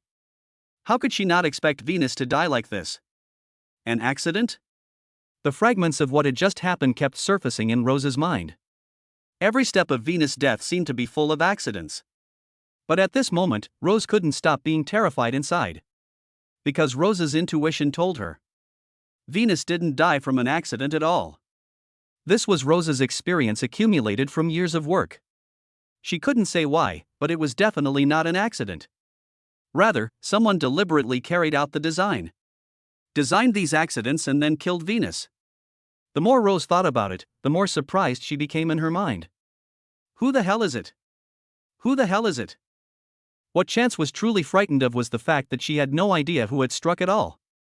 This was the most terrifying part. It felt like throwing you into a completely dark room, and then also throwing a poisonous snake in there, a snake that didn't make any sound, and you had no idea where it was hiding. It could just be staring at you from the shadows. That feeling was the last thing Chance wanted to feel. It was also what surprised Rose the most. Ever since she stepped into the world of assassins, she was the only one who assassinated others in the dark. In other words, she was the one who was the viper in the darkness. But now, she herself had become the prey, but the viper was someone else. Did that person notice me? Is he targeting me? Am I one of his targets? Rose frantically recalled what had just happened. A face flashed through her mind, which also included Zhang Feng, but Zhang Feng's face was immediately ruled out after it appeared. Who the hell is it? Who the hell is it? Rosie felt very bad. She had no idea who had made the move. It was also at this time that Rose's headset emitted a sound. Congratulations, Rosebud. You did a great job as usual, cleaning up Venus. Or maybe you shouldn't be congratulated. After all, this kind of mission does seem a bit too pedestrian for you. The one who spoke in the headset was Rose's companion and a member of the Dragon Kingdom's hunting team. Something's wrong, Shadow Attack. Rosebud's face was solemn, and her voice was even more serious. Shadow Attack was the code name of Rosebud's companion. Something happened? Shadow Attack looked a bit surprised. What happened? I've just received news that you've completed your mission and killed Venus. Could it be that the news was wrong and Venus didn't die? Rose spoke up. No, Venus is dead. But I didn't kill it. Chapter 63 on the Heavenly Ranking. Doom. After these two words were spoken, the headset end was completely silent. This was because at this moment, Shadow Attack had frozen. What do you mean by that? Shadow Raid snapped again. Rose said. Venus is dead, but it wasn't me who did it. It was someone else. Shadow Raid frowned slightly and pressed right on. Who? Rose said, I don't know. You don't know? How can that be? You're a member of the Dragon Kingdom hunting and killing team. Even the Heavenly Ranking killer is not your match, right? How is it possible that you don't even know who did it? Shadow Raider felt immensely surprised at this moment. What level of assassin was his own companion, Rosebud? That was a top expert who had completed a 9-star mission as a 1-star assassin. It could be said that if they could participate in the International Assassin ranking, then Rosebud was guaranteed to be a top 10 assassin. That's right. The strength of the members of the Dragon Kingdom hunting and killing team was such an exaggeration. But the problem is, the top 10 ranked killers in the world don't even know who killed their target? This is also too scary. The one who killed Rose's target before him, what kind of strength is he? Top 5? Was it the 5th ranked Poison Scorpion? Or is it the 3rd ranked Doom? Or was it the 1st ranked? The more Shadow Raid thought about it, the more surprised he felt. Rose. You come back immediately now. We can't be sure if you're that person's target. Just to be on the safe side, you get out of the scene now. You hurry back now. Shadow Attack said hurriedly. I know, I don't need you to remind me, I've left the scene now. Chance was winded, not daring to stop for a moment. For Chance, that shadowy assassin was too terrifying. Meanwhile, in a dimly lit basement, Mitty hung up the phone. Just now his informant called and said that Venus was dead. Mitty didn't even need to think about it, he knew whose handiwork it was. Sure enough, death is really still the same death. At this moment, Mitty was in awe of the god of death. He hadn't commissioned death to kill anyone for a long time, and had thought that death's sword was old. But tonight, the god of death used actual actions to tell him that the god of death, the 10th on the heavenly ranking, was still the same terrifying killer from back then. As long as someone was targeted by the Grim Reaper, it was impossible for anyone to survive. Mitty then sent a message to the god of death. Thanks for the good news, I can finally sleep well tonight. Mitty didn't dare to delay, he directly paid the $50 million bounty to Death's account. This $50 million bounty was the monetary unit of the Dragon Kingdom. On the other side, at this moment, Jiang Feng had already appeared at the airport, ready to take a flight back to China. In other words, ever since Jiang Feng got off the plane, he had already booked a flight back to China. Everything was in his plan, killing Venus, coming to the airport, everything seemed so just right. Jiang Feng received a text message from his bank. The text message suggested that $50 million had been credited. Jiang Feng smiled slightly at this and then started boarding the plane. Just as Jiang Feng was looking for his seat on the airplane, a female voice came from behind him. Excuse me, please make way. Excuse me, please make way. This female voice was familiar to Jiang Feng, it was Rosie's voice. Although Rosebud had disguised herself at the ball, she hadn't hidden her voice. This allowed Jiang Feng to capture it at once. And coincidentally, Rosebud happened to be sitting next to Jiang Feng. After tonight's incident, Rosebud was in shock. Even though the plane had already started traveling, she was still immersed in the dance party just now and didn't react for a long time. Jiang Feng just observed her silently for a while, then began to rest. Jiang Feng didn't want to interact too much with this woman. Exchanging too much would instead risk exposing his identity. Since that was the case, one might as well just ignore it. However, Jiang Feng was still more curious about this woman's identity. To be honest, although this woman hadn't put up a fight, Jiang Feng deduced that she was at least a 9-star level assassin. This kind of assassin was very rare in the Dragon Kingdom. Moreover, Jiang Feng had a guess that this woman might be a member of the Dragon Kingdom's hunting team. Although it was just an unexplained conjecture, Jiang Feng still laid out his backhand. Without a sound, Jiang Feng installed a bug on Rosebud. Baggage searches at airports were strict, but with Jiang Feng's ability, it wasn't difficult to bring the bug onto the airplane. If he couldn't even do that, that would be the biggest joke in the assassin world. After a long time, the plane finally landed at the Dragon Country Airport. Chance left in a hurry after getting off the plane. As for Jiang Feng, he also boarded the train back to Jiangchang. Only Jiang Feng did not guess that his small action of planting a wiretap would cause an uproar in the Dragon Kingdom's hunting team. Soon, Rose walked into a building. This building was the stronghold of the Dragon Kingdom hunt team. On the highest floor of the building, there was a special conference room that was filled with densely packed instruments. Shadow Attack and the others had been waiting for Rosebud here for a long time. What exactly happened, Rosebud? Shadow Raid frowned slightly and opened his mouth to inquire. Other than Shadow Attack, there were 2 other members of the hunting team present, and they were all looking towards Rosebud at this moment. Rosebud's face was unsightly to the extreme as she repeated the situation from the beginning. This was good. Apart from Rosebud, the faces of the other few members of the hunting and killing team also started to become solemn. Accidental killing? Shadow Attack spoke up. Rose nodded, although she didn't want to admit it. This was indeed an accidental murder case. Shadow Raid frowned slightly and began to think carefully. Shadow Raid spoke up. As far as I know, there aren't many international killers who use accidental killings. And the killers in this area are generally not very good. Killing a target by creating an accident, this means of error tolerance is too low. Most of the international killers who use this means are basically 7 or 8 stars as the top. It can't be a 7 or 8-star assassin, Rose said decisively. The other members of the hunting team also nodded slightly.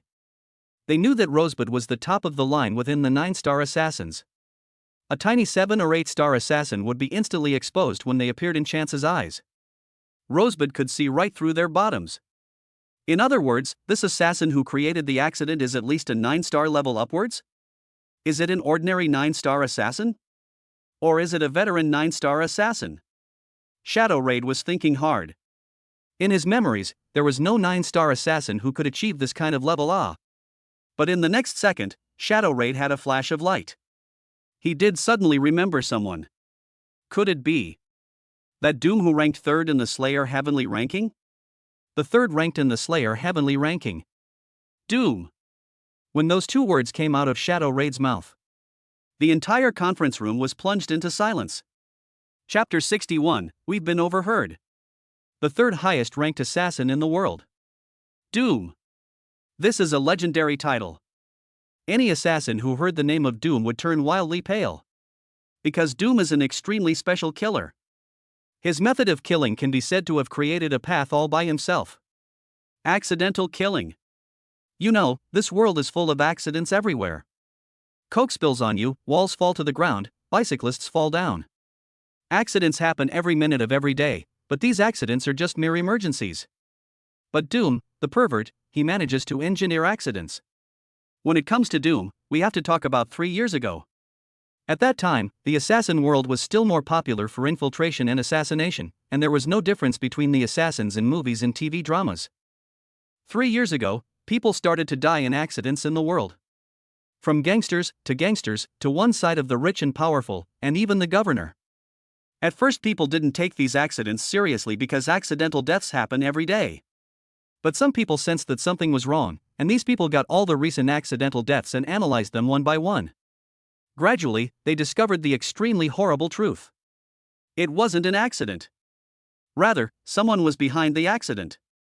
When this matter was first announced, it shocked the entire assassin world. To set up an accident, what level of brain would be needed? Even the world's best scientists couldn't do it, right? That's why people called the killer who manipulated the accident Doom. Yes, this is the first assassin whose codename is someone else's honorific since the birth of the assassin world. The appearance of Doom immediately caused a wave of imitation in the entire assassin world. In some of the middle and low-end assassin circles, they even regarded Doom as their idol, and also began to use the method of accidental killing to carry out their missions. But unfortunately, their methods were just too crude. Now the most powerful killer who imitated Doom was still an 8-star killer in the Bear Country, but even so, his method of accidental killing was full of loopholes, and was even detected by the local criminal investigation demon spirit in the Bear Country, and compared to the real Doom, it was not just a difference of 18,000 miles. Therefore when Doom was mentioned, the entire conference room went cold and silent. Shadow Attack frowned slightly. At this moment, he deeply felt the strength of the heaven ranking killers. Or rather, the strength of the top 3 killers of the heavenly ranking. Shadow Raid was a genius, and in terms of killing talent, he was only higher than Rosebud. And this extremely exaggerated talent also made his mind proud and arrogant. Shadow Raid boasted that he did not lose to any of the heavenly ranking killers, no matter if they were number 1 on the heavenly ranking, or number 2 or 3 on the heavenly ranking. However, after taking a look today, Shadow Raider did realize that he had underestimated the power of the heavenly ranking slayers. I will report this matter truthfully, just say that the mission was completed by someone else before me, it should be nothing. Shadow Raid frowned slightly and spoke. Rosie nodded. I didn't expect the heavenly ranking killer to be so powerful. It seems like we still have to be careful in the future. If we are targeted by the heavenly ranking killer, we might end up fighting a lose-lose situation. Even though Rose had experienced this kind of thing, in her heart, she still firmly believed that she would not lose to the heavenly list killer. It was only that she had been careless this time, allowing the heavenly ranking killer to get the jump on her. When they met again next time, I'm afraid that the heavenly ranking killer wouldn't have such an easy time. Just as Rosie thought so. There was a member of the hunting and killing team who seemed to have sensed that something was wrong. Rosebud, did the higher-ups tell you to summon in real time? This hunt team member was standing behind Rosebud. He suddenly saw that there was a very small piece of protrusion on the collar of Rosebud's back. If he hadn't guessed wrong, this should be a miniature summoner placed under the collar. And the real-time summoning he was talking about, they had actually had it before. There were times when the situation at the mission site was complicated, and they needed to use the power of the Dragon Kingdom to report on the scene in real time, and then let the logistics help them out. In order to collect the situation at the scene, the logistics would usually arrange a miniature summoner on the members of the hunting team. Real-time summoning? No, this mission isn't that difficult, so my superiors didn't ask me to transmit in real time. As soon as those 2 words came out of Rose's mouth, that hunt team member's face immediately changed. Not good. Without saying a word, the hunt team member directly stepped forward and grabbed the wiretap behind Chance with one hand. He slightly exerted his palm.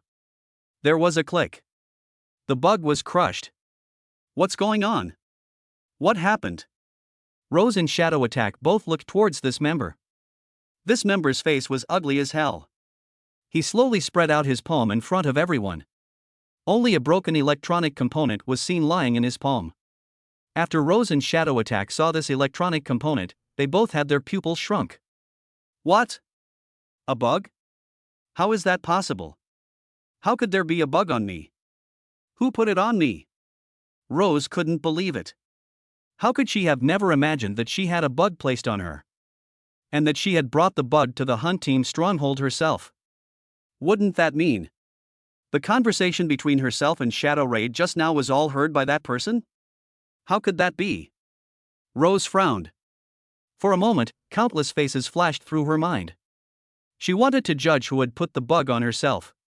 But she couldn't tell how, because she had come into contact with too many people today. Every single one of them could have put a bug on herself.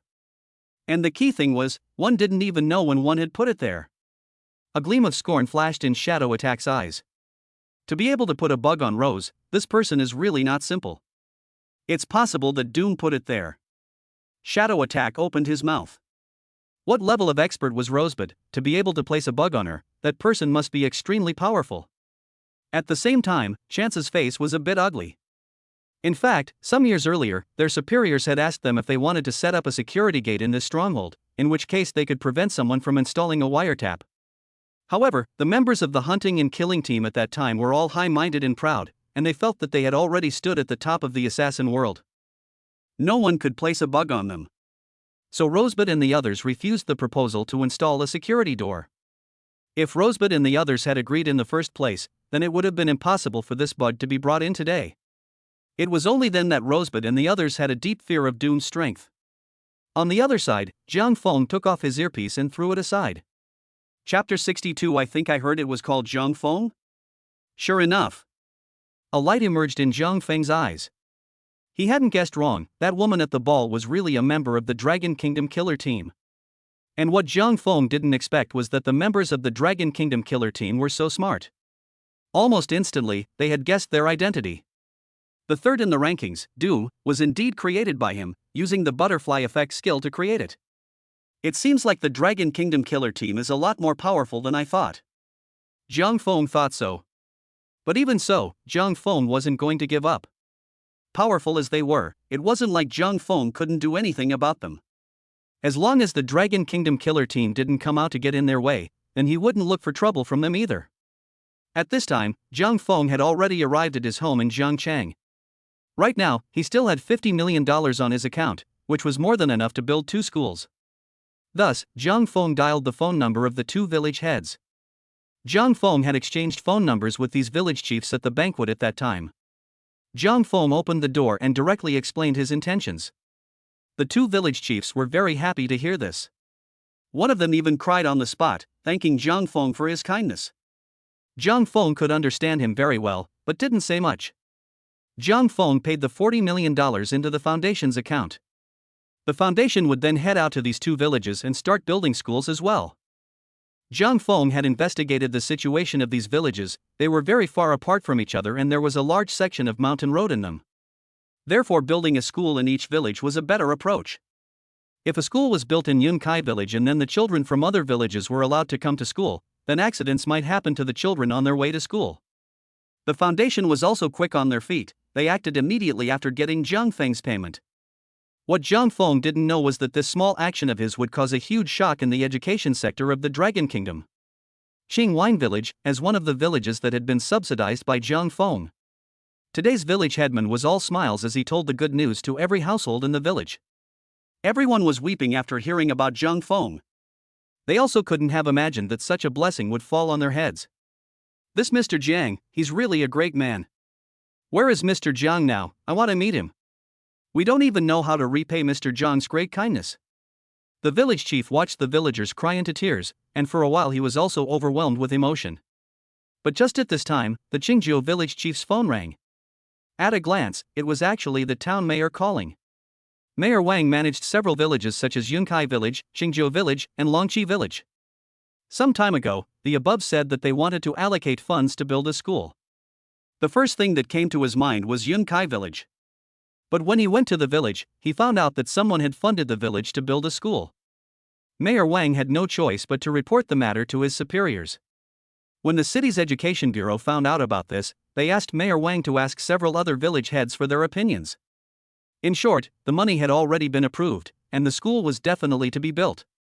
It just depended on which village it was going to be built in. Since Yunkai Village already has someone to fund it now, let's see what Qingjiu Village, Longji Village have to say. And the city's education bureau was busy during this time, and it took several days for Mayor Wang to receive this reply. No, he just received it today. He hurriedly called the mayor of Qingjiu Village. Hey, old Wang, what's up, what's up? The mayor of Clear Wine Village opened his mouth and said. Mayor Wang briefly explained the circumstances of the matter. The Clear Wine Village mayor was a bit surprised. Building a school?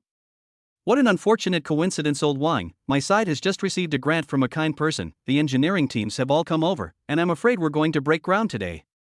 The town mayor was a bit confused. Someone from your village has also funded it?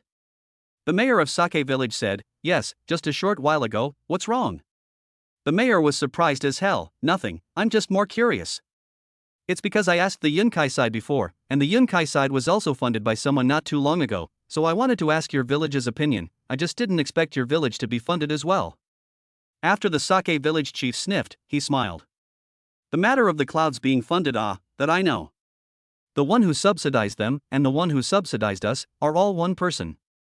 This time the town mayor was confused. All one person? The mayor tried to recall the man's name, and the mayor of Sake Village blurted it out over the phone. Yes, that gentleman's name is Jiang Feng. That's a really good man. The mayor froze a bit, then he said. Alright then I'll go ask Longqi's side for their opinion. I'll hang up first. But who knows, the mayor was just about to hang up the phone, when he heard the village head of Clear Wine Village say. Old Wang, you don't need to ask Longqi either. That side is also being funded. This time, Mayor Wang was all completely dumbfounded. Longqi was also subsidized? Cloud Color Village, Clear Wine Village, and Longqi Village?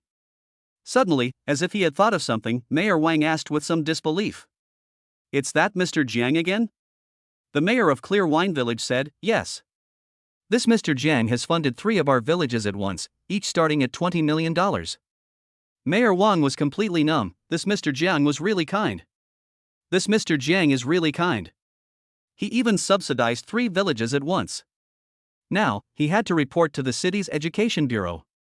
Because the city's education bureau asked him to ask Qingjiu and Longqi for their opinions. Now these 2 villages have also been funded, then he had to ask again, whether to grant this amount to the last village. Without the nod of the leader, Wang mayor does not dare to make decisions without authorization. So Mayor Wang hung up the phone and called the city's leader. Hello, good day leader. Mayor Wang put his posture very low and said in a low voice. What's the matter? The leader managed several towns. He had an impression of Mayor Wang.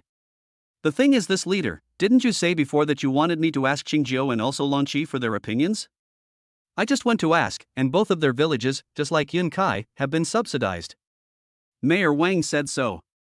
The leader felt a bit surprised. All of them have been subsidized? Well, yes, both were funded by a gentleman named Jiang Feng. The leader nodded and then said, good then, let's grant this amount to Qinghua Village so that they can build the school. Mayor Wang hurriedly said, good, I'll go contact the Qinghua side now. The leader then hung up the phone. As soon as he finished hanging up the phone, several leaders of the same rank beside him opened their mouths and asked. What's going on? Did something happen to your side of the village or town? This leader shook his head and said. No, it's just that there is a person who has funded 3 villages on our side, and the amount isn't small. Each village is funded with $20 million. After he said this, several other leaders looked at each other and then laughed. I didn't realize that there are quite a lot of good-hearted people in society nowadays. Yes, it's true that there aren't many people who are as kind as this. What's that person's name? When we have the chance in the future, let's thank him in person. I think I heard his name is Jiang Feng? Chapter 63. Some people are more valuable dead than they are alive. That said, Jiang Feng was resting in his house. Jiang Feng had been running back and forth during this period of time and was already a bit tired. He planned to rest for a day and take on another mission tomorrow.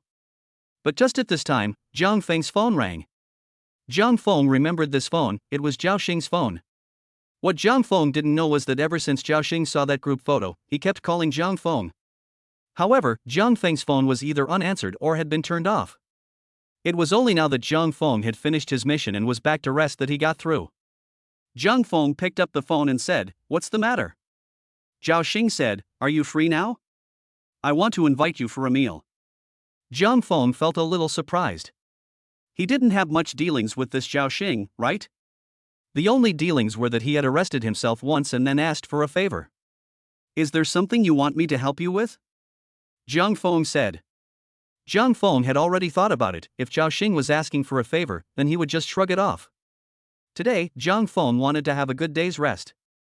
But Zhao Xing said, "No, I just want to simply treat you to a meal." "Is that okay? Are you free right now?" Jiang Feng glanced at the time. It was still early and he really hadn't eaten since he came back. Since someone was treating him, it shouldn't be a big deal for him to go and have a meal by himself. So Jiang Feng agreed. Jiang Feng then arrived at the restaurant, and as soon as he entered the restaurant, he saw Zhao Xing. He came and sat down in front of Zhao Xing and sized up the restaurant. Jiang Feng's main purpose of surveying the restaurant was to observe if there were any killers here. After looking around, there wasn't anyone inside the restaurant that was worth being wary of.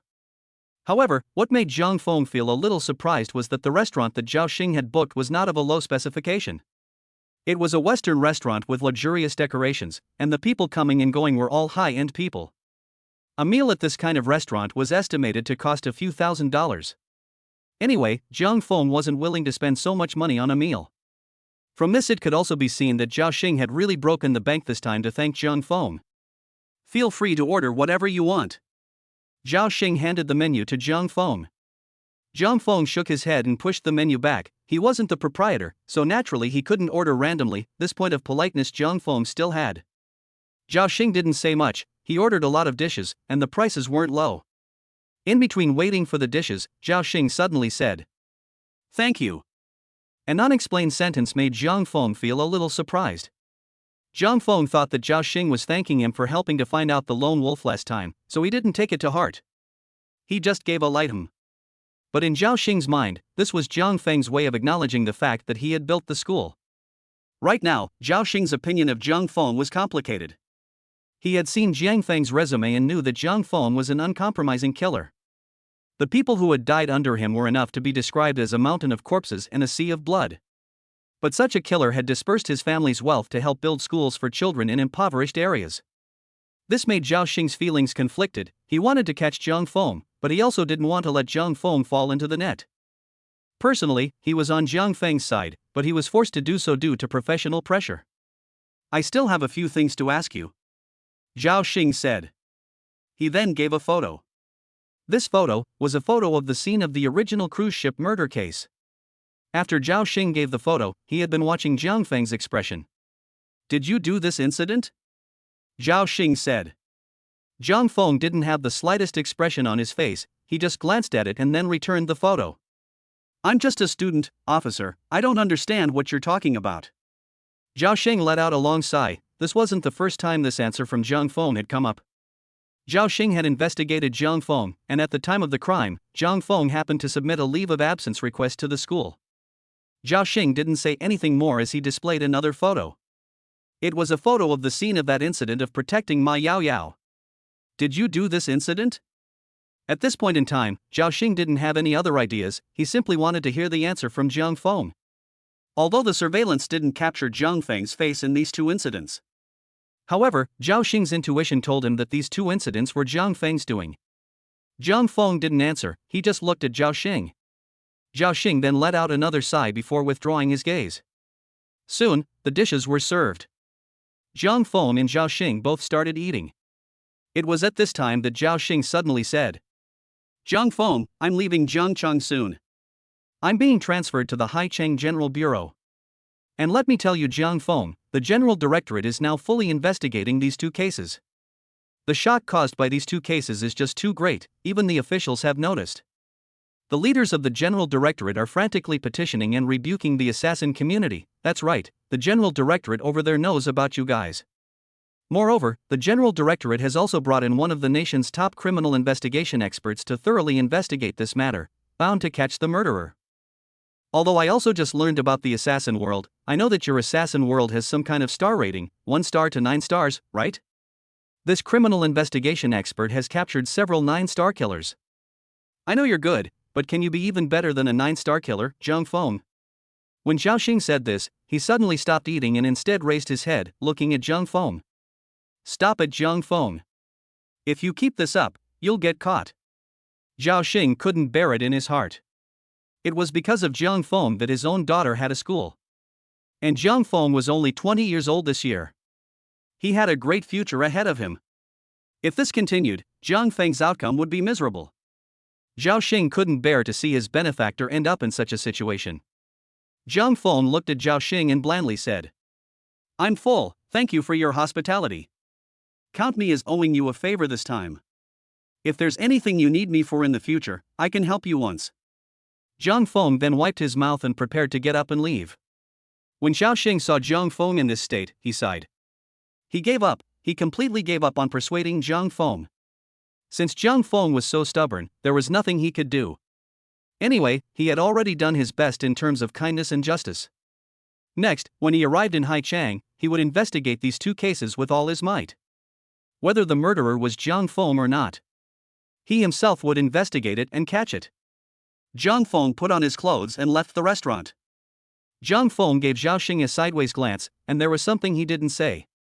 That was that Zhao Xing would realize one day. Some people were more valuable dead than he was alive. Chapter 64, rapidly promoting to 9 stars. Taking on 5 quests at once. After dinner, Zhang Feng returned to his home. Although today was said to be a day off, Zhang Feng still wanted to take advantage of this gap in time to plan what he was going to do in the future. First of all, Zhang Feng took out a map that had many stars densely labeled on it. These were the schools that Zhang Feng had donated in the past. In Zhang Feng's plan, he was going to build schools inside all the mountainous areas in the western part of the Dragon Kingdom. During the past few years, I've built over 100 schools one after another. Zhang Feng looked at the map and pondered. But the efficiency is still too slow, I feel the need to speed up. The Zhang Feng of the past, he was the type that would spend 3 to 5 days, or even a week to complete a task. It was because Zhang Feng's ability was limited back then, but now that Zhang Feng's ability had come up, he didn't feel the need to perform one mission at a time anymore. Why didn't he perform several missions at the same time? Zhang Feng thought of this, and he suddenly remembered. The missions on the domestic killer platform had star requirements. For example, if you wanted to take a 9-star mission, you needed to complete 4 8-star missions first. If you wanted to take an 8-star mission, you needed to complete 3 7-star missions. Zhang Feng had completed his last escort mission, which was a 7-star mission. His star rating had also come to 7 stars without any problems. Because the platform had given him special privileges, Zhang Feng only needed to complete 1 mission before he got to 9 stars. In other words, if Zhang Feng completed 1 more 8-star mission, he could be upgraded to an 8-star assassin. After completing 4 more 8-star missions, he could become a 9-star assassin. In other words, a total of 5 8-star missions. After completing all 5 missions, he would be able to go up to 9 stars.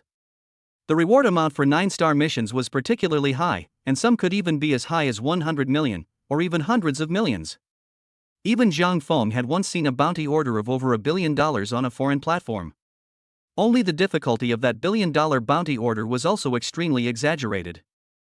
Its requirement was to completely overthrow a small country. That order was not completed by Zhang Feng, it was picked up by someone else. Although Zhang Feng didn't know who it was, he had a guess in his heart. It was probably picked up by the one who ranked second. Ranked second. Zhang Feng was also frowning slightly after he thought of this person. The assassin ranked second on the heavenly ranking list was an extremely mysterious assassin. Even he himself hadn't seen him before. Moreover, this second-ranked assassin, the missions he took on, at the very least, were assassinations of chiefs and overthrowing armies like this. One must know that even for a 9-star assassin, there is a difference between high and low. 9-star killers could even be divided into the following levels: beginner 9 stars, ordinary 9 stars, veteran 9 stars, and peak 9 stars. Don't look at just a difference of two words, but the difference in their strength is a gulf. In Jiang Feng's opinion, there was actually no difference between the first 9 stars and the 8 stars. Certain extremely powerful killers within the 8 stars were even able to kill the first 9 stars. For example, Jiang Feng knew that Dragon Kingdom Martial Arts Senior, he was an 8-star killer. However, there were an unknown number of 9-star beginners who had died under him. Beginning 9-star assassins were also the most numerous of the 9 stars. Beginning 9 stars are not qualified to be on the ranking list, because there are too many such 9 stars all over the world. There were hundreds, even thousands of them. There were many killers of this level. After a period of time, these killers can become ordinary 9 stars. For example, Mighty Tiger, such 9 stars basically have their own skill set. Some might be super strong physically, some might have a horrible IQ, and some might have a marksmanship like a god. Ordinary 9-star killers were the most numerous in the rankings. For example, Mighty Tiger, he was actually at the level of an ordinary 9-star killer. Only the 40th ranking was Mighty Tiger's highest ranking. He hadn't shown up much over this period of time, and his ranking had dropped to 91st. This was actually related to the overall quality of the assassin world improving recently if one went deeper. The overall strength of the assassin world had been rising over time. In the past, Mighty Tiger, being an ordinary 9-star, would be able to rank 40th. But now, a large portion of the ordinary 9 stars, they had become veteran 9 stars, so they had pushed Mighty Tiger's ranking down. Now the list was more like, rankings 40 to 90, or all clear-cut veteran 9-star killers. From 90 onwards, it was the level of ordinary 9-star killers. And when it came to the veteran 9-star killers, it started to get a little scary. This old 9-star, each is the killer world old oil, at least also have 10 or 20 years of experience, and whether it is assassination skills, or physical intelligence, the ability to use firearms, the ability to utilize the environment, the ability to improvise, are no shortcomings of the existence of. To become a veteran 9 stars, one needed a little bit of talent. For example, the 8-star assassin beside Boss Long, the 9-star in his group chat, was a veteran 9-star assassin. He was famous for relying on poison killings, and his poison killing ability was enough to rank in the top 3 in Dragon Kingdom. Other than that, he didn't have any shortcomings in any other areas. There was no need to say anything further up the rankings. The top 30 of the rankings, every single one of them was a genuine heaven ranking killer. These 30 assassins were renowned all over the world, and every platform would render their names in gold as a way to highlight their honor. It was worth mentioning that even for the heavenly list killers, their rankings were always changing. It was common in the assassin world for some heavily ranked assassins to gradually lose their strength to the times and be stepped on by newer talented assassins to rise to the top. Even Jiang Feng's 10th ranked Reaper status had once been squeezed down 2 or 3 times. However, the top 5 killers, their names had never been squeezed down, and the names of the top 5 killers had been hanging at the top of the list for at least 3 or 4 years. Jiang Feng shook his head, no longer thinking about such trivial things.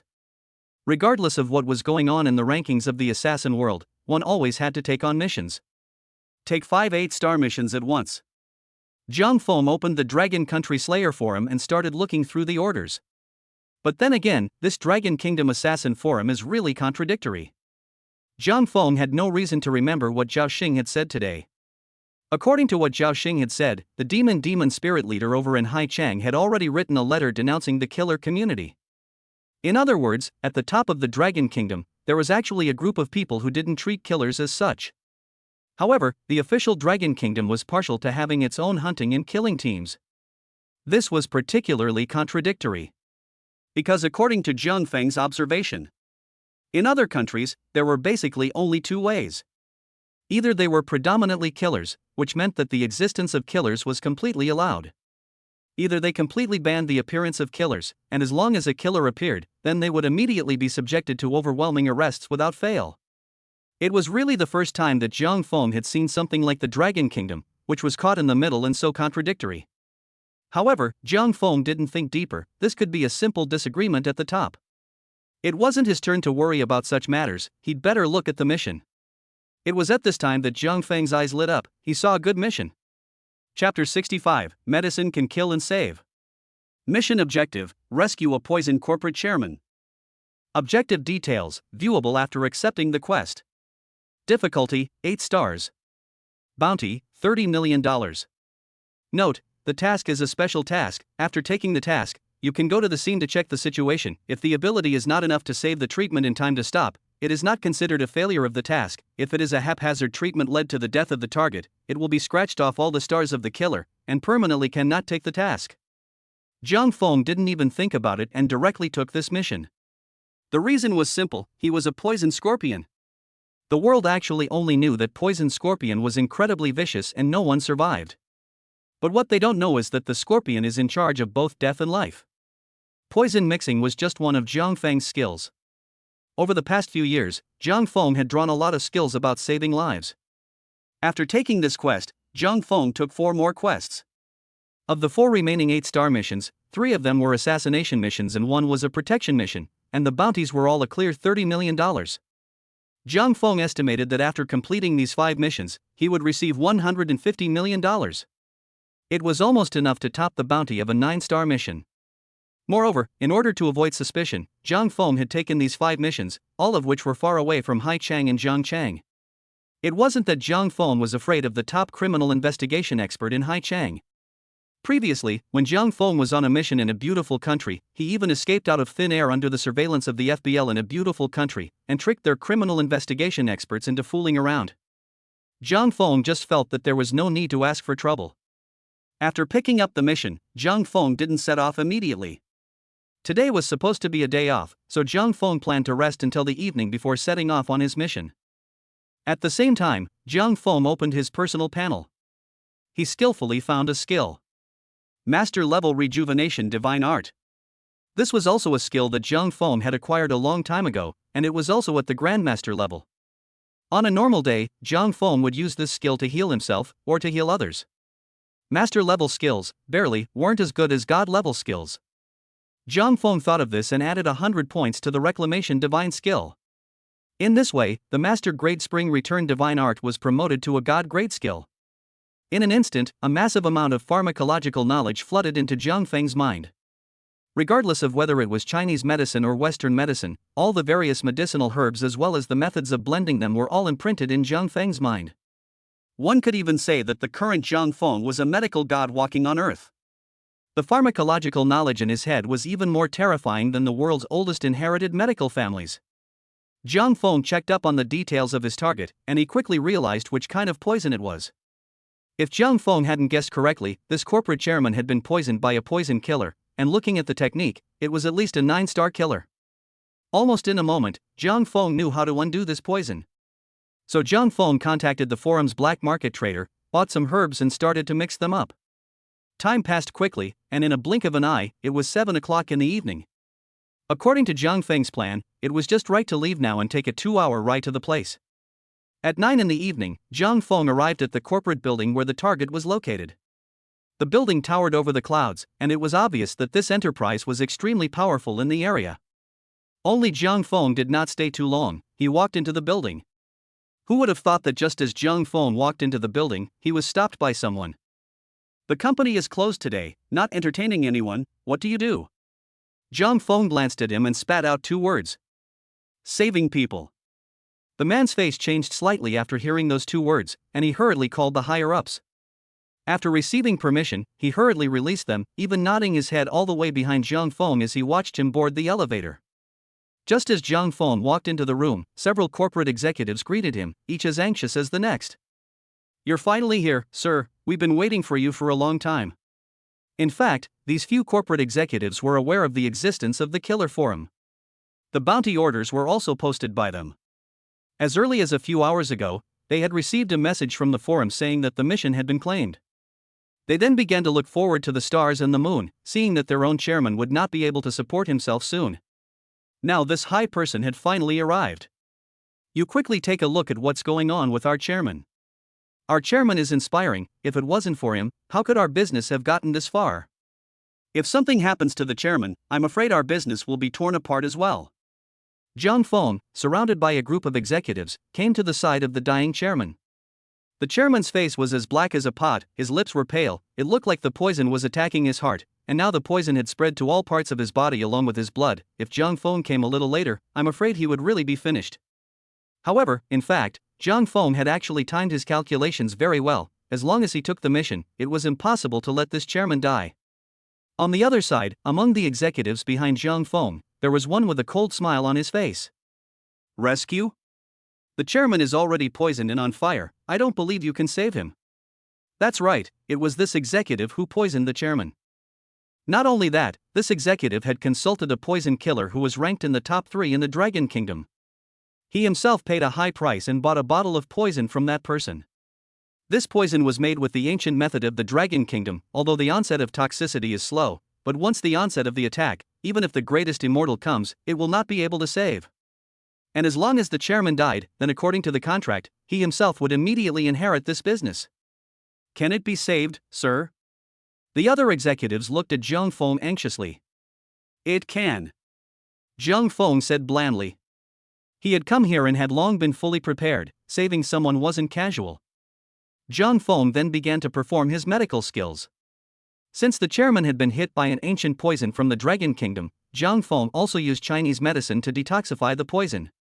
Of course, the divine rejuvenation divine art was much more than that. It could be understood like this: the divine rejuvenation divine art covered all the top-notch medical arts from the ancient times. Even if it wasn't recorded in the books, the divine art of rejuvenation still possessed it. Regardless of whether it was Chinese medicine, Western medicine, or surgical techniques, Zhang Feng had mastered them all. Of course, the divine reclamation technique was only a skill in the end. There are some diseases that it can't cure, such as terminal cancer, or some diseases that are bound to die. There was nothing Zhang Feng could do about these. This was Earth. He couldn't do what he did in metaphysical fiction to bring the dead back to life. If Zhang Feng could cure cancer, then he would still be an assassin, and he would earn hemp if he developed a medicine to cure cancer. Zhang Feng broke open the chairman's mouth and directly poured the Chinese medicine into his mouth, and with a final nod, the chairman's esophagus was opened and the Chinese medicine was directly poured into his stomach. On the other side, Zhang Feng spread out a pack of silver needles, casually took a few and stuck them on the chairman's acupoints. Just wait quietly for 5 seconds. After doing this, Zhang Feng said as such. On the other side, the executive hiding in the dark watched this scene with a cold smile. Still really think you can save the chairman? Who do you think you are, Hua Tua? But just as he was thinking this, the 5 seconds were up. Chapter 66, My Poison Was Detoxified? The chairman only felt a fluttering nausea in his stomach and directly spat out a pool of black blood. The chairman's face then turned red. What? After that executive saw the scene, his face changed drastically. How is this possible? This executive couldn't figure out how. He himself had bought the poison from the 9-star assassin. And the other party had promised himself that once this poison struck, even if the world's top experts came, they wouldn't be able to cure it. But what's going on here? How is it that once this person came and spent less than 3 minutes before and after, he cured the chairman? Could it be that it's that 9-star killer who's lying to me? The executive could not help but burst into a rage at the thought. To know that this bottle of medicine alone had cost himself $10 million. A full $10 million in exchange for this effect?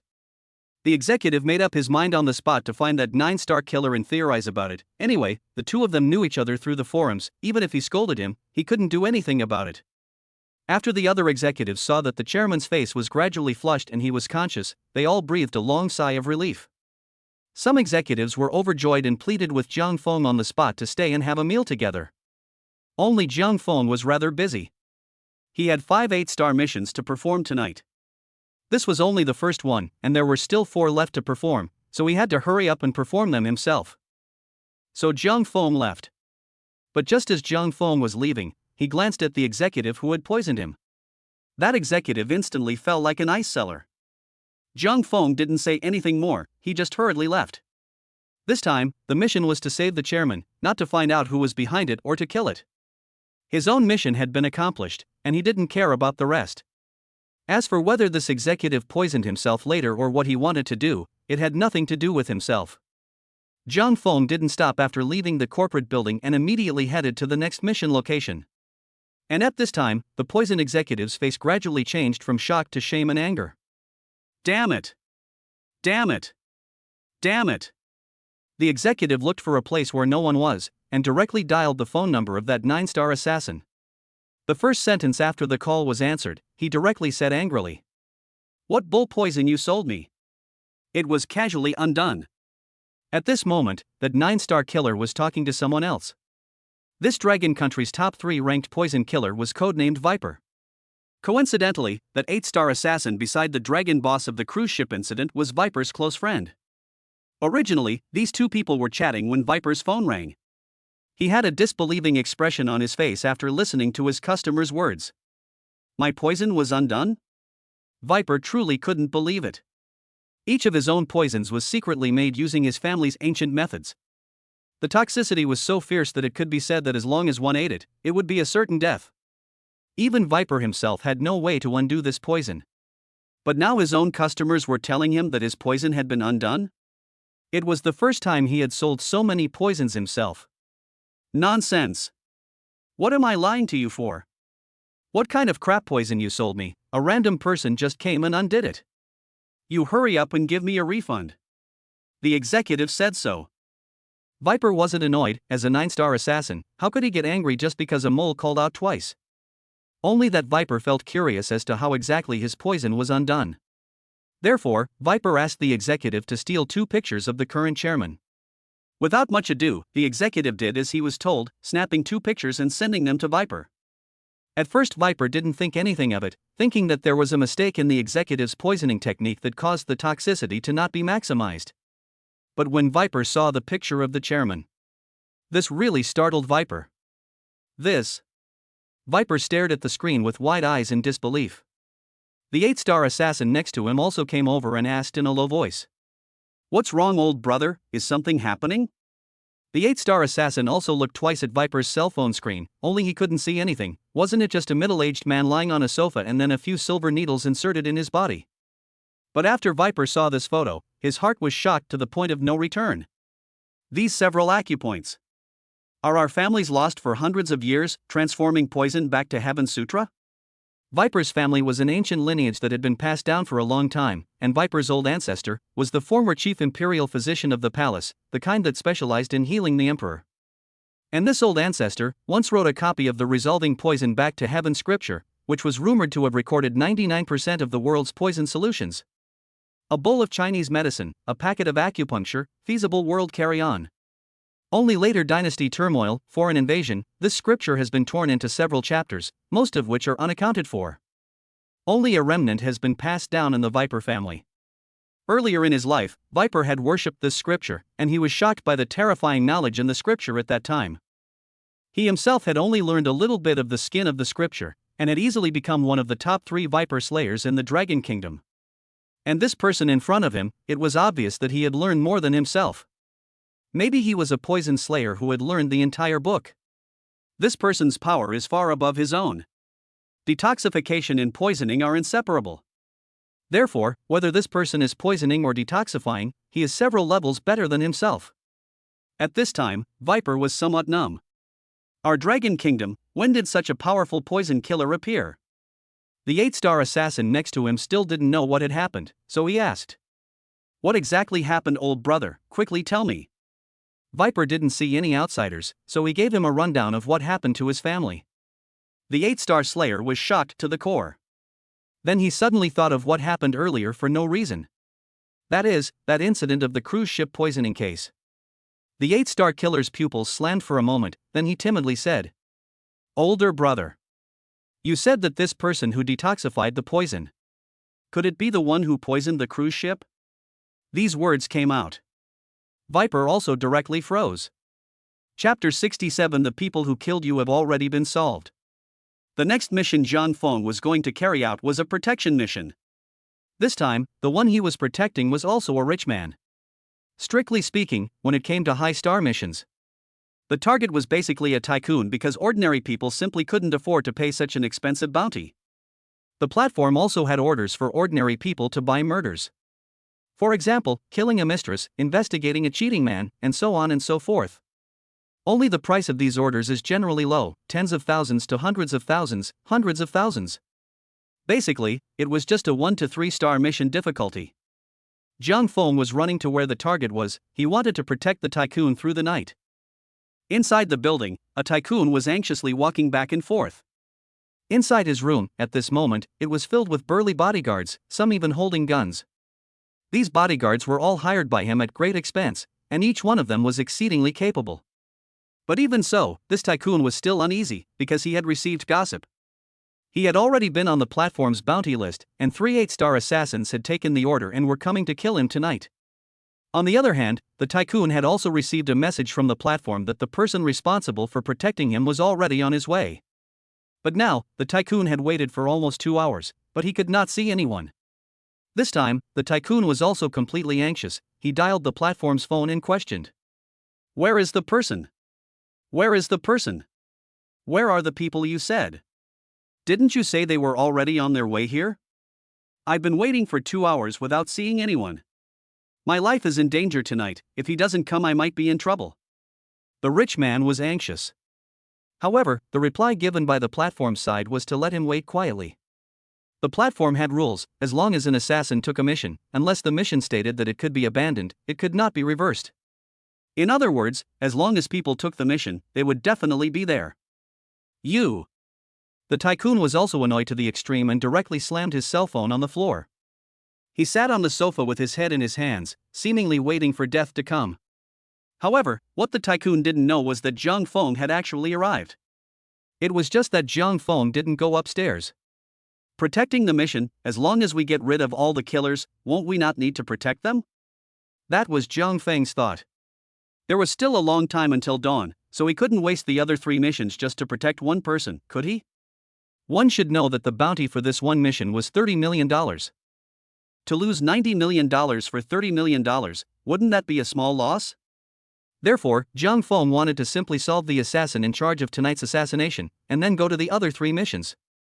Not far from the building, there was a rotten building. This rotten building was constructed in a rough shape, but because of some unexpected situation, which caused the developer's capital chain to break, in the end, there was really no way out, and the rotten building was shelved here. On the roof of the rotten building, at this time there were 3 killers, who were observing the tycoons in the building. "Finish this order, brothers will have money to dash." The 3 killers cheerfully talked. These 3 killers were a famous small group on the road. The 3 of them were inseparable and often performed the same task. The bounty they received was also divided equally among the 3. This time, the 3 of them had also received an 8-star mission to assassinate this tycoon. However, it was worth mentioning that the 3 of them were not 8-star assassins, but 3 7-star assassins. Because they cooperated flawlessly and their ability to burst out was no less than that of an 8-star assassin, the platform then broke the rules and promoted them to 8 stars. This kind of situation was actually quite common, such as some imperial pet killers in foreign countries. Their own strength might be 6 or 7 stars, but because their pets were powerful enough, they could also get the 8-star status. Right now, one of the killers was lying on the ground, setting up a sniper rifle and aiming at the rich man in the building. But just at this time, a voice suddenly said, "You're so careless, you don't even know when your magazine is removed?" At this moment, the assassin who was in charge of aiming was directly confused. Because this voice was too close to himself. It was right by his own ear. He turned his head to look, only to see that a person had plopped down beside him at an unknown time. As if he was a mentor guiding a student, he was watching himself aim. He was even holding the magazine of a sniper rifle in his hand. "Who are you?" The 3 assassins were suddenly on guard. They were as if they were frightened kittens, and each of them was in an offensive stance. At this moment, these 3 people were as shocked as if the sky had turned upside down. Because they hadn't heard any footsteps from start to finish. This person had just inexplicably appeared beside them. This was too bizarre. And it was also too terrifying. What if this person was a killer? Then wouldn't the 3 of them be finished just now? Zhang Feng slowly stood up from the ground and said, "I'm the one responsible for protecting this gentleman tonight. If you guys leave now, I can let you live." The 3 men looked at each other, then one of them sneered. "What do you think you are, telling us to leave and we leave? Today this person is dead. God can't protect him even if he comes, I say." At the sound, Zhang Feng shook his head helplessly. The 3 of them then shouted angrily and rushed up. "It's over, it's over, it's over." The tycoon sat on the sofa holding his head, even if he was in a high position, even if he had a lot of money in his pocket. But in the face of death, he still behaved like a scared child. His legs were trembling madly. At this time, the rich man's phone rang. Ding ding ding ding. Regal was already upset, and now there was even someone calling him. And it was still an unfamiliar number. Regal was ready to pick up the phone and just give an angry scolding. But just as he was about to open his mouth, the words on the other side of the phone stunned him. The person responsible for assassinating you has already been taken care of and is right below you. Now, the tycoon completely froze. He couldn't believe what he was hearing. The person who assassinated himself had already been solved? Who solved it? Could it be the one who was responsible for protecting himself? That's not right. Wasn't he in charge of protecting me? How did the assassins all get solved?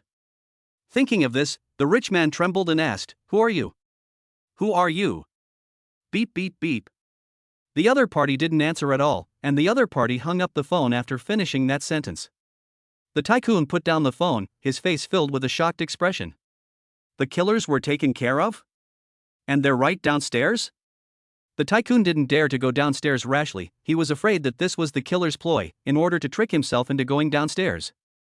So he sent a few bodyguards downstairs to check the situation. Soon, the walkie-talkie in his hand rang. "Hey boss, we found 3 bodies downstairs." Now, the tycoon was completely dumbfounded. That night, several surrounding cities all went crazy. Chapter 68, I already know who the murderer is. Yang Chang, in a high-grade villa, the nanny was carrying a steaming hot meal out of the kitchen and into the living room. But when he looked up, the rice pot in his hand directly fell to the ground, spilling rice all over the place. His own boss, at that moment, was sitting motionless on the sofa, and what made the nanny truly horrified was his neck was penetrated by a sharp knife. In Yuking, on a busy street, a business executive was driving home after work when he was suddenly hit by a large car that rushed out of the intersection. The business executive was crushed into a meat pie on the spot, dead beyond repair. And when the surrounding people went up to check the situation, they were stunned. Because there was no one in the driver's seat of the big car at all. They investigated the surrounding surveillance and realized that there was no one in the big car from the beginning. The phantom van killing incident instantly made local news headlines. In Jinchang, a company boss and his secretary were walking home hand in hand, with the secretary holding his hand in high spirits. The two of them walked together to the front door of the villa, just as the secretary was about to reach out and press the doorbell to have the family nanny come out and open the door. Instead, she suddenly felt very strange, and she turned her head to look, only to see the most horrifying thing in the world. Her own boss had disappeared at some point. And yet she herself was still holding onto her boss's hand. Ah! A mournful scream pierced the night sky. Zhang Feng stood on a high building, overlooking the bustling city at his feet. In one night, all 5 8-star quests were completed, and there was even plenty of time left. Zhang Feng didn't kill good people, so for these 3 missions of assassination, the other party was carrying the guilt. Mission completed, it's time to go back and rest. Zhang Feng thought so in his heart, then he was ready to set off for home. Only what Zhang Feng didn't realize was that his move had caused a huge shock in High City. Early the next morning, the entire Sea City demon spirits were all startled. It just so happened that this day was also the time when Zhao Xing came to report to the High City headquarters. He had just arrived at the entrance just in time to see countless demonic spirits frantically rushing this way. It wasn't just the Hai Chang headquarters, Zhao Xing even saw vehicles from Jiangchang and even other cities. Zhao Xing didn't even need to think about it, he knew that this must be a major case. Zhao Xing hurriedly got out of the car and ran all the way into the office. Just entering the office, he saw that the leaders were having a meeting. The ones sitting under the stage were all elite personnel in the system, and Zhao Xing even saw a lot of respected old-timers. At this moment, the leader's face on the stage was hard to see as he opened his mouth. Last night, something extremely significant happened. I believe that some of you should have heard about it. That is, Yang City, Wu City, and Jin City, all 3 cities had extremely serious murders. Home invasion murders, car accident murders, and tailing murders. These are extremely serious, extremely bad cases. The above has urgently ordered Hai Chang to set up a professional investigation team to specialize in scouting for these 3 cases. Everyone in the crowd under the stage had a solemn and serious face. These 3 cases had too great an impact. On stage, the leader continued, our experts from the criminal investigation section initially deduced that this should be a gang. What we are facing is not a criminal, but an organized and premeditated criminal gang. In the face of this gang, we can't be soft, we must strike hard.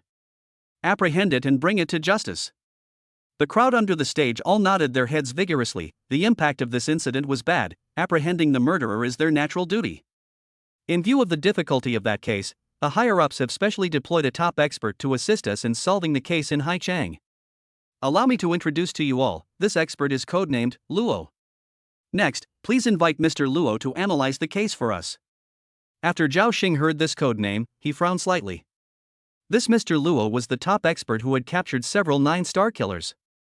This one was a legend in the criminal investigation world. A living legend. No one knew this Mr. Luo's real name, his real looks, and could not even conclude which country he was from. But it can be said that as long as Mr. Luo intervenes in a case, within 12 hours, it will be solved. That's right, 12 hours. This is true even for cases that have been pending for 100 years. Once, Mr. Luo took only 3 hours to solve 300-year-old cases. That's right. It only took 3 hours. Just as Zhao Xing was thinking, the large screen in the conference room suddenly flickered, and then a text surfaced, the very word Luo. Immediately afterward, a processed voice rang out in the conference room. Everyone, this is Luo. In the coming period of time, I will be the one to lead you in solving the case, so please obey the arrangement. First of all, the 3 murders that occurred last night will be divided into one case with the Haichang cruise ship murder case and the Haichang High Bridge attack case. After these words were spoken, the people present were stunned. Right away, a few leaders opened their mouths and asked. Yesterday's 3 cases happened in other cities, namely the 3 cities of Yangguojin, which are technically our Haicheng's neighboring cities, with Jin City not even under our Haicheng's administration. Mr. Luo, why are you classifying these 3 cases, with the cruise ship murder case that happened some time ago, and the Takahashi attack case into one case? Could it be that you think that the murderers of these 5 cases are all a gang? Law immediately gave a reply. Yes, these 5 cases are not separated cases, they are one case. And what I can tell you is that the murderer of these 5 cases is not a gang, but a single person. After these words were said, all the people present were stunned. They were surprised enough by combining the 5 cases into one. Now Mr. Luo was even directly asserting that the 5 cases were actually done by one person. This directly overturns the previous analysis of the experts. The experts had previously analyzed that this was a criminal gang. A leader immediately asked. How do you know that these 5 cases were done by one person? Do you already know who it is? Mr. Luo gave a reply. Yes, I already have a guess as to the suspect person. It's just that due to the circumstances, please forgive me for not being able to share the information with you right now. But what I can tell you is this. Next, I will confront him directly. After that, I will give a specific plan of action. This meeting ends here, goodbye everyone. Luo hung up the phone directly after saying these words. The crowd of leaders all looked at each other in disbelief. Meanwhile, in a dimly lit room, a teenager stood up from his chair. He turned his head towards the wall behind him. It was densely plastered with photos, and among them was Jiang Feng's photo. The teenager looked at the photos out of his mind and said, "It's really interesting. I just released the news that I'm going to the Haicheng General Bureau." The murderer then immediately changed the murder city. Chapter 69 Jiang Feng, did you know that the Grim Reaper loves apples? The next morning, Jiang Feng was woken up by the sound of moving things next door. Being cautious, Jiang Feng checked the situation through the cat's eye. It was discovered that it was the ant next door who was moving luggage. He opened the door and smiled at the ant next door. "Auntie, why are you moving things early in the morning? Have you moved?" Who would have thought that the ant next door then laughed? So it's Jiang Feng. Almost, except that Auntie didn't move, but Auntie sold this house. Sold out? Jiang Feng frowned slightly. He felt that there was a hint of something wrong. Auntie next door was living well. How could she suddenly sell the house? Just at this time, Auntie next door pulled a teenager out and smiled at Jiang Feng. "It just so happens that you're here. Let me introduce you to Jiang Feng. This will be your new neighbor from now on. His name is Loksang." Jiang Feng frowned slightly as he looked at this person who was about the same age as himself. This Loksang was very faceless, he didn't recognize himself. But he would be his neighbor from now on at least, so it was still necessary to get on good terms. "Let me help you move it." Jiang Feng stepped forward to lend a hand. He helped carry Auntie's things downstairs, and later brought Loksang's things up. Loksang's things were very few, only a suitcase half a person high. And the inside of the suitcase was particularly empty. Zhang Feng didn't know what was inside. Finally, after moving all of them, Auntie said, "That's good. Auntie has something to do and will leave first. In the future, you two are neighbors, you can have a good deal of exchanges to promote feelings. Auntie will not disturb you, I leave first." Auntie then directly skipped off. Now only Lok Sang and Zhang Feng were left inside the empty room. Lok Sang looked at Zhang Feng and smiled, then said, "Let me wash an apple for you to eat, Zhang Feng." Zhang Feng's face didn't change in the slightest. One must know that he had lived here for several years. Nothing had happened in these years. But today, a strange neighbor suddenly moved in. Zhang Feng felt the need to observe him for a while. Just in case he was an assassin who came to assassinate himself. If he really was an assassin, then he could simply settle him here himself. Thus, Zhang Feng laughed. "Yeah, please." Lok Sang smiled, not taking it personally. He then took out an apple and a paring knife, after which he started peeling the skin in front of Zhang Feng. A few moments later, the peeling was done. Lok Sang took the apple and handed it to Zhang Feng. But just as Zhang Feng reached out to pick up the apple, Lok Sang, however, suddenly looked at him and spoke. "Zhang Feng, did you know? The Grim Reaper is fond of apples." At this instant, Zhang Feng froze slightly. He didn't expect this Lok Sang to say such a sentence. But quickly, Zhang Feng reacted and laughed. "I don't understand what you're saying." Zhang Feng then took the apple. Just now, Lok Sang had peeled the apple under his nose, it was impossible for him to poison it. So Zhang Feng ate it with confidence. Lok Sang just laughed at the situation and then said, "I still have to set up the room." Then Lok Sang turned around and rummaged around in the suitcase for something. But at the same time, Lok Sang was also sizing up Zhang Feng without moving. "Zhang Feng, I'll turn my back to you now, without any precautions. And there's only you and me in the house. How about this, are you going to make a move to kill me?" Lok Sang thought so in his heart. On the other hand, Zhang Feng was indeed considering whether or not to make a move.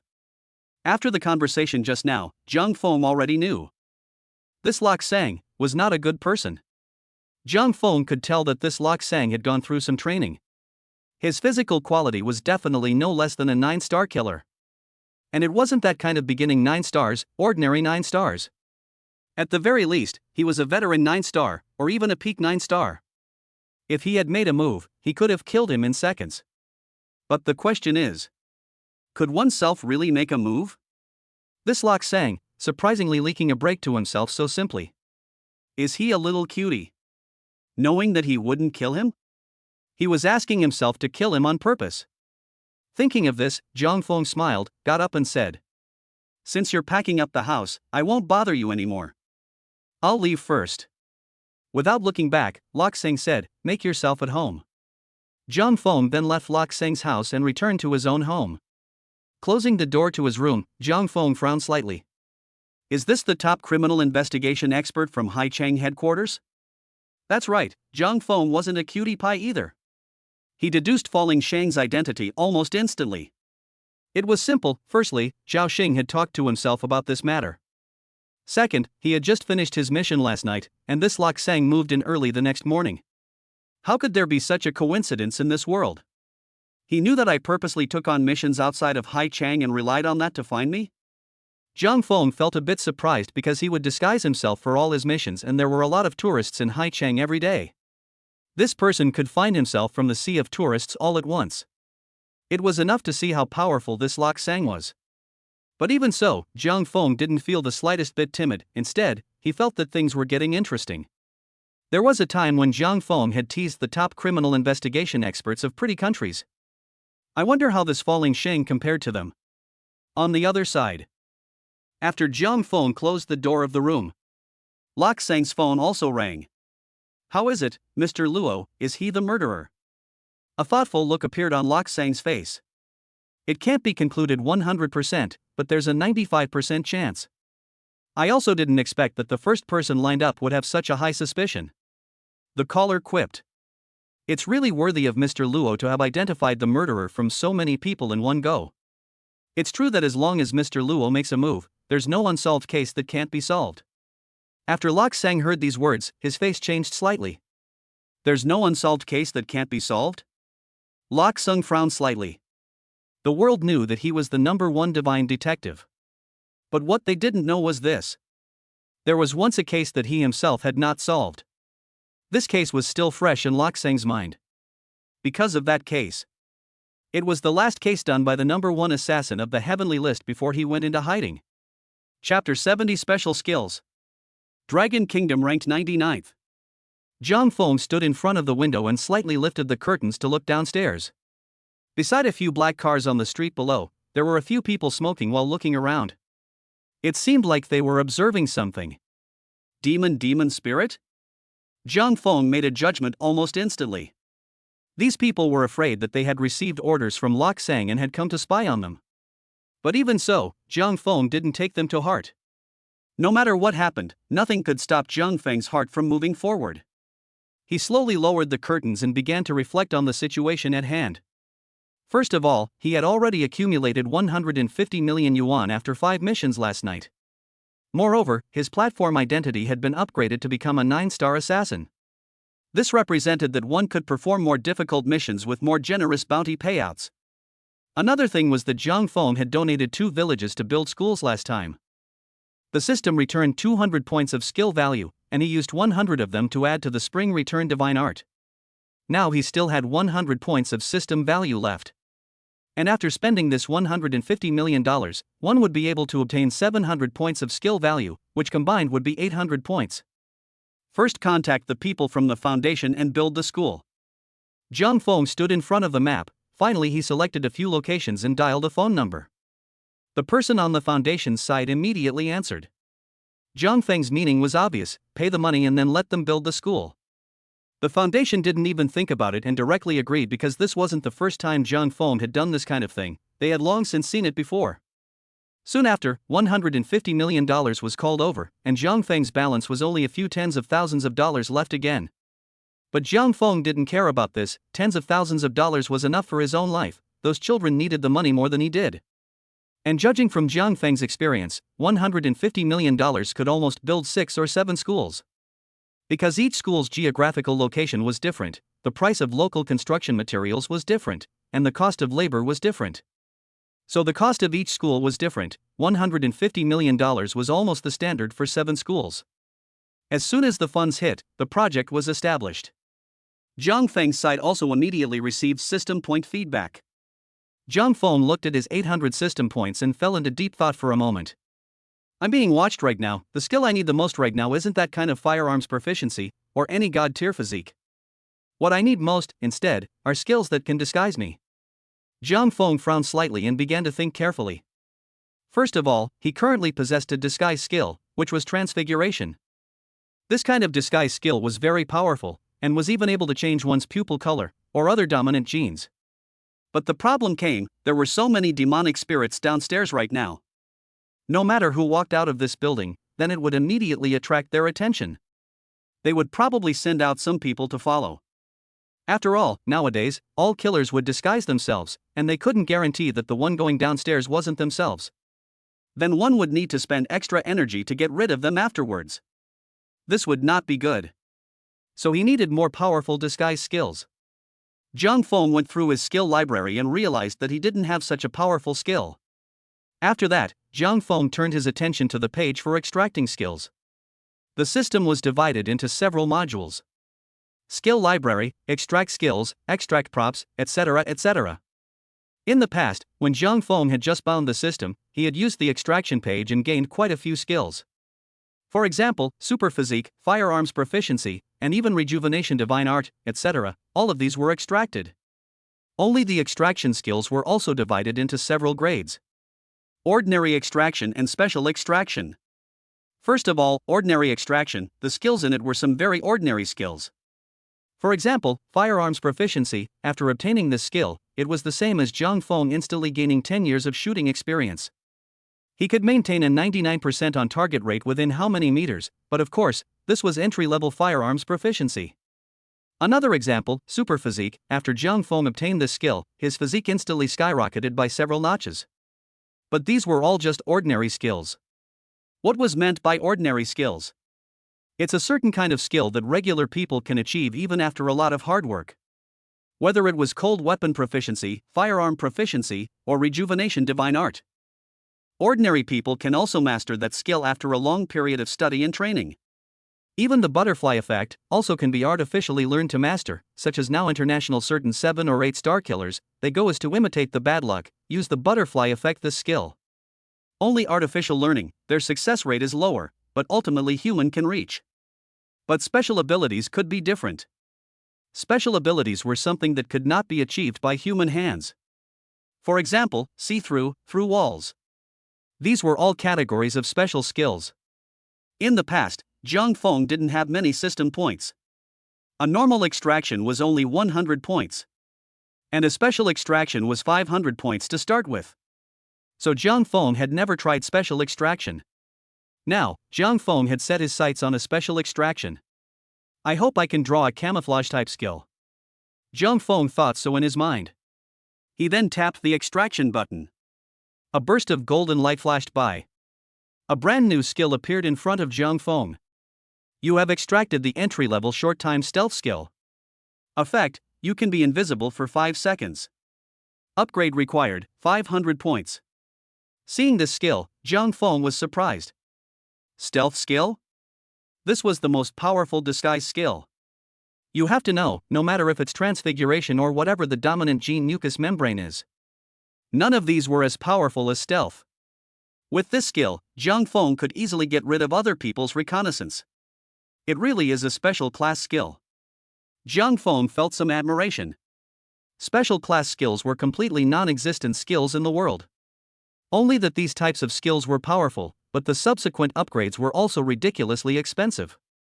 Skill levels were categorized into introductory, skilled, proficient, master, and divine. This was only an entry-level skill, but upgrading to proficiency required 500 points. Just now, there were still 800 points left, and now all of a sudden, there were only 300 left. Now that he had the stealth skill, he could easily get rid of other people's surveillance. Then Zhang Feng would have to consider taking on missions next. Now that Zhang Feng was a 9-star domestic assassin, the bounty for him to take on missions was also ridiculously high. Zhang Feng thought as he opened the killer platform. As expected, Zhang Feng saw that above his name, there was a whole row of extra stars that were glowing. And Zhang Feng also noticed that below his name, there was an extra line of small words. Dragon Country Ranking, 99th. Chapter 71 Crazy Magician. Zhang Feng has left. Ranking of Dragon Kingdom, 99. Zhang Feng tapped on the small line. A leaderboard instantly unfolded in front of him. He himself was just at the end of the list, 99th place, codenamed Sharp Dagger. Zhang Feng roughly skimmed the list and realized that most of the people above him were 9-star killers. There were only a few sporadic 8-star assassins, only these powerful 8-star assassins were also ranked at the end of the list. That means there are currently hundreds of 9-star killers in the country? Zhang Feng felt a little surprised. Zhang Feng didn't expect there to be so many 9-star killers in the country. Zhang Feng had no way to see the rankings behind him, so he deduced that there were at least hundreds of 9-star killers, and he didn't know exactly how many. Zhang Feng peeled his way to the first on the list and realized that it was someone called Teaching Ruler. Teaching Ruler? Zhang Feng felt a little puzzled when he saw this codename. It was a very strange codename, and at first glance it felt completely irrelevant to a killer. Because other killers were either called something like undead souls, or dead spirits, black and white irregulars, or whatever. In short, it is to use summon death linked, or in their own killing methods linked to the codename. This Teaching Ruler, Zhang Feng's first thought is that the other party may be a teacher. Nowadays there are teachers who have changed their profession to become killers? What do you mean? Teaching students to kill? Zhang Feng felt a bit puzzled, but he just took a look at it and didn't take it to heart. Zhang Feng then exited the list. He opened the order page. Soon, flush orders fell like rain. There were orders from 1 to 9 stars. Zhang Feng naturally chose the 9-star orders because 9-star orders had more bounty. Domestic 9-star missions were on the lower side of difficulty. Zhang Feng looked around and didn't find any assassination of a small country's leader, or overthrowing an armed force or anything like that. Instead, there were more assassination missions. Only the 9-star assassination missions were much harder than the 7 or 8-star ones, and many of them had special requirements, so it wasn't that easy to accomplish them. Soon, Zhang Feng saw a mission. Mission objective, kill a crazy magician. Objective details can be viewed after picking up the quest. Difficulty 9 stars. Reward $50 million. Special requirements none. Jiang Feng took this mission. Jiang Feng was most skilled at killing people, so he was more inclined to take on this kind of killing mission. It was worth mentioning that whether it was a domestic platform or a platform from another country, they would all provide an option that could be used by the killer to choose the good or evil of the mission target. After all, there was still a part of the world that had killers like the Grim Reaper, who also had professional ethics and only killed evil people. Jiang Feng didn't need much, his default for using the platform was to choose evil targets. So this crazy magician wasn't a good person either. Jiang Feng checked the target information, it didn't matter if he didn't look at it, even Jiang Feng was a bit surprised when he looked at it. He knew that the crazy magician was not a good person. But this was also a bit surprisingly bad. The lunatic magician held magic tours in the country. Every tour, a dozen or so people went missing. Because they were missing, there were no corpses, no evidence, so this lunatic magician didn't attract the attention of the demonic spirits at all. Jiang Feng judged from experience that these missing dozen or so people, I'm afraid they had died long ago. A tour kills a dozen people. These several tours all added up, at least also killed hundreds of people. Jiang Feng checked the strength assessment of the mad magician again. Normal 9-star level. Jiang Feng could kill a few killers at this level if they came. So this difficulty was not big for Jiang Feng, it could almost be said to be none. So Jiang Feng packed up his things and set off. Jiang Feng was naturally not a cutie. He knew that someone was watching him. So before Jiang Feng left, he intentionally turned on the TV in his room and adjusted the sound to not too loud, not too small, just the right level. Then Jiang Feng opened the window, performed his stealth skills and jumped down violently. Jiang Feng lived on the 6th floor, there was a street lamp right outside his window, holding the street lamp and slowly falling down, he could do it without making a sound. And 5 seconds was enough time for Jiang Feng to run to an alley.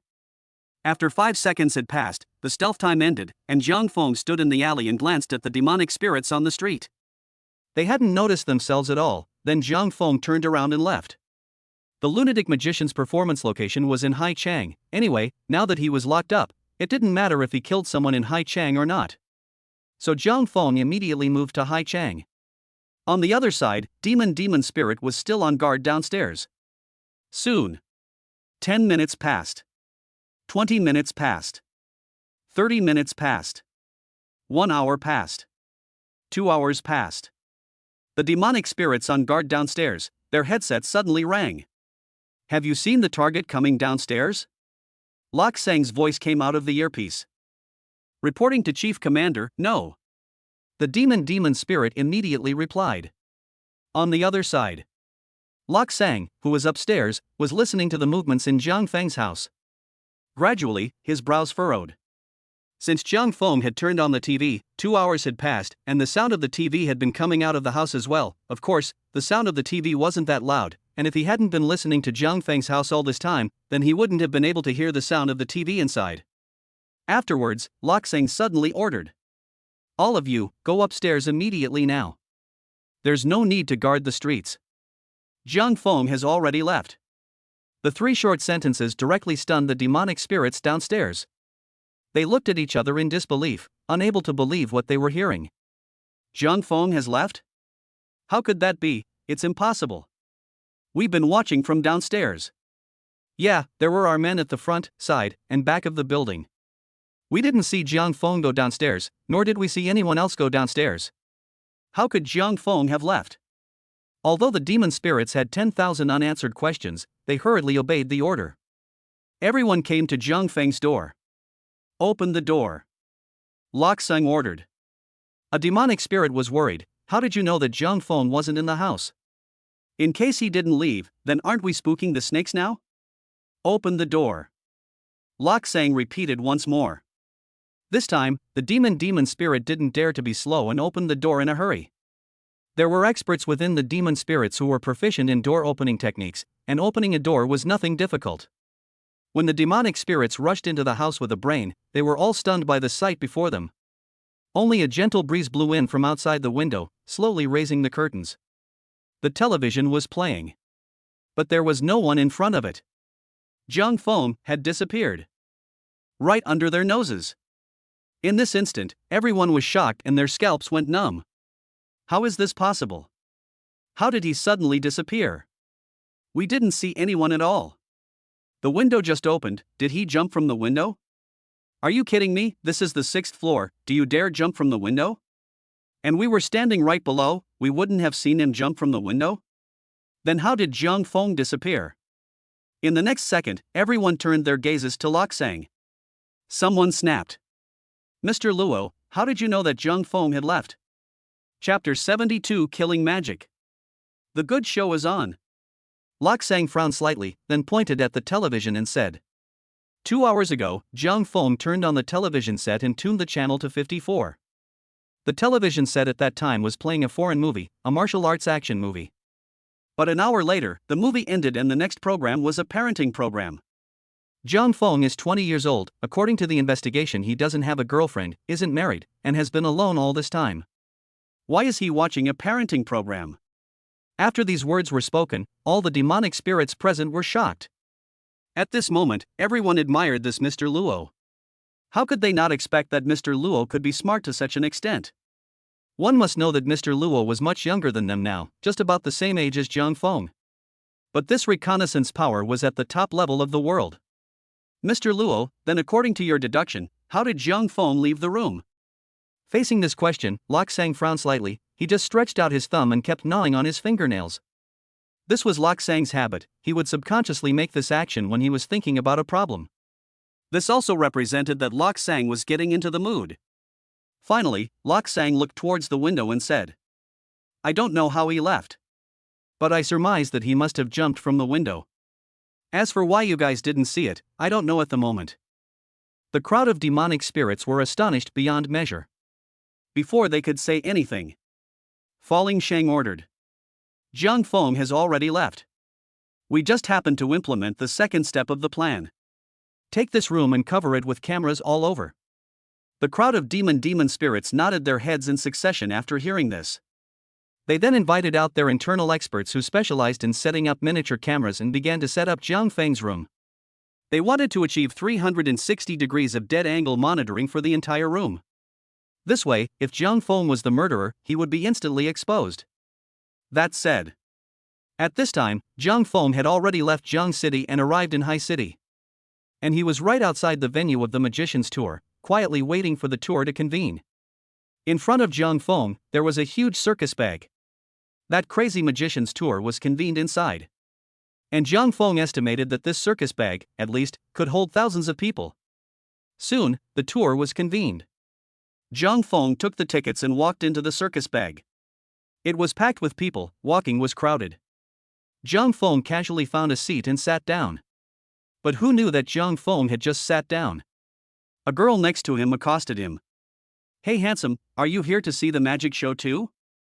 Jiang Feng glanced at her, he didn't want to cause trouble, so he gave a hum and didn't say anything extra.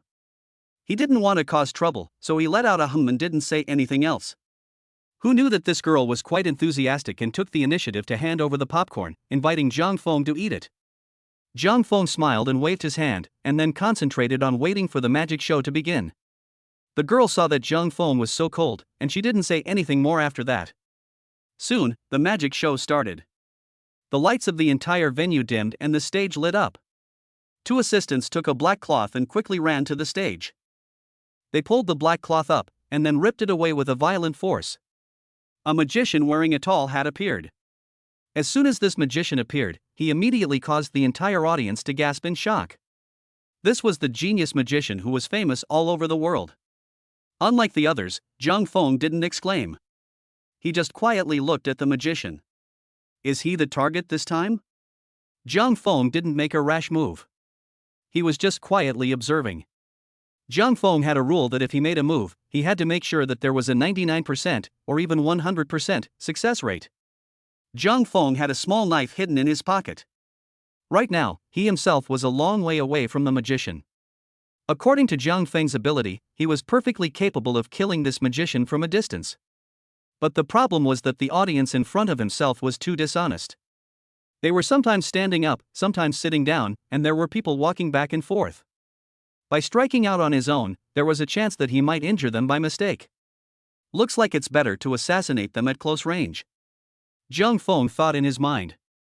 Zhang Feng didn't act, he was waiting for the right moment. Soon, the good show started. After the magician was on stage, he immediately performed a few magic tricks. These few magic tricks were very interesting. For example, what about the bowler hat turning into a pigeon? Or cards out of thin air? A performance that immediately made the audience gasp in amazement. The whole atmosphere of the venue was lit up. Afterward, the magician stood on the stage. He took off his bowler hat, bowed to the crowd, and said, "Next, it's time for our on-stage performance session. I will pick a few lucky audience members to come on stage and perform with me." As soon as these words were said, the audience in the room cheered wildly. One must know that some of them had come to watch the show because of this. To experience the magic of magic in person, this was something that the audience present could only dream of. On the other hand, the magician on stage, after seeing the fervent fans cheering, he also secretly revealed a cold smile and his gaze turned cold. That's right. It is indeed magic. Only what's going to be performed next? But murder magic. Just thinking about this genius lunatic magician felt a little excited and thrilled. If it wasn't for the large number of spectators here, I'm afraid he would have let out a wild laugh on the spot. Why did he choose to become a killer magician? It was because the feeling of killing people in public was great. Imagine being in the arena with thousands of spectators.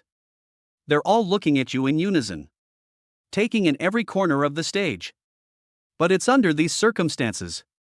You killed a man in front of them in a big way. They even thought it was magic. That's right, I'm crazy. I'm psychotic. Ha ha ha ha ha ha ha. The magician had laughed maniacally in his mind. He had long since had a psychiatric evaluation, and the physician had diagnosed him with mental illness. But so what? Enjoying magic himself. Enjoying this feeling of killing in front of people. What's more, there were now killer platforms in the country. You can get money for killing these people. This kind of good thing, why not? Thus, the magician opened his mouth and said, "Next, I'm going to pick a lucky audience member to come on stage." The magician's eyes rolled and he was picking his target. Soon, he looked over at Zhang Feng. Chapter 73, I want to experience magic too. The magician looked over towards Zhang Feng. The lights also hit Zhang Feng's head instantly. Only, it wasn't Zhang Feng who was chosen by the magician. Instead, it was a man behind Zhang Feng. Seeing that he had been chosen, this man was so excited that he got up and headed for the stage. Zhang Feng just coldly watched the scene. No matter what happened to the man, it was his own choice. Soon, the man walked to the stage, and the audience's enthusiasm rose once again. The magician stood beside the man and opened his mouth to laugh. "Don't be nervous, don't be afraid. It's just magic." The magician was also sneering inwardly. This man was one of the targets of the bounty. As long as he killed him, he himself would be able to obtain hundreds of thousands of dollars in reward. For a 9-star assassin, hundreds of thousands of rewards weren't much, they were just the honorarium of a 2 or 3-star mission. But what the magician valued wasn't the honorarium at all, but this spiritual experience. Immediately, the man would be killed in front of thousands of people. By then, the entire audience would still be gasping for themselves. As if nothing had happened. The mad magician just fantasized about it, and he felt like his soul was about to ascend to heaven. Without further delay, let's start the show right away. The magician clapped his hands. Soon, a wooden board was pushed out. The magician pulled the man and fixed him to the plank. The magician then laughed. The next performance is blindfolded flying axe.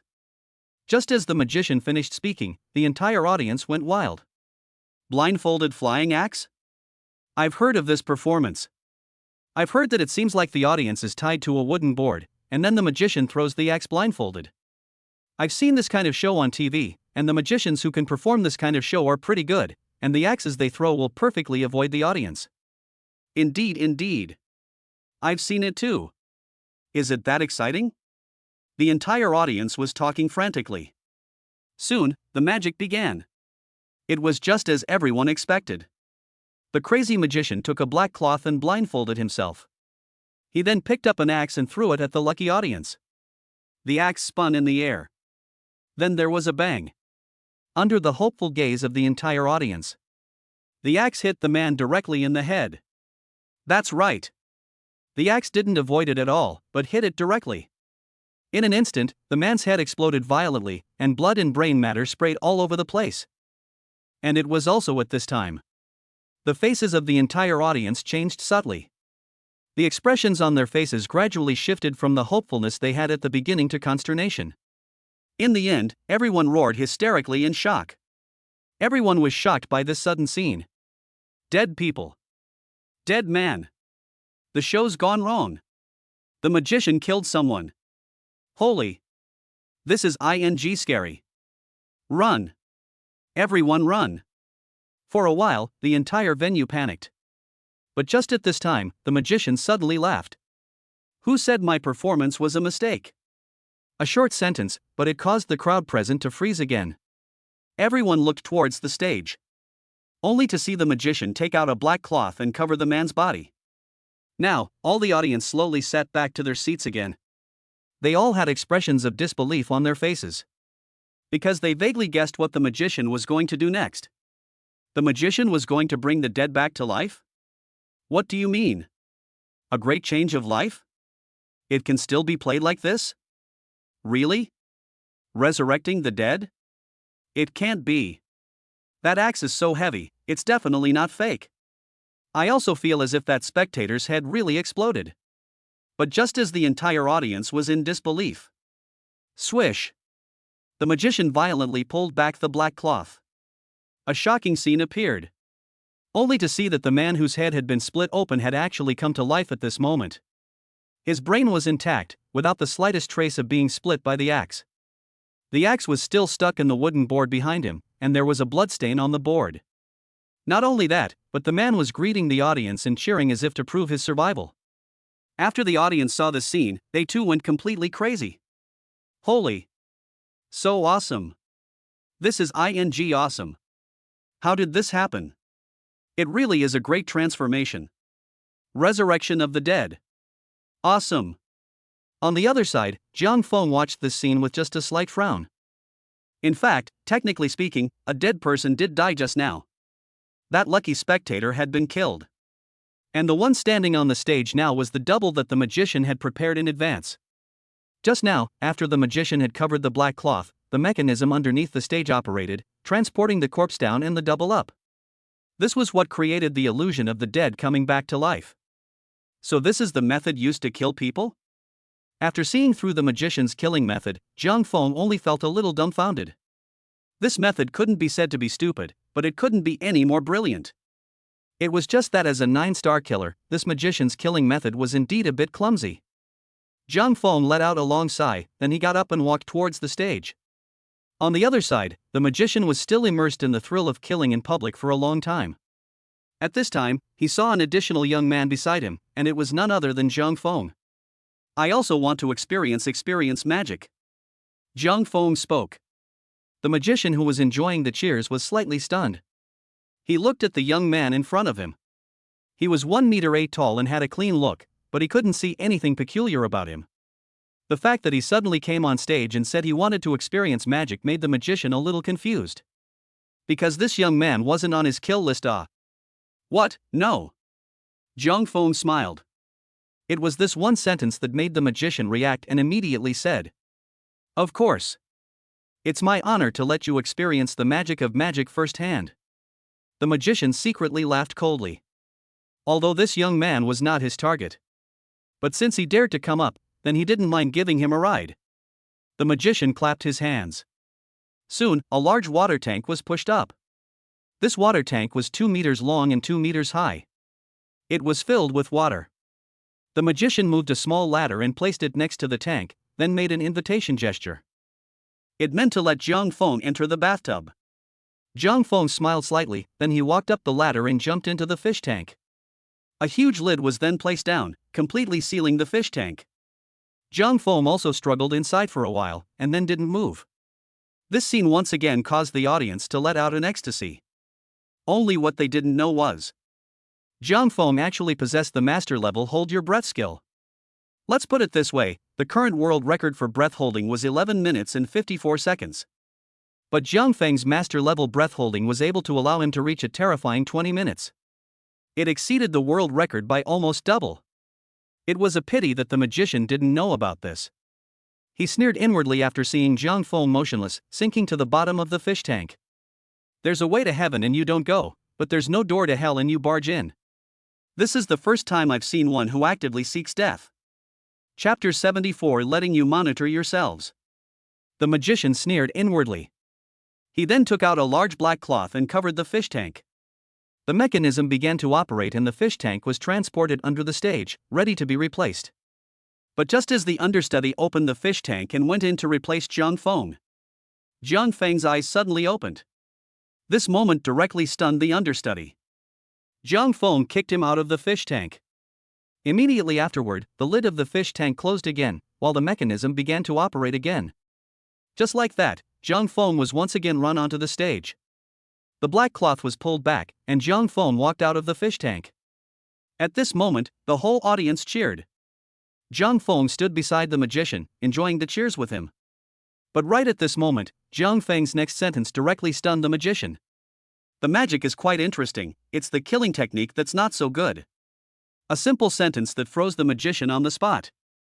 He turned his head towards Jiang Feng in disbelief.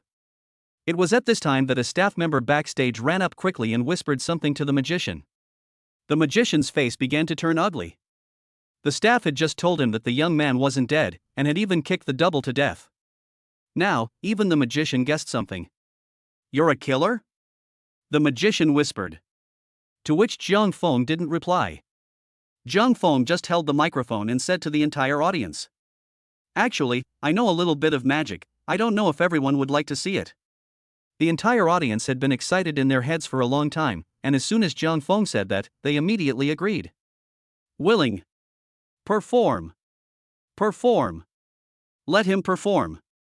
The entire audience almost went crazy. At this time, Jiang Feng smiled faintly. He then picked up the black cloth and directly covered the magician. Before the magician could react, his entire body was enveloped in darkness. After that, Jiang Feng pulled the black cloth.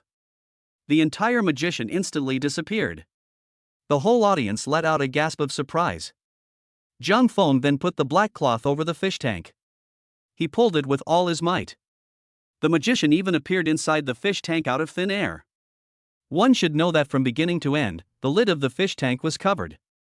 The magician frantically pounded the fish tank, but the resistance in the water was so great that even if he was a 9-star assassin, he couldn't break the 4 to 5 centimeter thick fish tank.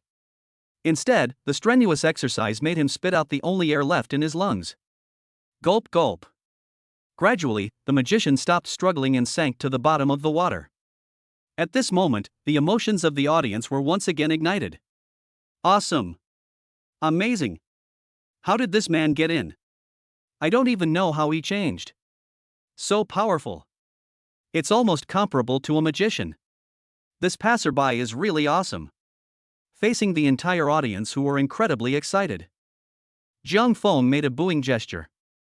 The entire audience immediately quieted down. Jiang Feng then picked up the black cloth and covered himself. Immediately afterward, the black cloth was pulled. Jiang Feng disappeared into thin air. Only the frenzied audience was left behind. But gradually, people realized that things seemed a bit off. Jiang Feng didn't turn the magician into a living person.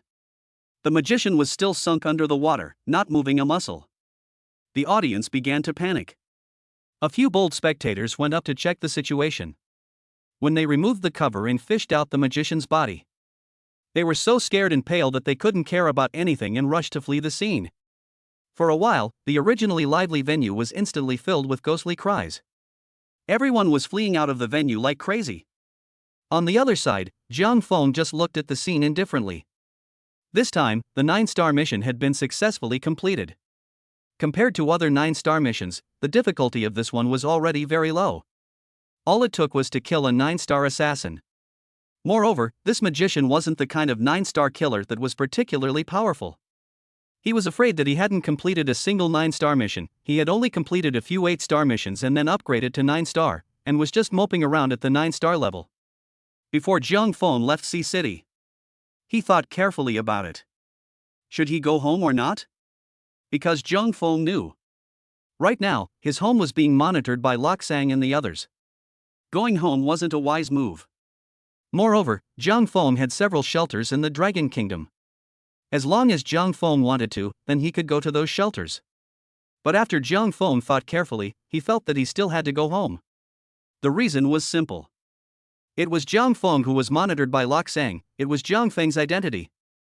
This identity was the basis of his own foothold. He wasn't like those disguised identities that could be thrown away after use. There were a lot of clues in his own identity. If he escaped now, then his suspicion would instantly soar to 100%. At that time, Lok Sang would send out the entire nation's police to frantically execute an arrest on himself. If things came to that, it would be much harder for him to carry out the mission. As for going abroad on a mission? It wasn't that Zhang Feng didn't want to, but there were no suitable missions for him to take. There were very few 9-star missions in the international arena lately, and as soon as they came out, they would immediately be snatched up by other high-star assassins. It was completely a situation where there were too many wolves and not enough meat. On the last foreign mission, it was not easy for Mitty to give herself $50 million. Performing a 9-star mission in the country was not too difficult and the bounty was still high. What's more important was not having to run around. Unless he was completely out of options, Zhang Feng didn't want to give up this piece of fat meat just yet. Moreover, Zhang Feng had already thought of a way to deal with Lok Sang. Aren't you just spying on me? I'll let you monitor me enough. Not only that, I'm going to carry out my mission under your surveillance. I'll be at home, I'll eat, watch TV and sleep under your surveillance. But I can still carry out my mission. Zhang Feng believed that as long as he did this for 3 to 5 days, Lok Sang's suspicion of himself would be cleared. At that time, he would be able to carry out his mission with honor again. Thus, Zhang Feng returned to his house again. Just like when he came out, Zhang Feng first performed stealth, then climbed a utility pole before jumping from the pole into his own home. When he landed, Zhang Feng knew that someone had come to his house. And it had been installed with surveillance. Because Zhang Feng was a person with a slight compulsion in his daily life. The carpet in the house had to be placed neatly and fit the seams of the floor tiles. And the little fluffy hairs on top of the carpet had to be facing one direction. Even if Zhang Feng had sat on the carpet, he would deliberately comb the fluff in one direction after getting up. It could also be said that this was a backhand that Zhang Feng had deliberately laid in his room, in order to prevent someone from sneaking into his house while he was out. Apart from the carpet, backhanders like this could be found everywhere in the room. But these small details were all disrupted at this moment.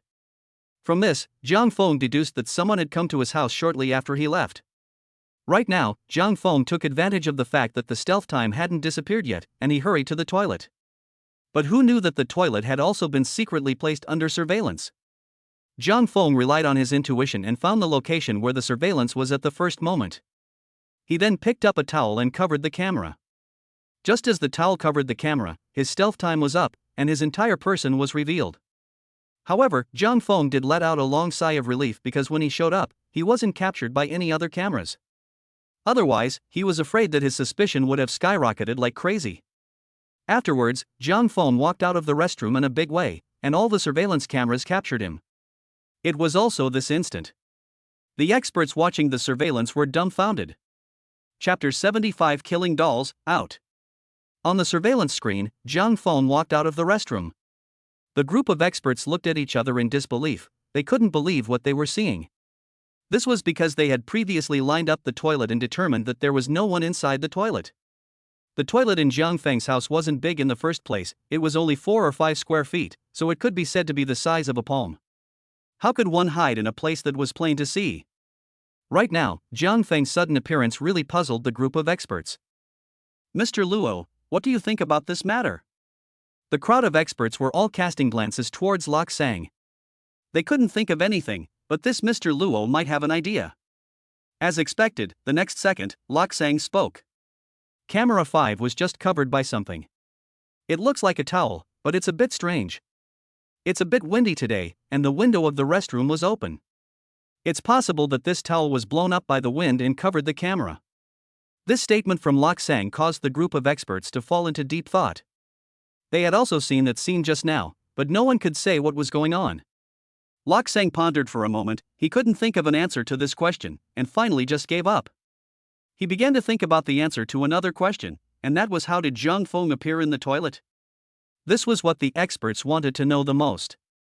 In the end, Lok Sang said, "This camera wasn't placed in a good position, the bottom right corner is a blind spot in the field of view. There's a possibility that there's a passageway there, and that's where Zhang Feng returned home." After Lok Sang said these words, the other experts nodded their heads in succession. They felt that what Lok Sang said was right. Things like passages were built to be generally hidden. When they searched the toilet, they just looked at it twice and didn't even go next to it to knock on the floor tiles. So it was possible that there were passages. Coincidence? Lok Sang thought in his mind. The towel had just been blown up by the wind, and Zhang Feng had appeared.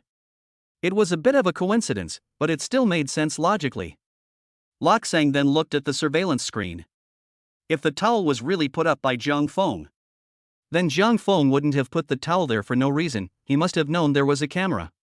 If Zhang Feng next directly identified the cameras in the room, then it would prove that Lok Sang and the others had been discovered.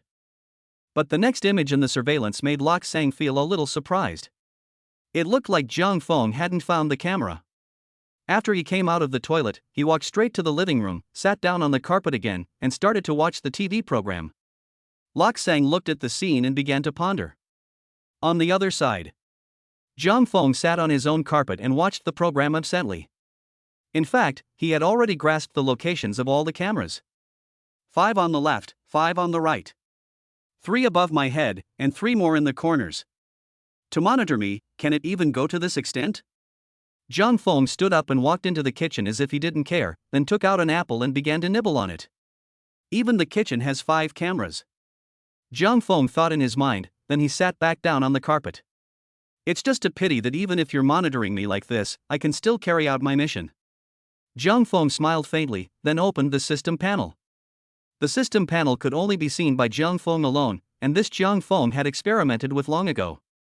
Therefore, in the monitoring screen, it was still Zhang Feng sitting in front of the television watching a program.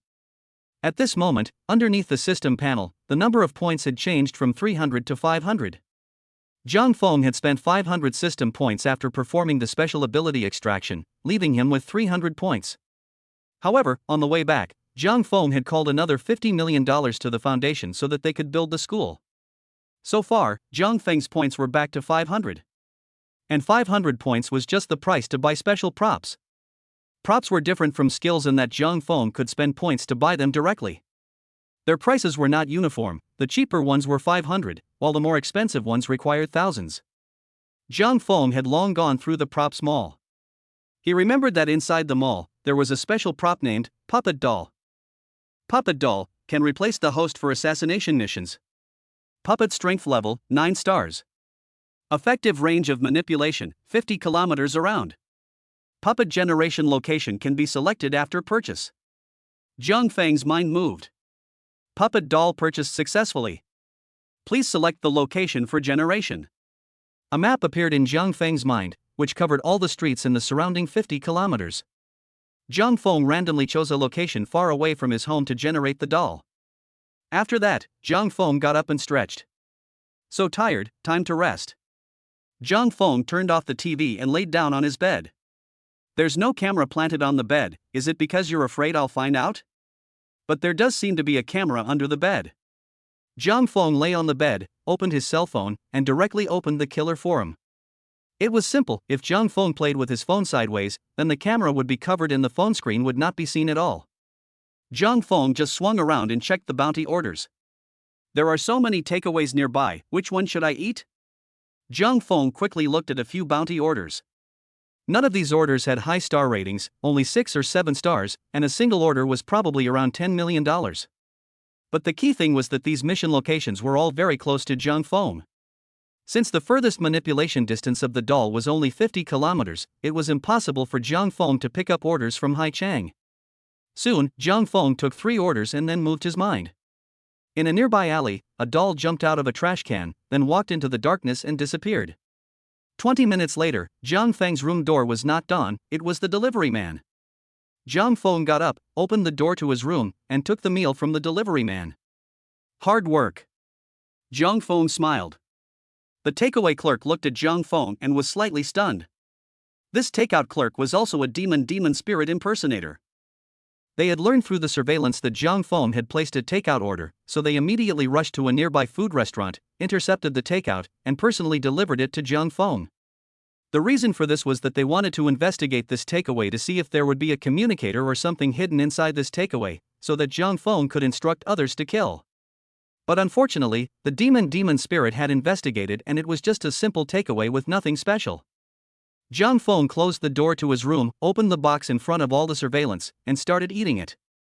On the other hand, in an upscale villa in Zhangcheng, the lights inside the house were constantly flickering.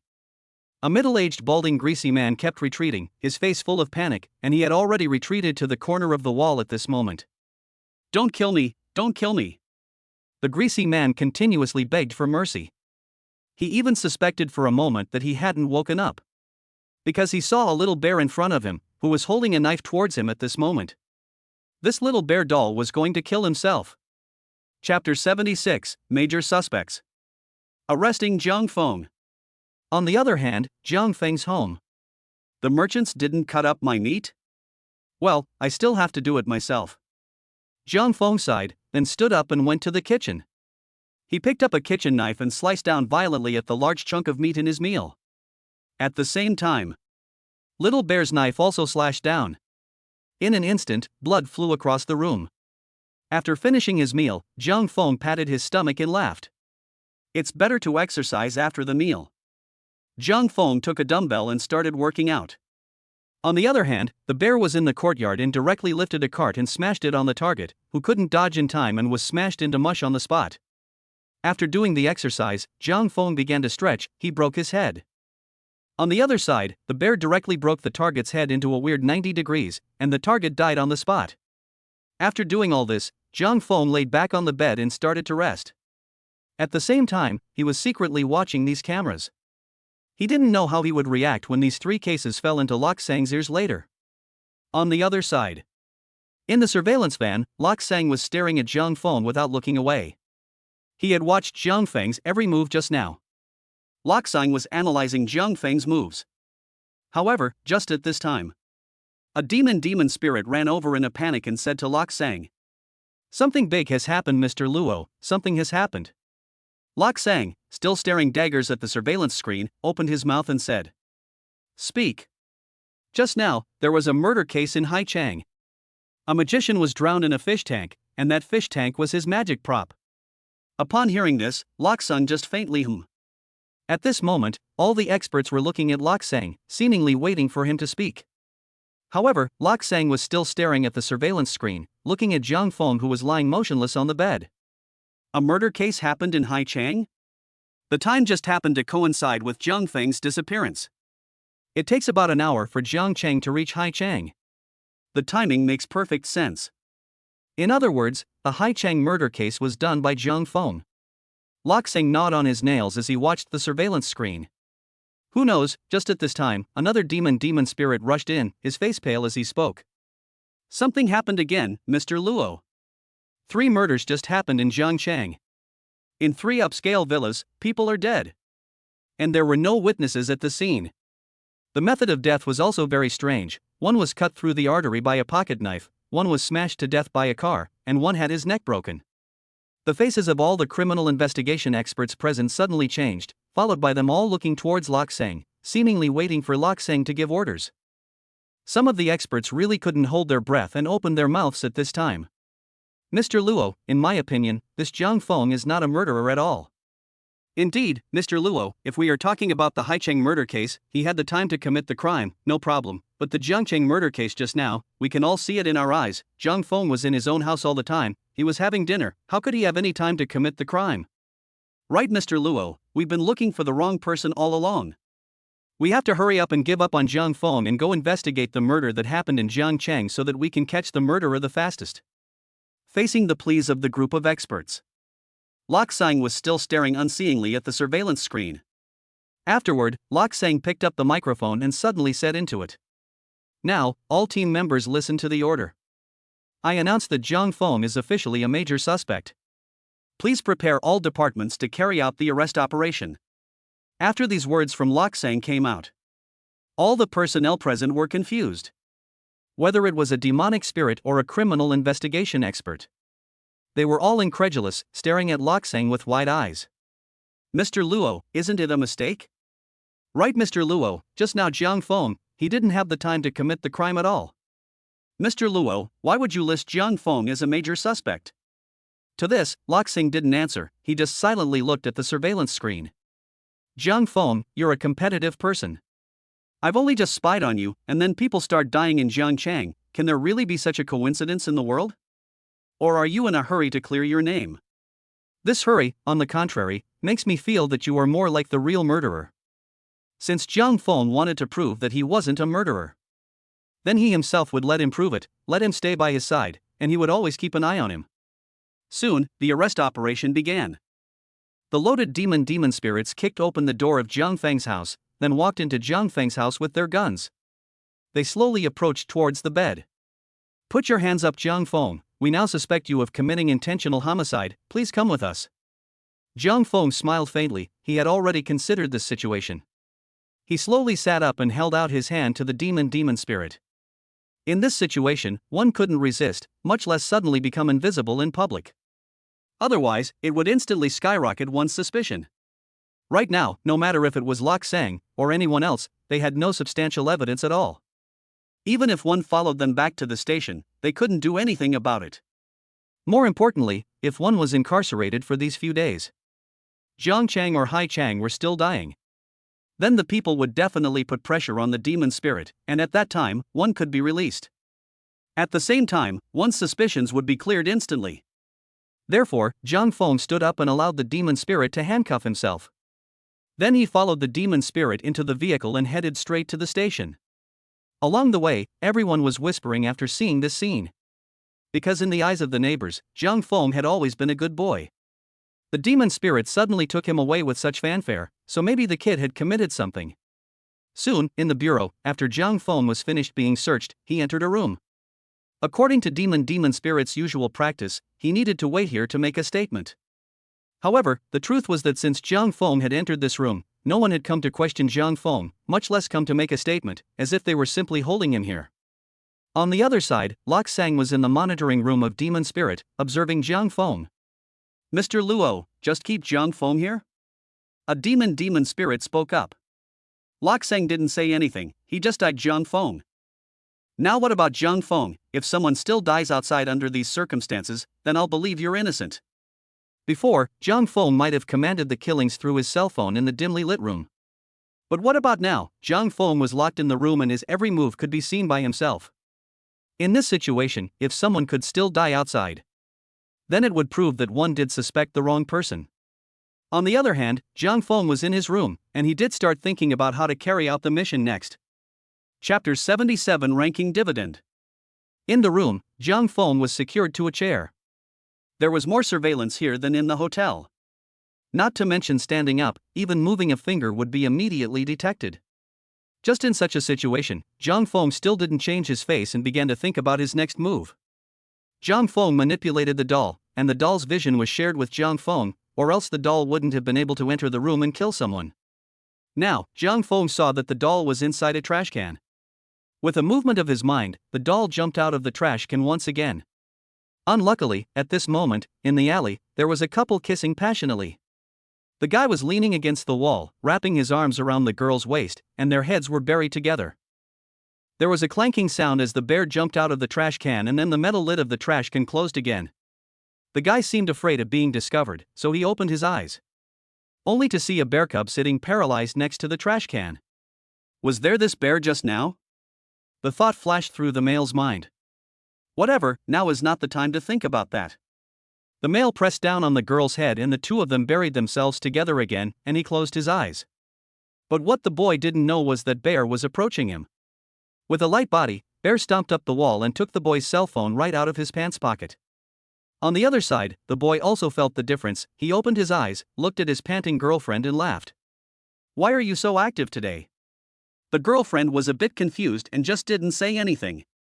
But it was at this time that the boy glanced at the trash can across the street and realized that the bear he had just seen was gone. "Huh?" The boy felt a little surprised, but he thought that he might have been mistaken. There was no bear at all, so he closed his eyes again. Until he felt something appear in front of his face, he opened his eyes again.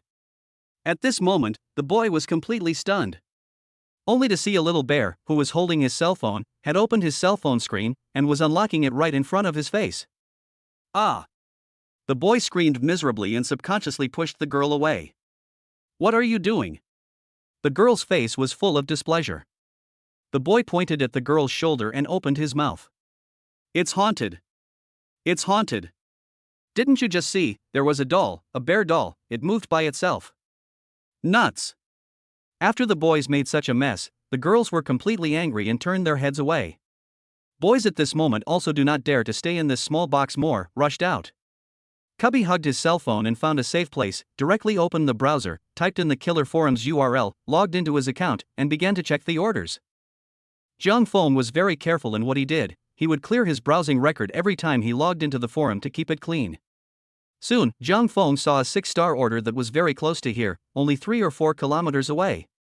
Little Bear logged out of his account, cleared his browsing history, and then directly destroyed his cell phone. After that, Little Bear was on his way. On the other side, in the monitoring room. Still no movement? No, it's still the same as just now, sitting there and not speaking. A group of demonic spirits stood behind Falling Shang and talked. Lok Sang wasn't idle either, he was currently viewing the scene photos of the 3 previous murders. Did a professional killer do the cases? Lok Sang frowned slightly, then he looked at Jiang Feng in the surveillance picture. Back when Lok Sang came to Jiang Chang, he had investigated all of Jiang Feng's information data. In other words, Lok Sang was aware of Jiang Feng's previous trips abroad. As for Jiang Feng's true identity, Lok Sang had his own guess.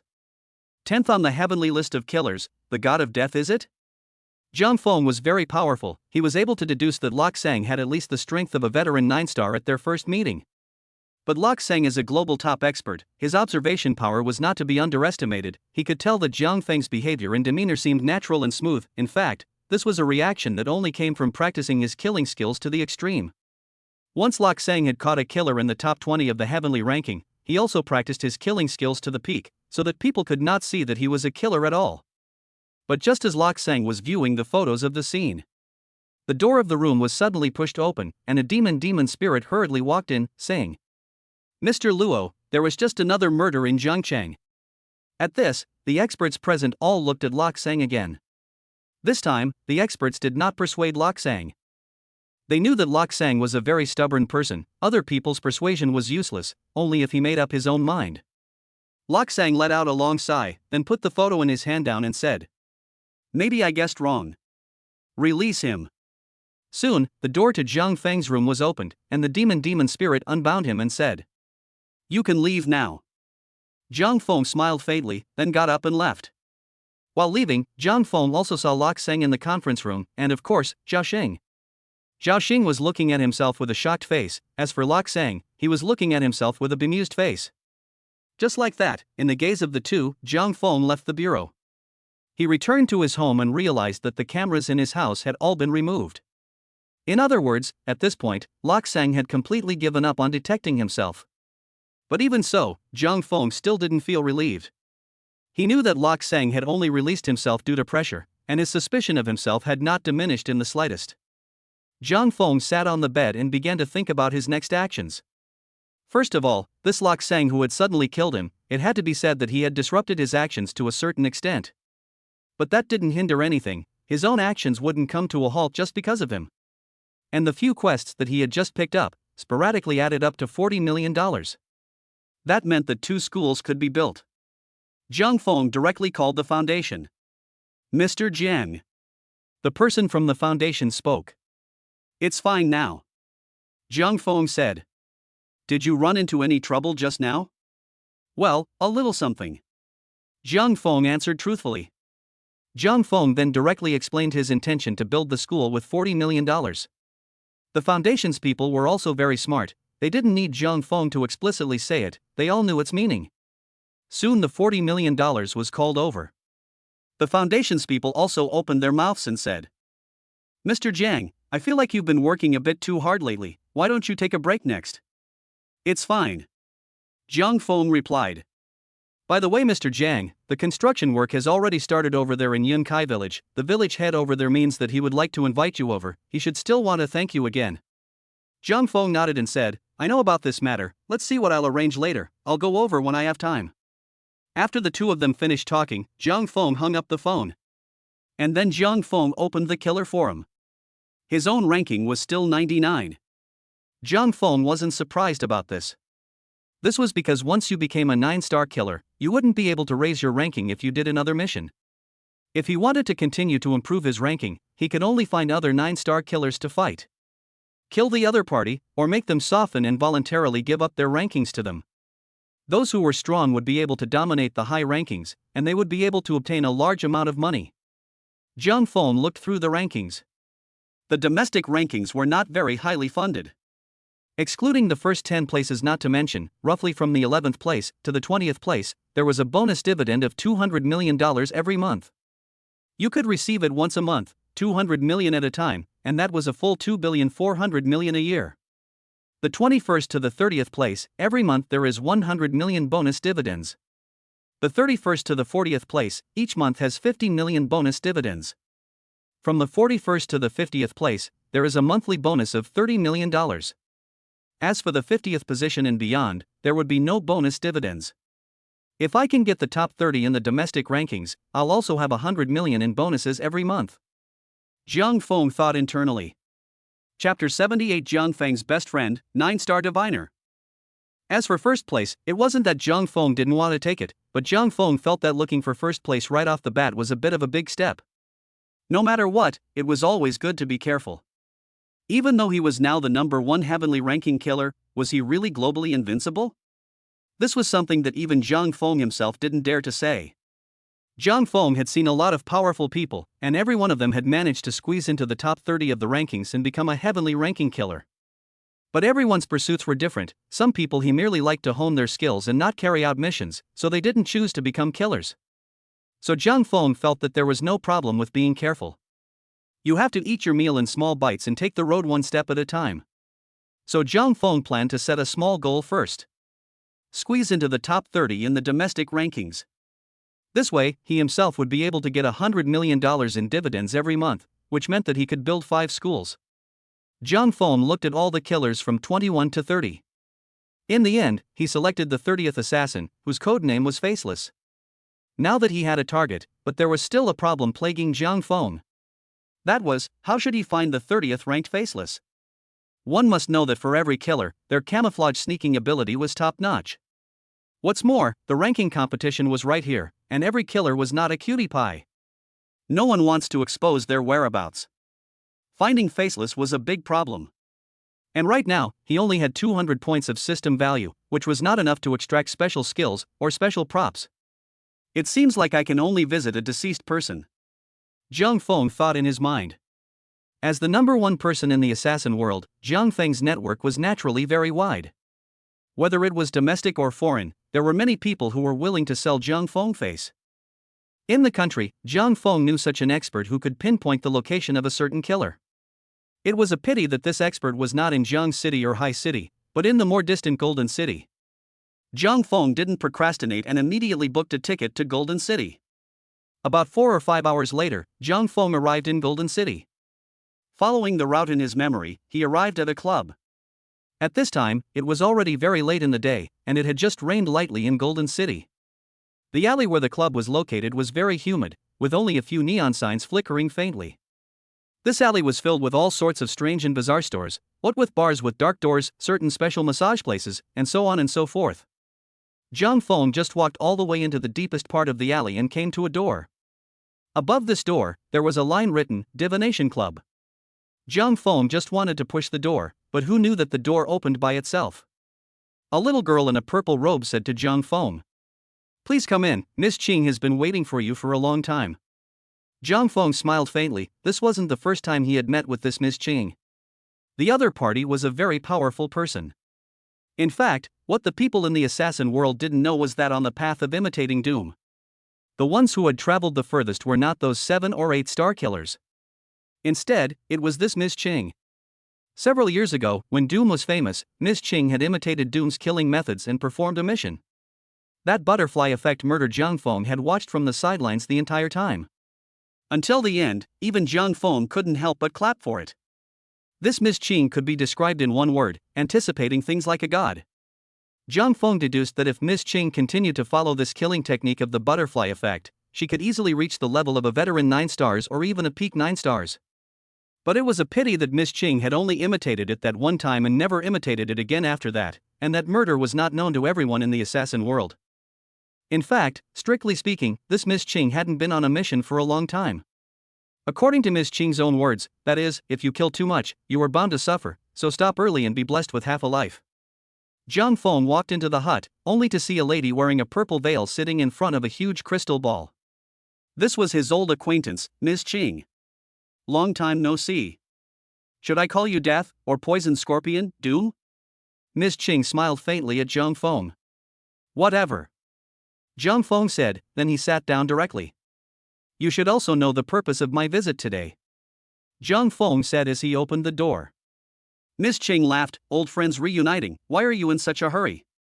Zhang Feng, you haven't come to see me for a long time either, why don't you let me divine for you and see what your future fortune is? Zhang Feng didn't refuse, he had let Miss Qing divine himself when he just met her in the past. Miss Qing took Zhang Feng's hand and pressed his hands onto the crystal ball. Soon, the crystal ball gave off a purple glow, and there seemed to be a mist rising inside. It had to be said that if someone who didn't know divination saw the scene, they would definitely think that Miss Qing was bluffing. However, Zhang Feng knew that Miss Qing's divination one was frighteningly accurate. Miss Qing closed her eyes and seemed to be feeling something carefully.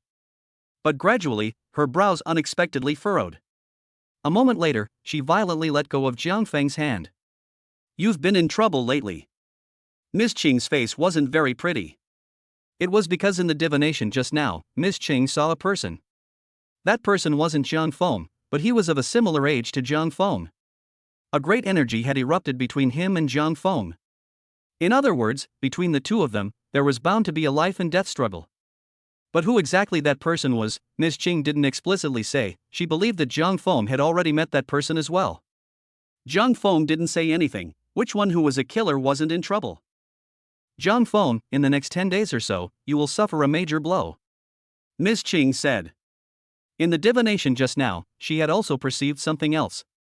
However, Miss Qing wasn't clear on what exactly it was. This was something that Miss Qing had always felt strange about. Ever since Miss Qing had started practicing divination, for other people, she had been able to divine clearly and distinctly every time. Even if it was a person's 18 generations of ancestors, she could easily divine it. However, when it came to Zhang Feng, her divination was prone to blurring, and some things could only be vaguely felt.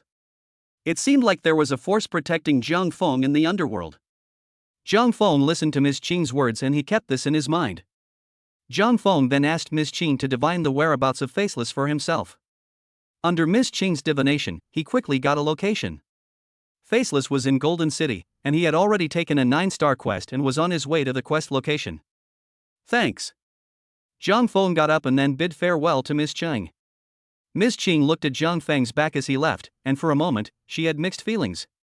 She had just sensed too many things while divining for Zhang Feng. Chapter 79, Sleeping Master, Creating a Car Accident. Zhang Feng left the divination club and went straight to the location of Faceless' mission. But what Zhang Feng didn't know was that he was also being watched at this time.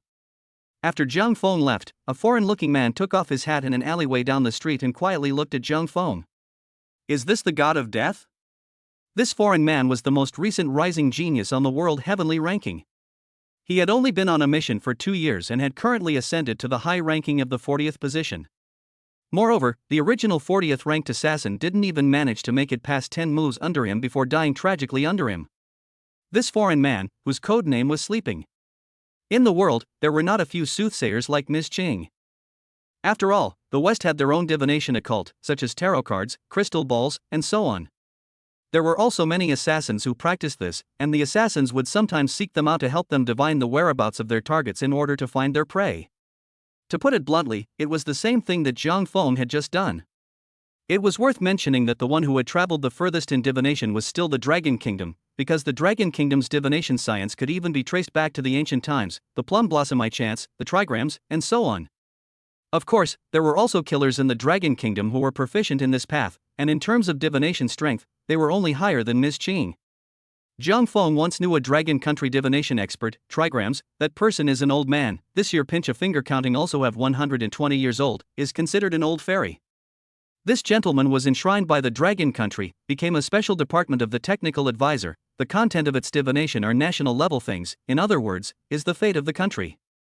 When Sleepy saw Jiang Feng getting into the car, he wasn't the least bit anxious. On the contrary, he walked out of the alley. It so happened that a white-collar worker hurriedly passed by at that moment. Into Sleep reached out his hand and violently tapped him on the shoulder. Who? The white-collarist twisted his head with a puzzled expression, and when he twisted it again, he saw into Sleep's cheek. Into the Sleep stretched out his hands in front of his face and kept making some hand gestures. Originally, this office worker was still wary, but after his attention was caught BYS gestures, he actually began to gradually feel a hint of fatigue. The more he looked, the more his own eyes could not be withdrawn. In the end, the white-collar man's body went limp and almost fell to the ground. Into Sleep's quick eyes and hands directly supported him and whispered some words in his ear. The white-collar man stood up again. However, unlike before, the white-collar's eyes became a bit dull and seemed to have lost their vigor. The white-collar then hurriedly jogged away. On the other side, Jiang Feng was sitting in the backseat of a cab and was traveling to the faceless mission location. The driver was talking on the phone while driving. Although this was a downtown area, the vehicles were all traveling at a very slow speed, so basically there couldn't be any accidents. It was at this time that the driver saw that the green light in front of him disappeared immediately. But the vehicle ahead was still slow, and for a moment, he was a bit annoyed and kept tapping the steering wheel. Tick. Tick. Tick. The vehicle ahead, after being urged, began to slowly start and drive away from the intersection. The driver also slammed on the gas, thinking to rush through the intersection before the green light ended. But who knows, just in the moment when the car's speed was just added, suddenly rushed out of the side of a person, stopped in front of the cab. The driver jerked the steering wheel, could not dodge, the car was crossed over, as if floating general, the rear of the car directly hit hard in the rushed out of the body of this commuter. The whole person instantly flew out horizontally, body rubbing the ground, tumbled more than 10 meters, full of blood. The whole person has rolled into a meatball, limbs and head are extremely bizarre and horrible direction of the distortion. There is no need to take a closer look, this person is definitely not alive, dead cannot be dead again. The sudden accident caused the onlookers to let out screams. But even so, they didn't leave the scene, instead, they surrounded the entire intersection and were watching the spectacle. Something's happened. Dead people. Dead man. TCH, this person is also too miserable, I'm afraid he won't survive. Definitely can't live, but what's wrong with this driver, just have to run this red light. Yes, wait a while will not do anything, so anxious to go to Hades ah. A Westerner stood in the crowd, silently watching the scene. Simultaneously, he began to tap the shoulders of the surrounding masses, and gradually, the eyes of these masses became dull and mesmerized. Go to hell. The driver of the accident, get out. Get out. And the passengers. The dead must be given an explanation. Get out of the car. Get out of the car now. These dull-eyed masses began to become vicious. They were so highly agitated that they even rushed out of the crowd and came to the front of the cab to frantically smash it. Some picked up the rocks on the side of the road and kept banging on the windows of the car. Some were holding their briefcases, and even directly using their heads to hit the windows. Even if their heads were broken and bleeding, they did not stop. This sudden scene directly scared the driver silly. Where had he seen such a battle? In addition, he had just run over a person, his heart was already scared and guilty. The people outside were furious, he dared not get out of the car. So the driver hurriedly locked the car door. But just at this time, Jiang Feng suddenly sat on the passenger seat. At the same time, Jiang Feng was facing the crowd outside the window.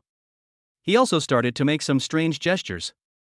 The driver was also baffled after seeing these gestures. Dude, you're deaf and dumb? The driver saw that Jiang Feng's gestures resembled sign language, and he thought that Jiang Feng was communicating with the people outside the car window. But when the driver thought about it, he immediately felt that it wasn't right. When this dude was in his own car, he was talking. What was he doing with this now? It's hard to believe that those crowds outside are deaf and dumb. He was using sign language to communicate with them? Just as the driver was feeling confused, a shocking scene happened. Only to see that the crowd outside the car suddenly stopped smashing. Each of them was frozen in place as if they had just woken up from a nap. Eh? Why am I here? Why did I just feel as if I fell asleep? My head hurts. It seems like someone just tapped me on the shoulder, and then I fainted. I remember, it seems like there was a car accident at this intersection just now. What am I doing? Chapter 80. Are you the 30th ranked faceless? These crowds gradually slowed down, and some of them were all confused when they saw that they were holding a brick and had smashed the glass of the vehicle that caused the accident. This was the vehicle that caused the accident. They rashly rushed up to smash people's cars, may also be involved in this murder. So these people all dropped what they were holding in their hands in fear and dispersed in a puff of smoke. On the other side, seeing the scene, sleeping, who was standing in the crowd, frowned fiercely. What's going on? How did these people's hypnosis get undone? Into sleep couldn't believe it. As a 9-star assassin himself, what he was most skilled at was hypnotizing others and relying on them to accomplish the assassination of his target, or directly hypnotizing his target to send him to his death. But what about now? His own hypnosis was actually unlocked by someone. However, at this time, Zhang Feng didn't have the time to pay attention to him at all. This was because Zhang Feng knew that the location given by Miss Qing had a statute of limitations. If he went late, then Faceless might have accomplished his goal and left that place. At that time, he would have failed and his efforts would have been wasted. Therefore, the moment was to find Faceless first, and when he did, he would come back to take care of this killer himself. Drive. Zhang Feng said. The driver was still immersed in the shock of what had just happened and hadn't slowed down. But when he heard these words from Zhang Feng, his entire body was blinded again. Drive, drive? The driver looked flustered and hurriedly said, "You can't drive. This is at an intersection, there are cameras everywhere, we just ran over someone, if we don't run, we might just lose some money and be done with it, if we run, it's a hit and run." But just as the driver had just finished speaking, bang bang bang! A few stones outside were thrown over and smashed on the driver's car window. Although the hypnosis of the sleeper had been lifted, he was still in a constant stream of hypnosis, and those masses started throwing rocks at the car from a long distance away. The driver also saw that it was impossible not to drive the car. If you don't open it again, you may have to be smashed alive here. So the driver crossed his heart and said, "Sit tight." He slammed on the gas pedal and the vehicle started, instantly rushing towards the front. The masses in front of them were not hypnotized because they were too far away from sleeping. When they saw the vehicle rushing towards them, each of them scattered in fear and fled. Run away by him. When Into Sleep saw this scene, his face was hard to see. If he killed the god of death himself, then he would be the 10th ranked assassin on the heavenly ranking. This god of death must die here today. The other side. The accident that happened at this intersection was immediately reported to the local demon spirit. And the local demonic spirits also reported the matter. The local leader was someone who knew a lot of inside information. When he knew the detailed situation of the accident at the intersection, his first reaction was that he was afraid that this was not a case done by an ordinary person. So the leader hurriedly reported the matter to a member of a special department. A member of the Dragon Kingdom's hunting team, Shadow Attack, happened to be in Golden City. Suspected foreign assassin committing a crime in this city?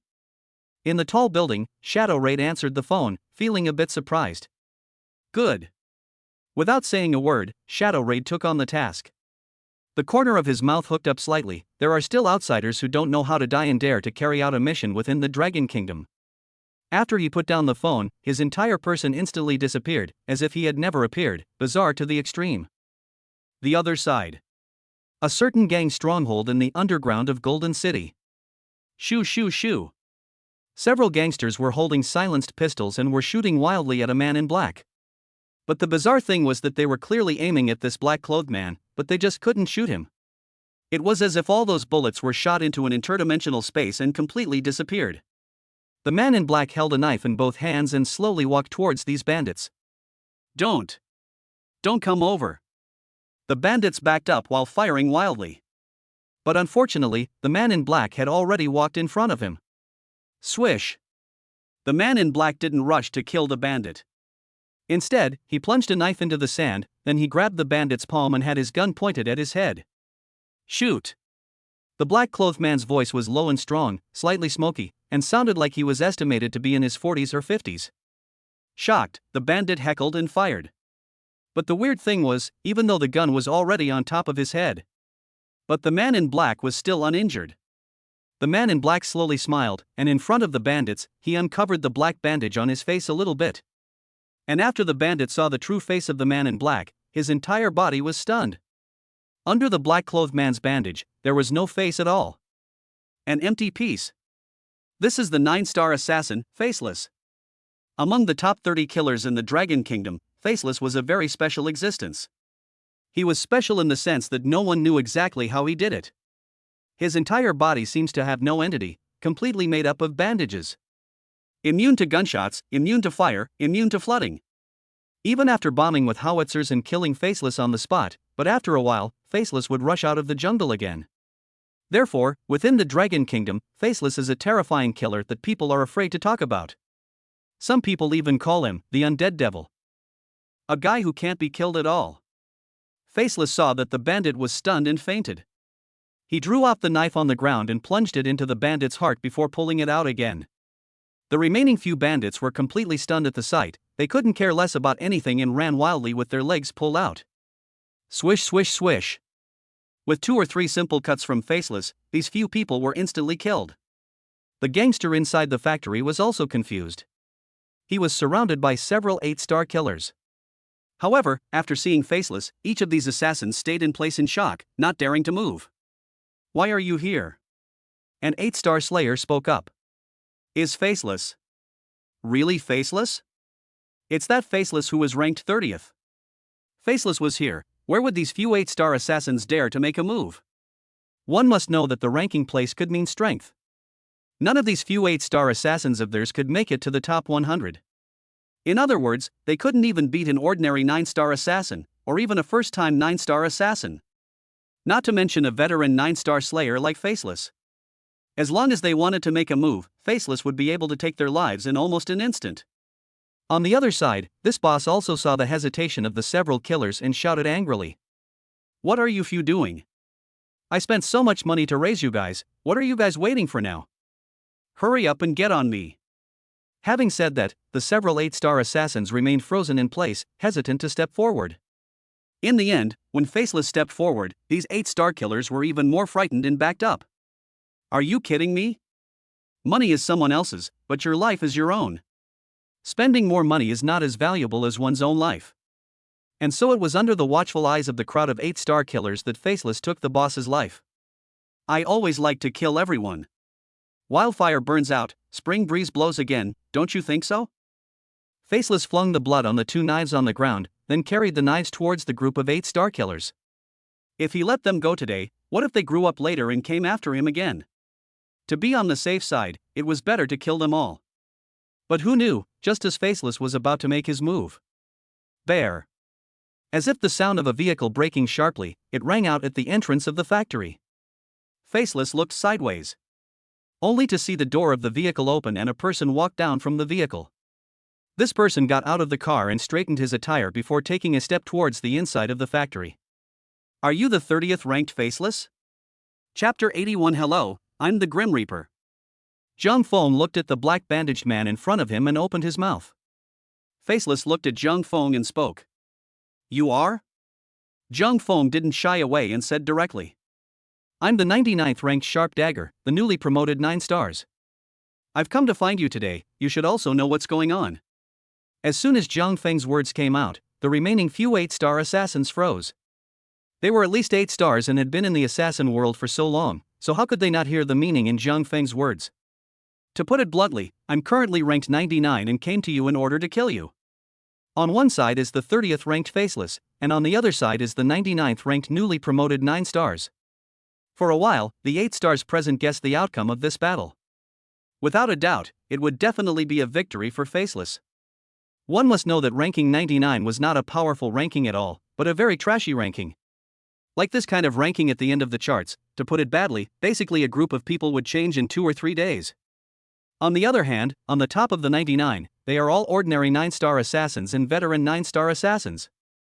For these people to pinch down a beginner 9-star, it would be no different than slaughtering an 8-star. No matter what, there is now a newly promoted 9 stars to help us resist the pressure. When the two of them fight, we'll hurry and run. Indeed, this newly promoted 9 stars probably won't last long, but at least it can buy us a little bit of time. Let's spread out and escape. Good, that's fine. These few 8 stars discussed a plan in a flash. The next step was to wait for Jiang Feng and the two of them to start fighting. The atmosphere inside the entire abandoned factory instantly became tense. But just at this time, the situation on the field changed again. Another person had broken into the factory. To be exact, it wasn't a single person, but a large group of people. The leader was a foreigner, wearing a high hat, and it was none other than Sleepy. After Jiang Feng asked the driver to drive away from the scene, Sleeping followed him all the way, hypnotizing the crowd on the way, and then poking around for information to come here. Rather fortunately, Into Sleep even picked up 2 or 3 6-star killers on the way, hypnotizing and bringing them here as well. There are other killers here? After seeing those 3 8-star killers, Into Sleep had a plan in mind for a moment.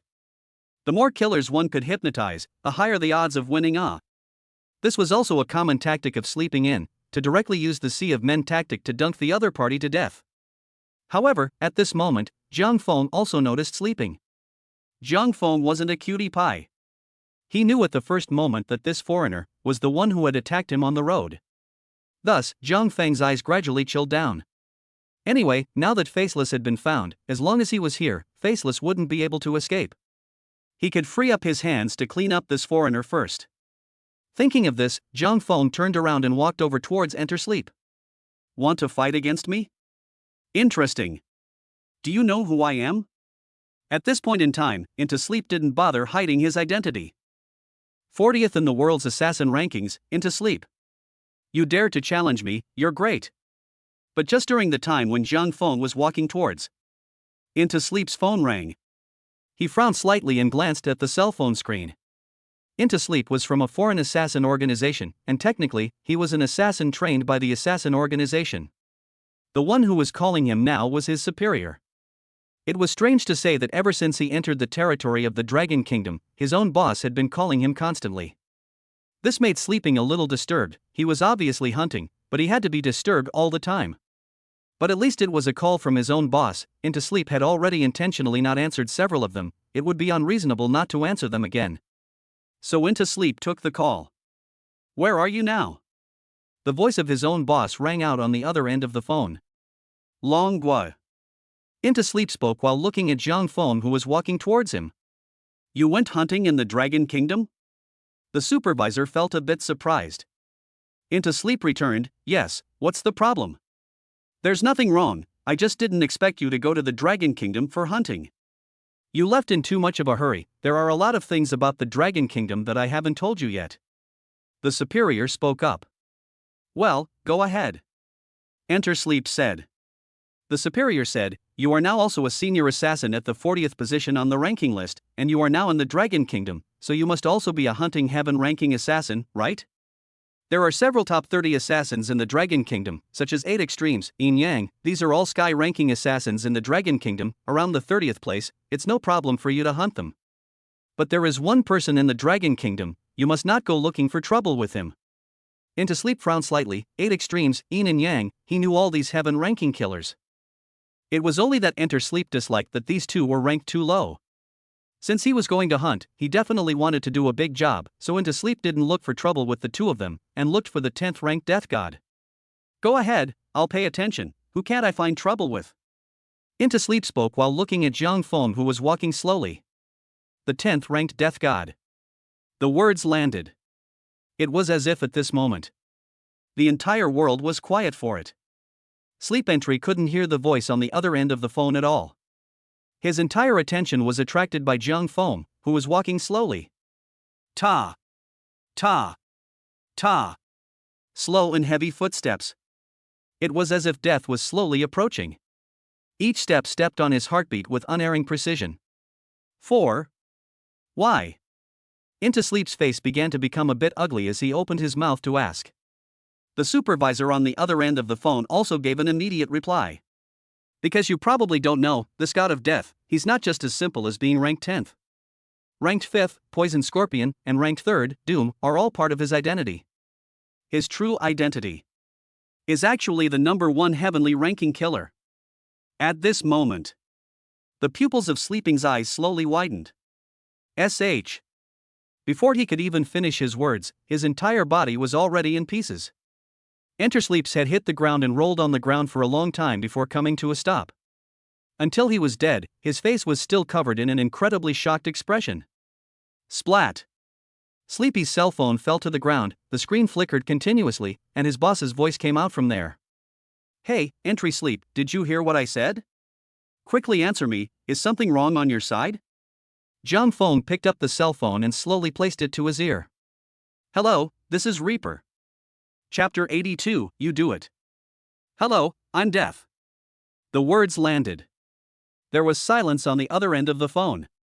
No sound came out after a long time. The truth was also true. The supervisor held the cell phone and stood frozen in place. The cell phone fell from his hand, and he didn't even feel a thing when it fell hard on the ground.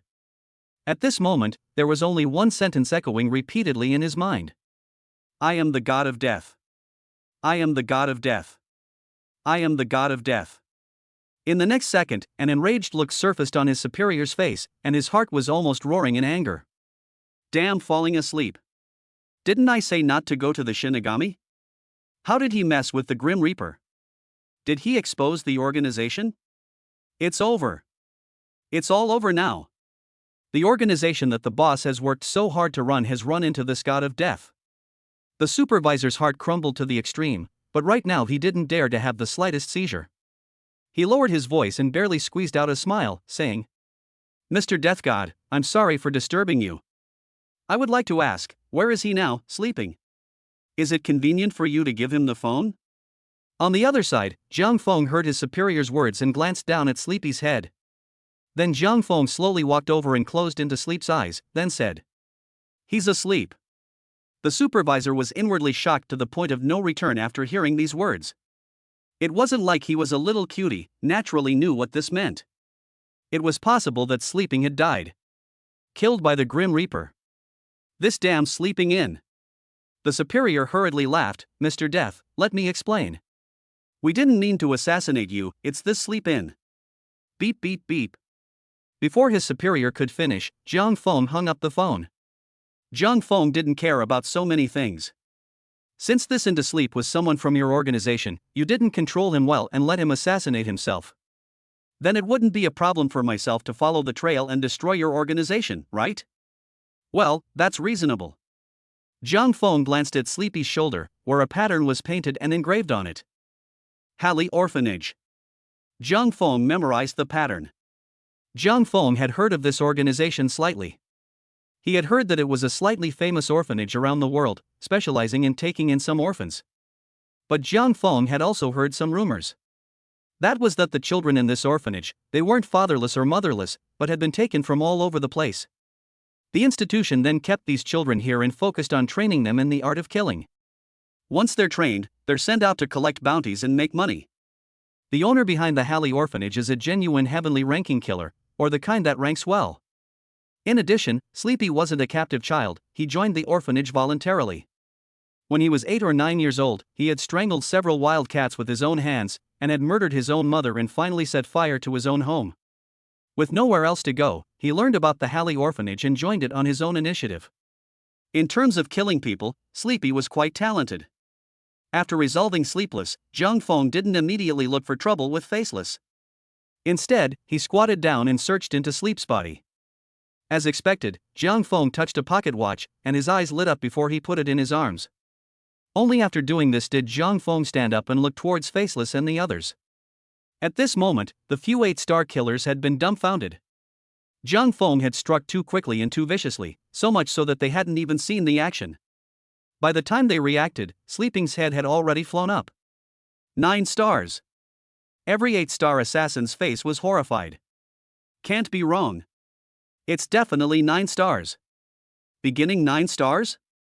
No, it can't be a beginner's 9 stars. I've fought with beginners 9 stars several times, and to be honest, there's not much difference between it and our 8 stars, it's just a tiny bit stronger than us, but just now's murderous action, can you do it? Can you do it so skillfully? One of the 8 stars said. The remaining 2 8-star killers both shook their heads violently. What a joke. If they could kill so skillfully, would they still be able to stay in the 8 stars for such a long time? They would have ascended to the 9 stars long ago. Old 9 stars. One of the 8 stars said. His face also changed, this is going to be a good show. On one side, there's the 30th ranked Faceless, who is also a veteran 9-star, and on the other side, there's the 99th ranked Sharp Dagger, who is also a veteran 9-star even though he's a newly promoted 9-star. Who's going to win this? I don't know, although the sharp knife just struck fast and hard, I feel that Faceless has a little higher chance of winning. Indeed, Faceless compared to Sharp Knife, he possesses the body of immortality. How on earth can one kill Faceless? This is still a mystery in the domestic assassin world, no one has been able to do it so far. Now, the 3 8-stars were all wide-eyed, ready to properly watch the next battle. As expected, the three of them saw that Zhang Feng took a step towards Faceless. Interesting, you're not ranked 99, right? Seeing that Zhang Feng was insistent on challenging himself, Faceless held his dual swords and walked towards Zhang Feng as well. Faceless wasn't a cutie. Just now the man in front of him slightly struck out and exploded with a killing power that didn't lose to his own. This person was at least a veteran 9 stars, and could even be a peak 9 stars as well. But no matter what, there was no way that Faceless would give up his position of ranking 30 so easily. We'll know when we fight. Zhang Feng smiled faintly and began to move his muscles as the bones in his body clicked. To be honest, Zhang Feng hadn't felt overjoyed after just killing Sleep Entry in seconds.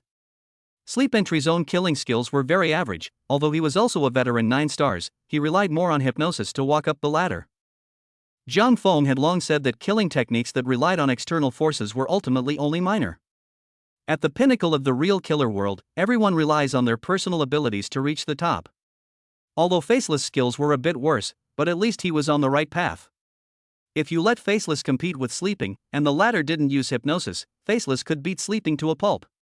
In other words, Zhang Feng had traveled so far, and Faceless was already the most powerful enemy he had ever encountered.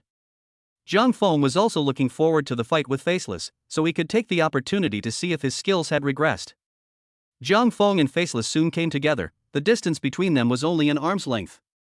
But just as Zhang Feng was about to strike, clang clang clang, an iron door in the depths of the factory fell down, and dust flew. Several women covered their faces and hurriedly fled the place. Zhang Feng looked towards the back of the door and saw that there was a table inside the door with many flower-like things on it. Seeing this, Zhang Feng's brows wrinkled slightly. Faceless was also a man of the rules, and when he saw that Zhang Feng was observing the interior of the factory, he didn't make a move and instead explained. This is a black factory that produces some unseemly things on weekdays, those few women were kidnapped over to do this. I received an order mission and came to exterminate this factory. The order bounty isn't high, but it's all piled up by the victims' families with their hard-earned money. Zhang Feng nodded slightly, what Faceless said was very good. But that didn't make himself let him off the hook. Do it, Zhang Feng said. Chapter 83 I lost. You take this position. In the next second, Faceless instantly made a move. Faceless' two knives were perpendicular to the ground, and he kicked the back of the knives violently with his right foot.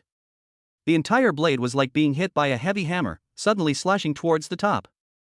It had to be said that Faceless was truly worthy of being one of the top 30 veteran 9-star killers in the country. Just this hand alone, ordinary 9 stars cannot perform. This was the result of truly exercising his body into a killing machine.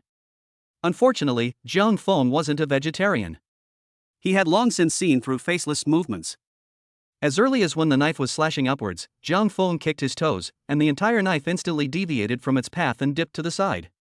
Faceless' center door was wide open, so naturally Zhang Feng couldn't let go of this opportunity.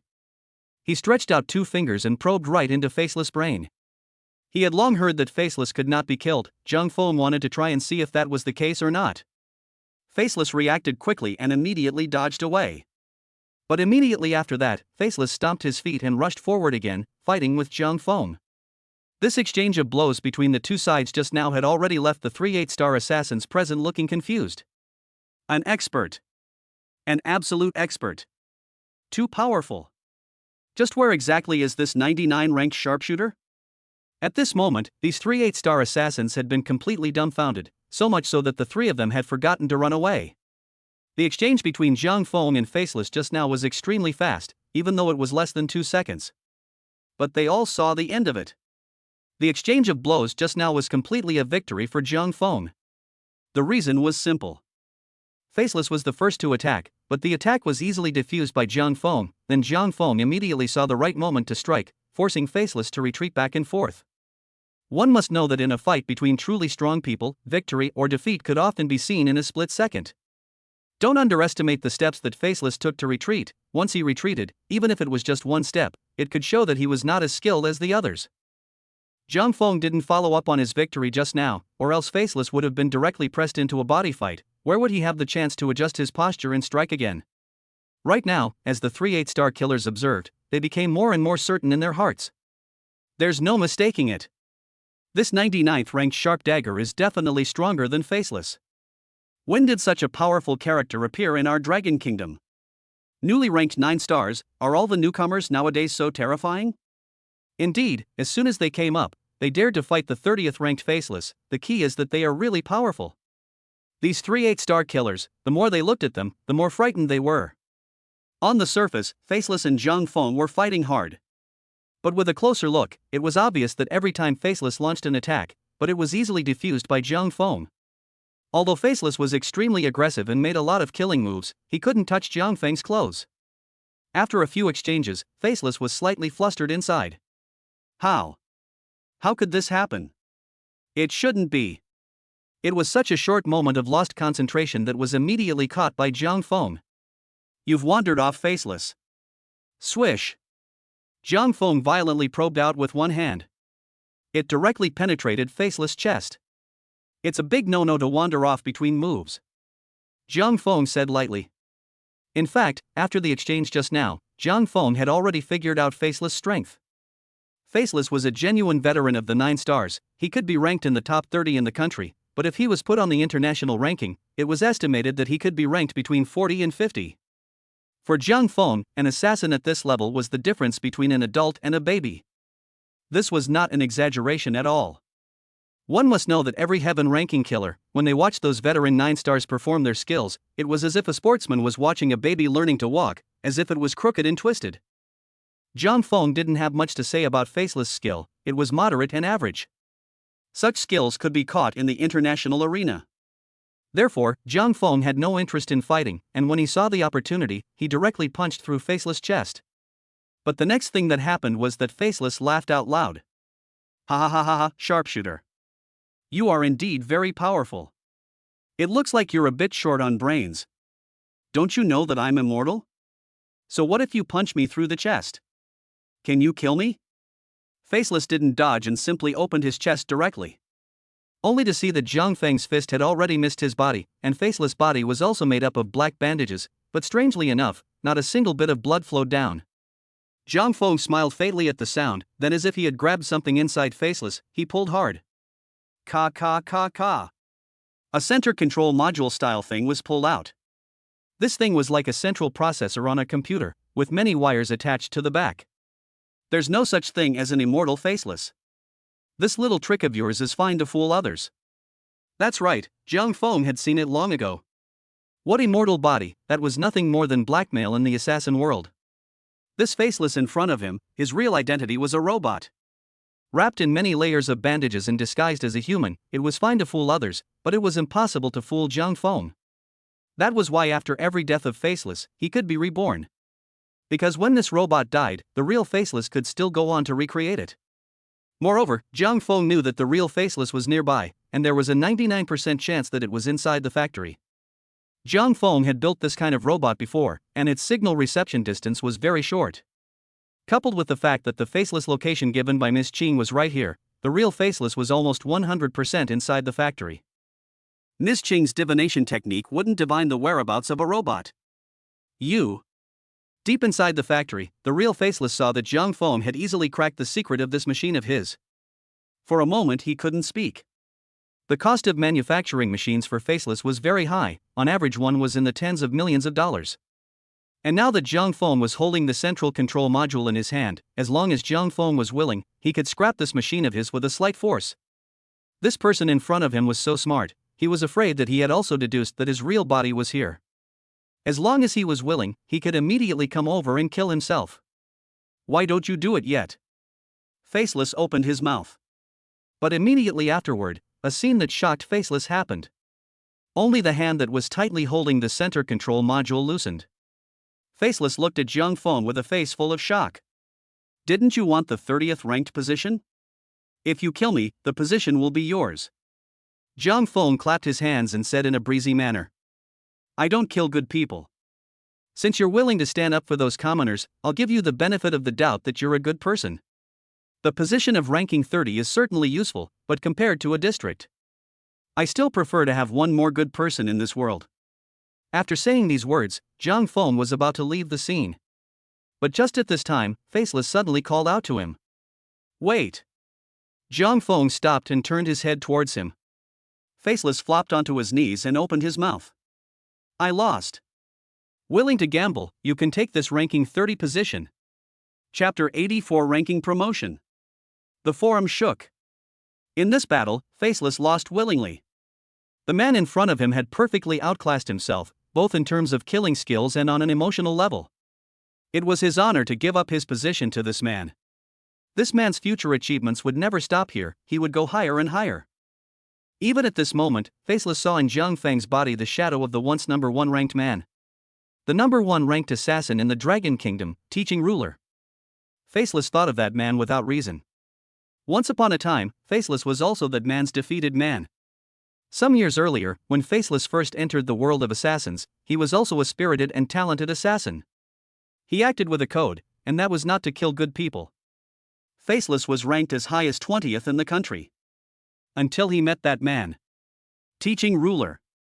Faceless could no longer remember what that man looked like.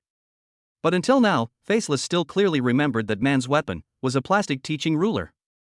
That's right, it was the kind that elementary school students would take to math class on weekdays, only a few dozen centimeters long, with every centimeter clearly engraved on it. After he lost to that man didn't kill himself either, but chose to spare himself. That man had approached himself at that time, and was also looking at his rank 20 position. Faceless then pulled out his cell phone as he contacted the forum customer service. Transferring the ranking to someone else, this was something that needed to be operated by contacting the customer service.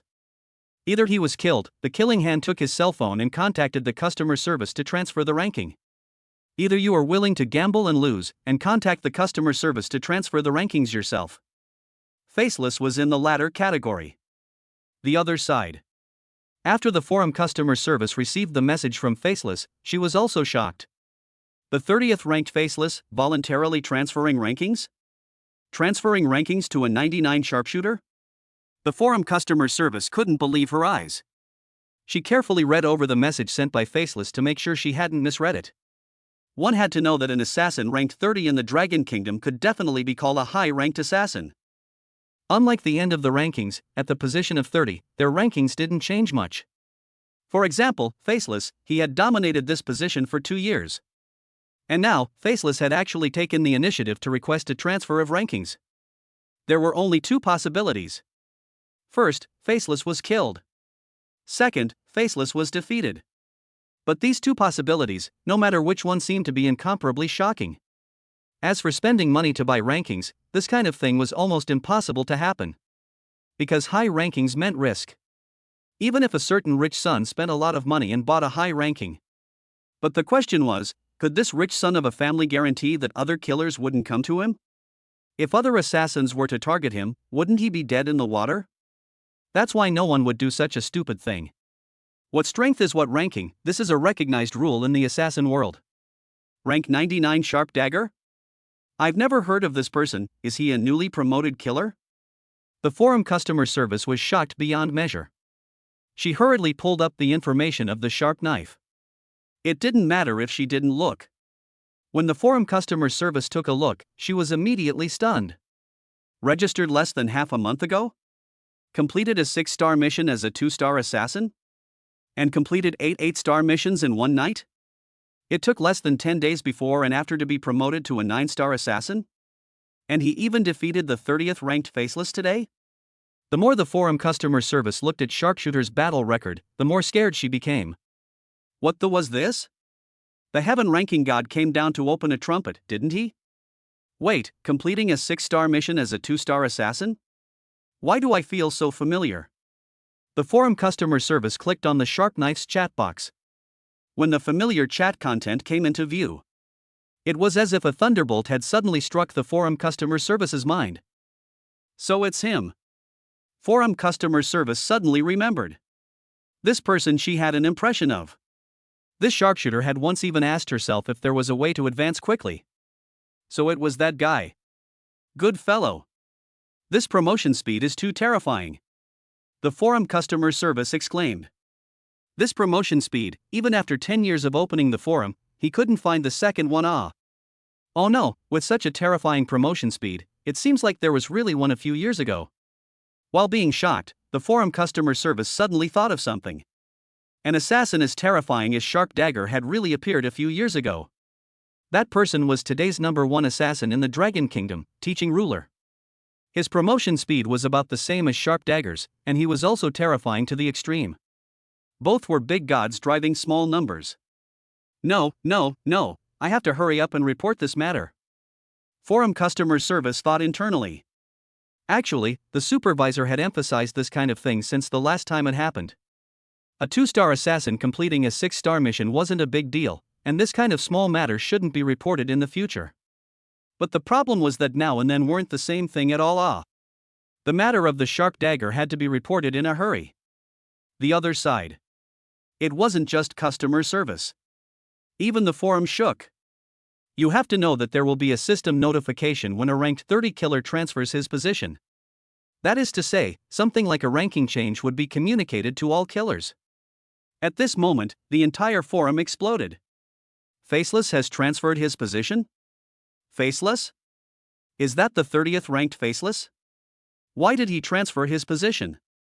Was he killed? No, it shouldn't be killed. Faceless can't be killed. That would mean that Faceless was defeated. Really? Faceless has a day of defeat? Ranking 30. It's been transferred just like that. Who did it go to? Does anyone know? It was transferred to someone who was ranked 99th. Ranked 99th? I know this person, I'm ranked number 100, and this person just happens to be right on top of me. His codename is Sharp Dagger. No, really? Faceless gave the 30 position to 99? Are you kidding me? Does it mean that this sharp knife ranked 99 defeated No Face? Which great god opened this trumpet? Chapter 85, A Genius Killer has appeared on our platform. The other side. In the abandoned factory. Faceless said to Zhang Feng. I've transferred the rankings to you. The top 30 rankings will have some privileges, and you'll be told about these things by the forum customer service afterward. What are you going to do with these people? Faceless looked towards everyone in the factory. Previously, when Sleeping came, he also brought quite a few masses and a few 6-star assassins. When Sleepy died, all of these people fell into a state of stagnation, their entire bodies shaking constantly as they stood still in a state of confusion. Zhang Feng glanced at them. These people were the masses, they had no grudges against him, and they hadn't seen the whole process of his strike. There was no use in killing them, so Zhang Feng let them go. These people let them leave. As for these 3 killers, you look after them. Zhang Feng looked towards the 3 8-star killers. This was, after all, Faceless' mission, and whether these 3 were killed or kept had nothing to do with him, Zhang Feng. After dropping these words, Zhang Feng left the factory. Faceless, on the other hand, walked towards the 3 8-star assassins. These 3 assassins had long been prepared as they scattered to escape. Faceless had just gone through a battle and had multiple breaks on his body. He didn't have the ability to chase after them at all, he could only watch these 3 killers leave. Unable to do anything about it, Faceless could only leave as well. And when Faceless had just left with his feet in front of him, there was a person who came to the factory. This person had a slender figure and wore black tights. The whole person seemed like a killer lurking in the shadows. He was the member of the Dragon Kingdom's hunting team, Shadow Attack. I'm late? Shadow Assault looked at the interior of the factory and frowned for a moment. At this moment, there was a corpse lying inside the factory. It was precisely the corpse of the foreigner who had fallen asleep. Shadow Raider slightly checked the situation, and when he saw the wounds of Sleepy, his entire body was slightly surprised. What a sharp killing technique! Shadow Attack frowned fiercely. This foreign assassin died too sharply. The person who killed him was definitely an expert among experts. Old 9 stars? Shadow Raid thought carefully. His mind quickly flashed through a veteran 9-star assassin.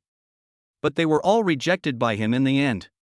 No, these veteran 9 stars of the Dragon Kingdom aren't this powerful.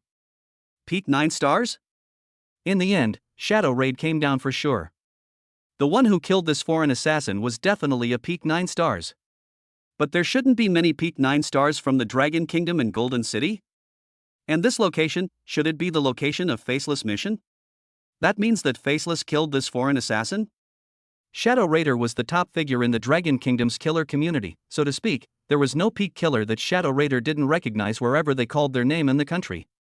But the problem was that none of the pinnacle killers were in Golden City, and those few that were in Golden City were also his good friends, and their movements were well known to him.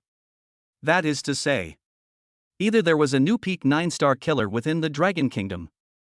Either that or Faceless had grown in strength again and had become a peak 9-star assassin. It should be that Faceless made a breakthrough in strength and then killed this foreign assassin. After thinking about it, Shadow Raid felt that this possibility was the most likely. Faceless was actually an old-timer to Shadow Raid. Since the birth of the Dragon Kingdom killer community, No Face had already started to carry out missions, and in the early days of the Dragon Kingdom killer community, No Face had even rushed to a high ranking of 20th at one point. Although Shadow Raider entered the industry late, but in terms of natural talent, Shadow Raider is absolutely far beyond the Faceless a large section, so Shadow Raider spent less than a year's time, more than the old-timer. Although over, but Shadow Raid for this kind of industry old-timer, more or less still have some respect. In Shadow Raid's opinion, Faceless had been deeply practicing the art of killing for so many years, and a breakthrough in strength was only right. But as Shadow Raid continued to observe the interior of the factory, he noticed something wrong. Mechanical parts? Shadow Raid frowned slightly. The people in the Slayer realm didn't know that Faceless was a robot, but to a top person like Shadow Raid, he naturally knew the secret. Now that mechanical parts appeared inside the factory, it was highly likely that they were left behind by Faceless. That is to say, was Faceless injured in the sparring match with the foreign assassin? This foreign assassin is also a character who managed to injure Faceless, who had become a peak 9-star. It seems that before long, Faceless ranking will rise. Shadow Assault thought so in his mind. But just at this time, his phone suddenly rang. Shadow Raid checked the phone number. The one who called himself was the head of the Slayer Forum, the supervisor. Shadow Strike still had an impression of this supervisor. It was because this supervisor often reported some insignificant news to himself. For example, the last time a 2-star assassin completed a 6-star mission, this supervisor also reported up. Are you kidding me? The tasks that you are dealing with now are all 9-star tasks, and it is not easy to assassinate the leader. This kind of small news was also worth reporting to him? Therefore, Shadow Raid's feelings towards the supervisor had never been good. But private feelings were private feelings, and business was business. This was a call from the forum after all, one still had to answer it. Hello, what's the matter? Shadow Assault frowned slightly, his tone a little stern. Out of. Something has happened, boss. A genius killer has appeared on our platform. When Shadow Raid heard these two words, his frown deepened and the expression on his face became unpleasant. Didn't I tell you? Don't report this kind of small matter to me anymore. A genius assassin, even more genius, can he be more genius than a teaching ruler? Shadow Attack's tone was aggravated, and if it were usual, the supervisor would have been scared less and apologized. But this time, the supervisor did not apologize, instead, he continued. Boss, this genius assassin has just defeated Faceless, causing Faceless to transfer the 30th ranked position to him. After this sentence was said, Shadow Assault froze on the spot. Wait, what did you just say? Shadow Raid snapped again. Chapter 86 Privilege List. Slayer Guild. Boss, this genius slayer of our platform just defeated Faceless and got the 30th position in the rankings. Shadow Assault looked at the scene inside the factory, and for a moment, he was a little surprised inside. Just defeated Faceless? But just now, Faceless should have been on a mission. In other words, the injuries that Faceless received were not inflicted by this foreign assassin? This foreign assassin, too, was most likely not killed by Faceless. Rather, it was someone else. Just as Shadow Raider was thinking within himself, the phone in his ear continued to hear voices. Boss, this genius assassin is the one I reported to you last time, completing a 6-star mission with a 2-star identity. Right now we are suspecting that this should be some foreign heaven ranking killer coming down to open a smaller number. After Shadow Raider heard these two sentences, a realization dawned within him. This person, it turned out to be the one who reported last time. What's his code name?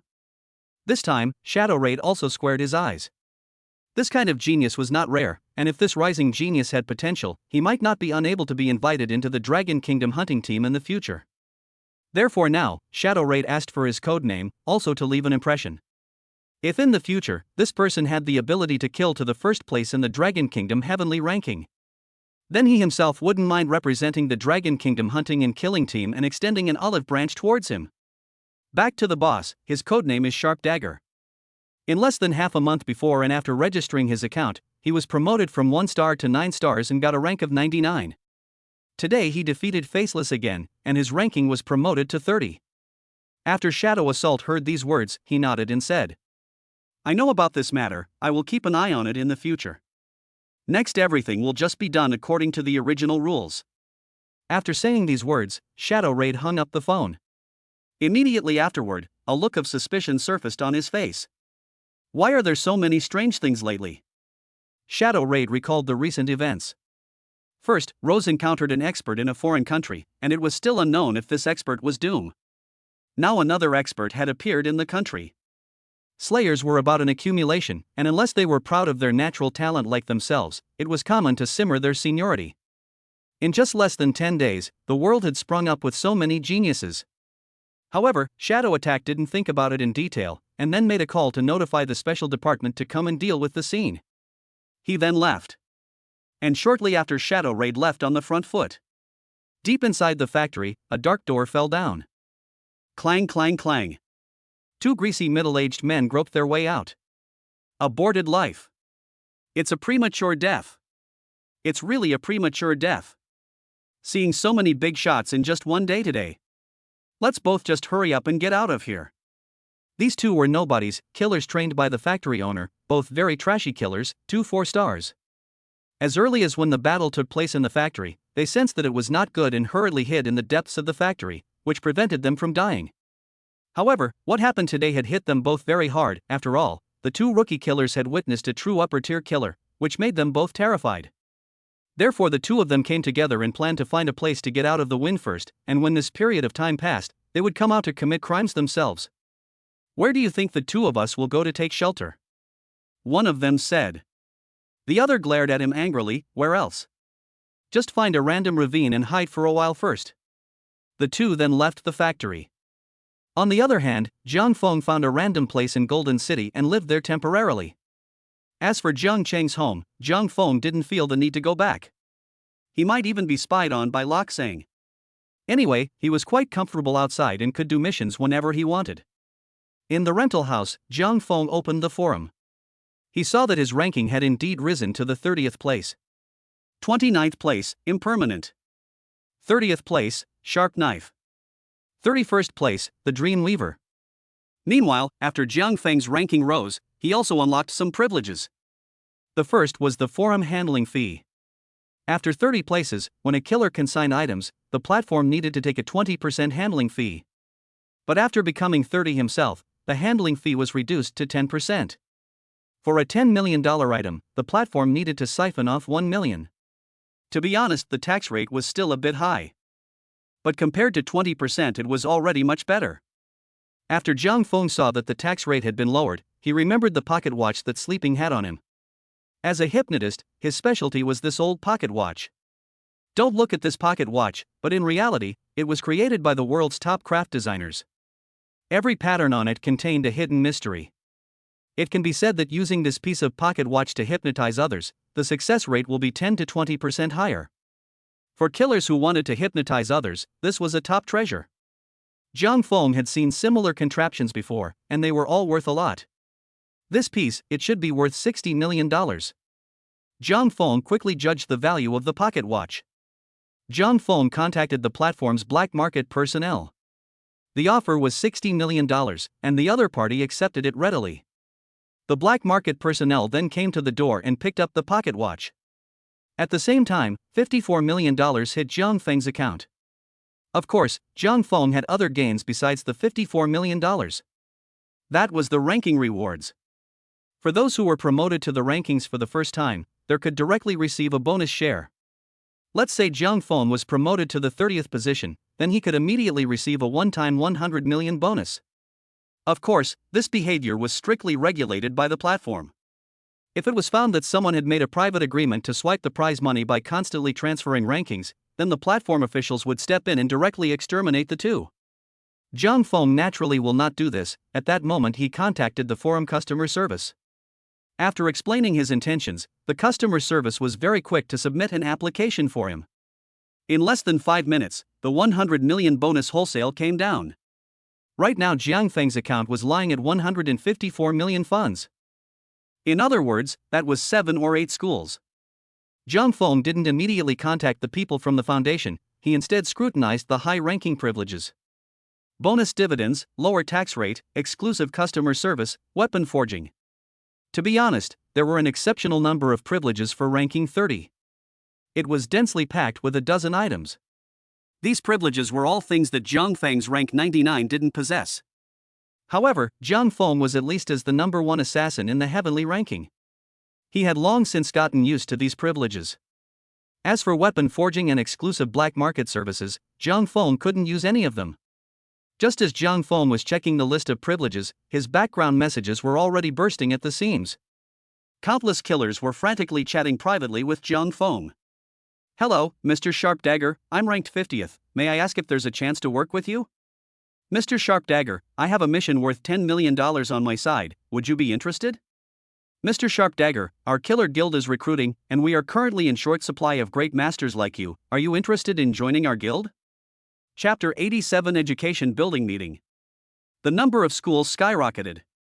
These messages beeped non-stop, causing Zhang Feng to be a bit distracted. Zhang Feng had never considered these messy things like guilds.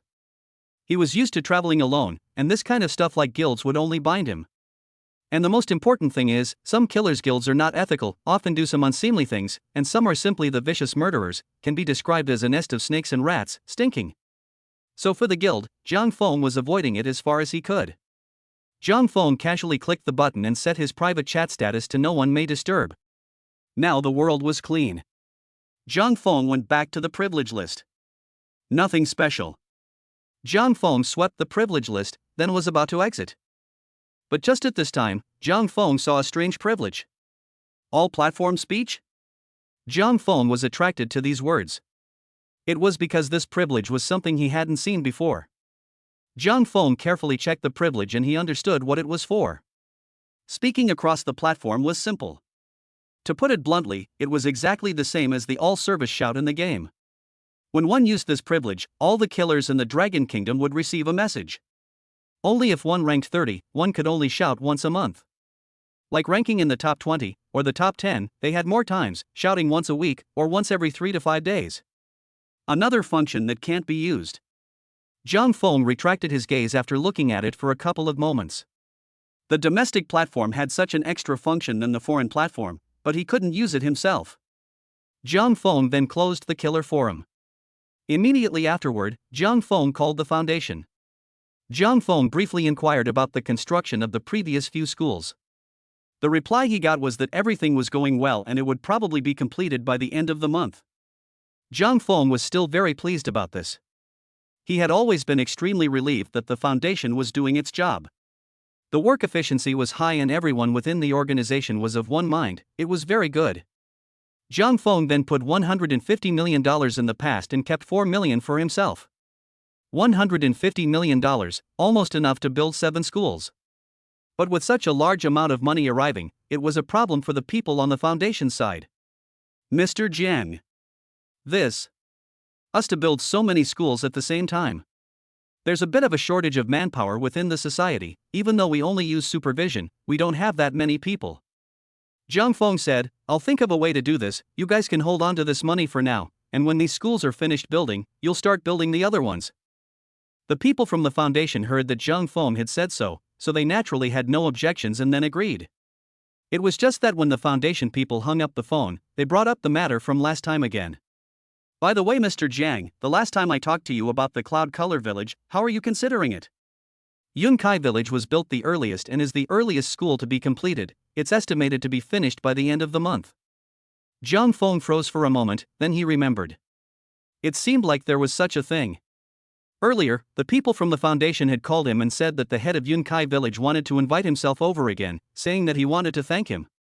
Zhang Feng thought about it and then said, "Let's do it at the end of the month. You talk to the village head over there. I'll go over when it's finished." Okay, thank you very much, Mr. Jiang. When the other party finished, Zhang Feng hung up the phone.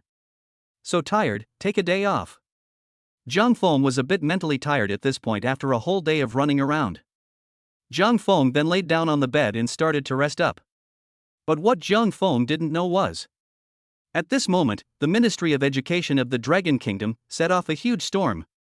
Ever since the last time the United Nations made a statement about mapping the education level of various countries, the UN personnel had entered the Dragon Country and started mapping the number of colleges and universities in the Dragon Country. In addition to the United Nations, the official Dragon Country had also set up a special group to investigate the number of schools in the country. During this period of time, every place was reporting the number of schools.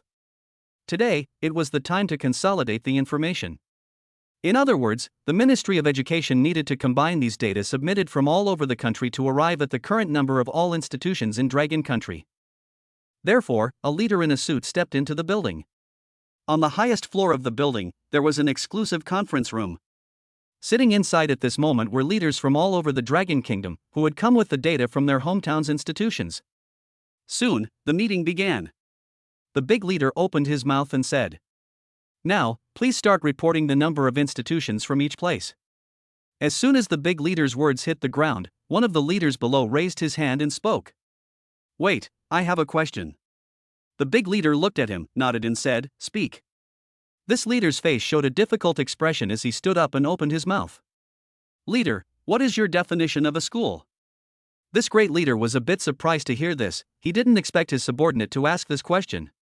Afterwards, this big leader opened his mouth and said, "An organizational institution where educators plan and organize the systematic education of the educated." After the subordinate heard these words from the great leader, he said, "Leader, if there is a kind of educational institution that is not so large and can probably only accommodate a few hundred students, can it be called a school?" It's the kind that is somewhat similar to the ancient private schools. The great leader was even more surprised to hear his words. Private school? In this case, it has to depend on whether it has been reported in the local department or not, right? If it has been filed, then it's a school. If not, then it's a private training institution. This kind cannot be called a school. Hearing this, the subordinate nodded and let out a long breath. It wasn't even just him, the other junior leaders who reported the data were also breathing a long sigh of relief, as if the boulder hanging in their hearts had been lowered. "Leader, I'm done with my questions, so I'll start reporting the school data next," the subordinate said. The big leader nodded, signaling that he was starting to report. This subordinate picked up a document and spoke in front of everyone. Poo City, 5 years ago, the number of institutions was 256, and this year, the number of institutions is 516, of which 12 are university institutions and the number of high school institutions. After the subordinate began to report, the big leader's face suddenly changed. He hastily stopped the subordinate and spoke. "Wait. Are you sure you didn't report it wrong? 5 years ago, the number of institutions was more than 200, and 5 years later, more than 500, an increase of more than 200 in 5 years? As I recall, your Poo City doesn't have a lot of money to build institutions every year, right? How did it grow by more than 200 seats in 5 years at once?" The great leader, he was in his heart, and he had a rough impression of each city's school construction funds. If he remembered correctly, Poo City's annual construction funds couldn't support the construction of more than 200 schools. At most, it would only build a university institution every year. How could there be over 200 more all of a sudden? Could it be that this subordinate was reporting the situation haphazardly? This was a great offense. However, at this time, the subordinate opened his mouth and said, "Leader, I didn't report wrongly. Within 5 years, Poo City has indeed added more than 200 schools." Chapter 88, Thoroughly Numb. No reporting errors? Are you sure? You bring the file up and I'll take a look, the big leader said to his subordinate. The subordinate handed the document to the great leader.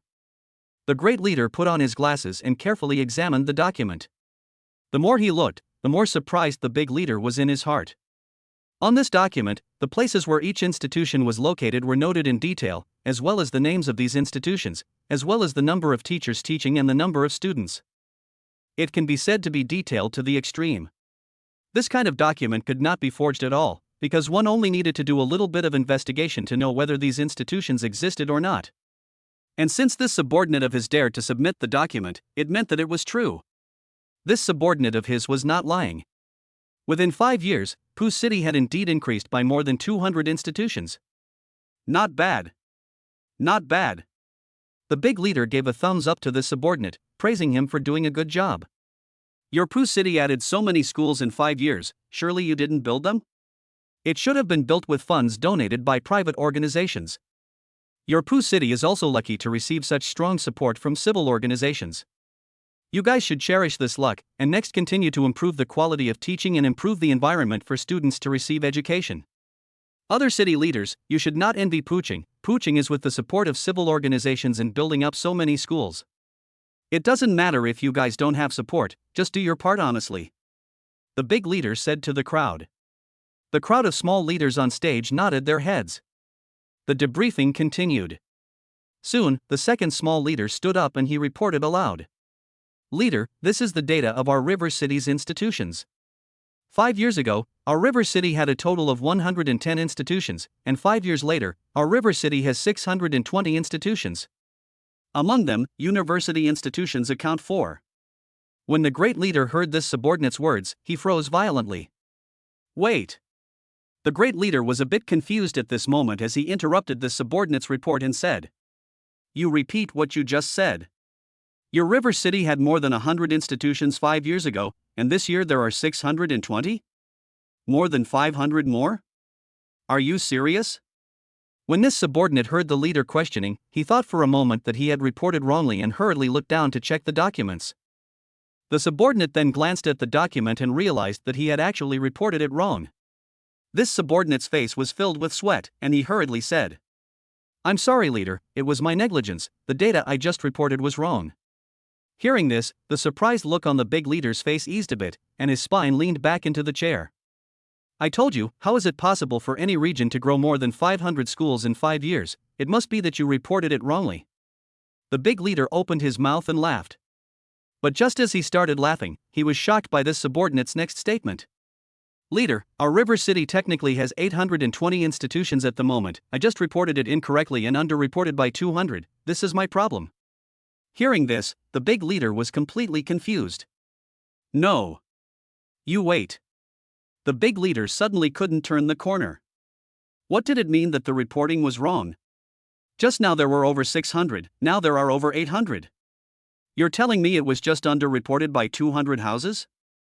Sure, it wasn't an over-reporting of a few hundred houses? Is that right? Is this really right? You bring up the file and I'll take a look. The big leader said. The subordinate didn't dare to delay, and hurriedly submitted the document. As soon as the big leader looked at the documents, his entire body was shocked numb. This subordinate really didn't lie. In just 5 years, the number of schools in their River City had skyrocketed to over 800. Are you kidding me? Almost 200 more colleges and universities in a year? There's no such growth. Other districts build their schools carefully. So you're using all your money to build schools in River City? The great leader was a little incredulous that this was true. So he dialed the number of a River City leader. This River City leader was one of his own subordinates, but his position was much higher than the others here. And the big leader knew that this subordinate he wouldn't dare to lie to himself, or else he could pick his skin. After the phone was connected, the big leader's first words were, Little Leah, I heard that the number of colleges and universities in your River City has grown to more than 800, is this true? Little Lee on the other end of the phone hurriedly said, Didn't Xiao Wang from our region report to you? The big leader spoke, he reported it, it's right here with me, I just wanted to ask you. Are these 800 schools real? Are you sure you're not lying to me? Xiao Li on the other end of the phone sniffed and screamed, saying hurriedly, Are you kidding? How could we dare to lie to you? At first I was shocked when I got the news and was afraid that something had gone wrong in the middle of this, so during this time, I went to check out these schools one by one, and even though it is a bit exaggerated, these 800 or so colleges and universities are all real. The big leader nodded, indicating that he already knew, and then hung up the phone. The great leader then looked at the subordinates of Pooh City and River City and spoke. You Pooh City and River City are both quite lucky. When you have the chance, you should personally go to the door and thank these few civil organizations. You can't let them down, got it? Both of these subordinates nodded their heads in succession, indicating that they knew. Proceed with the report. With the big leader's order, the venue continued to start reporting. But the more the report, the more odd the face of the great leader became. You, Golden City, grew by 700 institutions in 5 years? And your Cloud City, growing by 1,000? Even your underdeveloped Western City has grown by a large few hundred? As each of the small leaders reported, the big leaders were completely stunned. What a joke! At this moment, those sitting in this meeting hall could all be small leaders from all over the country. There were at least a few hundred of them. But with this report, the number of schools in at least half of the cities has skyrocketed. The big leaders can't even estimate the funds used to build these schools. I'm afraid even a few hundred billionaires can't afford it. What's wrong with these days? Are all the civic organizations so charitable? This way, you guys make a list of civil organizations and rank them according to their contribution. Whichever organization contributes more will be listed at the front. Submit this list to me, and then when I'm free I'll go personally visit the bosses of these organizations. The big leader was the sensible one. These organizations contributed so much money to vigorously develop education in the Dragon Kingdom. Then he, as a leader, naturally couldn't treat it as if he didn't see it. It was only right to pay a visit to the door and thank them for their contribution. Of course, the great leader had a scale in his heart. He was only visiting the door, not making favors. If these organization bosses don't know what's good for them and want to go through the back door through this matter, then don't blame yourself for not giving face. After the big leader said this, a subordinate on the stage said, "Leader, actually, these schools, they weren't built by several organizations. Just one organization built them." Ha! The big leader's entire body froze when he heard his words. Chapter 89 Sakura Mission. A chance encounter with a fellow traveler. The next morning, Zhang Feng woke up in his bed. He stretched and felt much more relaxed. It was probably because he had been working too hard for a while, and suddenly taking a break felt very comfortable. Zhang Feng got up and started washing up. While washing up, Zhang Feng was also thinking about what to do next. Yesterday, he had called $150 million over, originally thinking that it was to build a school. But the foundation side responded that there wasn't quite enough manpower now. So Zhang Feng thought, should he recruit a few more people? But who could he recruit? Recruit killers? Zhang Feng felt that this was a bit wrong. Because he was used to being alone, he didn't join any killer guilds. Although he did have good friends, many of them were similar to Miss Qing. Miss Qing now opened a divination club and usually didn't take on missions, and people were quite happy with their little lives. Going to people by himself, he said, "I'll pay you a salary, come and help me build a school." Miss Qing didn't necessarily agree either. Within the Dragon Kingdom, there really weren't many killers that one knew, and these peak killers had more or less a little bit of a fetish in them. If they were to oversee the construction of the school, it wouldn't be good if they exposed their own pet peeves and scared the children. Not to mention the foreign killers, how could one possibly shout people all the way to the country to let them do this kind of thing? To find their own people, the most important thing is to find their own trustworthy. If you just spend money to hire someone, that person may also make some problems, such as embezzlement of funds or something, then you have to deal with this kind of thing. Thinking about it, Zhang Feng did not think of any good way, can only put this matter aside. After washing up, Zhang Feng sat on the bed and opened the killer forum, carefully checking it out. After he became ranked 30, the missions had also changed. Overall, the higher the ranking, the more difficult the mission would be. Mission 1, assassinate a certain high-ranking official in Sakura. Mission 2, escort a group of people to escape from northern Burma. Mission 3, take out a small stronghold in the rainforest. Zhang Feng had just opened the forums, and what met his eyes were 3 missions. These 3 missions were also all clear foreign missions. It looks like after becoming ranked 30, I'll be able to take on foreign 9-star missions. These 3 missions were not very difficult for Zhang Feng. Then the next thing to decide whether or not to take them was to look at the bounty. Of the 3 missions, the one with the highest bounty was the first one. Assassinating a Sakura person, the bounty was as high as $80 million. The remaining 2 were both slightly lower, $50 and $60 million respectively. In the end, Zhang Feng took the first mission. Sakura. To be honest, Zhang Feng didn't have a good feeling about Sakura. If he could, Zhang Feng still hoped that Sakura would disappear from this world. And in the past, Zhang Feng had carried out some Sakura missions.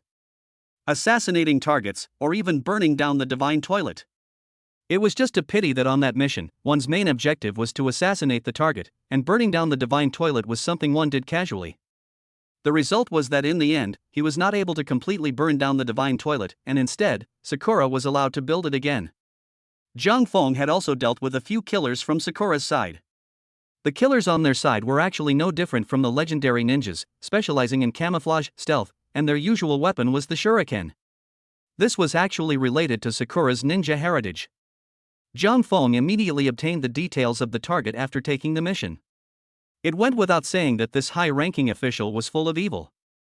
His greatest evil deed was to preach war, and he had more than once displayed his malicious intent towards the Dragon Kingdom at global conferences, and even had the desire to overthrow the Dragon Kingdom. Zhang Feng, needless to say, existed to sanction such people. Thus, Zhang Feng instantly set off for Sakura. At the same time, the Dragon Kingdom killer platform had also noticed Zhang Feng's whereabouts. Boss, that sharpshooter picked up a foreign 9-star mission, and he's heading to Sakura. Shadow Raid was the first to get the news. Ever since this person, Sharpshooter, had appeared, Shadow Raid had been investigating him. After a series of investigations, Shadow Raid found something interesting. This Sharpshooter, he surprisingly only killed bad guys. This made Shadow Raid very interested in Sharp Knife. Because having a moral bottom line, it was one of the necessary conditions to join the Dragon Kingdom hunting and killing team. Anyway, as he had nothing to do recently, Shadow Raid thought of secretly observing and watching this sharpshooter. If his strength was truly qualified, it might not be impossible to pull him into the Dragon Kingdom hunting and killing team. So, when Zhang Feng moved off to Sakura, Shadow Raid followed behind. The two were even on the same flight. Slayer? Zhang Feng noticed Shadow Raid when he was checking his luggage. It couldn't be helped that Zhang Feng's strength was so high that he could always be the first to spot an assassin whose strength was weaker than his. An assassin from the Dragon Kingdom? Zhang Feng frowned slightly. It had to be said that this assassin who was tailing him, he was very strong. At the very least, it was a whole lot stronger than what Sleeping, Faceless, were. If Faceless had a strength level of 1, then the one following this one of himself was at least 50, if not 100. This kind of aura that came to his face, Zhang Feng had felt it before. That was when he helped Mitty kill Venus. Zhang Feng had felt it on a woman. However, Zhang Feng withdrew his gaze after looking twice. Looking too long would instead expose himself. On the other side, Shadow Attack was also secretly observing Sharpshooter. Is he the sharpshooter? Not a bad disguise, even I almost didn't see it.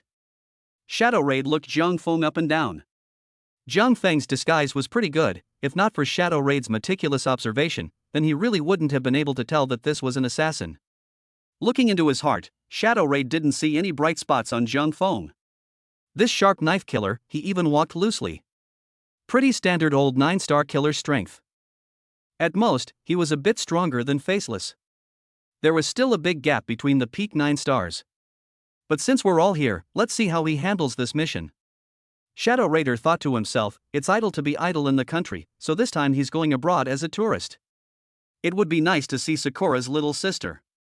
Soon, the two's airplane flew from Dragon Country to Sakura and landed in Sakura's capital.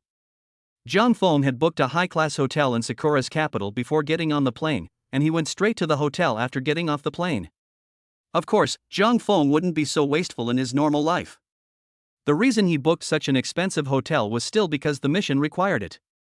It was because the target would pass by the hotel tomorrow, and on this hotel, one could observe everything.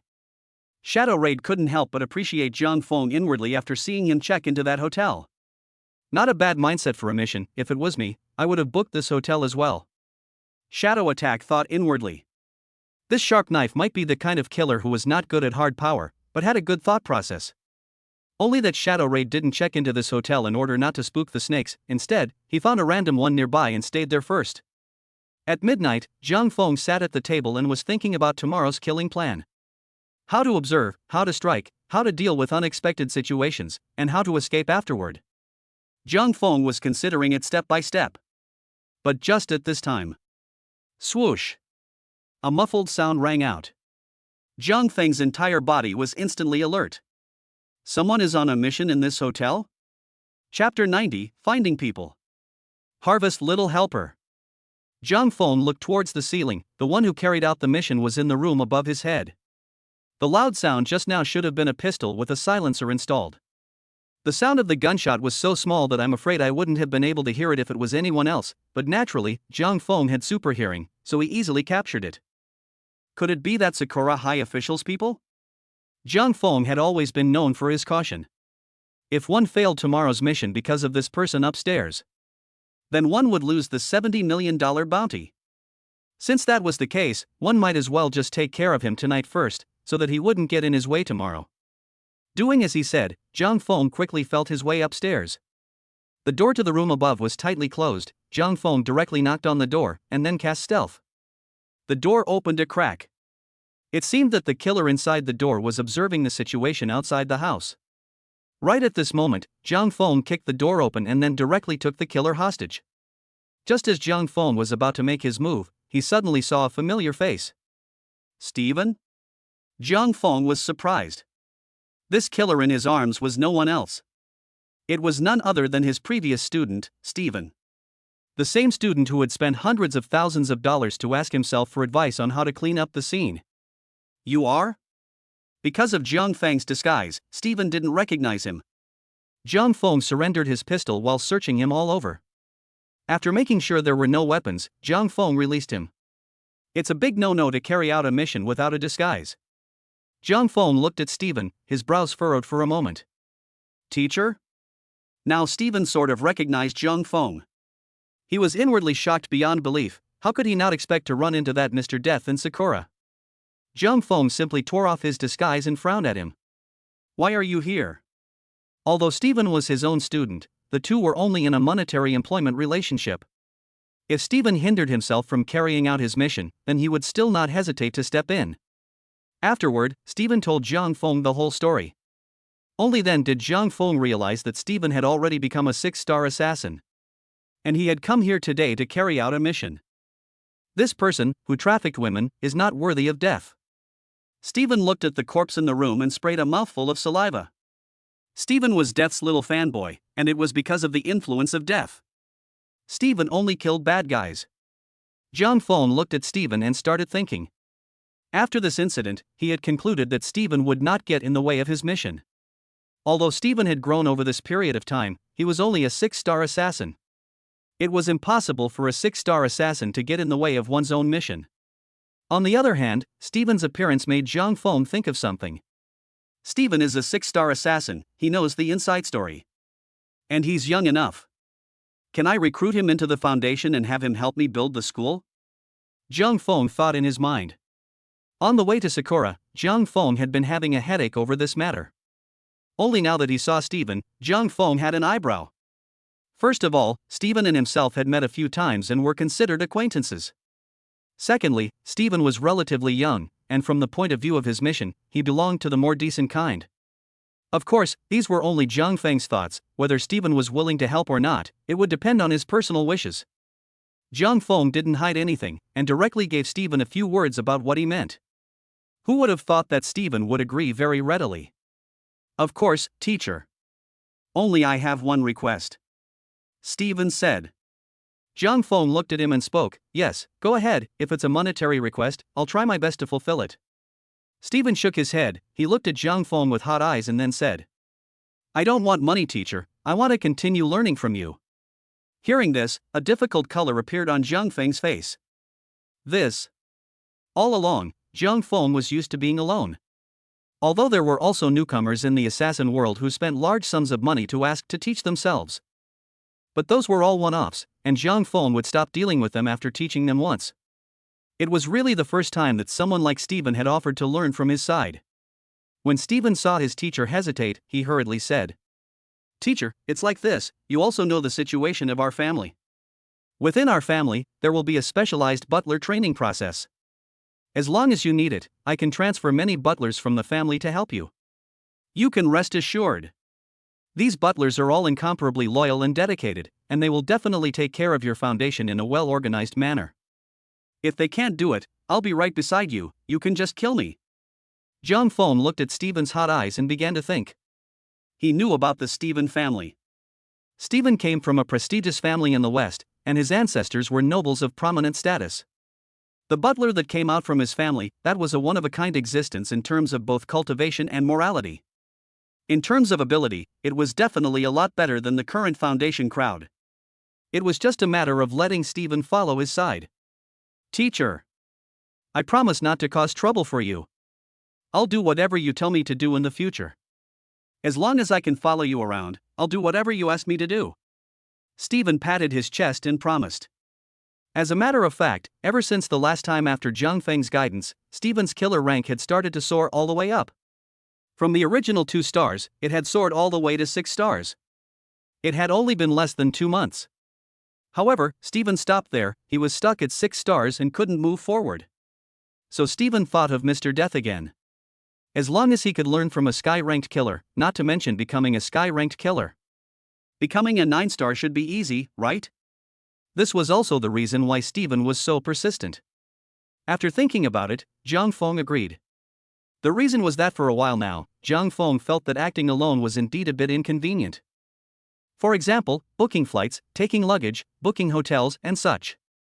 It wasn't that Jiang Feng couldn't do it alone, but if he had an assistant, then one's mind could be fully devoted to performing the task.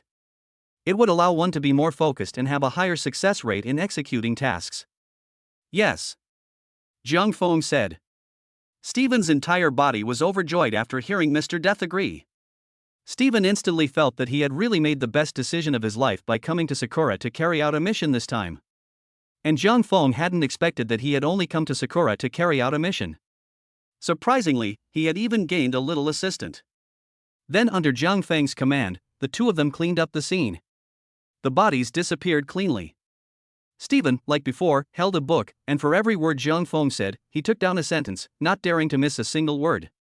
During the period of cleaning up the scene, Jiang Feng said a few cold jokes. Stephen surprisingly also very seriously wrote down the cold jokes in his book as well. After Jiang Feng finally disposed of the corpse, he said, "The cold jokes just now aren't a necessary process for cleaning up the scene." Stephen nodded solemnly. Then he jotted down the sentence in his book as well. Chapter 91, Target appears. Start sniping. The 2 sat in front of the window all night. Jiang Feng simply moved his luggage up directly. Because this room of Stephen's was in a higher position, the view was better. Jiang Feng had also considered all the details about this mission. The next step was to wait for the mission target to appear. It was worth mentioning that the technique Jiang Feng used for this mission was shooting. Because the target was too far away and there was a convoy protecting it. He didn't have any power in Sakura, and there was no way he could do something like creating an explosion with great fanfare like the underground forces. Therefore using a sniper rifle was the best way. As for the sniper rifle, it was naturally rented by Jiang Feng through some mysterious channels, and he had to return it to the people after using it. In order to ensure the success rate of sniping, Jiang Feng had spent 100 points to bring the firearms proficiency to God level. Is teacher using a sniper rifle to assassinate his target this time? Stephen, who was next to him, saw his teacher assembling a sniper rifle, and his entire eyes instantly lit up. It was the first time he had seen the marksmanship of a heavenly ranked killer. At 8 in the morning, Jiang Feng finished assembling the sniper rifle, opened the window and set it up. On the other side, Shadow Attack had also gotten up early, and he was on the roof of the Jiang Feng Hotel, quietly watching the scene. Using sniping? Shadow Raid felt a little surprised. He had fantasized about the killing techniques that Sharpshooter might use. However, he had never expected that the Sharpshooter would resort to sniping. Sniping a high-ranking Sakura official was an extremely difficult maneuver to succeed. It was simple, because people weren't cuties. People traveling in special vehicles, the kind with high bulletproof coefficients. Even with a sniper rifle, it's impossible to snipe a target from such a distance. Unless a situation, that is the sharpshooter's marksmanship, has been able to compete with Rosie. Rosie was the one who was recognized as having the best marksmanship by all the members of the Dragon Killer team. There was once a mission. Rosebud relied on a sniper rifle and fired 5 shots in a row. All 5 shots hit a point on the bulletproof car window. All 5 shots hit a single point. Then successfully penetrated the glass and killed the other party. But at that time, when Rose shot, she still found a way to penetrate the opposite party's engine first, so that the other party's vehicle was scrapped and stayed in place, unable to move, and only after that did she explode her head for an assassination. This technique doesn't have a high success rate. Do we really need to use this technique? Or does sharpshooter have other backup plans, and this sniper rifle is just used to attract attention? For a while, Shadow Attack couldn't pinpoint what Rikishi was thinking. Right now he could only see how Rikishi was operating. And after another 10 minutes, Zhang Feng spotted the target in the scope. A black special vehicle that was traveling rapidly towards the front. The target has appeared, start the mission. Zhang Feng spoke while observing the vehicle. Stephen immediately lifted his 12th spirit and picked up his binoculars to start checking it out. But when Stephen saw how far away the vehicle was, his entire body was shocked. This far? This must be at least 600 or 700 meters, right? Teacher, are you sure you want to snipe from such a distance? Stephen was overwhelmed with astonishment. One must know that 600 to 700 meters was already a very terrifying distance for a sniper. A senior sniper wouldn't even dare to say that he would hit a stationary target 100% of the time. But now, his own teacher was actually going to hit a target that was moving at high speed. What was even more shocking was that this target was also a bulletproof car. This is Sakura's special A751 bulletproof car. If teacher's sniper rifle wants to penetrate this bulletproof car, at least 10 consecutive shots must hit a point on the glass. Stephen's entire being was completely stunned. 10 consecutive shots hitting a point on the bulletproof glass, and that was with the target moving at high speed. Was this really something that could be done? Stephen swallowed a mouthful of saliva and began to observe carefully. Soon, the vehicle was obscured by a building, and when the next time the vehicle reappeared in Zhang Feng's field of vision. Bang! Zhang Feng fired violently. Without the slightest hesitation. A bullet instantly rushed out of the barrel of the gun and headed straight for that bulletproof vehicle. At this very moment, on the bulletproof car, there were still a few bodyguards joking with each other. You guys say, will there be a killer to assassinate us this time? Killer assassination? How can that be? This is a special bulletproof car of ours. Indeed, even if there really is an assassin to assassinate, how would he penetrate our bulletproof car? This kind of thing is impossible. The several bodyguards laughed as they spoke. Not to mention whether they would be assassinated. Even if they were assassinated, they still had ways to deal with it. Because there were more than just their bodyguards in the car right now. A ninja-looking assassin was sitting in the car. This was Sakura's 9-star assassin. An expert in the top 50 of Sakura's ranking. With him in the car, who can kill Mr. Murata? But just as these bodyguards were joking with each other. Bang! A white dot appeared steeply on their car window. It was this white dot that immediately alerted the people inside the car. There's a killer. A killer is targeting us. Simultaneously on the ground, that Sakura ninja also opened his eyes and looked towards the side of the car window. Chapter 92, 100 shots. The vehicle fell into the water. What should we do? Several bodyguards looked towards Sakura ninja. The Sakura ninja was sitting in the car seat, his entire body as motionless and calm as a mountain. Keep driving. Sakura ninja said so. The driver sitting in the driver's seat was sweating, but he still didn't dare to be disobedient and hurriedly stepped on the gas. Sakura ninja just glanced absently at the bullet hole in the car window. The bullet hole was aimed at the minister on the passenger side. But with the vehicle traveling at such a high speed, it would be extremely difficult to get a shot off. It would take at least 10 more shots in a row to penetrate this car window. The Sakura ninja couldn't help but laugh lightly and shake his head at the thought. It seems that this assassin who came to assassinate is a layman. It wasn't unreasonable for the Sakura ninja to think so. As a Sakura 9-star assassin, he could be said to be a party of great experts within Sakura. The people who traveled to and from him were all 9-star grandmasters as well. He knew a few assassins who were as good as gods in marksmanship. However, none of these great masters of marksmanship were able to hit a point 10 times in a row while the target was moving so quickly. Looking at the entire Sakura territory, there was no such expert. As for internationally, then he wasn't sure, but he had a feeling that a heavenly ranking killer wouldn't be able to do this. The vehicle continued to drive forward. Finally, after passing the second building. Bang bang! 2 more bullets hit the car window. It was this that made the Sakura ninja completely solemn. 3 shots in a row? The Sakura ninja frowned slightly, looking at the car window with some disbelief. One must know that the vehicle was traveling at a high speed. In this situation, the other party was able to hit a point with 3 consecutive shots? This was enough to see the viciousness of the opponent's shooting skills. Get out of the way and let me drive. The Sakura ninja had received a protection mission this time. He was bound to send the co-pilot minister to the location. The driver saw this and hurriedly switched seats. This Sakura ninja was also an expert. As he took over the vehicle, he surprisingly kept the vehicle stable the entire time, without the slightest wobble. Sir, please go to the back first. The Sakura ninja woke up the minister and signaled him to go to the back first. The passenger window had already been shot at 3 times, and its bulletproof glass thickness had been greatly reduced, so if the minister was allowed to stay in the passenger seat any longer, there might really be an accident. Oh, okay. The minister, who had just woken up, was still confused, but since it was the bodyguard who spoke, he did as he was told. The minister climbed behind the vehicle. After taking over the vehicle, the Sakura ninja began to show off his superior driving skills. Just by tapping the brakes with his toes, the entire vehicle's traveling speed began to become elusive. What's more, the Sakura ninja pounded the steering wheel so hard that the entire vehicle kept weaving in and out of the traffic, as if he was using other cars as a cover.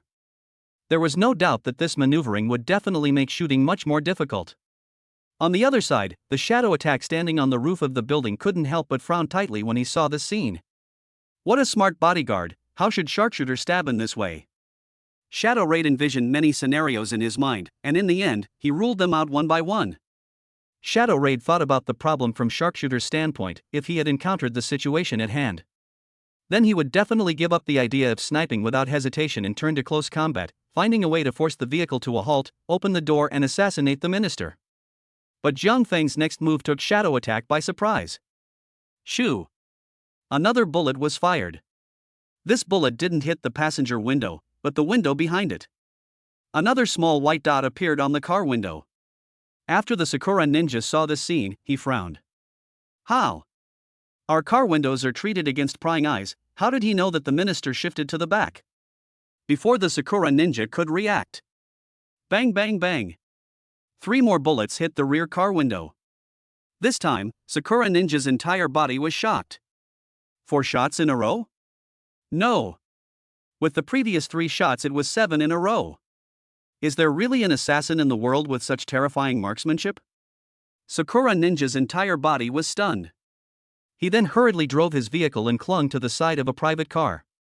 This private car was a minivan, and at this moment, the driver was driving and talking on the phone at the same time. Well, I'll go back when I finish pulling this order, wife. Accident? How can there be an accident? I'll be home later. Okay. The driver of the minivan said so. On the other side, the Sakura ninja was also calculating in his mind. Looking at the direction the bullets are coming from, it should be in the 3 o'clock direction. Now that I'm leaning against a minivan, it should be a blind spot in the field of view for the sniper. He can't see us. Only unfortunately, the Sakura ninja's guess was completely wrong. Swoosh swoosh. 3 more bullets were fired. These 3 bullets perfectly penetrated through the minivan's carriage iron, then pierced out from the other side, hitting the glass of the vehicle once again.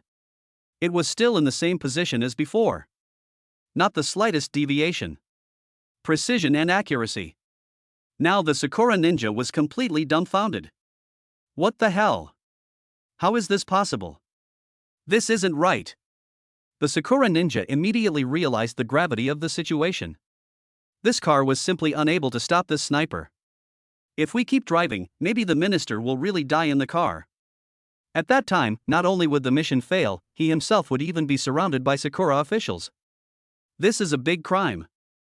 Thinking of this, the Sakura ninja's heart crossed and said, "Sit tight." Then Sakura ninja opened the car door. Without saying anything, fierce steering wheel directly knocked over the fence. Even the car with a person at once rushed off the bridge. The vehicles following closely behind them were completely dumbfounded after seeing this scene. They had no idea what was happening. It was all too fast. They only saw the minister's car in front of them driving fine, and then suddenly went crazy and crashed over the fence, rushing off the bridge. Flop! The vehicle went into the water. Luckily, Sakura ninja opened the door ahead of time and seawater rushed into the vehicle.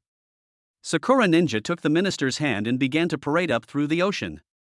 The Sakura ninja calculated well that they were not far from the shore, and with their own physical strength they could totally swim to the shore. As for the other few bodyguards in the car, they were also professionally trained, and with a few people helping each other, swimming to the shore wasn't a problem either. In order to make sure, Sakura Ninja also specialized in diving in the sea for a long time, which was also to avoid being seen by snipers as soon as they showed their heads.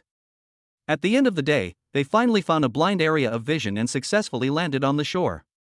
Call the Sakura officials and tell them to thoroughly investigate all the surrounding hotels, especially those with floors above 20, every room should be carefully scrutinized, we're being targeted by snipers.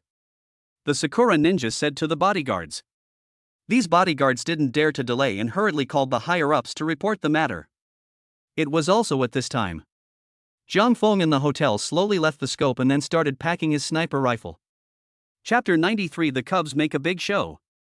Stephen, who was on the side, was filled with surprise when he saw this scene. The target didn't die, did it, teacher? Just now when his own teacher fired his gun, Stephen had watched the entire time with binoculars. Although he didn't see it very clearly, Stephen knew that his own teacher had just hit 7 shots in a row. It was far from shooting the target. The vehicle then rushed off the bridge and fell into the sea. Could this be part of his own teacher's plan? To force the other party to jump into the sea and drown alive? But it shouldn't be. Stephen still felt strange. Just now, the target vehicle was traveling at a strange speed, which was obvious that there was an expert in the vehicle. Since there was an expert in the target vehicle, it was impossible for them to throw themselves to their deaths, right? So Stephen was more inclined that the other party was not dead. But since the other party didn't die, then why did his teacher suddenly start packing his sniper rifle again? Just as Stephen was confused, Zhang Feng spoke. No. The target is dead. After saying those 2 words, Zhang Feng started packing himself again. On the other side, after the shadow attack on the rooftop saw the target's vehicle rushing off the bridge, he frowned. The target isn't dead, what is this sharpshooter doing? Shadow Raid was a bit upset in his heart. It seemed that he had really overestimated this sharpshooter. Although the sharpshooter's marksmanship was great, his overall strength was too poor. At such a long distance, using a sniper rifle was already not a good tactic. Now it is even more directly led to the failure of the mission. Here is a full 1 or 2 kilometers from the target jumping point. By the time sharpshooter rushed over, I'm afraid that the target had already been safely transferred. Tisk. Although Shadow Raider had 1,000 grievances in his heart. But this was at least a mission of the Dragon Kingdom platform. One couldn't just sit back and do nothing, right? So Shadow Raid planned to personally solve this Sakura minister. This sharpshooter's strength is so poor that it seems completely unqualified to join the Dragon Kingdom hunt team. Not to mention comparing it to the teaching ruler, even entering the top 20 would be hard enough. Shadow Raid thought in his mind while directly leaping down from the roof of the building. Shadow Raid was recognized as the fastest in the Dragon Kingdom hunting team. He was only a mere 2 kilometers away from his target, so it was completely too late for him to rush over and then kill Minister Sakura. Shadow Raid then disappeared. On the other side, the Sakura minister and a few bodyguards were leaning against a bridge abutment, and were breathing heavily and frantically. The Sakura ninja was also alerting his surroundings. And when he looked to the other side, he saw something extremely bizarre. A small bear doll that was currently lying on the bank. A bear doll? Was there this thing just now? The Sakura ninja scanned the area twice before withdrawing his gaze. It should be that he remembered wrongly, this bear doll was here when he came ashore, only that he had selectively ignored it. The Sakura ninja then went back towards the other side on guard. Give me a gun. Sakura ninja held out his hand towards the bodyguard without turning his head while he was on guard. Although he was a 9-star assassin and a ninja, he had to admit that a gun was really good. Some of the less powerful 9-star assassins were no match for a pistol. Therefore having a gun in hand could save a lot of trouble. But a weird thing appeared. It had been a long time since the Sakura ninja had uttered those words, and his hand was hanging in mid-air. If it was in the past, those bodyguards would have hurriedly handed up their pistols. But after so long there was no movement, which made Sakura ninja feel a little bad. He turned his head to look. Immediately afterward, he saw a shocking scene. Only to see 4 bodyguards, all of them dead at this moment. Their necks were twisted 180 degrees, their bodies lazily leaning against the bridge abutment, bleeding from their 7 orifices, and they were dead in peace. It was also at this instant that the Sakura ninja's vigilance was instantly pulled to the extreme. There's a killer? He's nearby? How is this possible? Why didn't I perceive it? Without saying a word, the Sakura ninja directly drew the two straight swords at his back and looked around vigilantly. At this moment, his heart could only be described as turning upside down. One must know that he was Sakura's 9-star assassin. These bodyguards were only 1 or 2 meters away from himself. At such a close distance, the opposite assassin had killed these bodyguards silently. He didn't even realize it. This is really too horrible. It was at this instant that the Sakura ninja seemed to think of something, and he hurriedly looked towards Little Bear. Little Bear? But the bizarre thing was, Little Bear was still lying in a pit, just facing this way, just like before. Possibly due to psychological reasons, the Sakura ninja only felt a wave of terror when looking at this little bear at this moment. This little bear was clearly cute, with the corners of its mouth slightly raised. But it just made the Sakura ninja look at it with fear in his heart. Doll manipulator? Sakura ninja suddenly thought of these words without reason. He knew that in the world, there was a very special kind of killer. They could manipulate dolls to kill. It wasn't a rumor, it was true. Only these killers were very powerful. At the very least, they were much more powerful than himself. Right now, one might have really run into such a super god. Where's Cubby? The Sakura ninja had just gotten lost in thought. When he came back to his senses, that little bear had already disappeared. There was only an empty pit left on the spot. In an instant, alarm bells went off in the Sakura ninja's heart. Swoosh! It was as if something jumped. Immediately after that, the Sakura ninja saw that a small bear appeared in front of his face from the bottom up. What was even more bizarre was, this little bear was even posing in the air in a whirlwind kick position. He hadn't even reacted yet. He only felt a pain in his cheek, as if something had kicked him in the face. The whole world was spinning. There was a thud. Oneself crashed into the bridge abutment, which had a gaping hole made in it. Are you kidding me? At this moment, the Sakura ninja collapsed a bit. This doll could really move? Could there really be a manipulator nearby? But it shouldn't be.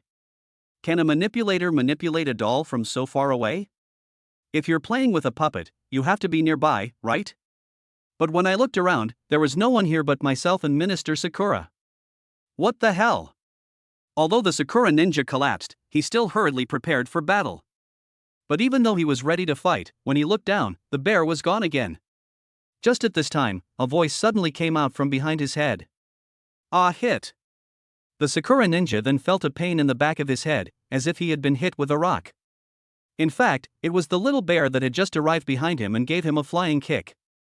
Of course, Jiang Feng wouldn't make a sound when he manipulated Little Bear. So the sound that the bear made every time it launched an attack was its own. The Sakura ninja took the pain and stumbled forward a few steps, then stood still. Now he had finally found the damn bear. With his twin swords in hand, he looked at the bear and said angrily, "I'm going to remove your wires. Pull out all the cotton from your stomach." The Sakura ninja then held his dual swords and immediately rushed forward, fighting with the little bear. But nay, the Sakura ninja was not a match for Little Bear at all. The bear was a 9-star killer. Moreover, his body is smaller and faster. A few moves down the cherry blossom ninja cannot find the north and south. In the end, the Sakura ninja was beaten by the bear and his face was swollen and bruised. Under the last blow, Little Bear leaped high and hit the Sakura ninja's face with a flying kick. Ah, hit! Bear kicked the Sakura ninja off his feet. The Sakura ninja then completely collapsed and died. On the other side, Minister Sakura was completely numb. He even felt like he hadn't even woken up. On. Amaterasu Amikami, did I not wake up today? Why do I see a bear cub killing people? Minister Sakura leaned against the bridge pier, his entire face pale. Chapter 94 Shadow Attack Rose is fully anesthetized. After taking care of the Sakura ninja, Little Bear naturally didn't let go of the Sakura minister. In 3 tries, Little Bear took care of the Sakura minister and then left. No sooner had Bear left the scene than Shadow Raid arrived. Shadow Raid had already changed his attire on the way. At the moment, Shadow Raid looked more like a Sakura ninja. He was wearing black tights, wrapped in a strong muscle, plus his body type was already slender and graceful. At this moment is simply more ninja than the local ninja. But when Shadow Attack saw the scene, his entire body was confused. It's over? People are already dead? Shadow Raider was a bit in disbelief as he rushed forward to check the breathing of each and every one of them. Sure enough, every single one of them was dead beyond death. This is the hand of sharp knife? How is he so fast? Did he get to the scene one step faster than me? Shadow Raid's eyes, which were only exposed to the outside, widened slightly. He himself was known as the fastest man in the hunting team. But looking at the situation, this sharpshooter was much faster than himself. Something's not right. Shadow Raid hurriedly left the scene. Some onlookers began to appear on the bridge one after another, and they all looked towards the bridge. After Shadow Raid went through a quick costume change, he appeared among the crowd as well. What surprised Shadow Raid even more was that he also saw Zhang Feng among the crowd. Zhang Feng was currently looking at the bodies under the bridge with a cold face. Zhang Feng then left. Shadow Raid saw that there was a brown bear with its head exposed in Zhang Feng's backpack. Zhang Feng and Steven returned home. Shadow Raid followed suit and boarded the flight back home. It was only at this time that Rose called. Shadow Raid, there's a mission in the country right now that you need to carry out. Where are you now? Shadow Attack was in the terminal. He opened his mouth to reply. I'm in Sakura right now. Chance on the other end of the phone gave a dismissive laugh. Still following that little lover of yours? Shadow Raider's face was full of questions. What little lover? It's that sharpshooter. You're quietly following people. What are you if not secretly in love with them? I like women. Shadow Raid said, you think everyone is like you? Oh. Rose didn't shy away and said directly, how about it, does he have the strength to join our hunting team? After Chance asked this, Shadow Raid also fell into silence. Seeing that Shadow Raid didn't speak for half a day, Rose said, Dad? Why don't you say anything? Shadow Raid was a bit speechless. Wasn't I thinking about how to get back to you? Rose. Shadow Raid pulled up his pitch before suddenly calming down. I want to ask you a question. I don't like you. Chance said firmly. That's not what I'm saying. I don't like your sister either. Your sister, and you, I don't like. Can we talk properly now? Shadow Raid said. I'm asking you properly. Suppose there's a car that's going about 80 kilometers an hour. Then you're about a kilometer away from this car, and you're told to hit a spot on the window with pinpoint accuracy. How many times can you hit it with 10 rounds? Rose on the other end of the phone was also thinking hard when she heard this. 80 kilometers per hour, 1 kilometer from me. If I were to hit a spot on the car window with 10 rounds, I'd estimate that I could hit 2 shots? Shadow Attack was a little surprised. Just 2 shots? Chance said in a nonchalant manner, what else do you think? Do you know how difficult this kind of difficulty is? It's not a headshot, it's a point. A point. Still at a speed of 80 kilometers per hour and a distance of 1 kilometer from my direction, it would already be burning a hole in my heart if I can hit 2 shots with 10 rounds of bullets. Shadow Attack said silently after hearing this. So what if I say that there's a person who can hit 10 shots out of 10 with a success rate at 100%? Question mark. Chance on the other end of the phone was silent. Then Chance uttered, what about blowing awesome? But just after Rose said this, she seemed to have thought of something and immediately said, wait, this person you're talking about, it wouldn't be sharpshooter, would it? Whom? Really? It's true, it's him. Hiss. Rose on the other end of the phone sucked in a mouthful of cool air. As a sniper, Rosebud had experienced how difficult it was to aim in this situation. In her place, she really couldn't. In other words, this sharpshooter completely surpassed herself by a large margin when it came to sniping. Although this kind of thing sounds exaggerated, the top-ranked foreign heavenly ranking killers should be able to do it as well. If you hit 10 out of 10 shots, a heaven ranking killer who is proficient in this should also be able to do it when he has a good hand. What Chance had said was already a euphemism. Although Rosebud was the most skillful sniper killer in the hunting team.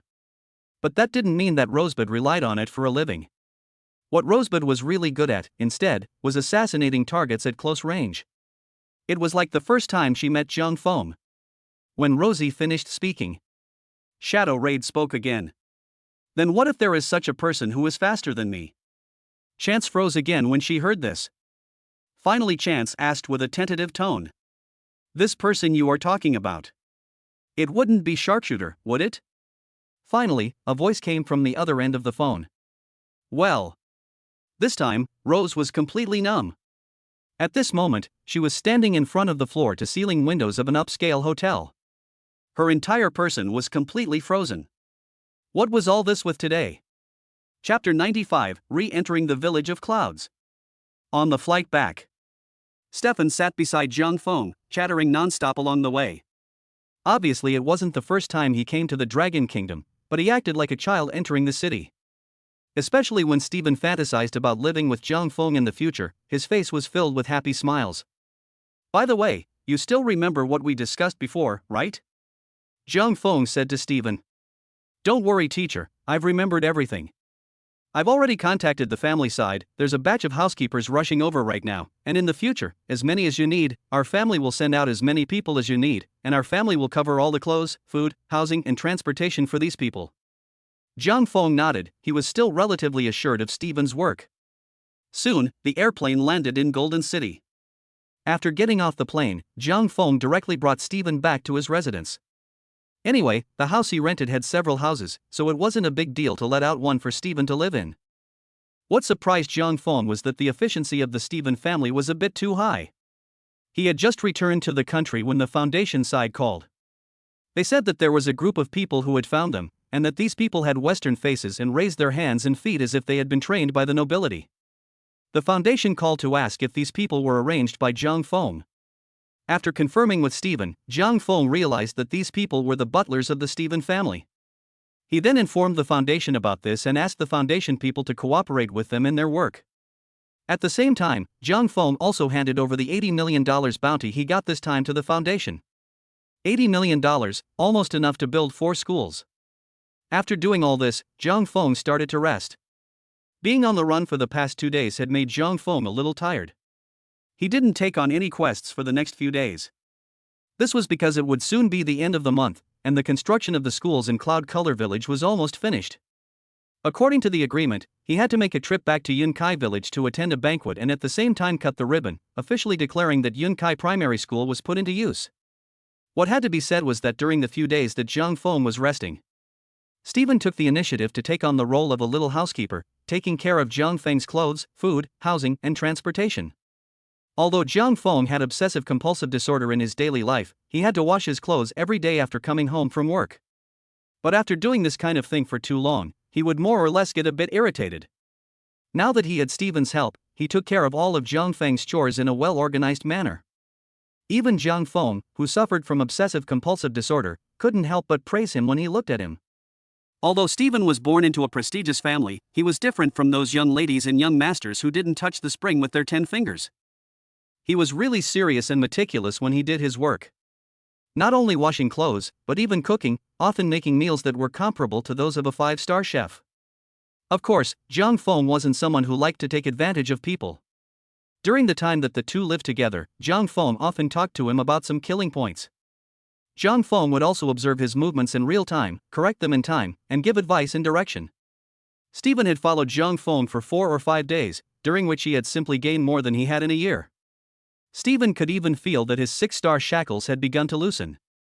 At this rate, it wouldn't take long for him to become a 7-star. That morning, Zhang Feng and Stephen woke up early and traveled to the Cloud Village together. This was the first time Stephen had entered the western mountains of the Dragon Kingdom. When he saw the grueling conditions here, he was also touched by it. In the end, Stephen, in his personal name, also donated $10 million to the major villages. Although Stephen was born into a prestigious family, he wouldn't take the initiative to spend money within his family. This $10 million was still what he had painstakingly saved all the way up to a 6-star assassin. The mayor of Cloud-Colored Village was as enthusiastic as ever. When he heard that Zhang Feng had personally arrived this time, he had organized a big banquet and invited all the parents and children from each family to thank Zhang Feng together. At the banquet, every parent was sobbing uncontrollably, telling Zhang Feng about their own difficulties over the years. Zhang Feng understood them very well, after all, he also came out from the mountains. So when he came across this kind of situation, he would more or less comfort them. Finally, under everyone's gaze, Zhang Feng stood at the entrance of the school and successfully cut the ribbon. For a while, gongs and drums were sounding and firecrackers were heard continuously. Some grimy children stood at the back. Seeing this scene, they all shed tears. It was also at this time that a man walked out from the crowd. With a little girl in his arms, he walked up to Zhang Feng and spoke. "Thank you. He was holding the little girl with one hand and his other hand was extended out to Zhang Feng. Zhang Feng looked at him, the man in front of him he recognized, it was Zhao Xing. Zhao Xing, who was originally in Haicheng, as soon as he heard that the ribbon would be cut today to congratulate the completion of the school, he immediately took leave and rushed back without stopping, in order to thank Zhang Feng. Zhang Feng also did not refute his face, and then shook hands with him. It was only at this moment, on the big hill behind Yunkai village. On the mountainside, there were two people looking downwards. "Big brother, what do you think is going on down here? There are gongs and drums and cannons, it's really lively," one person said to the other. These were the two people who had escaped from the black factory in the first place. Their boss had been killed, and they had witnessed the top existence of the assassin world. For a moment they were scared less and hurriedly found a mountain nest to hide in. Counting the time, they had been hiding in this mountain for half a month. Within this half month, they drank dew when they were thirsty and ate grasshoppers when they were hungry.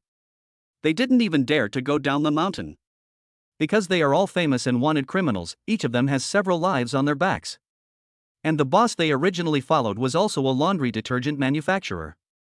Whoever could follow this kind of boss was not dark and twisted in their psyche and did things by any means necessary. Are you blind? Can't you see that a school has been constructed down there? Big brother replied. To be honest, he couldn't see the situation below the mountain clearly either, he could just see that there were many black dots densely packed, standing in front of a school building. Big brother, we have also been hiding here for half a month, why don't we go back? Although we are both wanted, we still have the guild to rely on, let's go back to the guild. Although these two were criminals, they were also 4-star killers, and they had both joined a killer guild. This killer guild was called Innocent, said Innocent, but it was full of some vicious criminals. Its highest leader was a 9-star killer, or the kind that was on the top of the list. Their crimes couldn't even be detailed, and every single one of them was enough to stir up the wrath of the gods and people. Wait a little longer, don't be in a hurry, hide for another half a month and we'll leave, the elder brother said. But at this time, the second brother squirmed around him, as if there were 10,000 ants crawling on him.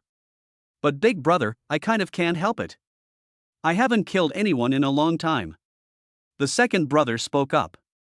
The people in this guild of theirs were all anti-humans, and as long as they didn't act out of character for a period of time, they were all over the place. The eldest brother frowned slightly after hearing this and said, "Endure for another half a month. If you really can't tolerate it, there are so many people down there, you can just bring any one of them up the mountain." Second brother nodded and said, "I know, big brother." The second brother then headed down the mountain. Seeing this, big brother hurriedly pulled him back. "What are you doing? I didn't say for you to go down the mountain now. There are so many people down there now, what are you going down for? You'll go down when they're all gone." The second brother nodded his head like garlic after hearing this, "I know, big brother." Chapter 96 An Appointment. In a flash, the time came to 5 or 6 in the afternoon. The sun was about to set, and the afterglow enveloped the high mountains, but threw the cloud-color village into a shadow. At this moment, there was a certain home in Yunkai village whose interior was brightly lit. Walking in, I found that there were dozens of children gathered around, listening to Zhang Feng's storytelling. Zhang Feng didn't have any stories to tell, he had been licking blood at the edge of the sword all these years. Either he was killing people, or he was on his way to killing people. Naturally, he couldn't tell these stories. However, it was good that Zhang Feng had traveled to many places and heard some strange rumors, so it was just right to take them out and tell them here. Among the people present, besides the dozens of children, there was also Zhao Xing. Zhao Xing was sitting on a chair, holding Zhao Yuan in his arms, also listening to Zhang Feng's story.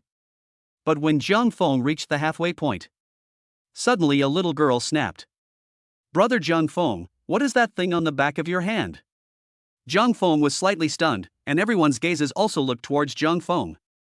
For some reason, Zhang Feng subconsciously pulled on his sleeve, trying to cover it up. This was probably his perennial professional habit. When asked this way, his first reaction was that he had exposed something. However, Zhang Feng quickly reacted and smiled slightly before extending the back of his hand. On the back of Zhang Feng's hand, there was a small red flower with a distinctive color. The weak light hit the little red flower, which was glowing. When Stephen saw the little red flower, a suspicious look also appeared on his face.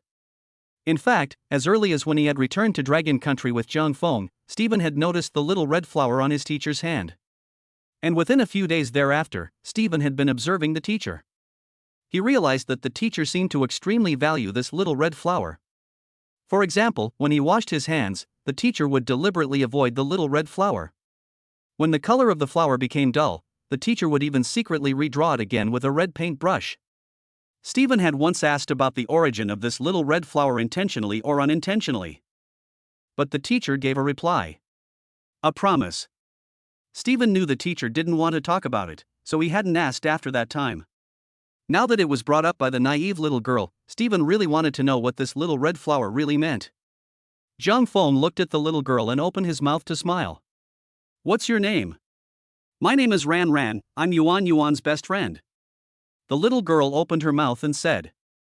Zhang Feng called her over, then took her hand and drew a small red flower on her hand as well. Zhang Feng then looked at Ran Ran and said. Ran Ran, if you can get out of here one day, you will meet a sister. She's just like you, with a little red flower on the back of her hand. Ran Ran didn't understand what Zhang Feng was saying, but she was happy and nodded vigorously. Zhang Feng asked all the children to put their hands out, then one by one, he drew a little red flower on the back of their hands. By the time this was done, it was already dark. The door to the room was pushed open and the parents stood outside the room and spoke. It's getting late, we have to go back to bed, don't disturb Mr. John's rest. The crowd of children obviously hadn't heard enough of the story, and they still wanted to stay. But nay, the parents insisted on taking them away. So no matter how much the children cried, they were all taken away. Bye, brother Jiang Feng, I'll listen to your story next time. Before Ran Ran was taken away, she leaned on her mom's shoulder to say goodbye to Jiang Feng. Jiang Feng also extended his hand to say goodbye to Ran Ran. Finally Zhao Xing also left and the door to the room was closed. After doing all this, Jiang Feng took a long breath and said to Stephen. We should go. Stephen looked a little surprised. Go? Aren't we staying for the night? Jiang Feng shook his head and said, I'm not in the habit of doing that. We still have our own things to do. Jiang Feng then left with Stephen. The two of them, Jiang Feng, returned to Golden City. For the next 3 days, Jiang Feng had been planning for the future. He had devoted himself to his work. However, at the same time, a big event had happened in Yunkai village. Yuan, we're done with school, why don't you go to my house for dinner? Ran Ran said to Zhao Yuan. Zhao Yuan shook her head and said back, no, my mom told me to go home for dinner. Alright then, let's both go home together after school. Good. After school, all the students left one after another. Zhao Yuan and Ran Ran also started walking in the direction of their home after packing up their things. This was the road they had to go through to get home, and they had been using this road to get to and from school for the past few days. But as the two of them walked along the road, a gust of cloudy wind suddenly blew out from the grass next to them. Ran twisted her head and saw a middle-aged man squatting in the grass, giggling at himself.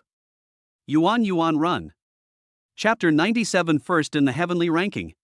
That afternoon, Jiang Feng was at home, preparing to go out on a mission. But just at this time, his phone suddenly rang.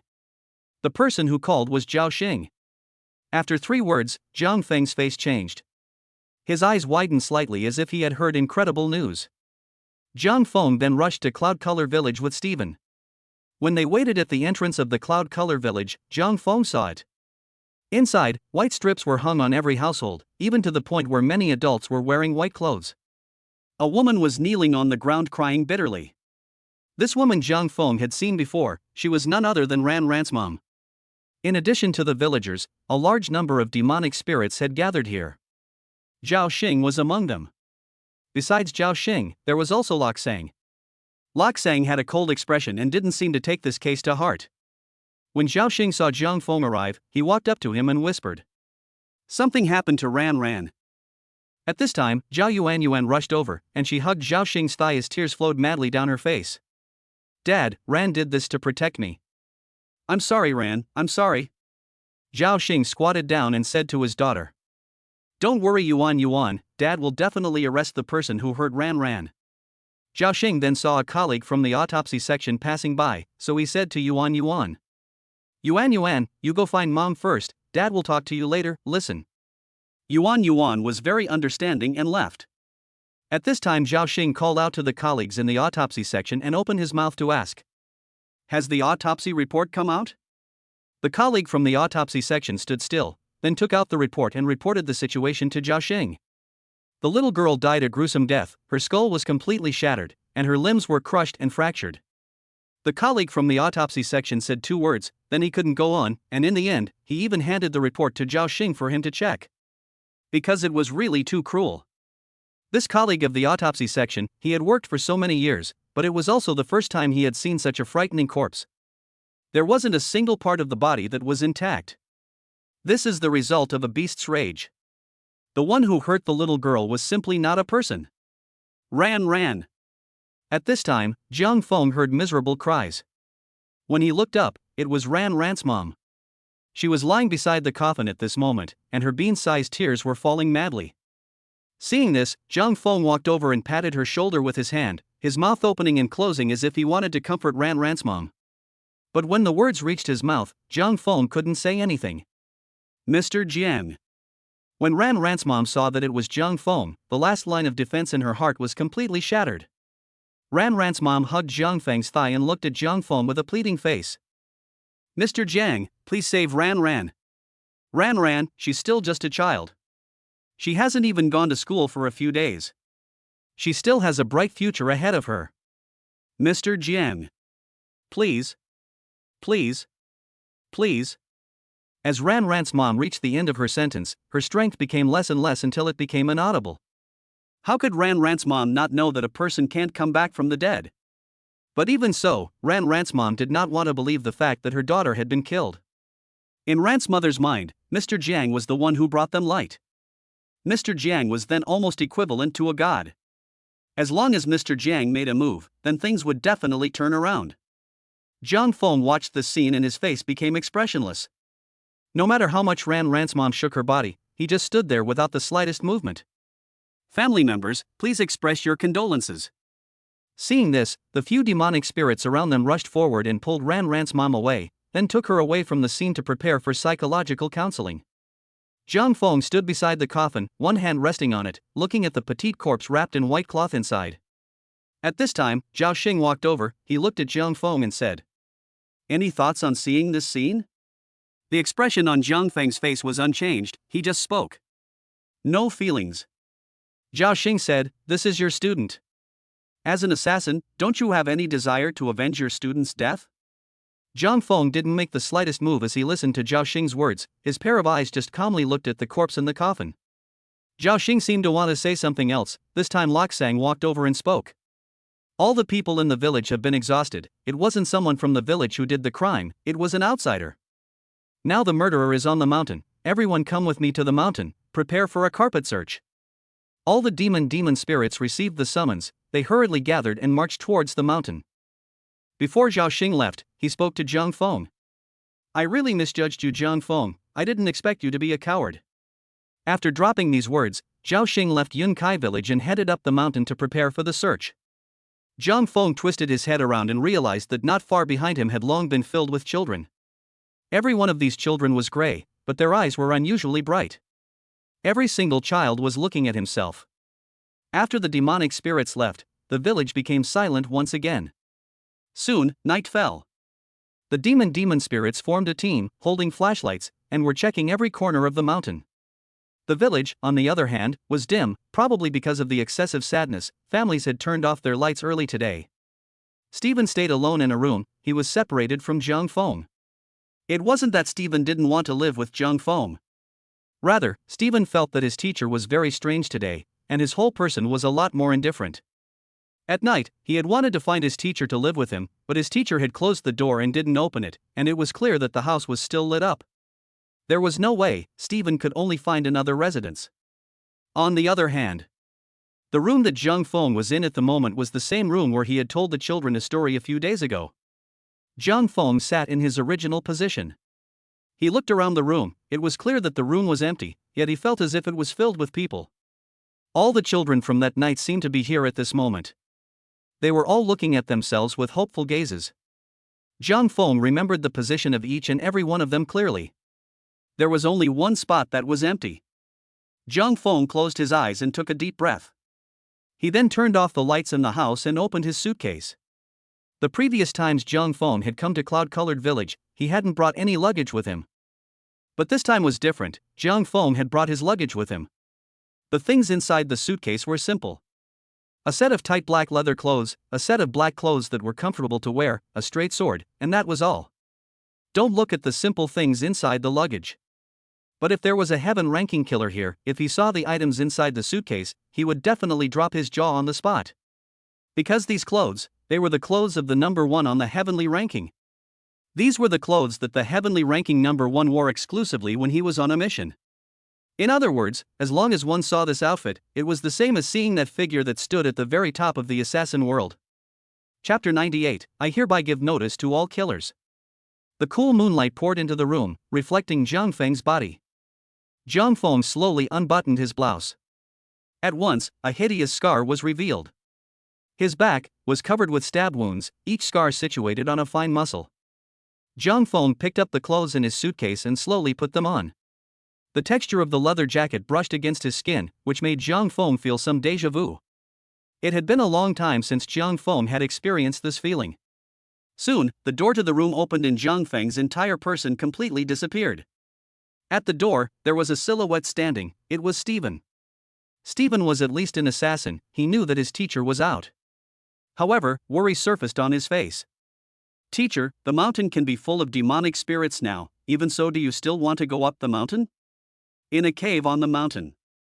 2 4-star assassins were discussing things in the cave. Damn, didn't I just kill a child? As for such a big battle? The second brother knew that the demon spirits had already started searching towards the mountain, and they had to get out of here quickly. Seeing this, the elder brother just frowned slightly and didn't say anything unnecessary. He just kept urging the second brother to pack up his things. They had to hurry and get out of here now. But just at this time, with a flash of his eyes, it was as if Big Brother saw something bizarre. Under the light of the cool moonlight, Big Brother saw a person suddenly appear at the entrance of the cave. This person was shrouded in black shadows, his body was slender, and he held a straight sword. Who are you? The elder brother was immediately alerted. The second brother was also aware of this person and immediately took up a defensive stance. But who knew that the visitor didn't say a single word to them? Swish! A cold light cut through. The second brother's 10 fingers instantly flew up. Aha! Second brother wailed in pain as he clutched his fingers and curled up on the ground, rolling around continuously. You! The elder brother reacted and wanted to step forward to stop it. But just as he was about to take a step, he suddenly realized that his feet were suddenly dangling in the air. His entire body instantly fell to the ground. When Big Brother reacted, he realized that his ankles had been cut off. Both feet were still standing in the same place, but his entire body was on the ground. Then, the black silhouette moved. Ta! Ta! Ta! With unhurried steps, he walked towards the second brother. Who the hell are you? We have nothing against you. Why are you bothering us? It was as if the visitor hadn't even heard his words. He easily crossed over the elder brother and arrived in front of the second brother who was struggling on the ground. The black shadow reached out, grabbed the second brother's hair, and ripped his entire body up from the ground. It was also at this moment that second brother saw the man's eyes. At this moment, D was completely dumbfounded. He had never seen such eyes before. Clear, bright, yet his brows were furrowed fiercely. The eyes were indifferent, yet boundless anger burned everywhere. Those eyes were staring at himself dead on, and the anger spewing out from them could practically swallow him up. Just as the second brother was surprised. Swish! A straight blade steeply slashed into his mouth. Before the second brother could react, the straight blade slashed out violently and diagonally. The skin of his face was broken. The intense pain caused D to shed tears like crazy. But unfortunately, his tongue had already been cut off. No matter how much he screamed, all that came out was a whimper. Seeing this scene, the elder brother, who was lying on the ground, said to the black shadow, "We're from the Innocent Guild. Looking at you, you should be a killer as well, right? Do you know our Innocent Guild? The president of our guild is one of the top 20 assassins in the country. If you dare to kill us, our president will definitely not let you go." It was halfway through the night. The demon spirit who was searching suddenly made a shocking discovery. Mr. Luo. We found a cave on the mountainside. A demon spirit immediately reported the situation to Lok Sang. Only this demon spirit's face was blue, and it added one more sentence. It's just the situation inside this cave. Loksang didn't care about that much. He summoned all the demon spirits and rendezvoused at the cave. When Loksang walked into the cave, he saw a shocking scene. Only to see that the walls of the cave were completely drenched in blood. Every spot, every inch was stained with blood. On top of that, in the pools of blood there were limbs and rotten flesh everywhere. Flesh and tissue, eyeballs and tissue were all scattered on the ground. And in the deepest part of the cave, there was a man kneeling on the ground with his bloody mouth open. A shiny straight blade ran through his throat, his spine, and stuck him hard on the ground. All of the demonic spirits who saw the scene, including Zhao Xing, they all had extremely shocked expressions on their faces. While Loksang looked at this scene, he had a contemplative expression on his face. Mr. Luo, Jiang Feng, and the others have already left. At this moment, a person ran to Loksang's ear and whispered. This person was the one that Loksang had specially arranged by Jiang Feng's side to observe Jiang Feng's movements. Mr. Luo, do you need me to gather my team to go get Jiang Feng back? The man said. Loksang shook his head and said, no, let him go. Yes. On the way back, Jiang Feng was silent all the way. When Stephen saw his teacher in this state, he felt a little heartbroken. So Stephen kept finding words on the way and took the opportunity to tell Jiang Feng a few jokes. But Jiang Feng still had a stern face, except that Jiang Feng, in order to take care of Stephen's mood, grinned when the other party told jokes, as if he was amused by his jokes. Stephen was very happy to see this. Back at home, Stephen had the good sense to go back to his room and stop bothering Jiang Feng. Jiang Feng sat alone in the dimly lit living room and began to think about what had happened today. Why did this happen? Jiang Feng clenched one hand. The experiences of the past few days kept surfacing before his eyes. Ran, she was supposed to have a bright future just like everyone else. But instead, she was killed by the damn killer, no, murderer. Whose fault was that? Is it my fault? These words appeared in Jiang Feng's mind for no reason. No, it wasn't his own fault. It was the murderer's fault. This kind of person, on his deathbed, was worthy of calling himself a killer? A true killer was not a mere murderer. They shouldn't take pleasure in it. On the contrary, every single one of the true killers lived a life of incomparable torment. It seems that the Dragon Kingdom's assassin world is rotten to the core. It's time for a big purge. Jiang Feng's eyes were firm as he pulled out his cell phone. Soon, he contacted the forum customer service. Jiang Feng made his intentions known. I want to release a message to all killers. This was one of the privileges of ranking 30, which allowed you to release a message to all killers every month. It didn't matter if you were a Dragon Kingdom Heavenly ranking Slayer, or outside of ranking 50, or even a newly registered Slayer. As long as you have registered an account with the platform, you will 100% receive this message. The customer service took a look at the fact that it was a message from the recently popular Sharp Dagger, and she hurriedly went to arrange this matter. Within 2 minutes, the customer service sent a message. Mr. Sharp Dagger, the platform-wide transmission has been prepared for you. Next, all you have to do is open your mouth and speak, and your message will reach every assassin's ears. Jiang Feng's eyes were ice cold as he spoke. I am Sharp Dagger. I hereby give notice to all killers. Anyone who strikes at children will be killed without pardon. I don't care if you're a 9-star assassin, or if you're a heavenly list assassin. As long as you don't follow this rule, I guarantee you'll die a horrible death. Chapter 99, Take the Innocent Guild First. In the eastern part of the Dragon Kingdom, along the coast, in a building. An assassin was on a mission as he dodged and moved through a crowd of bodyguards, teasing the opposite side. At this time, a voice from the assassin's platform came out of his earpiece. It was none other than Jiang Feng's transmission. Ranked 30th sharpshooter? Who is this? A rising killer? In the western part of the pretty country, between the forested skyscrapers, a man in a suit walked quickly. At this time, his cell phone screen lit up and a message was displayed. It was what Jiang Feng had just said. Sharp Dagger? Is that the sharp knife who's been quite popular lately? Can't strike at children? This person revealed a disdainful smile after hearing Jiang Feng's words. This sharp knife really thought of himself as a character? The Dragon Kingdom ranked 30, even though he himself wasn't as high as his ranking. But he is not accustomed to this tone and style of the sharp knife, on a ranking of 30, really put himself as a teaching ruler? And also set up rules, teaching ruler are not dare to do so. Sakura, Bear Country. Similar scenes are happening all over the world. These are all Dragon Kingdom assassins who go abroad on missions. It could be said that all the killers around the world, as long as they had registered their accounts on the Dragon Kingdom platform, all received the news at this moment. Some people were disdainful, some were in favor of it, some were against it, there were all kinds of people. Of course, aside from these killers, the forum itself also set off a furor. After the forum's customer service had handed over the power to deliver the message to Jiang Feng, she had quietly listened to what Jiang Feng was going to say next from the sidelines. And when those words came out of Jiang Feng's mouth, forum customer service's entire body was stunned. She hastily reached out, wanting to subconsciously turn off the messaging privilege. But that was just her reflex. The privilege level of the all-platform transmission was a very high one. Unless the killer herself personally indicated that the transmission was complete, so that she could turn off the privilege herself. Otherwise, one could only wait for the killer to finish. She also made this move solely because she sensed something bad was happening.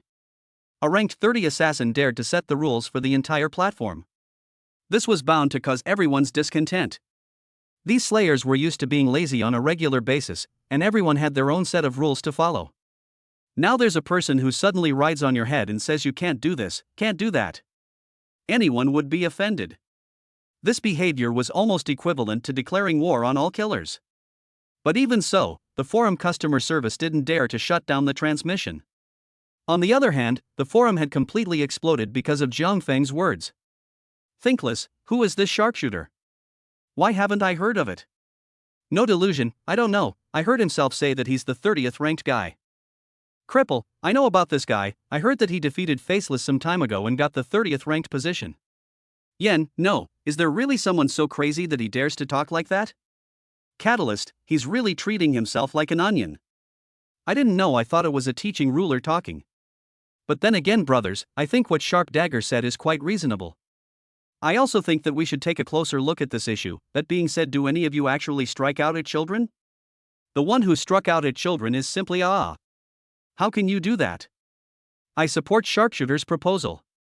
The official forums were flooded with posts, and there were many small groups discussing the matter.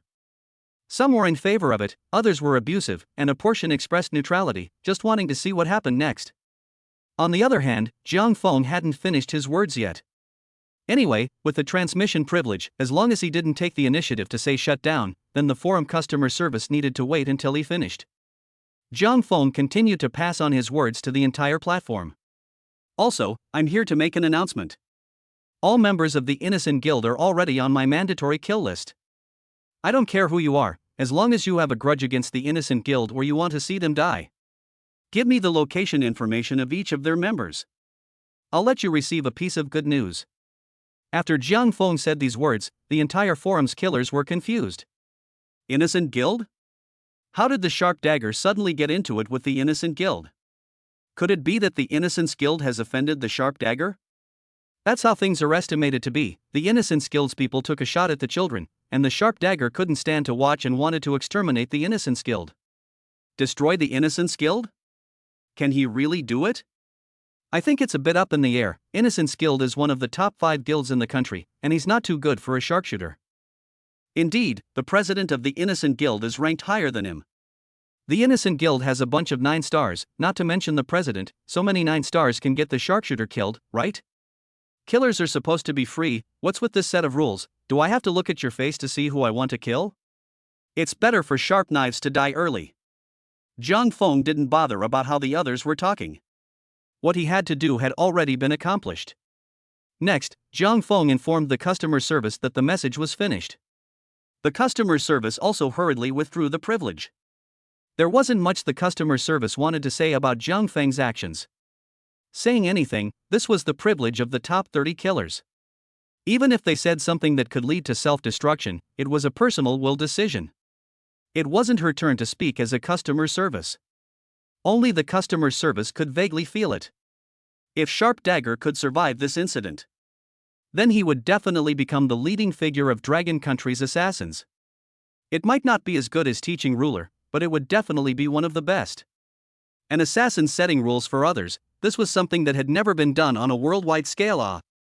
That said, although there were many people on the forums who didn't support Jiang Feng's actions, But naturally, the Innocence Guild was rampant in the country, and with it being such a large volume, it was impossible to do so without offending anyone. Therefore, Jiang Feng had just handed back his messaging privileges when the private messages in his backstage directly exploded. One private message seemed like a downpour. Almost in the blink of an eye, there were 20 to 30 messages. Jiang Feng unhurriedly clicked on each private message to check. In the end, Jiang Feng realized that there were simply too many messages. He then got up and knocked on Stephen's room door. "Are you asleep?" Jiang Feng asked. Stephen was already fast asleep, but he heard his teacher calling out to him. He hurriedly got up, put his clothes on and opened the door, saying, "Any orders, teacher?" Jiang Feng looked at his sleepy eyes and said, "Sorry to disturb your rest, I have a small favor over here that I want you to help with." Jiang Feng's so-called favor was also very simple. It was for Stephen to transcribe all this information. Of course, it wasn't the information of the innocent guild members that Jiang Feng transcribed. Rather, it was the information of these people who sent him messages. Because the members of the innocent guild weren't cuties. Since they knew that they were being watched, how could they stay where they were? But these people who sent messages to Jiang Feng, since they could provide the location of the innocent guild members once, then they could provide it twice, 3 times, or even 4 times and 5 times. Jiang Feng didn't care where they got the information from. He himself only looked at the results. Killing only required the location. In a short while, Stephen had registered all of these people's code names and contact information. Only Stephen didn't know what Jiang Feng was doing by memorizing these things until now, so he asked, "Teacher, what are you keeping track of these things for?" Jiang Feng just faintly spat out 2 words, "killing people." Chapter 100 Dry. This night, neither Jiang Feng nor Stephen slept. After counting, Jiang Feng realized that the Innocence Guild had many members. There were actually hundreds of them in the country, and at the top there were 8 9-star killers, and a president who ranked 20th in the Dragon Kingdom. Such a lineup, even if it was put into the world, it would be extraordinary. Of course, it wouldn't be enough in front of Jiang Feng. This was because Jiang Feng had destroyed guilds that were even more intimidating than the Innocent Guild. The Guild of Innocence was only one of the top 5 guilds in the country. What Jiang Feng had once destroyed, that was a guild that ranked in the top 3 globally. In that guild, it could be described with this sentence: the heavenly ranking was everywhere, and the 9 stars were inferior to a dog. But even so what? The heavenly ranking killers in that guild were dead, wasted, and missing. Jiang Feng's move had even changed the pattern of the entire world rankings. It could be said that for some of the heavenly ranking killers right now, they really should give Jiang Feng a kowtow. If it wasn't for Jiang Feng coming up with a big purge, how could these people of theirs be promoted to the heavenly ranking? That said, Jiang Feng had graded the members of the Innocent Guild. First was the miscellaneous soldier level. This kind of level were some killers below 6 stars, most of them were some 4 stars and 5 stars. Reasonably speaking, the level of these killers was too low to be worth Jiang Feng's hand. But the problem was that these killers were also more or less at the same level, and the usual demonic spirits couldn't do anything with them. Just like the jackal in Jiang Cheng before, it was obviously just a 6-star killer, but he was able to hide for such a long time. Low-star killers were trash, that was for Jiang Feng. If these killers were objectively really trashy, then these killers would have long been arrested by their enemies who reported them to the demon spirit. Of course, then again, although the level of these killers was low, Jiang Feng still had to kill them. His own words had already been spoken, so naturally, there was no way he could spare anyone from the Innocent Guild. It just so happened that Stephen was also by his side, so he would use these people as a whetstone to see how Stephen had learned recently. After Stephen realized what Jiang Feng meant, his entire body was also excited. He had learned a lot during this period of time, but nay, he had never had a chance to strike. Now it was good. With his teacher's permission, he could finally go on a killing spree. Even Stephen hadn't even figured out what was going on yet, he was about to go on a killing spree himself. This made Stephen think of a phrase from the game. "I don't know where I am, I just know I'm going on a killing spree." In addition to the miscellaneous soldier level, further up, there were elite monsters, and this level wasn't delineated by Jiang Feng, but rather Stephen's suggestion. Monsters at this level, oh no, killers, were 6 to 8 stars. They were somewhat powerful, but not much. Further up, there was the cadre level, 8 9-star killers. And finally, there's the president. A total of 4 ranks. After all this was done, it was already dawn. Jiang Feng asked Stephen if he wanted to rest. Who knew that Stephen's entire body was like a chicken blood? Punch, punch, punch.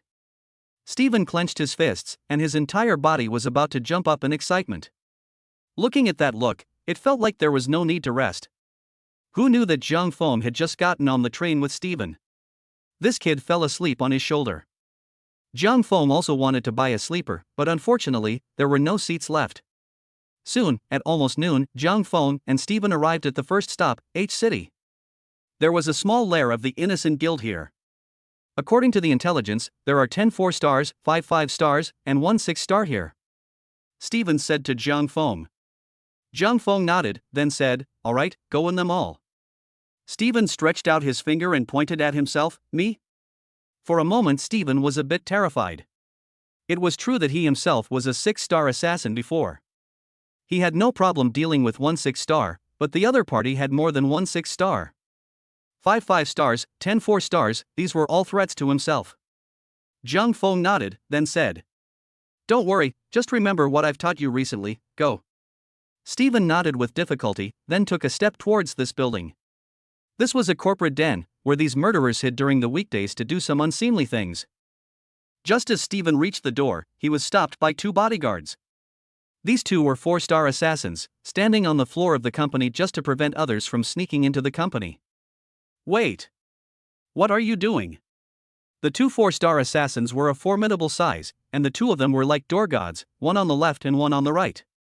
Stephen was already small for his age, and at this moment, he stood completely short in front of them. What do I do for a living?" A puzzled look surfaced on Stephen's face. He then remembered what his teacher had said. "Don't be afraid, remember what I taught you recently." But what had the teacher taught himself recently? Stephen was a bit forgetful. But fortunately Stephen was smart, he had long ago written down the points that his teacher had taught him in his book. Stephen then extended his hand to the 2 bodyguards and said, "Wait for me." The 2 bodyguards were a bit confused after seeing this scene. The 2 of them looked at each other face to face. "Not buddy, do you even know what you do for a living? And you want the 2 of us to wait? What are you doing?" Stephen then pulled out his book and flipped through it in a serious manner.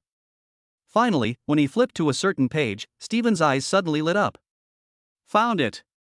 My teacher really did teach me what to do when I encountered this kind of situation." Stephen looked towards his notes with full concentration. There was only one word written on the notes. Dry.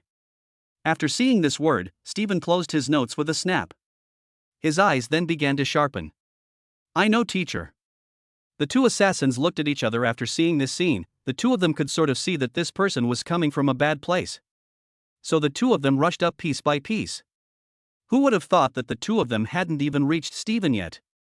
Stephen a sweeping leg, 2 people landed one after another. Then Stephen was not idle, his 2 fingers together into a sword finger. Plop 2 sounds. His fingers penetrated the 2 men's throats one after another. The 2 people were killed on the spot. On the other side. After Zhang Feng, who was in the shadows, saw Stephen's maneuver, he couldn't help but nod. Not bad, it's just that the person is a bit dull. In fact, Stephen was also considered a genius. After Zhang Feng had finished teaching him before and after, he had spent less than a month before and after, and had directly become a 6-star assassin. This advancement speed was also quite terrifying. That being said, after Stephen killed the 2 assassins at the door, the surveillance also recorded the scene. The remaining 8 4-star assassins sitting in the surveillance room immediately rushed out when they saw this, and at the same time reported this matter to the company's top management, which were the 5-star assassins and 6-star assassins. The 8 assassins surrounded Stephen, each of them held a weapon in their hands, some held axes, some held small knives, some held long swords, in short, all kinds of weapons were available. Stephen scanned them, then pulled out his notebook again. I seem to remember this situation from my teacher. Chapter 101 Mysterious Oriental Spell. Stephen quickly flipped through his notes, and his eyes kept darting back and forth from side to side. Soon, Stephen let out an exclamation of surprise. Found it! The page he was flipping in his hands came to a sudden stop. A few lines were written on it. What if I'm surrounded by people? Or ing dry. With a snap, Stephen closed the notebook again. I know, teacher. Stephen put the notebook away. And then his entire body instantly rushed out.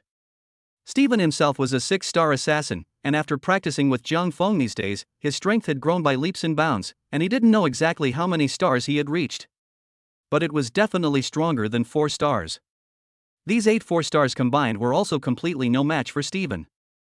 They couldn't even touch the corner of Steven's clothes. Almost in 3 tries, Steven finished solving all the 4-star killers. Amazing! Steven himself was surprised by his own performance. He knew what level he was at. If he was at his original level, if he had dealt with these 10 4 stars, he would have been able to kill all of them, but he would have been panting and pale when he was done, and it would have been as if his entire body had been drained. But now he was so resilient that he had easily settled all the 4 stars.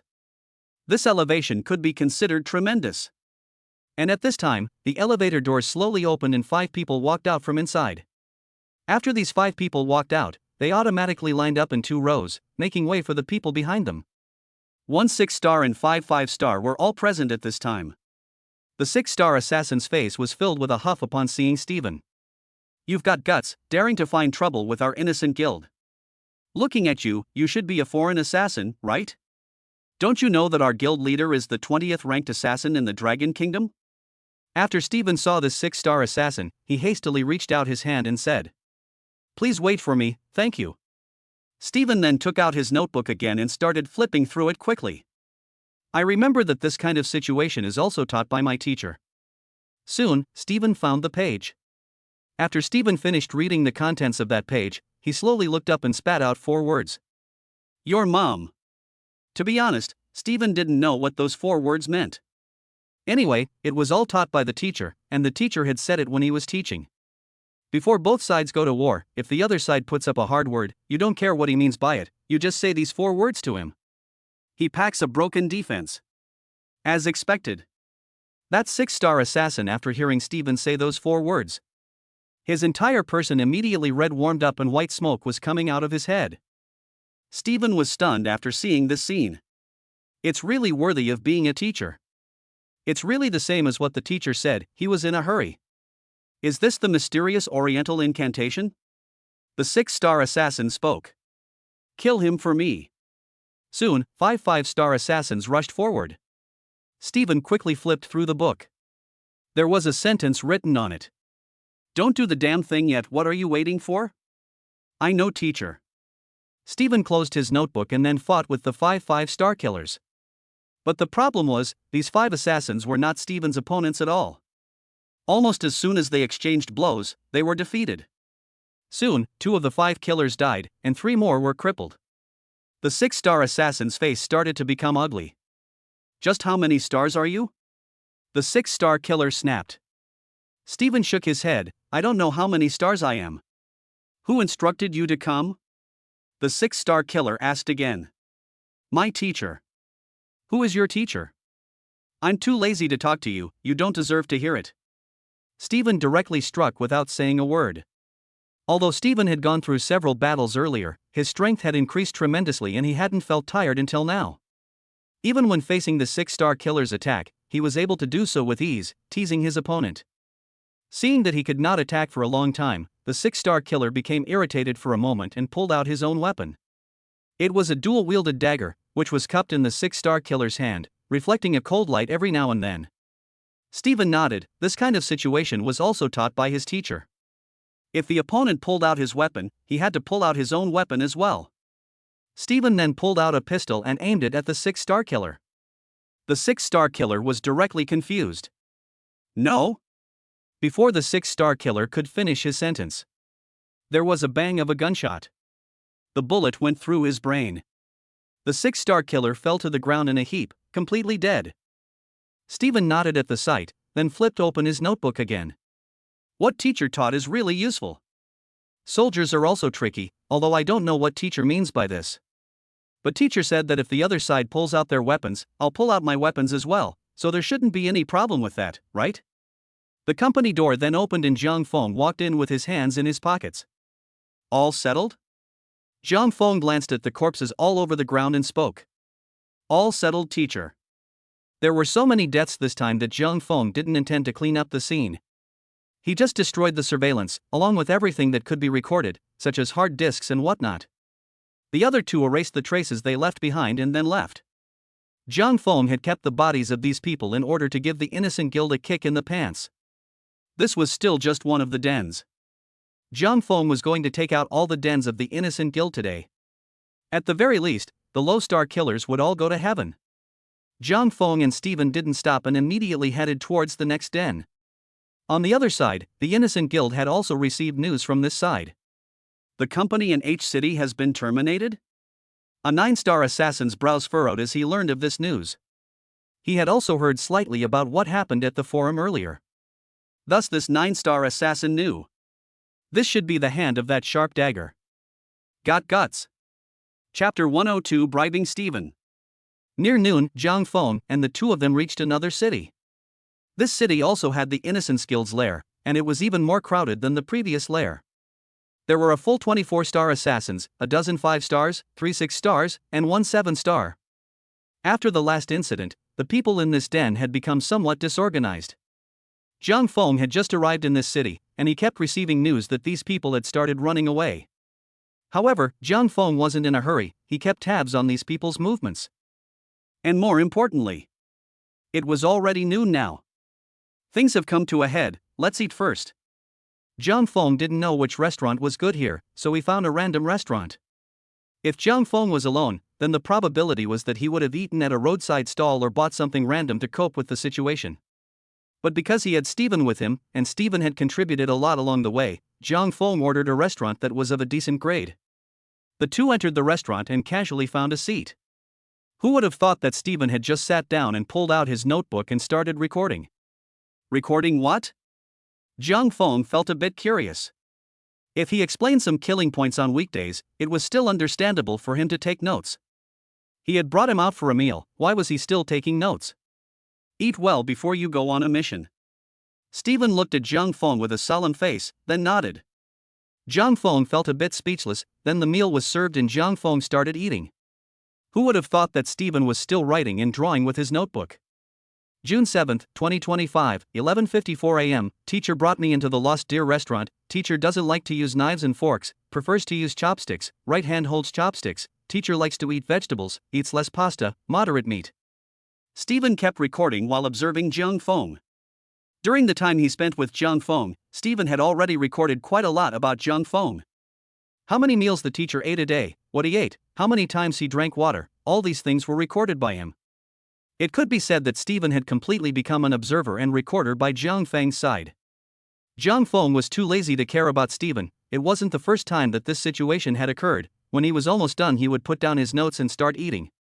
While Zhang Feng was eating, he began to take stock of what he had just gained. After terminating the small nest in H City, he had harvested a sum of money for himself. After killing those people, Zhang Feng had also searched up and down the company. But unfortunately, the company was a shell company, and there was nothing of value in it at all. In the end, only $20 million were searched. $20 million wasn't much for Zhang Feng, but for a group of 4-star and 5-star killers, it was a lot. After Zhang Feng thought about it, he gave the money to the foundation or continued to build the school. Zhang Feng did some math. There were 8 9-stars in the Innocent Guild. If he could kill all of these 9 stars, he would be paid at least $400 to $500 million. If he terminated the Innocent Guild in its entirety, he would be able to obtain nearly $1 billion at least. Domestic 9-star missions were generally low in difficulty, and the payouts were small, only a few tens of millions. However, international 9-star missions, the difficulty was on the high side, and the payouts were many, ranging from 50 to hundreds of millions. $1 billion. It topped several 9-star missions. Just as Zhang Feng was thinking, the restaurant door opened.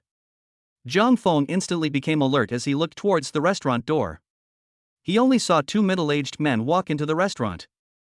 These 2 middle-aged men were wearing black tops and hats. Killers? Zhang Feng sensed it almost instantly. These two were not ordinary people, 100% genuine killers. Zhang Feng glanced at Stephen again, who was still completely immersed in the record, so much so that a beautiful smile appeared on her face. Zhang Feng, in order not to startle the snakes, he just glanced at them and withdrew his gaze. Immediately afterward, he lowered his head to eat, completely pretending that he didn't care.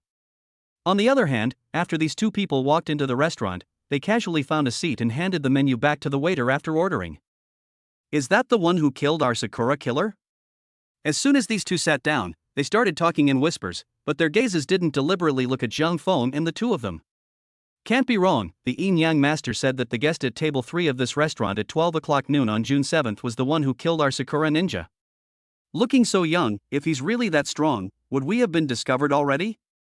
No, not necessarily. Both of them were assassins from Sakura. After Zhang Feng killed the Sakura ninja, their organization immediately sensed that something was wrong. After they investigated the scene, they realized that the Sakura ninja's death was strange, and it was definitely the work of a peer. So the organization sent someone to find Sakura's feng shui master, also known as the Yin and Yang master, to help divine the killer's whereabouts. That Sakura Yin and Yang master was also an extremely powerful figure whose level was on par with Miss Ching, and soon, she gave a time and place. These two 9-star assassins sent by the organization arrived here as promised, according to the time and place. At this moment, the two of them exchanged in Sakura language in a low voice, also fearing that Zhang Feng would overhear the content of their conversation. However, what they didn't know was that Zhang Feng had super hearing. Although they were sitting farther away, Zhang Feng's ears twitched slightly and heard the words they were saying. More importantly, Zhang Feng was proficient in the languages of various countries, and the Sakura language had been practiced long ago. Zhang Feng easily translated the content of their words. So they're Sakura's assassins, here to kill me? Zhang Feng didn't act rashly, but quietly eavesdropped on their conversation. Since this person was able to kill Kong Xian, he must be a powerful fellow. It's not good for us to fight head-on, it's best to use a little ruse. Little ploys? What is your honor's brilliant idea? The two spoke in small voices, basically only the other could hear them. I just watched, this person is very strong, but the rash man next to him is stupid as hell. This ruffian doesn't look like a rich man, maybe we can bribe this ruffian and give him some money or something. Bribe this ruffian and then have him sneak attack this killer, our success rate should be much higher. The other assassin nodded after hearing the proposal. But unfortunately what they didn't know was Stephen's family was well off and had never said they were worried about money. Their family was an aristocrat that had been passed down from generation to generation in the past, living in one of those big castles, and their family had so much money that they could even buy some small countries, and were rich in the true sense of the word. And the fact that Stephen was now dressed plainly was just a reason to follow Zhang Feng and learn. More importantly, on a mission, one would have to wear plain clothes, and wearing gold and silver on one's body might result in injuries during the mission. On the other hand, after Zhang Feng heard these words, he didn't move and stood up, then said to Stephen, "You eat first, I'm going to the restroom." Stephen nodded. Zhang Feng left on that note, only Zhang Feng had installed a miniature bug under the table before he left. Zhang Feng then came to the restroom, turned on his cell phone, put on his headset, and started eavesdropping. As expected, the two killers walked over just as Zhang Feng's front foot left. "Little handsome, alone?" One of the killers looked at Stephen and laughed nervously. Chapter 103, I'm dumb, not stupid. Stephen looked at the two men. Bad, this kind of situation doesn't seem to be taught by teachers. But Stephen felt that these two people were coming from a bad place and did not want to talk to them. So Stephen directly buried his head to dry rice, choosing to ignore the two people. The two men froze for a moment, then laughed. At first they weren't sure that this person was a cutie. And now that they looked at it, they were afraid that it was a real cutie. One of them directly pulled out a bank card, handed it to Stephen, and said, "Little cutie, we want to ask you to do something. Inside this card is $5 million, if you help us accomplish this, this money will be yours. Don't worry, the thing we let you do is also very simple, that is, we have some faults with the person you just dined with, see if you can help us." This assassin said this, and then handed Stephen the small knife from the dinner plate. They were not afraid of this little cutie. Disagree, if the other party did not agree, the two of them immediately patted their asses and left, who could keep them? This was a completely lossless action, it was better if it worked, and it didn't matter if it didn't. Stephen thought to himself as he froze. Here to kill my teacher? Stephen was surprised. That's something the teacher really taught. Stephen looked up at the two men and then asked, $5 million? The two nodded, at the same time they were a little happy inside, since the other party opened his mouth, it showed that he was a little moved. Stephen shook his head and spat out a word. This is my teacher. No. The two froze, they originally thought that Stephen would agree. Who would have thought that the other party would refuse so dryly? Right now, the two men had no will to communicate, thinking of getting out of here in a hurry. One of them reached for the bank card on the table. Who knew that at this time a hand slapped down and pressed his hand? Sakura Killer looked up and met Steven's eyes directly. I mean it. It's not enough, it has to be increased. The two slayers looked at each other again, then laughed. They originally thought that this little cutie was quite conscientious, but it turned out to be that he didn't think the money was enough. But this was all fine. The fact that the other party was able to kill Kong Xian meant that the other party was at least a 9-star assassin. You have to know that 9-star killers have a lot of money. If he could kill the other party himself, a mere $10 or $20 million was nothing. So a Sakura assassin quoted a price of $10 million. Steven shook his head and directly shouted the price to $30 million. In the end, both sides negotiated and set the price to $20 million. $20 million was just the price of building a school. The two assassins gave a $10 million deposit up front, and would make up the other $10 million after the deed was done. You guys go wait for me in the alley next to it, I'll bring him to the alley during the party, and then we'll do as you say. Steven spoke up. The two assassins nodded and happily left the place. Just as they left before them, Zhang Feng returned. Seeing this, Steven immediately handed over the bank card in his hand to Zhang Feng and gave a rundown of what happened. I know, it's almost time, we should go.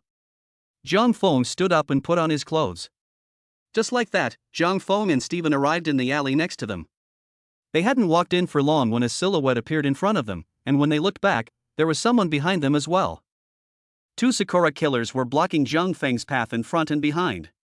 The two killers looked at Zhang Feng and couldn't help but smile. Are you the one who killed our Sakura ninja, Xian? Zhang Feng silently looked at them and didn't say anything. Kid. How could you have never imagined that the people around you would betray you? Do it! One of the Sakura assassins immediately shouted coldly. It was obviously addressed to Steven. But Steven was still standing in the same place, not moving at all. This time the two killers were a bit confused. What are you doing? Didn't we have an agreement? Hurry up and do it. The two killers let out another angry shout. But Steven still stood still and didn't move, just looking at the two of them with a smile on his face. Zhang Feng then flashed that bank card. Now, both killers' faces became extremely ugly. Steven laughed. He. I'm dull, not stupid. I'm shrewd like a monkey. You guys are still a bit young to try to fool me. Now, the two killers' faces completely darkened. And anger burned in their hearts. It doesn't matter, it's just a 9-star assassin anyway, no matter how powerful you are you still a match for the two of us? Attack! With a command from one of the assassins. The two assassins moved at the same time. They attacked back and forth, heading straight for Zhang Feng. Zhang Feng smiled faintly at the sight. He was worried about having no money, so someone sent him money. These two assassins were considered first-class experts within Sakura. But it was Zhang Feng. Not to mention they were Sakura killers, even the heavenly list killers would have to kneel if they came. Zhang Feng had fooled both of them with one hand. A look of disbelief surfaced on both of their faces. You're a 9-star killer? The gap in strength between the two sides was so large that the two were shocked beyond belief. He himself was clearly already a 9-star assassin, and although he was not as powerful as a heavenly ranking assassin, the path had already come to an end. But now this person was able to tease himself with one hand. Was this person really a 9-star slayer? Steven hemmed and hawed at the sight and said, My teacher is a heaven-ranking killer. ? In this instant, both killers froze. They looked at each other with extremely shocked, unbelieving eyes. Then without saying a word, the two of them turned their heads and ran wildly. A heavenly ranked killer? Are you kidding me? Wasn't the information given by the Yin Yang Master a 9-star killer? What the hell is going on here? After the two heard the words heavenly list killer, they completely lost their fighting spirit. What a joke. The two of them were at best veteran 9-star killers at this level. The heavenly ranking killer was a peak 9-star.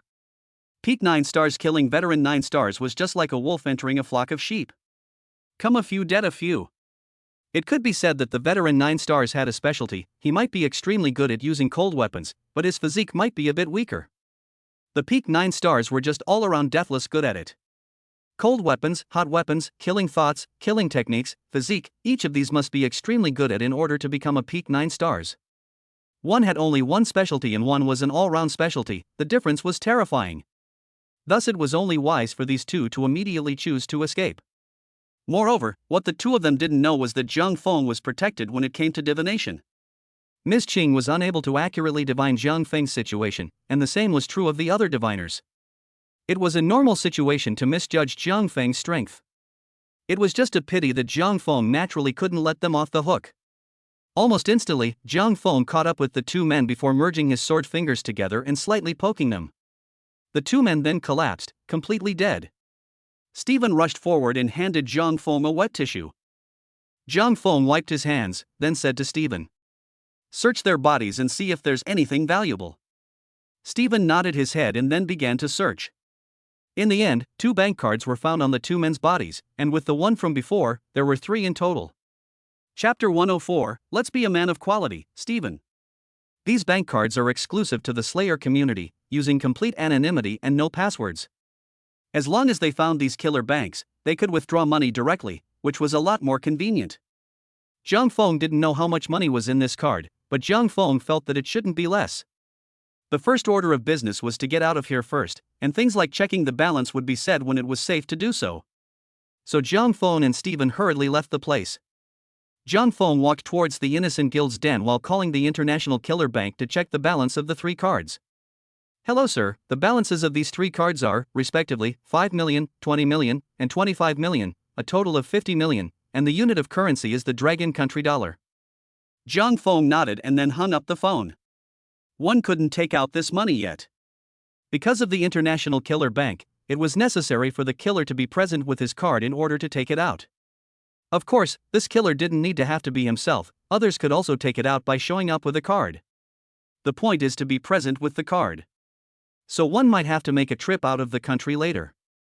But this was all for later. Right now what Zhang Feng had to do was to hurry up and destroy the Innocent Guild. At this time, Zhang Feng's phone rang. Looking down, it was someone from the Foundation calling. "Mr. Jiang, the funds you just called me with have been received, and with the help of these stewards, we've already carried out school construction plans in many places." The one who called was the head of the Foundation. Zhang Feng let out a hum to indicate that he knew about it, and then hung up the phone.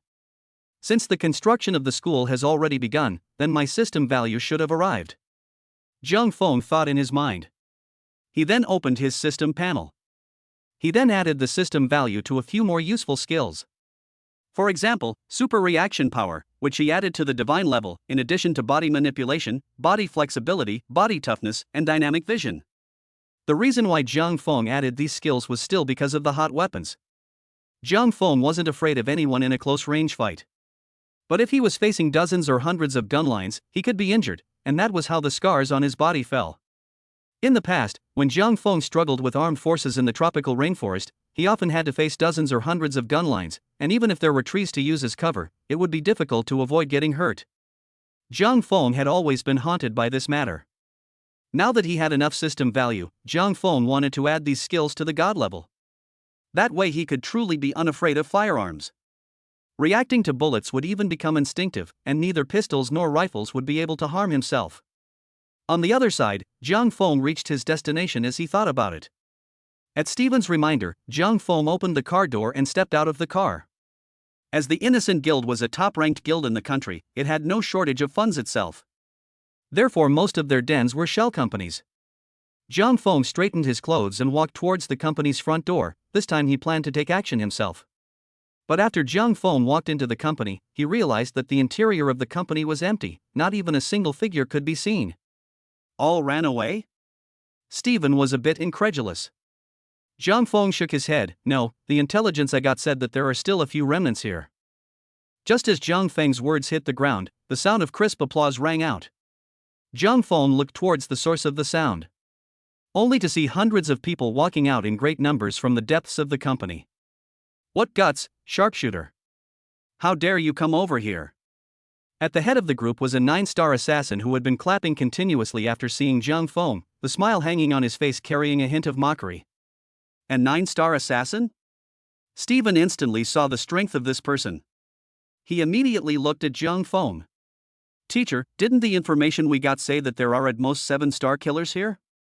The Innocent Guild's 9-star assassin laughed, then said. You think the one who gave you the intel was someone else? It's me. Idiot. You do have some strength, sharpshooter. Surprisingly, you were able to defeat Faceless. Our chairman personally ordered us not to underestimate you. That's why all of us from the Innocent Guild are here. 8 9 stars, a dozen 8 stars, all here, depending on whether you have the skill to kill us. Stephen heard the other party's long speech, then he stepped forward. This kind of situation had been taught by his own teacher. When the other party put in a harsh word, he himself uttered that mysterious oriental incantation. But just as Stephen was about to open his mouth, Jiang Feng suddenly stopped him. We have to be a man of quality, Stephen. Stephen nodded, then retreated behind Jiang Feng. Jiang Feng looked at this 9-star killer and said slowly. XXX mom. Now, the hundreds of killers froze. How could they not expect this sharpshooter to speak so vulgarly? For a moment, everyone was red warm. Give me on. Him to death for me. As that 9-star assassin ordered. The low-star assassins all came out. He also knew that the low-star assassins were no match for Sharp Dagger. But so what, there were more of them. Even if all of these low-star killers died, that would still deplete Sharp Dagger's stamina. At that time, these 8 9-star killers and a dozen 8-star killers would be more than enough to kill a sharp knife. In a moment, hundreds of low-star killers surged to Jiang Feng's side. These low-star killers didn't immediately fight Jiang Feng in close combat. Instead, they pulled out their firearms and fired at Jiang Feng. Jiang Feng frowned slightly at the situation, then reached out violently and pushed Stephen behind a nearby pillar. The pillar was so small that it could only barely hide one person. He could no longer hide in it himself. However, Jiang Feng wasn't afraid of hot weapons either, especially these small-caliber pistols. Jiang Feng dodged around in the rain of bullets. These bullets couldn't hurt Jiang Feng at all. Jiang Feng had also increased his dynamic vision to God level. He could see the trajectory of these bullets in the air clearly. Chapter 105 I hit 9 stars? Really? With the addition of God-level physical quality, God-level body flexibility, and God-level body manipulation, Jiang Feng even felt like he could catch bullets in flight. After this thought was born, Jiang Feng began to try it out. Because the bullets were flying extremely fast, Jiang Feng couldn't pick off all of them. He could only pick some bullets that were closer to him. Swish swish swish. Jiang Feng's hand waved in mid-air, and countless shadows had been born. And by this time, the shooting of hundreds of low-star killers had already ended. The magazines were completely empty. The way each of them looked at Jiang Feng was like seeing a ghost. Are you kidding me? The bullets all dodged? We didn't hit a single round? How is it possible? There are so many of us, it's impossible that we didn't get hit by a single shot. What the hell just happened? The eyes of the hundreds of low-star killers were wider than one. Where had they ever seen such a battle? There really was someone who could react to bullets, ah? Was this a movie? On the other side, the dozen or so 8-star killers and 8 9-star killers were also confused. A few of the 8-star killers even reached out their hands and rubbed their eyes to make sure they hadn't misread. The 9-star slayers were also more shocked than one another. Was this sharp knife still human? Was he a 9-star slayer? How could someone still react to a bullet? Don't panic. At this time, that 9-star slayer spoke up. Reacting to something like a bullet isn't something that can't be done. The 9-star assassin's face was ugly as hell, but at this time, he still said stiffly. Our chairman is the 20th ranked assassin in the Dragon Kingdom. I've seen with my own eyes that he can react to bullets as well. What he said wasn't a lie, but there were still a lot of hidden facts that he didn't say. Their chairman had only reacted to a single gunline bullet. And this sharpshooter had reacted to more than one. But in this situation right now, it was naturally impossible for the 9-star slayer to tell the truth. What's the point of telling? Wouldn't that be a disguised admission that their chairman was inferior to this sharp knife? After the crowd of killers heard these remarks, their expressions eased up. Don't think that dodging a bullet is something great, our chairman can do it too. Hear that, sharpshooter, you're no match for our chairman. It's a pity that our chairman is abroad right now, otherwise you would have died, sharpshooter. Jiang Feng looked at them expressionlessly. Jiang Feng then stretched out his clenched fist, palm facing down, and slowly opened his palm. At that moment, a bullet fell. The metallic bullets smashed against the tiled floor, making a tinkling, crisp sound. At this moment, everyone present was dumbfounded. Those who had previously looked down on Zhang Feng were each dumbfounded at this moment, looking at this scene with disbelief. The entire first-floor hall was dead silent. Not a single person spoke. Now they were really dumbfounded. To say that they had dodged bullets, their chairman could also do it. But in the process of dodging a bullet, he was able to remove it. Is this something that can be done? Is this something that can be done? At this moment, all the killers present felt a bit breathless and dizzy, feeling like they hadn't woken up yet. At this moment, the hundreds of low-star killers who were surrounding Zhang Feng were a bit hesitant. They were beating a retreat in their hearts. The sharp knives were the guild's enemies, but their lives were their own. This man was so strong, able to react to bullets and pick them off. Could one really beat him? Instead of that, it would be better to surrender earlier, and maybe even save a life. At this time, a few low-star killers took 2 steps back. Bang! Suddenly a gunshot rang out. A low-star assassin who beat a retreat was shot dead on the spot. The shooter was none other than the 9-star killer. The president has ordered that whoever dares to surrender will die. And the president has also placed a bounty: whoever can kill this sharp knife will be rewarded with $100 million. And directly become the vice president. This 9-star assassin was right, the president of the Innocent Guild had long ago placed a bounty internally. Whoever killed Zhang Feng would get money and status. This matter was unknown to the low-star assassins because the top brass didn't even think that a low-star assassin would be able to get sharpshooter killed. But now that they were backing out, it wouldn't hurt to tell them about the bounty themselves, and it would also galvanize their fighting spirit. Anyway, the sharp knife was also a ranked 30 expert. If anyone could really kill him, that person would have nothing to say about becoming the vice president himself. After this maneuver by the 9-star killer, the group of low-star killers present all made up their minds. To retreat is to die, but not to retreat there is still a possibility of promotion and wealth. In that case, let's do it. So these killers all switched to cold weapons and were ready to come forward to split Zhang Feng into 5 pieces. Zhang Feng faced the killers who pounced on him. A voice rang in his ears. "Do you need help, teacher?" "No need." Zhang Feng smiled faintly, then backhanded one of the killers who had rushed up, breaking his spine and seizing his weapon. Every one of the killers in this innocent guild was a vicious criminal. How could one possibly let them go? Even if they surrendered, one would still drive them to extinction. After getting a long knife, Zhang Feng began to perform his blade technique. The blade technique that was only second to the divine level was executed with a tiger-like wind. Swish swish swish. Zhang Feng seemed to be transformed into a meat grinder. All the low-star killers who tried to get close to him had their heads fall to the ground. This really scared these low-star killers. They dropped their weapons and wanted to escape. But how could Zhang Feng let them go? "Stephen, close the door." "All right, teacher." Stephen rushed out and closed the door from the outside. Zhang Feng rushed forward and cleaned up all these low-star killers in 3 or 2 moves. Now, the hall was strewn with corpses. The remaining 7, 8, 9-star killers were also a bit confused. Even to their death, they didn't expect that this sharpshooter would be so capable of fighting. 1 against 100. And looking at the situation, this sharp knife seemed to still have a lot of stamina left. He didn't even sweat much, and he didn't even take 2 breaths of air. "Stephen!" Zhang Feng shouted. This time Stephen opened the door and walked in. "On." Stephen froze for a moment. "Go?" Zhang Feng had a reason for letting Stephen go out. After this period of cultivation, Stephen had improved a lot. 6 or 7-star killers were no longer his opponents. He needed higher intensity enemies to train himself. Right now was a good opportunity.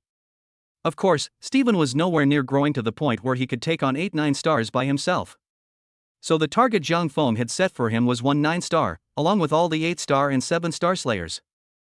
In other words, it was 20 to 30 people. Trust yourself. Zhang Feng pushed Stephen out. Stephen looked at the 1 9-star assassin in front of him, along with all the 8-star, 7-star assassins. For a moment he froze. "Me? Really, teacher? I beat a 9-star? Really?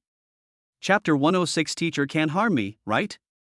When Stephen twisted his head to look at Zhang Feng, he realized that Zhang Feng was no longer in the same place. Zhang Feng walked towards the remaining 7 9-stars with his sword. Stephen was surprised. But soon Steven reacted. Since his own teacher had asked him to take on the 9 stars, it proved that his teacher believed that he could beat the 9 stars. This was his own teacher. How could my teacher harm me? Since his teacher had taken on 7 9 stars by himself, he couldn't bring shame to his teacher. Facing the 7, 8, and 9 star killers, Steven's eyes were firm and he rushed up without saying a word. Bang bang bang bang. A battle ensued. Steven retreated with a swollen nose. Teacher, save me. I'm going to be killed. Despite Steven's words, in the battle just now, he still erupted with an extremely terrifying fighting strength. Steven was fighting 20 to 30 assassins by himself, especially when there were still 9 stars on the other side. He had actually finished killing all the 7-star killers hard, and all the 8-star killers were heavily injured. What a concept this was. Technically speaking, Steven had already become a peak 8-star assassin, and could be said to be a first-time 9-star. He had only been with Zhang Feng for how long, less than half a month, and he had already grown to this level, which could be considered terrifying. On the other side, the 9 stars who had just fought against Steven were also frightened. This brat. This 9 stars from the Innocent Guild looked at Steven with a face full of scorn. This kid was young, I'm afraid he had only just reached the age of 18, but the strength he had erupted was surprisingly only a little weaker than himself. One must know that he was a veteran 9 stars. Although he couldn't reach the top 30 of the Dragon Kingdom ranking, the veteran 9 stars was a lot stronger than the beginner 9 stars. According to the norm, he alone could kill a dozen or more of the first 9-star killers. However, he couldn't do anything about this brat. Although he could injure this brat by rushing up, he was too fast and didn't fight hard with himself. Just after he went up, he immediately fled away and went to look for trouble from the other 7 and 8-star killers. After a battle, although the other party was bruised and swollen, but his side was a real dead man. This 9 stars face was ugly to the extreme. He carried his large sword towards Steven. And at this time, Zhang Feng was also taking care of a few other 9 stars. When Zhang Feng walked towards the 7 9 stars, these few people were unimpressed and were still frantically putting out harsh words. But when Zhang Feng struck, they were all confused. Zhang Feng was so fast that they couldn't even touch the corners of Zhang Feng's clothes. Moreover, Zhang Feng was extremely ruthless, leaving no room for survival in every move and style. It's basically just a handful of knives, and heads fall to the ground. That's how horrible it is. In less than a minute, 5 of the 7 9 stars were dead. The remaining 9 stars leader was looking at Zhang Feng with a face full of horror. You're really the 30th ranked sharp dagger? At this moment, this 9 stars was completely dumbfounded. Because the difference in strength was too great. These 8 9 stars that he had brought with him, one of them was a peak 9 star, which was himself, as well as 3 veteran 9 stars and 4 ordinary 9 stars. With such a luxurious lineup, it was reasonable to say that killing a rank 30 sharpshooter wasn't a problem. But what is the reality? His own side was like a chicken cub, all slaughtered by the opposite side. This made this 9 stars have to consider whether the other side had dropped the ball. The one in front of him might not even be the sharp knife himself. Rather, it was a great expert that the sharp knife had invited to the top of the rankings of the Dragon Kingdom. At this time, Steven was being beaten back by the opposite party. He still opened his mouth and said, "Saying my teacher's name can scare you all." Although Steven said this, before he could even open his mouth. That 9 stars face was serious and solemn as he opened his mouth. I actually saw it a long time ago. You are indeed a sharpshooter, but your true identity is definitely not that simple. Based on your killing methods, I already know who you are. At this time, Steven stopped and looked this way, his face filled with astonishment. This Innocent Guild's killers had actually seen Teacher's identity a long time ago? They knew that Teacher was the 10th death god of the heavenly ranking? At this moment, this 9 stars pointed at Zhang Feng and spoke. I could tell a long time ago, you're the shadow attack of the Dragon Kingdom's hunting and killing team, aren't you? Question mark. This time, not only Zhang Feng, even Steven was confused. Shadow Raid? Who is Shadow Raid? Steven was puzzled. Zhang Feng, on the other hand, knew about Shadow Attack. At that time, he had installed a bug on Rose, and when they were having a meeting, Zhang Feng heard the code name. But what Zhang Feng didn't expect was that the other party would mistake himself for Shadow Attack. With such a terrifying speed, only Shadow Attack can do it within the Dragon Kingdom killers. You're definitely Shadow Attack. It can't be wrong. This 9-star assassin spoke, a miserable smile appearing on his face. I didn't expect that our innocent guild would have messed with Shadow Raid. But there's no harm, it's an honor to fight Shadow Raid. There were now 2 9-star slayers left on the field. 1 peak 9-star and 1 veteran 9-star. These 2 9-stars, on the other hand, were brothers who had worshipped each other, with the peak 9-star being the elder brother and the veteran 9-star being the elder brother. At this time, the veteran 9-stars ran to his side, looking anxious. Big brother, I didn't think we'd run into a shadow attack, so hurry up and get out of here. I'll protect you from leaving. At this time, Big brother shook his head and looked at his little brother with a doting expression. No, second brother, you're still young, there's still a long way to go in the future. Big brother covers you to leave, you hurry up and go. Big brother. At this time, tears welled up in the second brother's eyes. The peak 9-stars stood in front of Jiang Feng, spreading out his arms to protect the second brother behind him. With a righteous face, he spoke. My brother is under my protection. ? Stephen was a bit confused. What kind of decent speech was this? Did this look like something a villain would say? However, right at this moment, Jiang Feng walked forward.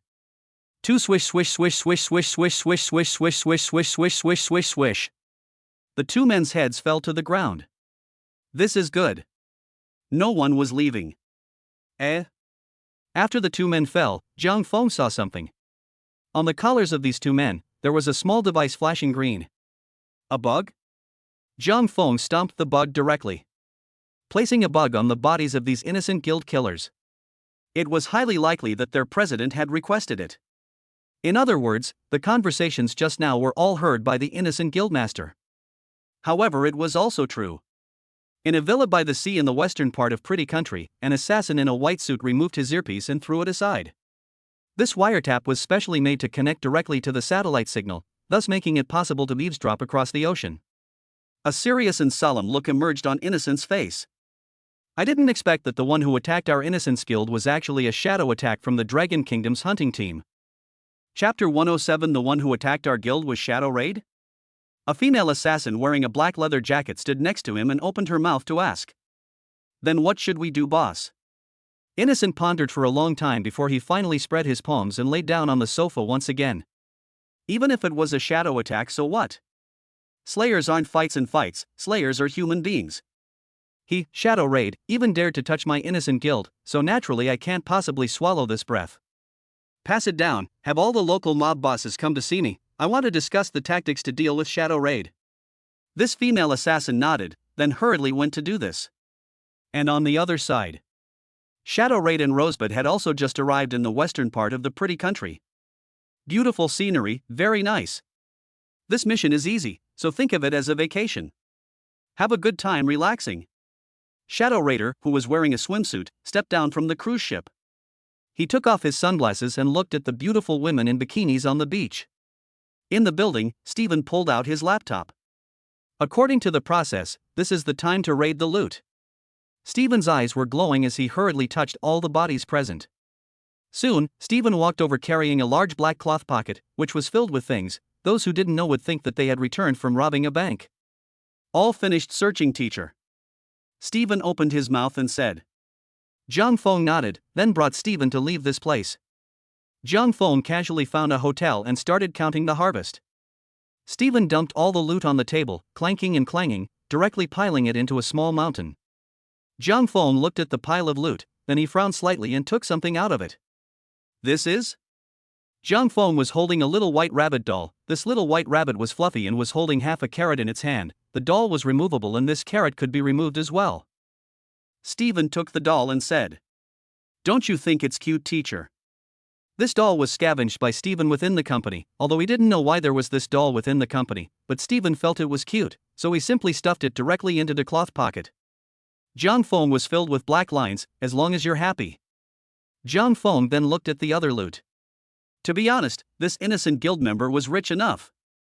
Gold rings, gold necklaces, and countless pieces of broken gold were all piled up together at this time, as well as some designer bags and gloves, all of which were contraptions that were worth a lot of money. And in this pile of loot, there were also a few killer bank cards. According to the words of Zhang Feng, killers should not wear rings and necklaces. These things reflect light, and the need to hide the time may expose their own position, and action is also extremely inconvenient. These gold rings and necklaces were all searched for by Stephen on low-star killers. Innocent Guild's killers are some rough people, they kill people to earn some money, everyone is a thug mentality, hate to change their teeth into gold. But the Innocent Guild's 8 or 9-star killers, they were a lot more pragmatic. These few killer bank cards were all scavenged from the 8 or 9-star killers. Although the bounties obtained from missions on the Dragon Kingdom platform did not need to be cleaned. But that didn't stop some Dragon Kingdom killers from preferring to deposit their money in the killer bank, so that it was safer, and they could directly access the funds in the killer bank when they went abroad to carry out their missions. Zhang Feng took these cards and called the killer bank again. "Hello sir, the total balance of these cards is 300 million Dragon Nation dollars." Zhang Feng nodded. It seemed to be similar to what he expected. The high-star assassins of the Innocent Guild were very rich. 300 million Dragon Kingdom coins, plus the 50 million from before, that would be 350 million. With the gold rings, gold necklaces, broken gold and all these miscellaneous things, it was estimated that it would come to around 370 million.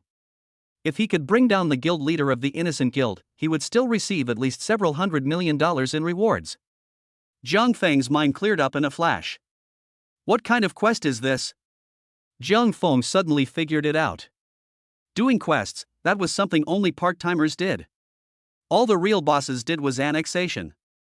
Killers had money, so wouldn't it be fine if they simply looked for killers to trouble them? They do 10 9-star missions, they kill the people, the money is not their own? This instantly made Zhang Feng's future path clear. Teacher, is this money still going to be paid to the Foundation as usual? Stephen opened his mouth and asked. Zhang Feng nodded, then took out these cards first. As for the rest of the gold jewelry, he gave it to Stephen. You give these to the Foundation and use them to build the school. As for these cards, I think we'll have to take a trip abroad and raise the money before we can do that. After thinking about it, Zhang Feng felt the need to make a trip abroad himself. The reasons were simple. First, the president of the Innocent Guild was still abroad. He had taken the domestic Innocent Guild by the scruff of the neck. If he was afraid, then he definitely wouldn't come back, and he would have to go out of the country to find him. Secondly, the money in these cards is still quite a lot. If you give it to someone else, what if that person is cut off halfway? One directly lost $350 million. Although Stephen is still a bit strong now, but he is not a heavenly list killer. There are too many killers in the world who are stronger than him. Plus he has made such a big commotion in the country, it is possible that there are already a lot of people who have noticed him. If he gave his card to Stephen and asked him to withdraw the money, he might have been karma just before he left. So after thinking about it, it was still safest for him to make a trip out of the country. Where to go to withdraw the money? Zhang Feng began to think. Actually, where to withdraw the money wasn't a problem. Killer banks existed in many countries. Those countries that supported killers had killer banks in almost every city, even more than one. But those countries that didn't support the existence of killers, or countries that fought against killers, there were no killer banks in the territory of such countries, such as the Dragon Country. But the Sakura Country, the Pretty Country, the Bear Country, and the Sunless Empire, all of these countries have killer banks within their borders. So more important than where to go to withdraw the money was to know where the Innocent Guild president was right now. Zhang Feng opened the platform and found an assassin. This assassin was a 9-star assassin. It was just a pity that he hadn't taken on missions for a long time. According to his self-report, he was originally the 20th ranked assassin in the Dragon Kingdom, but he was beaten half to death by innocents and his limbs were wasted. Therefore this assassin also held a grudge against innocents. Although he retired to the background and no longer took on missions, he set up an underground intelligence organization. With his ability, it was simple to grasp innocents' movements. Innocence is now in the western state of Ligaya in the Pretty Country. After Zhang Feng saw this message, he nodded slightly. Since Innocence was in Fernia, it would be much easier. There was also a killer bank branch in Fernia. He himself directly traveled to Fernia, killed Innocent, took the card, and directly withdrew the money. It was simply perfect. Chapter 108.ing let you take a vacation.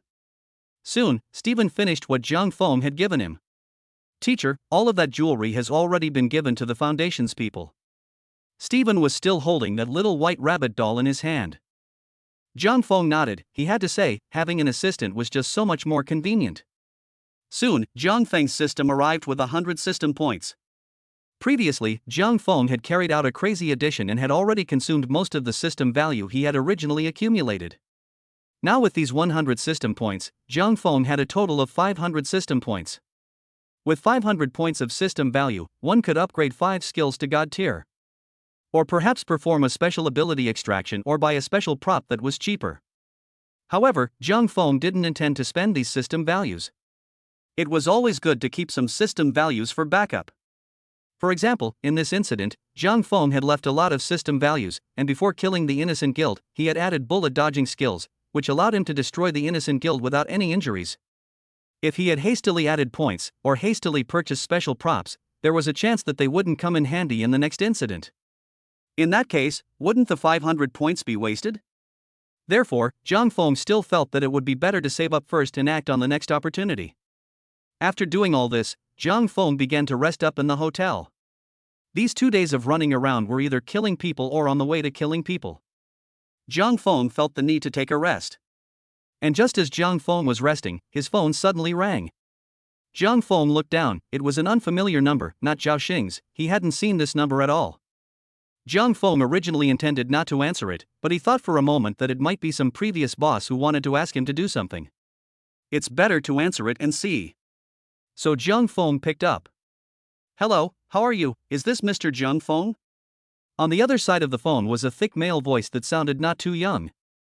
Jiang Feng frowned at the sound. The other party directly called out his name, which proved that the other party was from the Dragon Kingdom, and it was possible that he was someone who knew him. "Can I help you?"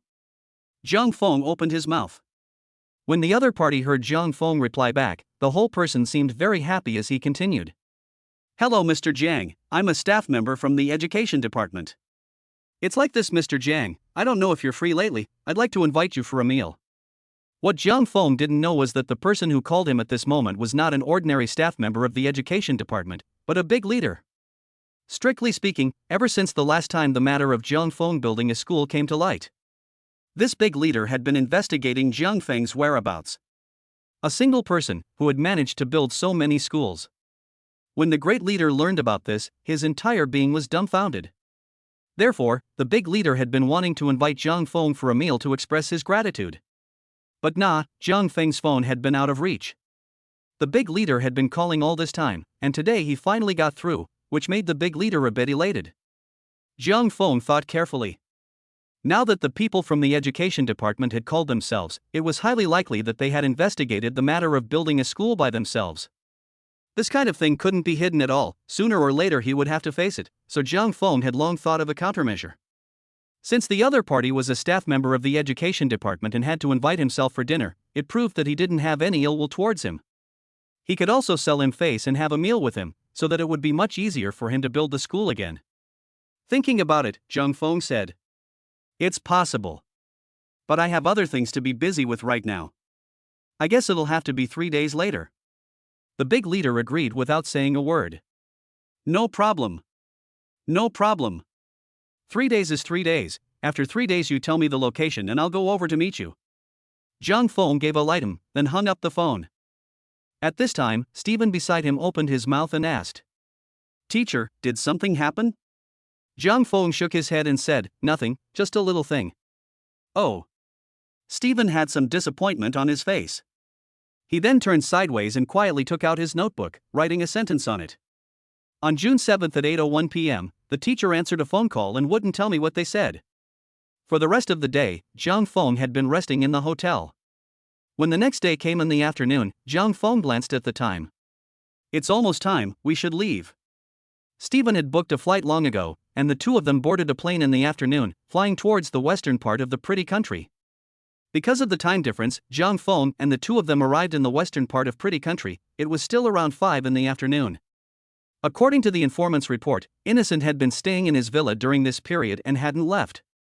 Jiang Feng found a hotel nearby. According to the old rules, first observe the target's movements and formulate a killing plan. But Jiang Feng just arrived at the hotel, before they had time to observe the situation. They only saw one black car after another traveling out from the villa. "Teacher, they're gone." Stephen hurriedly reported the situation. Jiang Feng frowned slightly. He had encountered this kind of situation before. Usually it was when the target learned that their location had been exposed and needed to urgently change locations. But this kind of situation shouldn't be happening right now. Right now, Zhang Feng didn't have any good solutions. This time he came in a hurry, and he didn't have time to contact the underground black market in the pretty country to buy sniper rifles or anything. So Zhang Feng could only take Stephen downstairs to take a taxi and have the driver follow the black car in front from afar. On the other side, in the last black car in front, Innocent in a white suit held a cigar and smoked it while listening to his subordinate's report. "Boss, we have found out the location of Shadow Raid.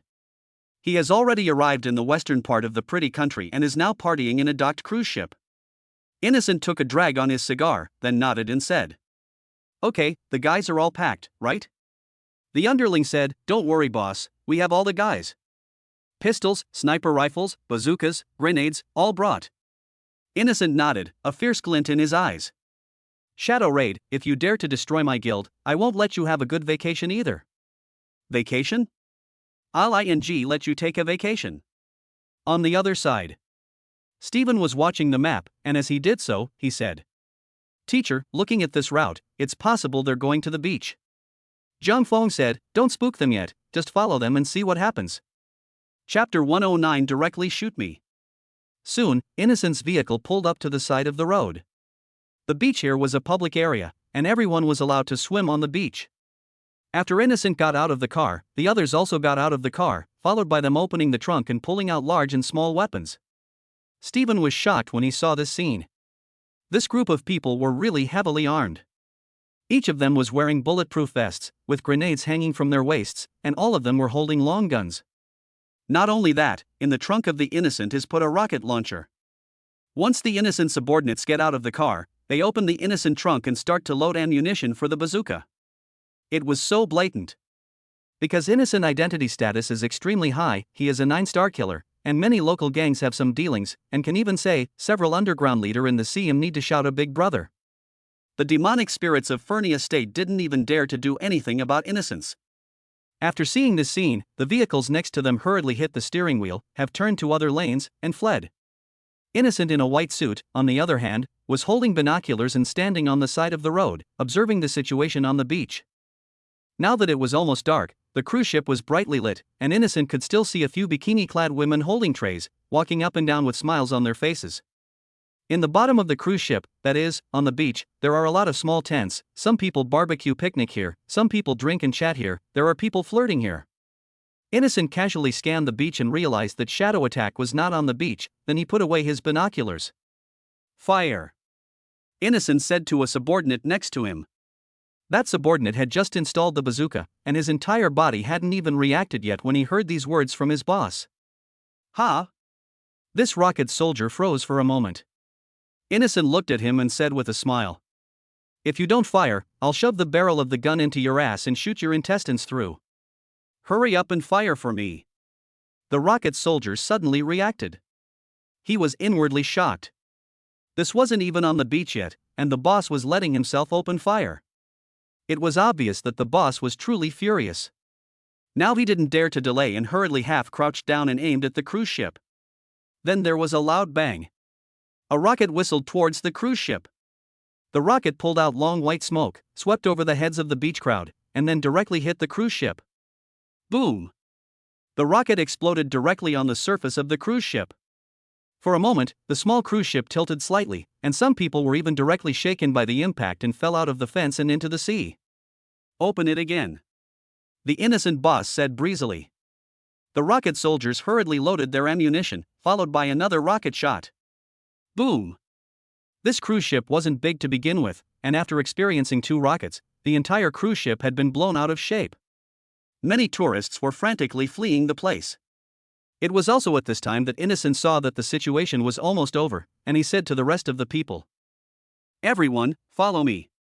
Innocent led all the people towards the cruise ship at a fast pace. On the other side, the 2 Zhang Fengs who were following Innocent were both a bit frozen. "Teacher, why is he suddenly blowing up the cruise ship?" Zhang Feng shook his head. "I don't know, get off and take a look." Zhang Feng and Stephen then stepped out of the car and gave the driver a tip. As early as when Innocent opened fire, the driver was so scared that his face turned pale, and without saying a word, he was about to slam on the gas to get out of here. Luckily, Jiang Feng had given him a tip based on his close proximity to the people, which allowed the driver to stay here with a stiff upper lip. Now the guests got off the bus and the tip arrived. The driver couldn't wait for the vehicle to turn into a transformer and hurry to escape from here. On the cruise ship, the original Shadow Attack was sitting on the leather sofa, surrounded by several warblers lying on top of him, touching his fine abs. Just when Shadow Raid was enjoying himself, the cruise ship suddenly exploded with a bang. The warblers around him were all knocked to the ground by the powerful impact. Chance, what happened? Shadow Raider opened his mouth and asked. Rosebud, who had been drinking silently on the other side, stood up, frost still hanging on her face. It looks like someone attacked the cruise ship. Attacking a cruise ship? Shadow Raid gaped. Not Buddy. You don't know who's on this cruise ship, do you? I'm here with Rose and you dare to attack a cruise ship? It was rare to come out on vacation once, and such a beautiful thing was ruined. Shadow Attack was also burning with anger in his heart. Just at this time, a heavily armed squad quickly rushed into the lobby of the cruise ship and surrounded Shadow Raid and the others without saying a word. Shadow Raid sat on the sofa, his face didn't change in the slightest, he just looked at them quietly. Soon, another middle-aged man wearing a white suit walked in through the front door. This middle-aged man straightened his collar after coming in, then walked towards Shadow Raid in large strides. Innocent? As a member of the Dragon Kingdom's hunting team, Shadow Raid naturally recognized Innocence. In other words, Shadow Raid basically knew all of the top-ranked killers in the Dragon Kingdom. It was just that Shadow Raid didn't really like this Innocent. Because of what Innocence did, Shadow Raid had heard a little about it. What with the establishment of the Innocent Guild, specializing in taking in the wicked and being hailed as the savior of the wicked blah blah blah. These Shadow Raid originally disliked, it was just that the higher-ups didn't give the order to exterminate the Innocent Guild either. Therefore Shadow Raid turned a blind eye to this matter. It was just that what Shadow Raid didn't expect was that the person who badgered himself was actually innocent. Innocence looked at Shadow Raid with a pair of icy eyes and opened his mouth. Why did you destroy my guild? Innocence was incomparably angry, knowing that his Innocence Guild, every year, was able to provide himself with more than $1 billion. Now that the Innocence Guild had been inexplicably terminated, it was the same as breaking one's own leg. As the saying goes, breaking someone's financial path is like killing their parents. How could Innocence not hate Shadow Raid? Shadow Raid was confused after hearing this. What exterminating your guild? Shadow Raid was really puzzled this time. He himself was on a mission in Pretty Country 2 days ago. After the mission, he was here on vacation. As a result, Innocence came out and said that he had exterminated his guild?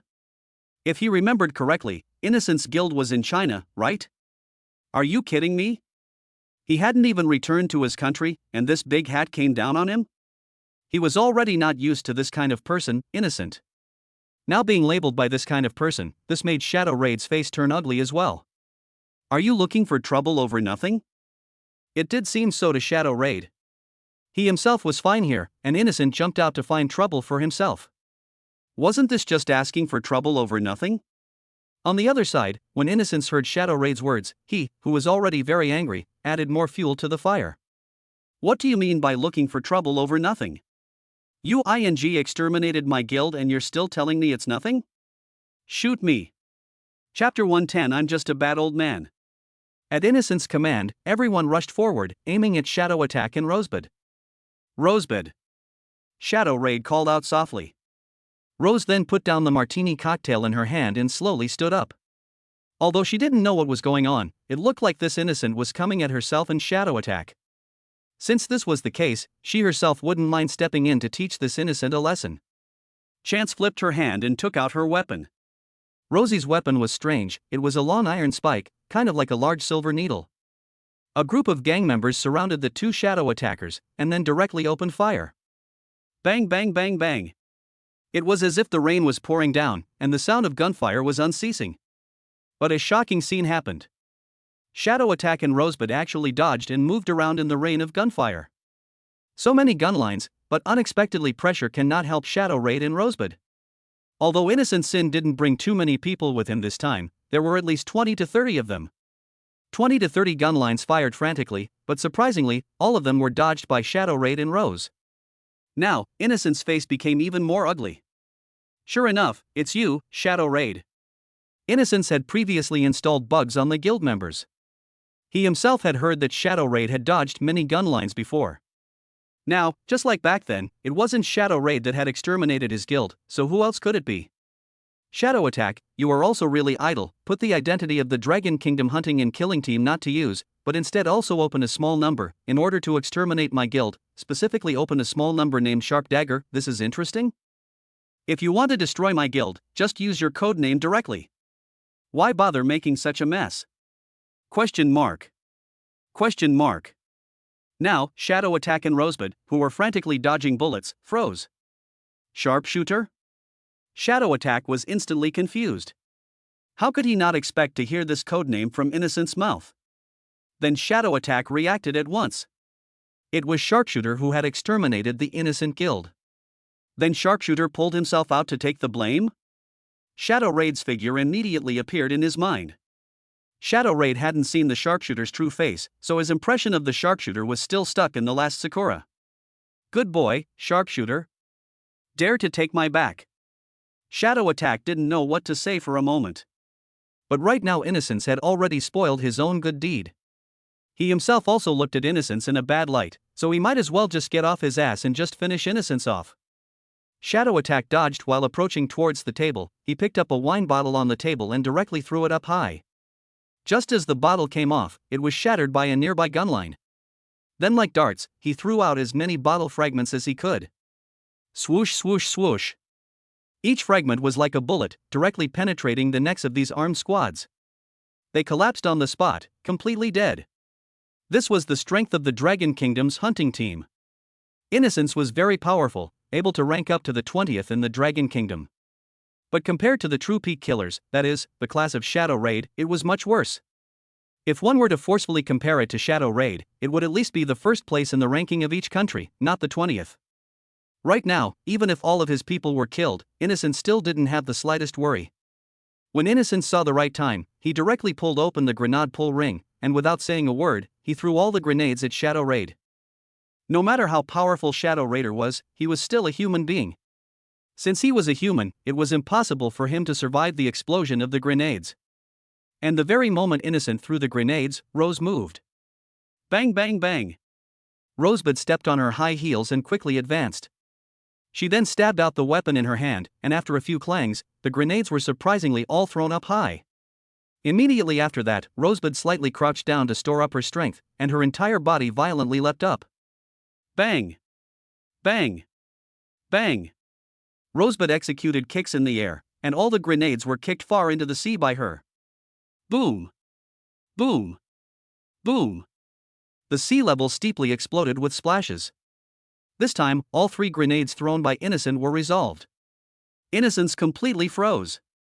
The strength of the Dragon Kingdom's hunting team was very strong, he had long heard about it.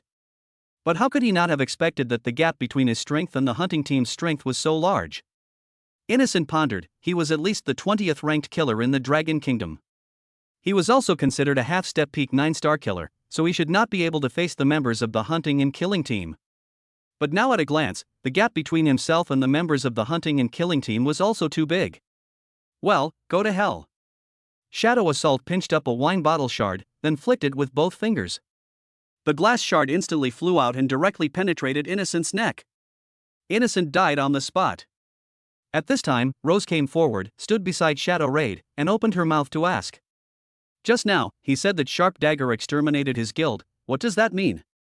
Shadow Raid replied back, it should be that Sharpshooter pulled me to take the blame. This Sharpshooter is so bold? Rosie felt a bit surprised. At the same time, Rosie became more and more curious about Sharpshooter. Not to mention the fact that Sharpshooter's promotion speed was terrifying, even Shadow Raid's evaluation of him was extremely high, and now he was so bold. Such a powerful person, who he hadn't even seen on his own, caused Chance to have a slight thought of wanting to meet him. Just at this time, an old man walked in. Sorry to bother you, I'll leave soon, thank you, thank you. After this old man came in, he went straight to Innocent's body without saying a word. He then began to feel around Innocent's body. This old man was none other than Zhang Feng pretending to be him. Now that Innocent was dead, it just saved himself a huge wave of trouble. He could just touch the corpse directly himself. Innocent was the 20th ranked assassin in China. He was definitely worth a lot of money. After some fumbling, Zhang Feng really found a few cards, and then put them into his pocket without saying a word. This operation was different from a mission. If it was a mission, the target had to be killed by his own hands.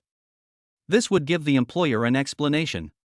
However, this operation was not a mission, and one did not have any employer to speak of.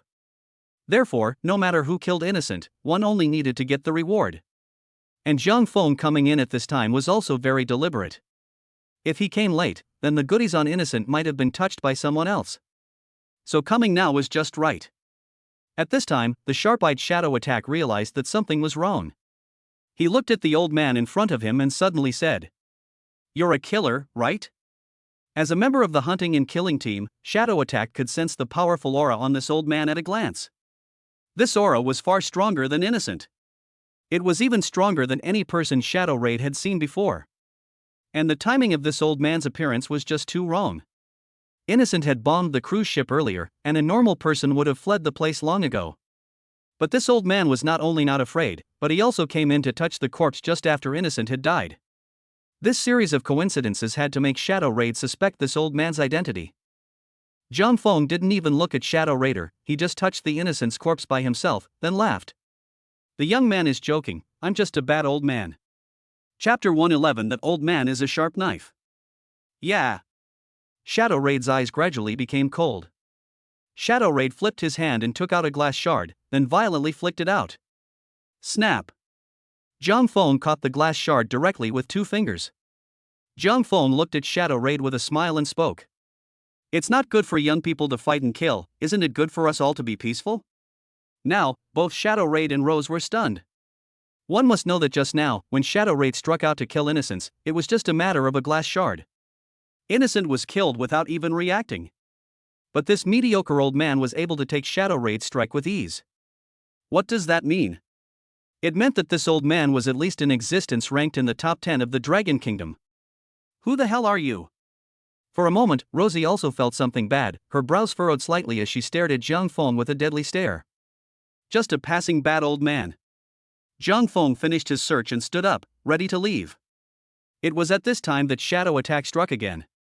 This time, Shadow Attack didn't use any weapons.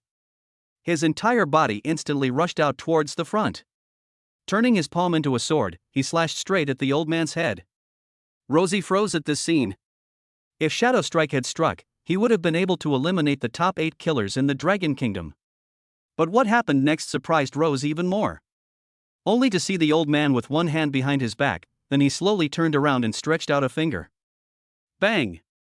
This one finger of the old man steadily caught Shadow Raid's attack. Shadow Attack used all of his strength, but he was unable to shake the old man's finger in the slightest. The old man's finger was hanging in the air, not moving at all.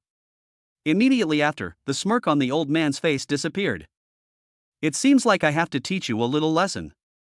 The old man stretched out his other hand, then made a brain-bashing gesture. Bang! The old man's fingers tensed up and flicked on Shadow Raid's brain. Immediately after that, Shadow Attack's entire body instantly flew backwards, and his entire body ruthlessly crashed into the wall of the cruise ship's hull. For a while, smoke and dust were splattered in all directions, and it was unknown how Shadow Attack's condition was. Shadow Attack. Rosie couldn't care less and rushed to Shadow Strike's side to check the situation. Shadow Raid was lying in a crater, and a large bag appeared on his head. "Where's that guy?" Shadow Raid stood up with difficulty and opened his mouth. Chance twisted his head around, only to see the doorway empty. "That old man is gone. Help me up," Shadow Raid said. Chance helped Shadow Raid up. Chance said with his heart in his mouth, "Who the hell was that guy?" "Sharpshooter," Shadow Attack said directly. Now Chance was directly confused. "Sharpshooter? How do you know he's Sharpshooter?" Shadow Raid's face was ugly to the extreme. "My intuition tells me that he is Sharpshooter. And there wouldn't be such a coincidence that someone came over right after the Innocence incident. If there is, this person is Sharpshooter in all likelihood." Rose blamed herself a little. "I should have stepped in to help you just now. The two of us teamed up and were able to leave him behind." Shadow Attack frowned fiercely and spoke, "It won't stay." Rose looked at Shadow Raid with a face full of shock and asked, "Why?" Shadow Raid glanced scornfully in the direction of the gate, then said, This person already possesses a bit pattern. Bite size? Now Rose was completely shocked. It could be said so. No matter if it was the old man who took the shadow attack's blow or sent the shadow attack flying. Chance had never been so shocked as he was now. There was a thing that was rumored in the world of killers. Legend had it that an assassin, at the end of his or her path, would give birth to his or her own bit pattern. This kind of bit pattern, unlike the enhancement of external strength, it was more like a psychology, more like a firm identification with the path. Under the impetus of this extremely strong identification, it is possible for a peak killer to be born out of the bit pattern. And once the bit pattern is born, it proves that this killer cannot travel on other paths. For example, if an assassin is proficient in shooting, after he is born with the bit pattern of shooting, his close-range combat ability will stagnate. But at the same time, his ability to kill with a gun would increase geometrically. This was a bit like an ancient martial arts fanatic who, after finding his own path, ran wildly on that path. This kind of assassin with a bit pattern is also a rare existence in the whole world. Even Shadow Raider and Rose have not given birth to their own bit grid. Shadow Strike was all about speed, and Rosebud was all about close-range combat. Both of them had already become peak killers, but there was still a long way to go before they could give birth to a bit grid. In the country, Shadow Raid only knew one person who possessed a bit grid. That was the #1 ranked teaching ruler in the Dragon Kingdom. Shadow Raider knew Teaching Ruler, and Teaching Ruler had once suffered a major setback. This setback caused him to give birth to an extremely strong desire, and it was this desire that supported him to transform from a teacher to a top killer. This desire had even given birth to his bitterness. I really didn't expect that we would meet an assassin who possesses a bit grid. Shadow Raider was a little disbelieving that Sharpshooter was actually an assassin with a bit grid. Of course, Shadow Attack was only guessing as to whether or not the old man just now was a sharpshooter. If the sharp knife possessed a bit pattern, then this was a great event that was enough to shake the assassin world. Once an assassin was born out of the bit grid, then all the major countries in the world would throw out olive branches and offer a lot of money to recruit that assassin. On the other side, Innocent's Villa. Zhang Feng and Stephen infiltrated the villa and sent all the guards inside to heaven. In the end, Stephen had a scavenging session and moved all the goodies in the entire villa. Teacher, I found some antiques in this villa, they should still be worth a bit of money. Stephen walked over holding a porcelain vase that was taller than him.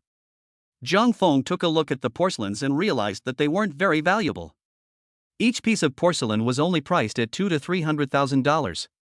It seemed that this innocent was not an elegant person who cultivated his senses. Actually, it was right, this innocent was originally a scum who took in criminals. Where could his taste be high? He put these porcelains in the villa. It is estimated to be able to pretend to put. What are the names of these porcelains estimated that he can't even say? The porcelain adds up to about $10 million. There are also some miscellaneous gold jewelry, adding up to $20 million. That's $30 million. Zhang Feng then pulled out a few more killer bank cards. Regardless of whether it was porcelain or gold jewelry, these were all small heads. The real big head was this bank card. Chapter 112 Halley Orphanage. Zhang Feng took a few bank cards and then dialed the phone number of the killer bank. He reported these card numbers one by one and asked the other party to check the balance of the cards. Hello sir, the total amount of these cards add up to a total of 400 million. Zhang Feng gave a then hung up. This innocent was pretty much what he thought, the fattest person in the entire guild was him. 8 9-star killers, plus a dozen 8-star killers, and hundreds of low-star killers all added up, their wealth was not as much as his. 400 million, plus the previous harvest of 350 million, and these porcelain gold jewelry of 30 million. The total is 780 million. Based on the standard of 20 million a school, that's 3,900 system points. Adding the 500 points from before, that's 4,400 points. This was a huge amount of money. Even if it was placed in the past, Zhang Feng had never possessed this many system points. 4,400 points was equal to 44 god-level skills, or several special skills.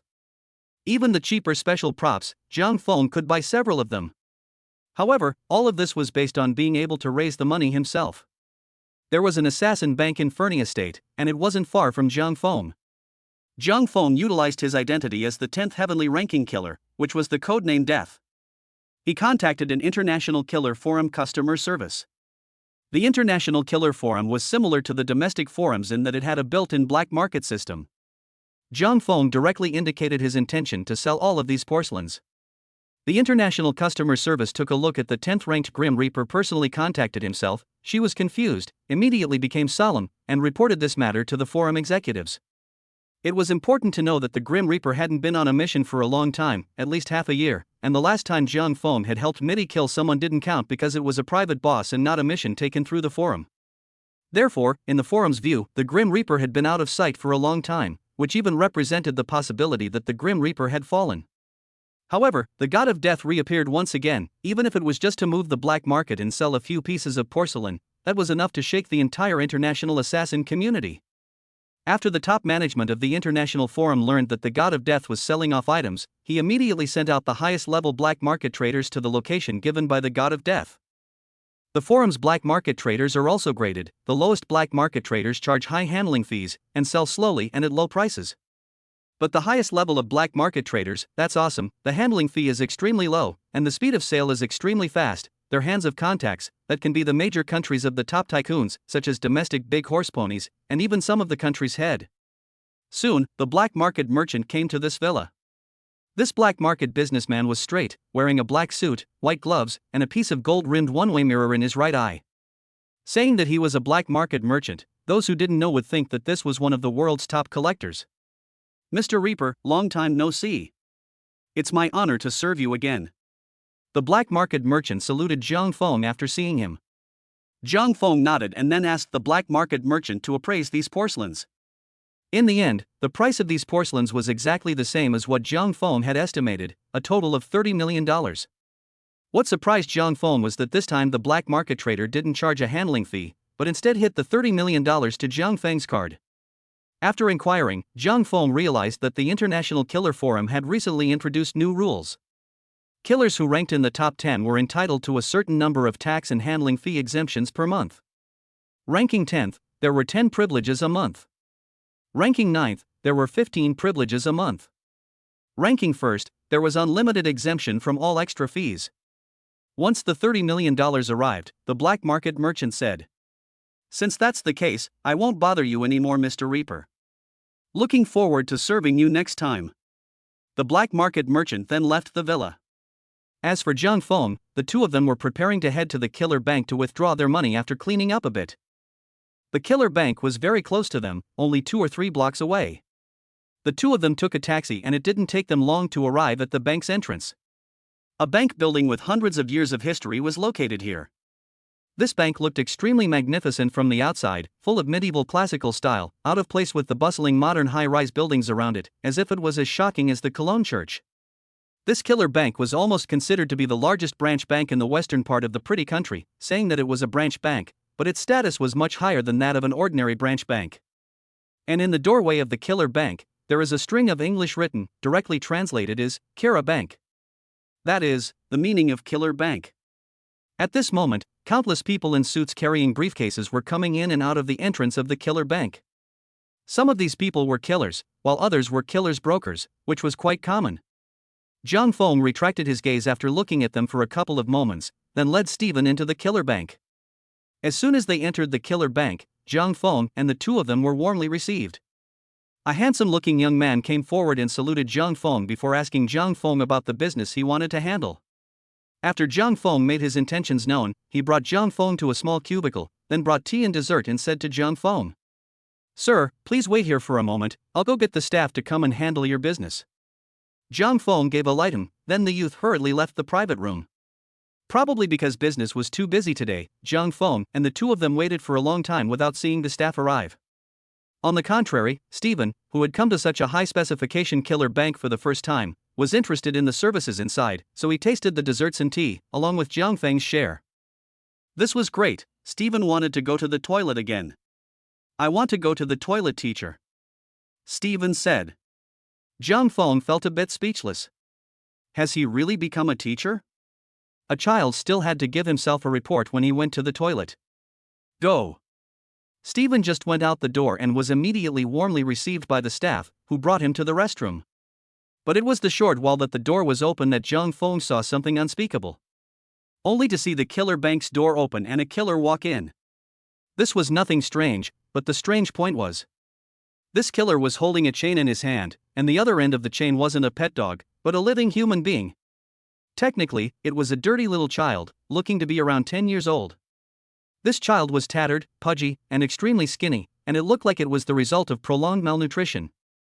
While on this child's shoulder, Zhang Feng saw a familiar symbol. Halley Orphanage. Zhang Feng recited silently. Chapter 113, If You Can Do It. The one he had killed at the beginning, sleeping, was an assassin from the Halley Orphanage. As an international assassin, Zhang Feng had naturally heard of some of the things that the Halley Orphanage did. The staff of the orphanage went around and captured some children, and then concentrated them in the orphanage for cultivation. Some of the well-trained ones could become killers in the future and work for the orphanage. But not all children are willing to do this. There are some children who do not want to get involved in bloodshed because they are kind. So these children would be discriminated against within the orphanage and treated as toys, or perhaps pets. After all, those who couldn't work for the orphanage would be similar to trash. By the looks of it, right now, this child was being raised as a pet. As for this person holding the child, Zhang Feng also saw the symbol of the Halley Orphanage on his clothes. In other words, this person was a staff member of the Halley Orphanage. At that moment, Zhang Feng saw Stephen, who had returned from the restroom and just happened to walk up to these two.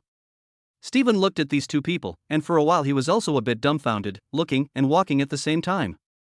One carelessness, the cell phone in Stephen's pocket fell to the ground. Snap!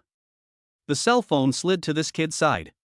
When this kid saw it, he immediately got down on his knees and went to get Stephen's cell phone. He seemed to be afraid that his hands would dirty Stephen's phone and hurriedly used the clothes on his body to get it, but his clothes were not clean enough. Thanks. Thanks. Stephen froze for a moment. Whoa! The chain snapped taut, pulling the kid aside. Did I tell you to pick it up? The slayer glared angrily at the child as if she wanted to eat him. Stephen sympathized with the child, but he couldn't make a sudden move. Because Stephen knew that if he made a move, he would be getting his teacher into trouble, so Stephen held back. Stephen clenched his fists, and his entire body was desperately trying to suppress the anger in his heart.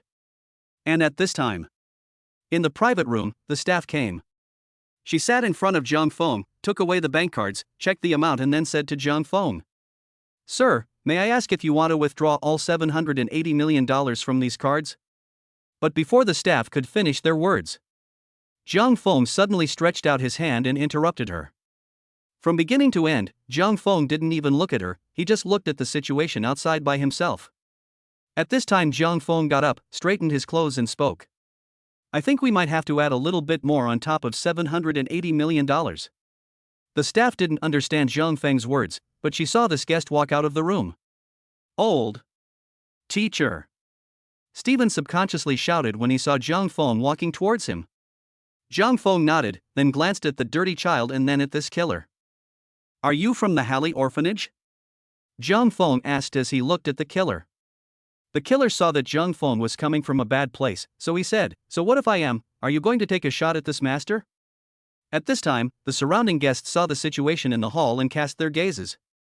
This was the killer bank. You have to know that there is an ironclad rule in the Slayer world.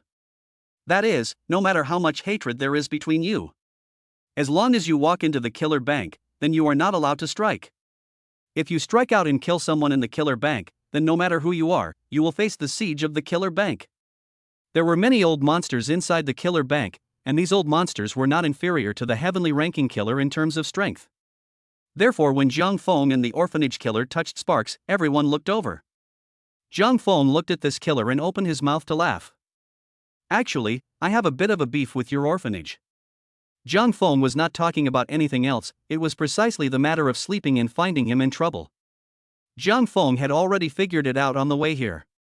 Doing tasks to make money, too slow. Destroying organizations to make money, fast. Besides, it was still that Sleepy found himself in trouble first. Since Halley Orphanage dared to find himself in trouble, then it was normal for him to find Halley Orphanage in trouble, right? Want to seek death? You can. Since that's the case, then this grandpa will fulfill. Who would have thought that this assassin hadn't even finished his words? There was a poof. His head flew straight up. The blood was pumped by his heart, along the carotid artery, directly spraying out a fountain of blood several meters high. The patrons present were dumbfounded at this scene. They were all killers, and the reason they were surprised was not the bloody scene. Rather, it was the fact that this person actually dared to kill someone in the killer bank. This was tantamount to putting the killer bank's face underfoot and stomping on it. The killer bank would definitely not sit back and watch. Otherwise, if a precedent was set, anyone would be able to kill in the bank in the future. And at this time, Zhang Feng was the one who picked up the chain and slammed it down with a palm strike, and the chain snapped right off. "You can go now." Zhang Feng said so to the kid. Until now, the kid's eyes were filled with shock. At this moment, in the eyes of the child, this brother in front of him, his figure was as tall as a mountain. And it also emitted an extremely divine light. That palm just now chopped off not only the shackles, but even chopped off the bridge between himself and his miserable destiny. The child's eyes were firm as he stood up and bowed deeply to Zhang Feng. At this moment, this child figured it out. The orphanage had once taught him to learn the art of killing and then go on to kill, and he was unwilling to do so. But if it was for the sake of this person in front of him to learn the art of killing, then the child was absolutely willing. "I will come back to repay you." Before the kid left, he gave Zhang Feng a deep look. A strong desire was born within the child's heart. He himself would return with success in his studies and be this gentleman's right-hand man. Waiting for the kid to leave, Zhang Feng had Stephen grope the corpse and quickly felt out a few more bank cards. However, by this time, what Zhang Feng had done had already alarmed the bank executives. The bank executives immediately dispatched dozens of 9-star assassins and surrounded Zhang Feng. A middle-aged man with a big back comb walked out and said to Zhang Feng, "Please come with us, this gentleman." Zhang Feng glanced at him, then nodded, signaling the other party to lead the way. In a small box, Zhang Feng and Stephen sat in one piece. On the opposite side, it was still the middle-aged man with a big back comb, and on his chest was a sign that read, "Kirsten." That should be his name.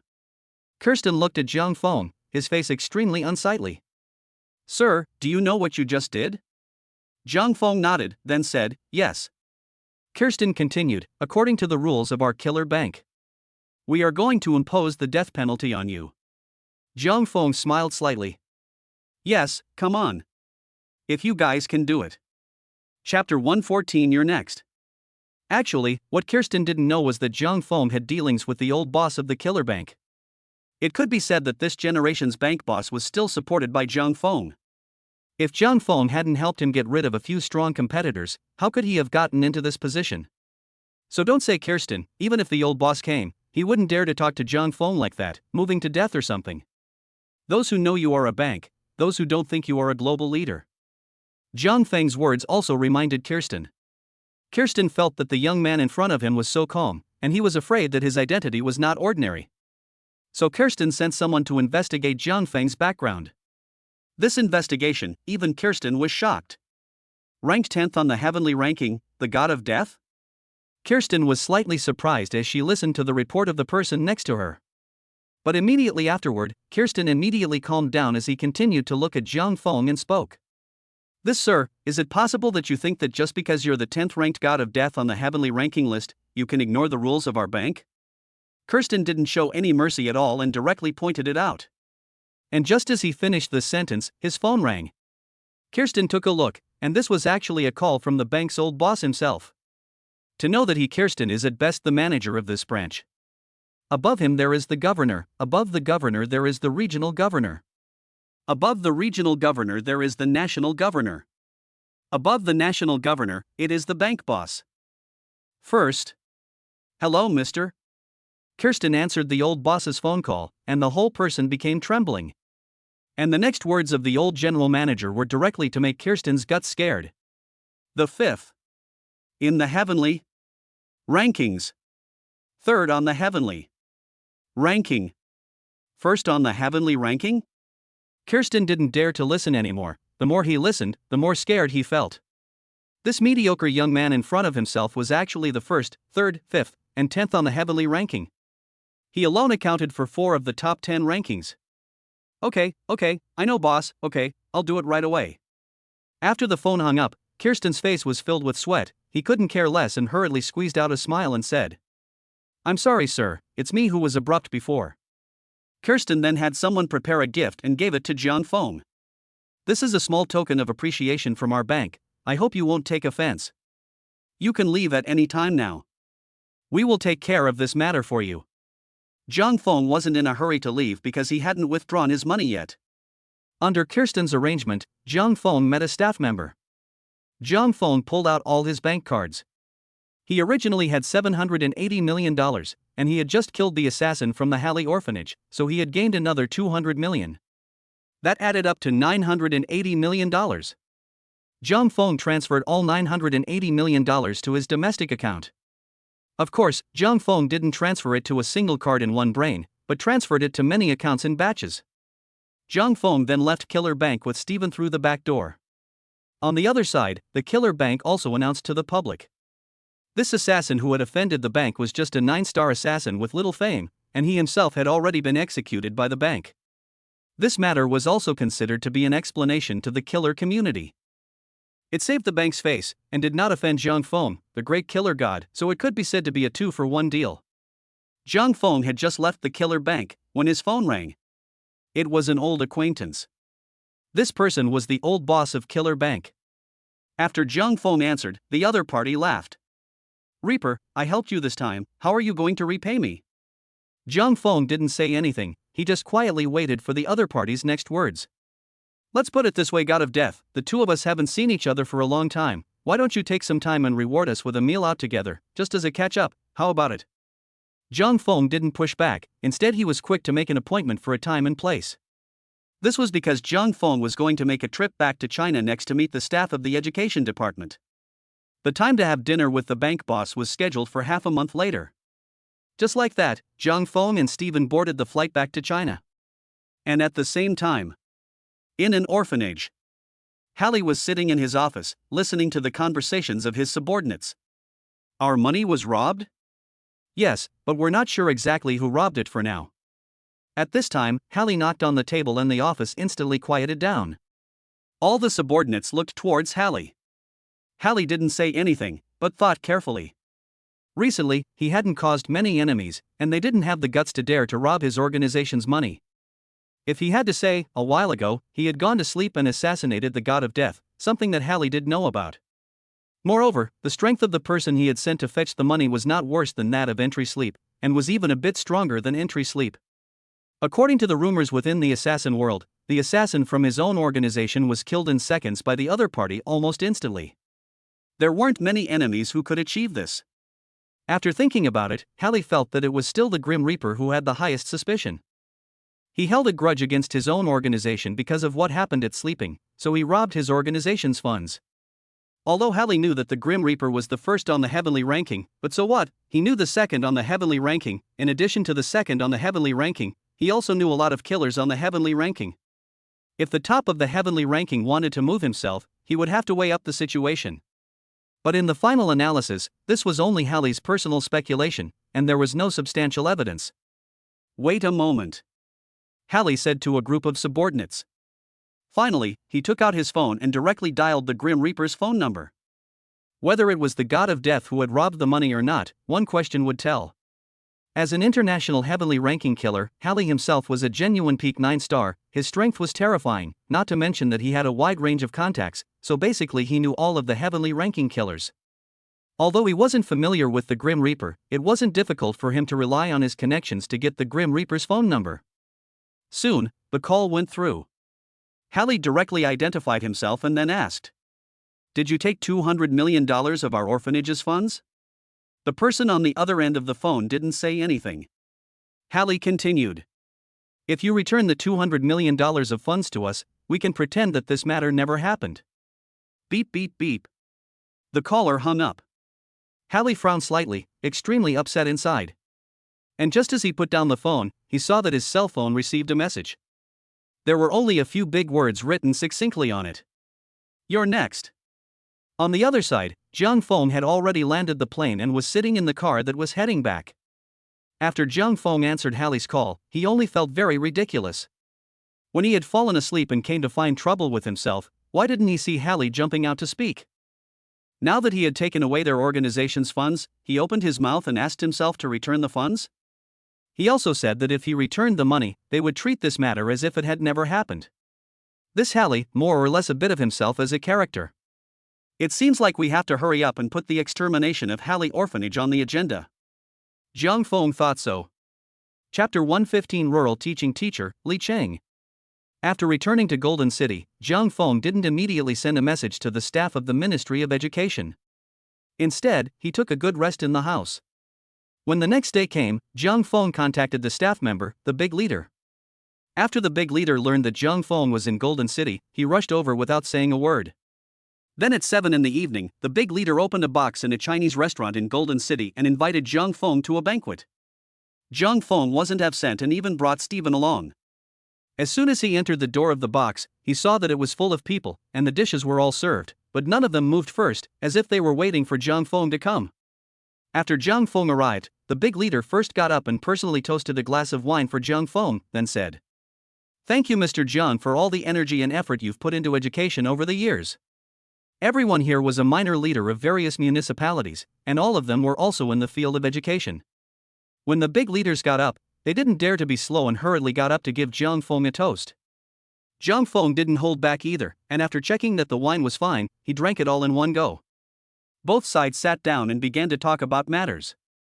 During this time, the big leader also asked about Stephen's identity. Jiang Feng opened his mouth directly and said that Stephen was his assistant, and the big leader didn't say anything afterward. Stephen, for the first time to eat such a high-grade Chinese food, as soon as he went in, his fingers were eager to eat, eating mouth full of oil cannot stop. In Stephen's opinion, the teacher is discussing big things with the big man, and he just eats and is done. How do you say, adults talk to children, do not interrupt? Both sides chatted, and the topic shifted to funding. The big leader had always been more curious. To be able to build so many schools, its funding must be very exaggerated. But Jiang Feng was just a college student no matter how he looked at it. How could he, a student, come up with so much funding? In fact, regarding this aspect, the great leader had also asked the people from the Banking Supervision Bureau to check Jiang Feng's financial transactions. But the reply given there was that there was no problem with the funds. Jiang Feng operated a company, and all these funds were obtained legally. Yes, Jiang Feng has long thought about this kind of thing, so he registered a lot of companies in the country, used to cover up. In the end, these companies just gave Jiang Feng a boss status. After all, the bounties from the domestic killer platforms were all clean. But even this made the big leader incredibly curious. What exactly did this student Jiang do to earn so much money? One must know that if all the money spent on building the school over the years was added up, student Jiang would be able to make it onto the Forbes list. Jiang Feng picked up a glass of wine and slightly tasted a bit, then laughed. It's just doing some insignificant business. The big leader saw that Jiang Feng had spoken so vaguely, it seemed like people didn't want to talk about it. This was also normal. This Jiang student was young and talented, so he might have discovered some amazing business opportunity. A business opportunity that could make so much money, who would want to tell others easily? However, since Jiang Feng was not willing to say, the big leader also did not want to pursue the question. After all, this time to just invite people to have a meal, do not get to the bottom of the matter, and fall into a bad impression. The big leader laughed twice, then picked up his wine, punished himself with a glass and said, "It's me being abrupt. Since Mr. Jiang doesn't want to talk, then we won't ask. But student Jiang, you're so young, don't do anything illegal." As soon as the big leader said this, everyone present was looking at Jiang Feng. The atmosphere in the entire box suddenly went cold, and for a moment, a needle could be heard. Jiang Feng didn't say anything, he just drank calmly without changing his face. Then all the people present laughed, and some of them joked. "Leader, what are you talking about?" "Right, leader, look at this student Jiang, he has a good appearance and is righteous. How could he do that kind of thing?" Ha ha ha ha, the leader is still too good at joking. The big leader also just casually said this and didn't take it to heart. At this moment he also laughed. "I was just joking. After all, there turned out to be some kind of slayer in that realm of ours. Getting into this whole thing of taking on missions, killing people to get bounties, and then taking the money to cure one's mom. Aren't I afraid that Mr. Jiang will do this kind of thing as well?" The assassin world, in the eyes of the general public, was a very mysterious organization. But in the higher echelons, like this big leader in front of him, or certain director figures in first-tier cities, the killer realm was not a secret at all. It was all well known, just not publicized. Right now, the big leader said this matter, also just used to joke. Jiang Feng remained silent, quietly listening to their discussion. The big leader continued along this topic, and even talked about a bizarre and strange thing. "Actually, when it comes to killers, I did think of a very strange thing. I don't know if you guys, and fellow student Jiang, have heard of this matter. Zhang Feng didn't know what he was talking about, then asked, "What matter are you talking about?" The big leader frowned slightly as a look of reminiscence appeared on his face, then said, "About a few years ago. In a large mountain in the northwestern region of China, there was a small village with a very underdeveloped economy. In that village there was a crowd-funded school that was established. There was only one teacher in the school, called Li Qing. The people in the room all perked up their ears and quietly listened to the big leader's speech. Li Qing is highly educated, originally a senior student who graduated from a well-known university in China, and after graduation he went to the countryside as a youth and entered this village to teach. This Li Qing teaching for several years can be said to be a dedication, leaving no stone unturned under his teaching, but also really cultivated a few very powerful students. These students are later admitted to Tsinghua and Beihang University. According to this scenario extrapolated, Li Qing could have been famous and become a nationally renowned village teacher. But suddenly one day, something happened, something that completely changed the trajectory of Li Qing's life. The big leader was a first-rate storyteller, and under his leadership, the box crowd was immersed in the story. Even Stephen stopped his dry meal and began to look at the big leader out of his mind, waiting for his next words. What the great leader said next, however, took the crowd by surprise. One day Li Qingzhao went to class regularly, but he discovered something extremely horrible. The students he taught had all died overnight. Each student was killed by someone slitting their throats while sitting in their seats. Li Qing disappeared after that, and according to the confessions of the people in the village, they hadn't seen Li Qing show up for several years after that. Some people speculate that he went completely insane after witnessing the students being killed, and walked into the desert plateau to seek death on his own. By the time the big leaders finished speaking, the people present were all sighing. Especially the various small leaders, some of them had heard of this incident, while others were hearing it for the first time. But they all felt sorry for it. What a pity! I've also heard about this matter, that case is still unsolved. What a good teacher, what a class of students, to be killed just like that. Zhang Feng and Stephen felt that this matter was new, they had never heard of it before. At this time, someone asked, "Leader, but what does this have to do with the killer?" "Right, leader, why is it suddenly brought up to this? Weren't we just talking about killers?" The big leader's face produced a subtle change. He frowned and looked around. After making sure no one was around, he opened his mouth and said, "You guys may not believe me when I say it. Someone told me that Li Qing didn't die back then. He switched careers and became an assassin. And the code name is called, what, Teaching Ruler. Chapter 116 He's hunting the world's number one." The big leader laughed. "Of course, I only know about the matter of there being killers in the world, I'm not too sure about the specifics." After these words were said, Stephen glanced at Zhang Feng in surprise. Although Stephen didn't say it explicitly, Zhang Feng knew what he meant. Stephen's look was as if he was telling himself, "Teaching ruler? Wasn't that the number one assassin in the Dragon Kingdom?" Zhang Feng didn't fluctuate in the slightest, just lightly savoring his drink. Everyone in the box was shocked by this incident. How could they not expect that a normally amiable teaching teacher would end up turning into a killer? This transformation was just too big and shocking. The big leader thought about it and finally said, "There is one more thing. You guys don't care if I say it, right? As an after-dinner talking point, you guys listen and forget about it." The crowd of small leaders once again perked up their ears and began to listen attentively. The big leader said, "Actually, this matter of Li Qing, so far it has been very clear and explicit.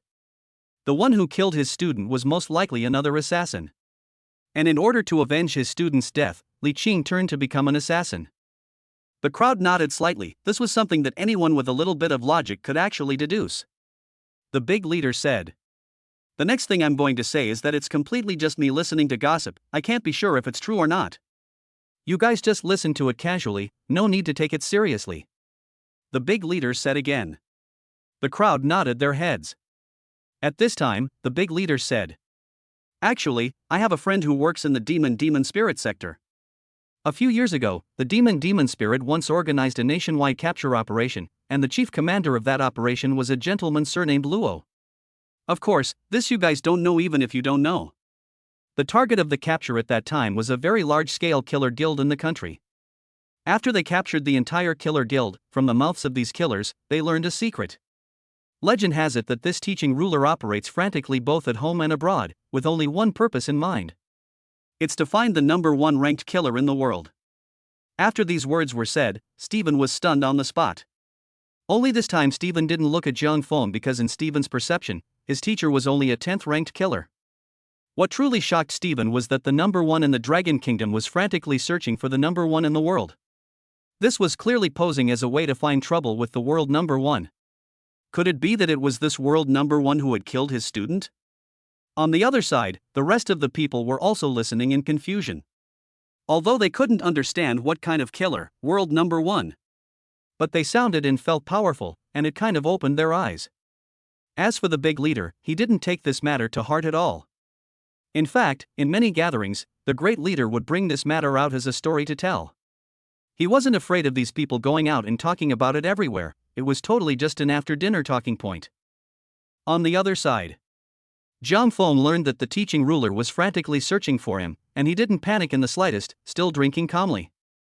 He hadn't done anything wrong, so how could he be afraid of ghosts knocking on his door? After this topic ended, everyone nagged some more family matters, and finally the topic shifted back to the matter of the Global Education Level Survey. This is also a matter of great concern to all education personnel. Because the level of education was directly related to the face of a country. If Dragon Country could get the top 3 rankings, then everyone present would feel honored. Even the higher-ups would give them a hard commendation and praise them. However, some of the small leaders present, they were not high enough in status and did not know how far the UN investigation team had progressed now. However, it was good that the big leaders were at a high enough level, and thus spoke up about how things were progressing now. Counting the time, in fact, the international investigation team side is almost finished, and the results will probably be out in a month at the latest. As you all know, we reported the data some time ago, that was reported up from various regions, and it was very fast. But in order to make sure the data is correct, the international investigation team will really visit these schools one by one. This time, the investigation team came with a few thousand people, and according to this scale and speed, the results will come out in a month at the latest. The big leader said so. Everyone present nodded their heads. Not only that, the big leader looked at Jiang Feng with an appreciative gaze, then said, "You guys probably don't know that this time, the higher-ups are paying extreme attention to this matter. It's because last time, our Dragon Kingdom ranked just over 20. There's indeed a big gap between the education level and the international top tier. According to the gossip, the higher-ups are paying attention to this matter, and it can even be said to be the most significant event in recent years. And I've also heard that after the results of this investigation come out, the top brass will give a big gift to the place that has contributed the most, or perhaps the organization's enterprises and individuals. But looking at the situation, it should fall to Jiang's side. I'm afraid that there will also be reporters from the system to interview you specifically at that time. Congratulations to you first, Jiang." Everyone present was looking towards Jiang Feng, although they didn't say it explicitly, but looking at their expressions they all seemed to be congratulating Jiang Feng. These people in the box were all very good, they were doing their best in their positions. It didn't really matter who got the reward, in their opinion, as long as the children could eat well, dress well, and learn well, it was more important than anything else. After that, a few more meals were served, and the crowd ate while drinking and chatting. After about an hour, the banquet was considered over. Jiang Feng and the big leader exchanged contact information, then the latter left. Jiang Feng and Steven also got on the car to go home.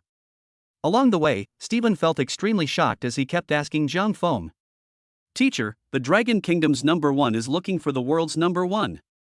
Jiang Feng replied indifferently, "Oh." Steven looked at Jiang Feng and placed his hands on Jiang Feng's shoulders, constantly shaking Jiang Feng's body.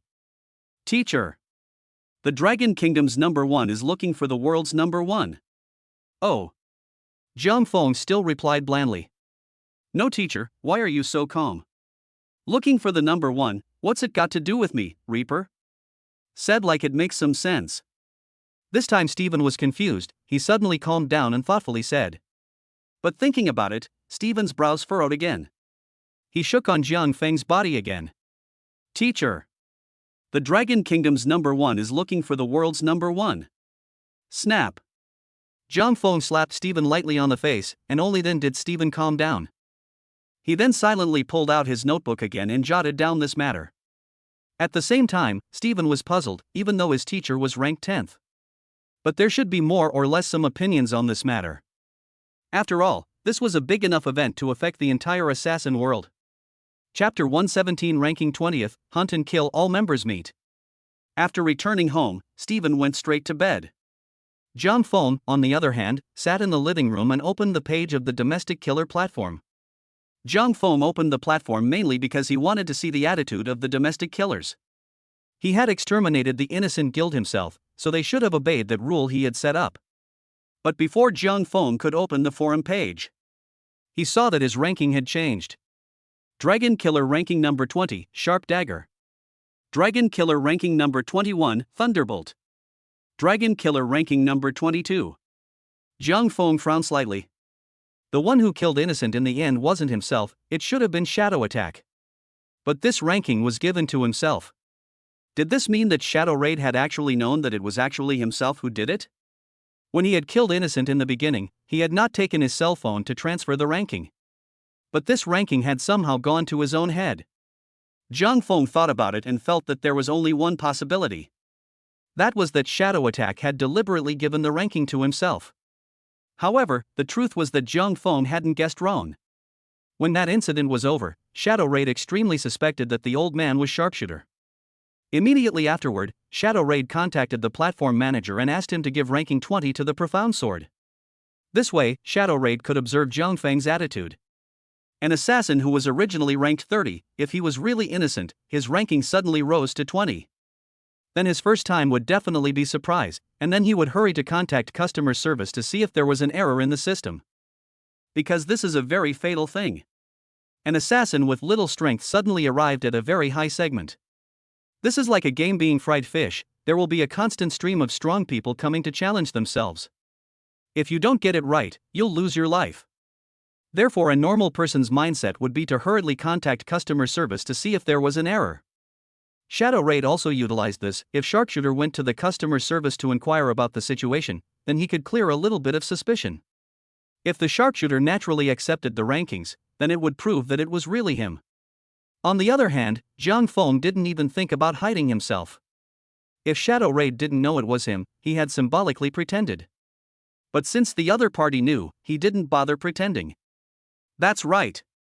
I'm the one who killed innocent. I'm now the 20th ranked killer. What's more, ranked 20th, that's 200 million in dividends a month. Zhang Feng directly contacted customer service without saying a word to collect the dividends. On the other side, Killer Platform's customer service department. Today, all the customer services are trembling and sweating. Because a big shot came down to inspect. That was Shadow Raid. At this moment, Shadow Raid was standing behind a group of customer service agents, quietly watching them work. Shadow Raid ordered that as long as Profound Blade sent them a message, they needed to report it immediately. Soon, one of the customer services raised his hand and said, "Leader, the Profitable Blade sent me a message." Shadow Raid's eyelids jumped, and he hurriedly walked over and opened his mouth to ask. "What did he send you? Is it asking about the rankings?" Customer service shook his head and said, "No, it's the matter of receiving the ranking dividend." Now, Shadow Raid's thoughts were completely clear. Can't be wrong.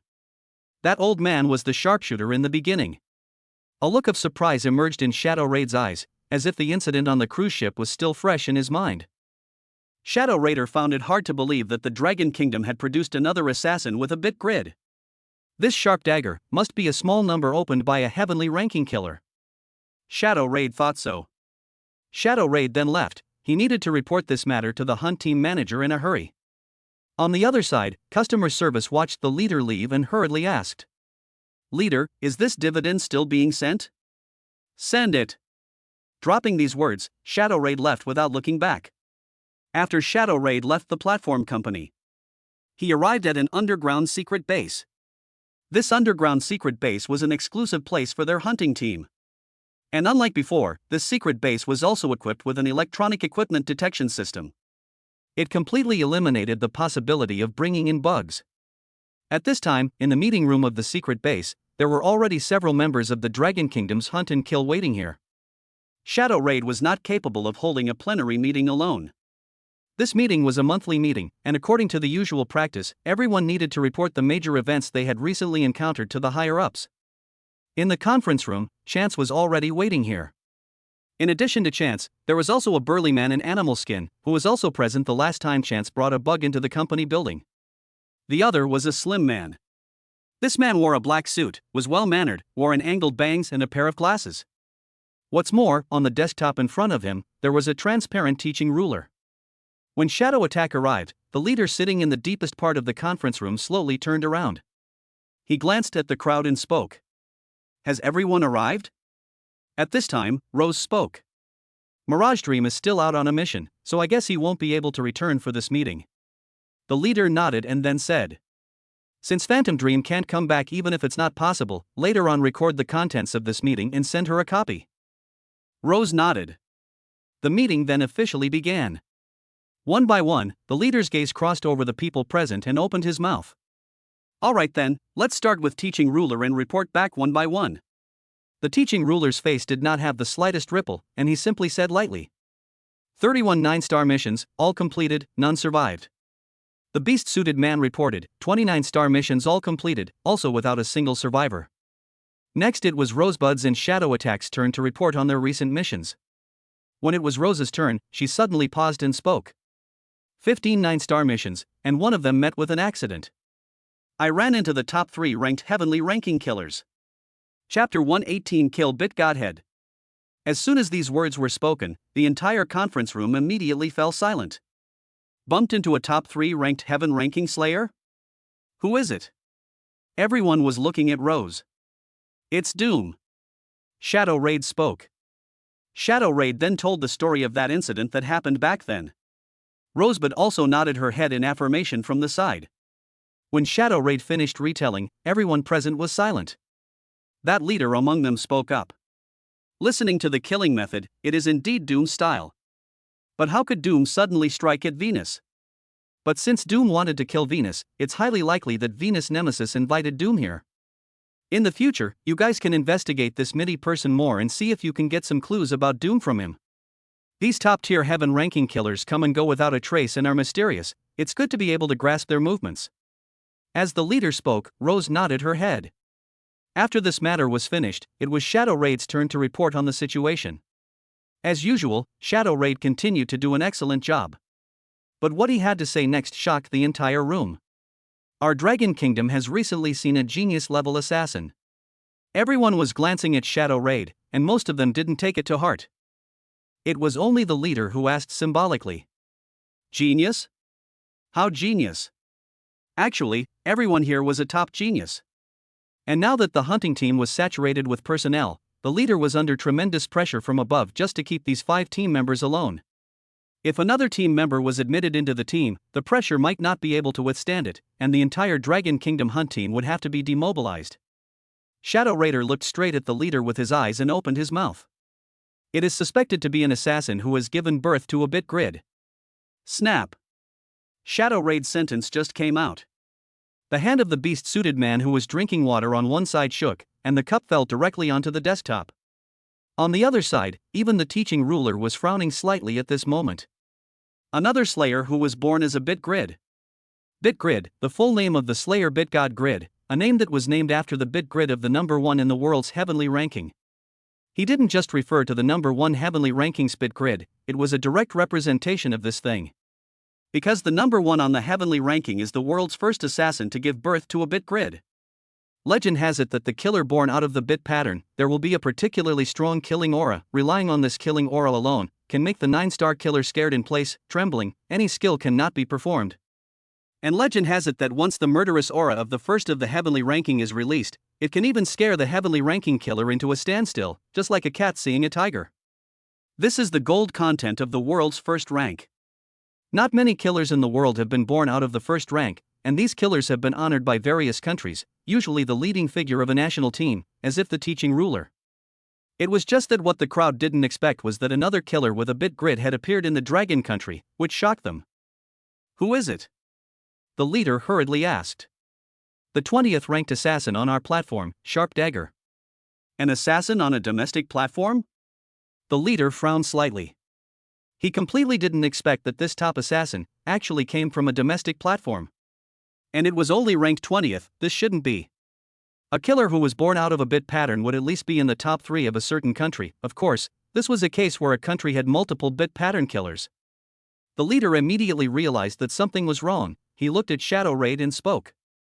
What happened between you and him? Shadow Raid didn't hide anything, and told all about what he had seen and heard in Sakura at the beginning, as well as about innocence. Now the leader couldn't take it. Shadow Raid, if I'm not mistaken, you're on the path of the speed bit godhead, right? Which means pursuing speed. And you've been on this path for a long time. It wouldn't be an exaggeration to say that you've given birth to half of the bit grimoire. Even then you're not as fast as him? Shadow Raid nodded. Now the leader's face became a bit ugly. This was because a bitmap represented a path, but more than one person could walk on a path. If two people both chose a path, then there was a great possibility that these two people would have to fight a battle against each other, and the winner would be able to strengthen their hearts even more, and their strength would increase greatly. This matter is very important. I will immediately report it to the higher-ups. The leader spoke. He then hurriedly gave another order. The investigation of this sharpshooter cannot be stopped for a moment either. Shadow Attack, Rosebud, you two will continue to investigate this sharpshooter next. Who would have thought that just after the leader finished speaking, both Shadow Attack and Rosebud shook their heads and spoke. Both Rosebud and I don't have time to investigate the sharp knife next. Rosebud also said, we have a mission next and need to go abroad for a while. At this time, the beast-suited man stood out and spoke. Ha ha ha ha ha, in that case then let me investigate this sharpshooter. I would like to see if this sharpshooter has been born out of a bit grid or not. The leader nodded. According to the next schedule planning, the beast-suited man would not have a mission for some time, and it would be fine for this matter to be investigated by him. Moreover, Mirage Dream was coming back soon. When she returned to the country, he could let Mirage Dream help the beast-suited man. It's fine, then I'll trouble you to investigate the sharp dagger, and when Phantom Dream comes back, I'll immediately ask her to help you. Good. With that, the investigation against Sharpshooter was finalized. Next, everyone discussed the future development, in which the Dragon Kingdom platform was mentioned.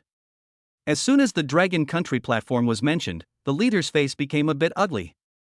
The original intention of creating the domestic platform was originally to cultivate some potential, positive assassins, and also to provide the hunt team with suitable candidates.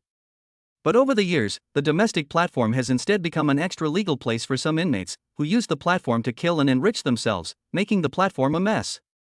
Some time ago there were quite a few people at the top who were bashing the domestic forums, and even petitioned to completely shut down the platforms, and during this period of time the internationals suddenly wanted to map the level of education, and quite a few people at the top were concerned about this matter going on, which made me breathe a sigh of relief. But they are right, the domestic platform should not be a place to hide dirt. I think there is a need to rectify it. Clean up those cockroaches and rats, all of them. All the people present nodded slightly, indicating that they were aware of this matter. The meeting ended very quickly. On the other hand, Jiang Feng was still at his home, checking the situation of the forum. As Jiang Feng had expected, what he had done had caused an uproar in the forum.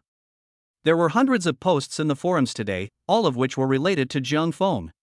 Regarding the destruction of the Innocence Guild, the forums were abuzz with discussion. Some said that it was destroyed by the sharp dagger, while others said that it was destroyed by chance and had nothing to do with the sharp dagger. Some people in the know also came out to clarify, saying that this matter and the sharp knife cannot be blamed. The members of the Domestic Innocence Guild are all dead. For a while, everyone looked up to the sharp knives. There were even some killers who came out and clearly stated that they were determined to stand on the same side as the profound sword, and whoever attacked the children would die.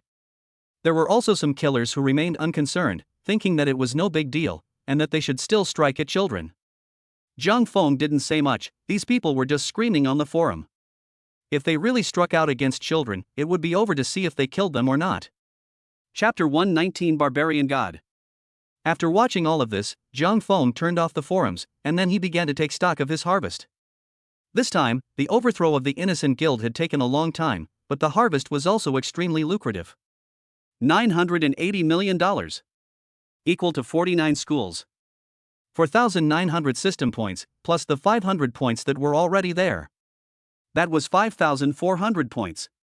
But right now, Jiang Feng needed to give this money to the foundation. Jiang Feng dialed the phone number of the foundation. Mr. Jiang. Still following the old rules, this time it's $980 million. Jiang Feng opened his mouth. This wasn't the first time this kind of thing had been done, so as soon as Jiang Feng opened his mouth, the other party knew what it meant. But this time, the head of the foundation was a bit embarrassed. Mr. Jiang, the first batch of schools we built have already been completed. With the help of those housekeepers, the construction of the rest of the areas is still going on.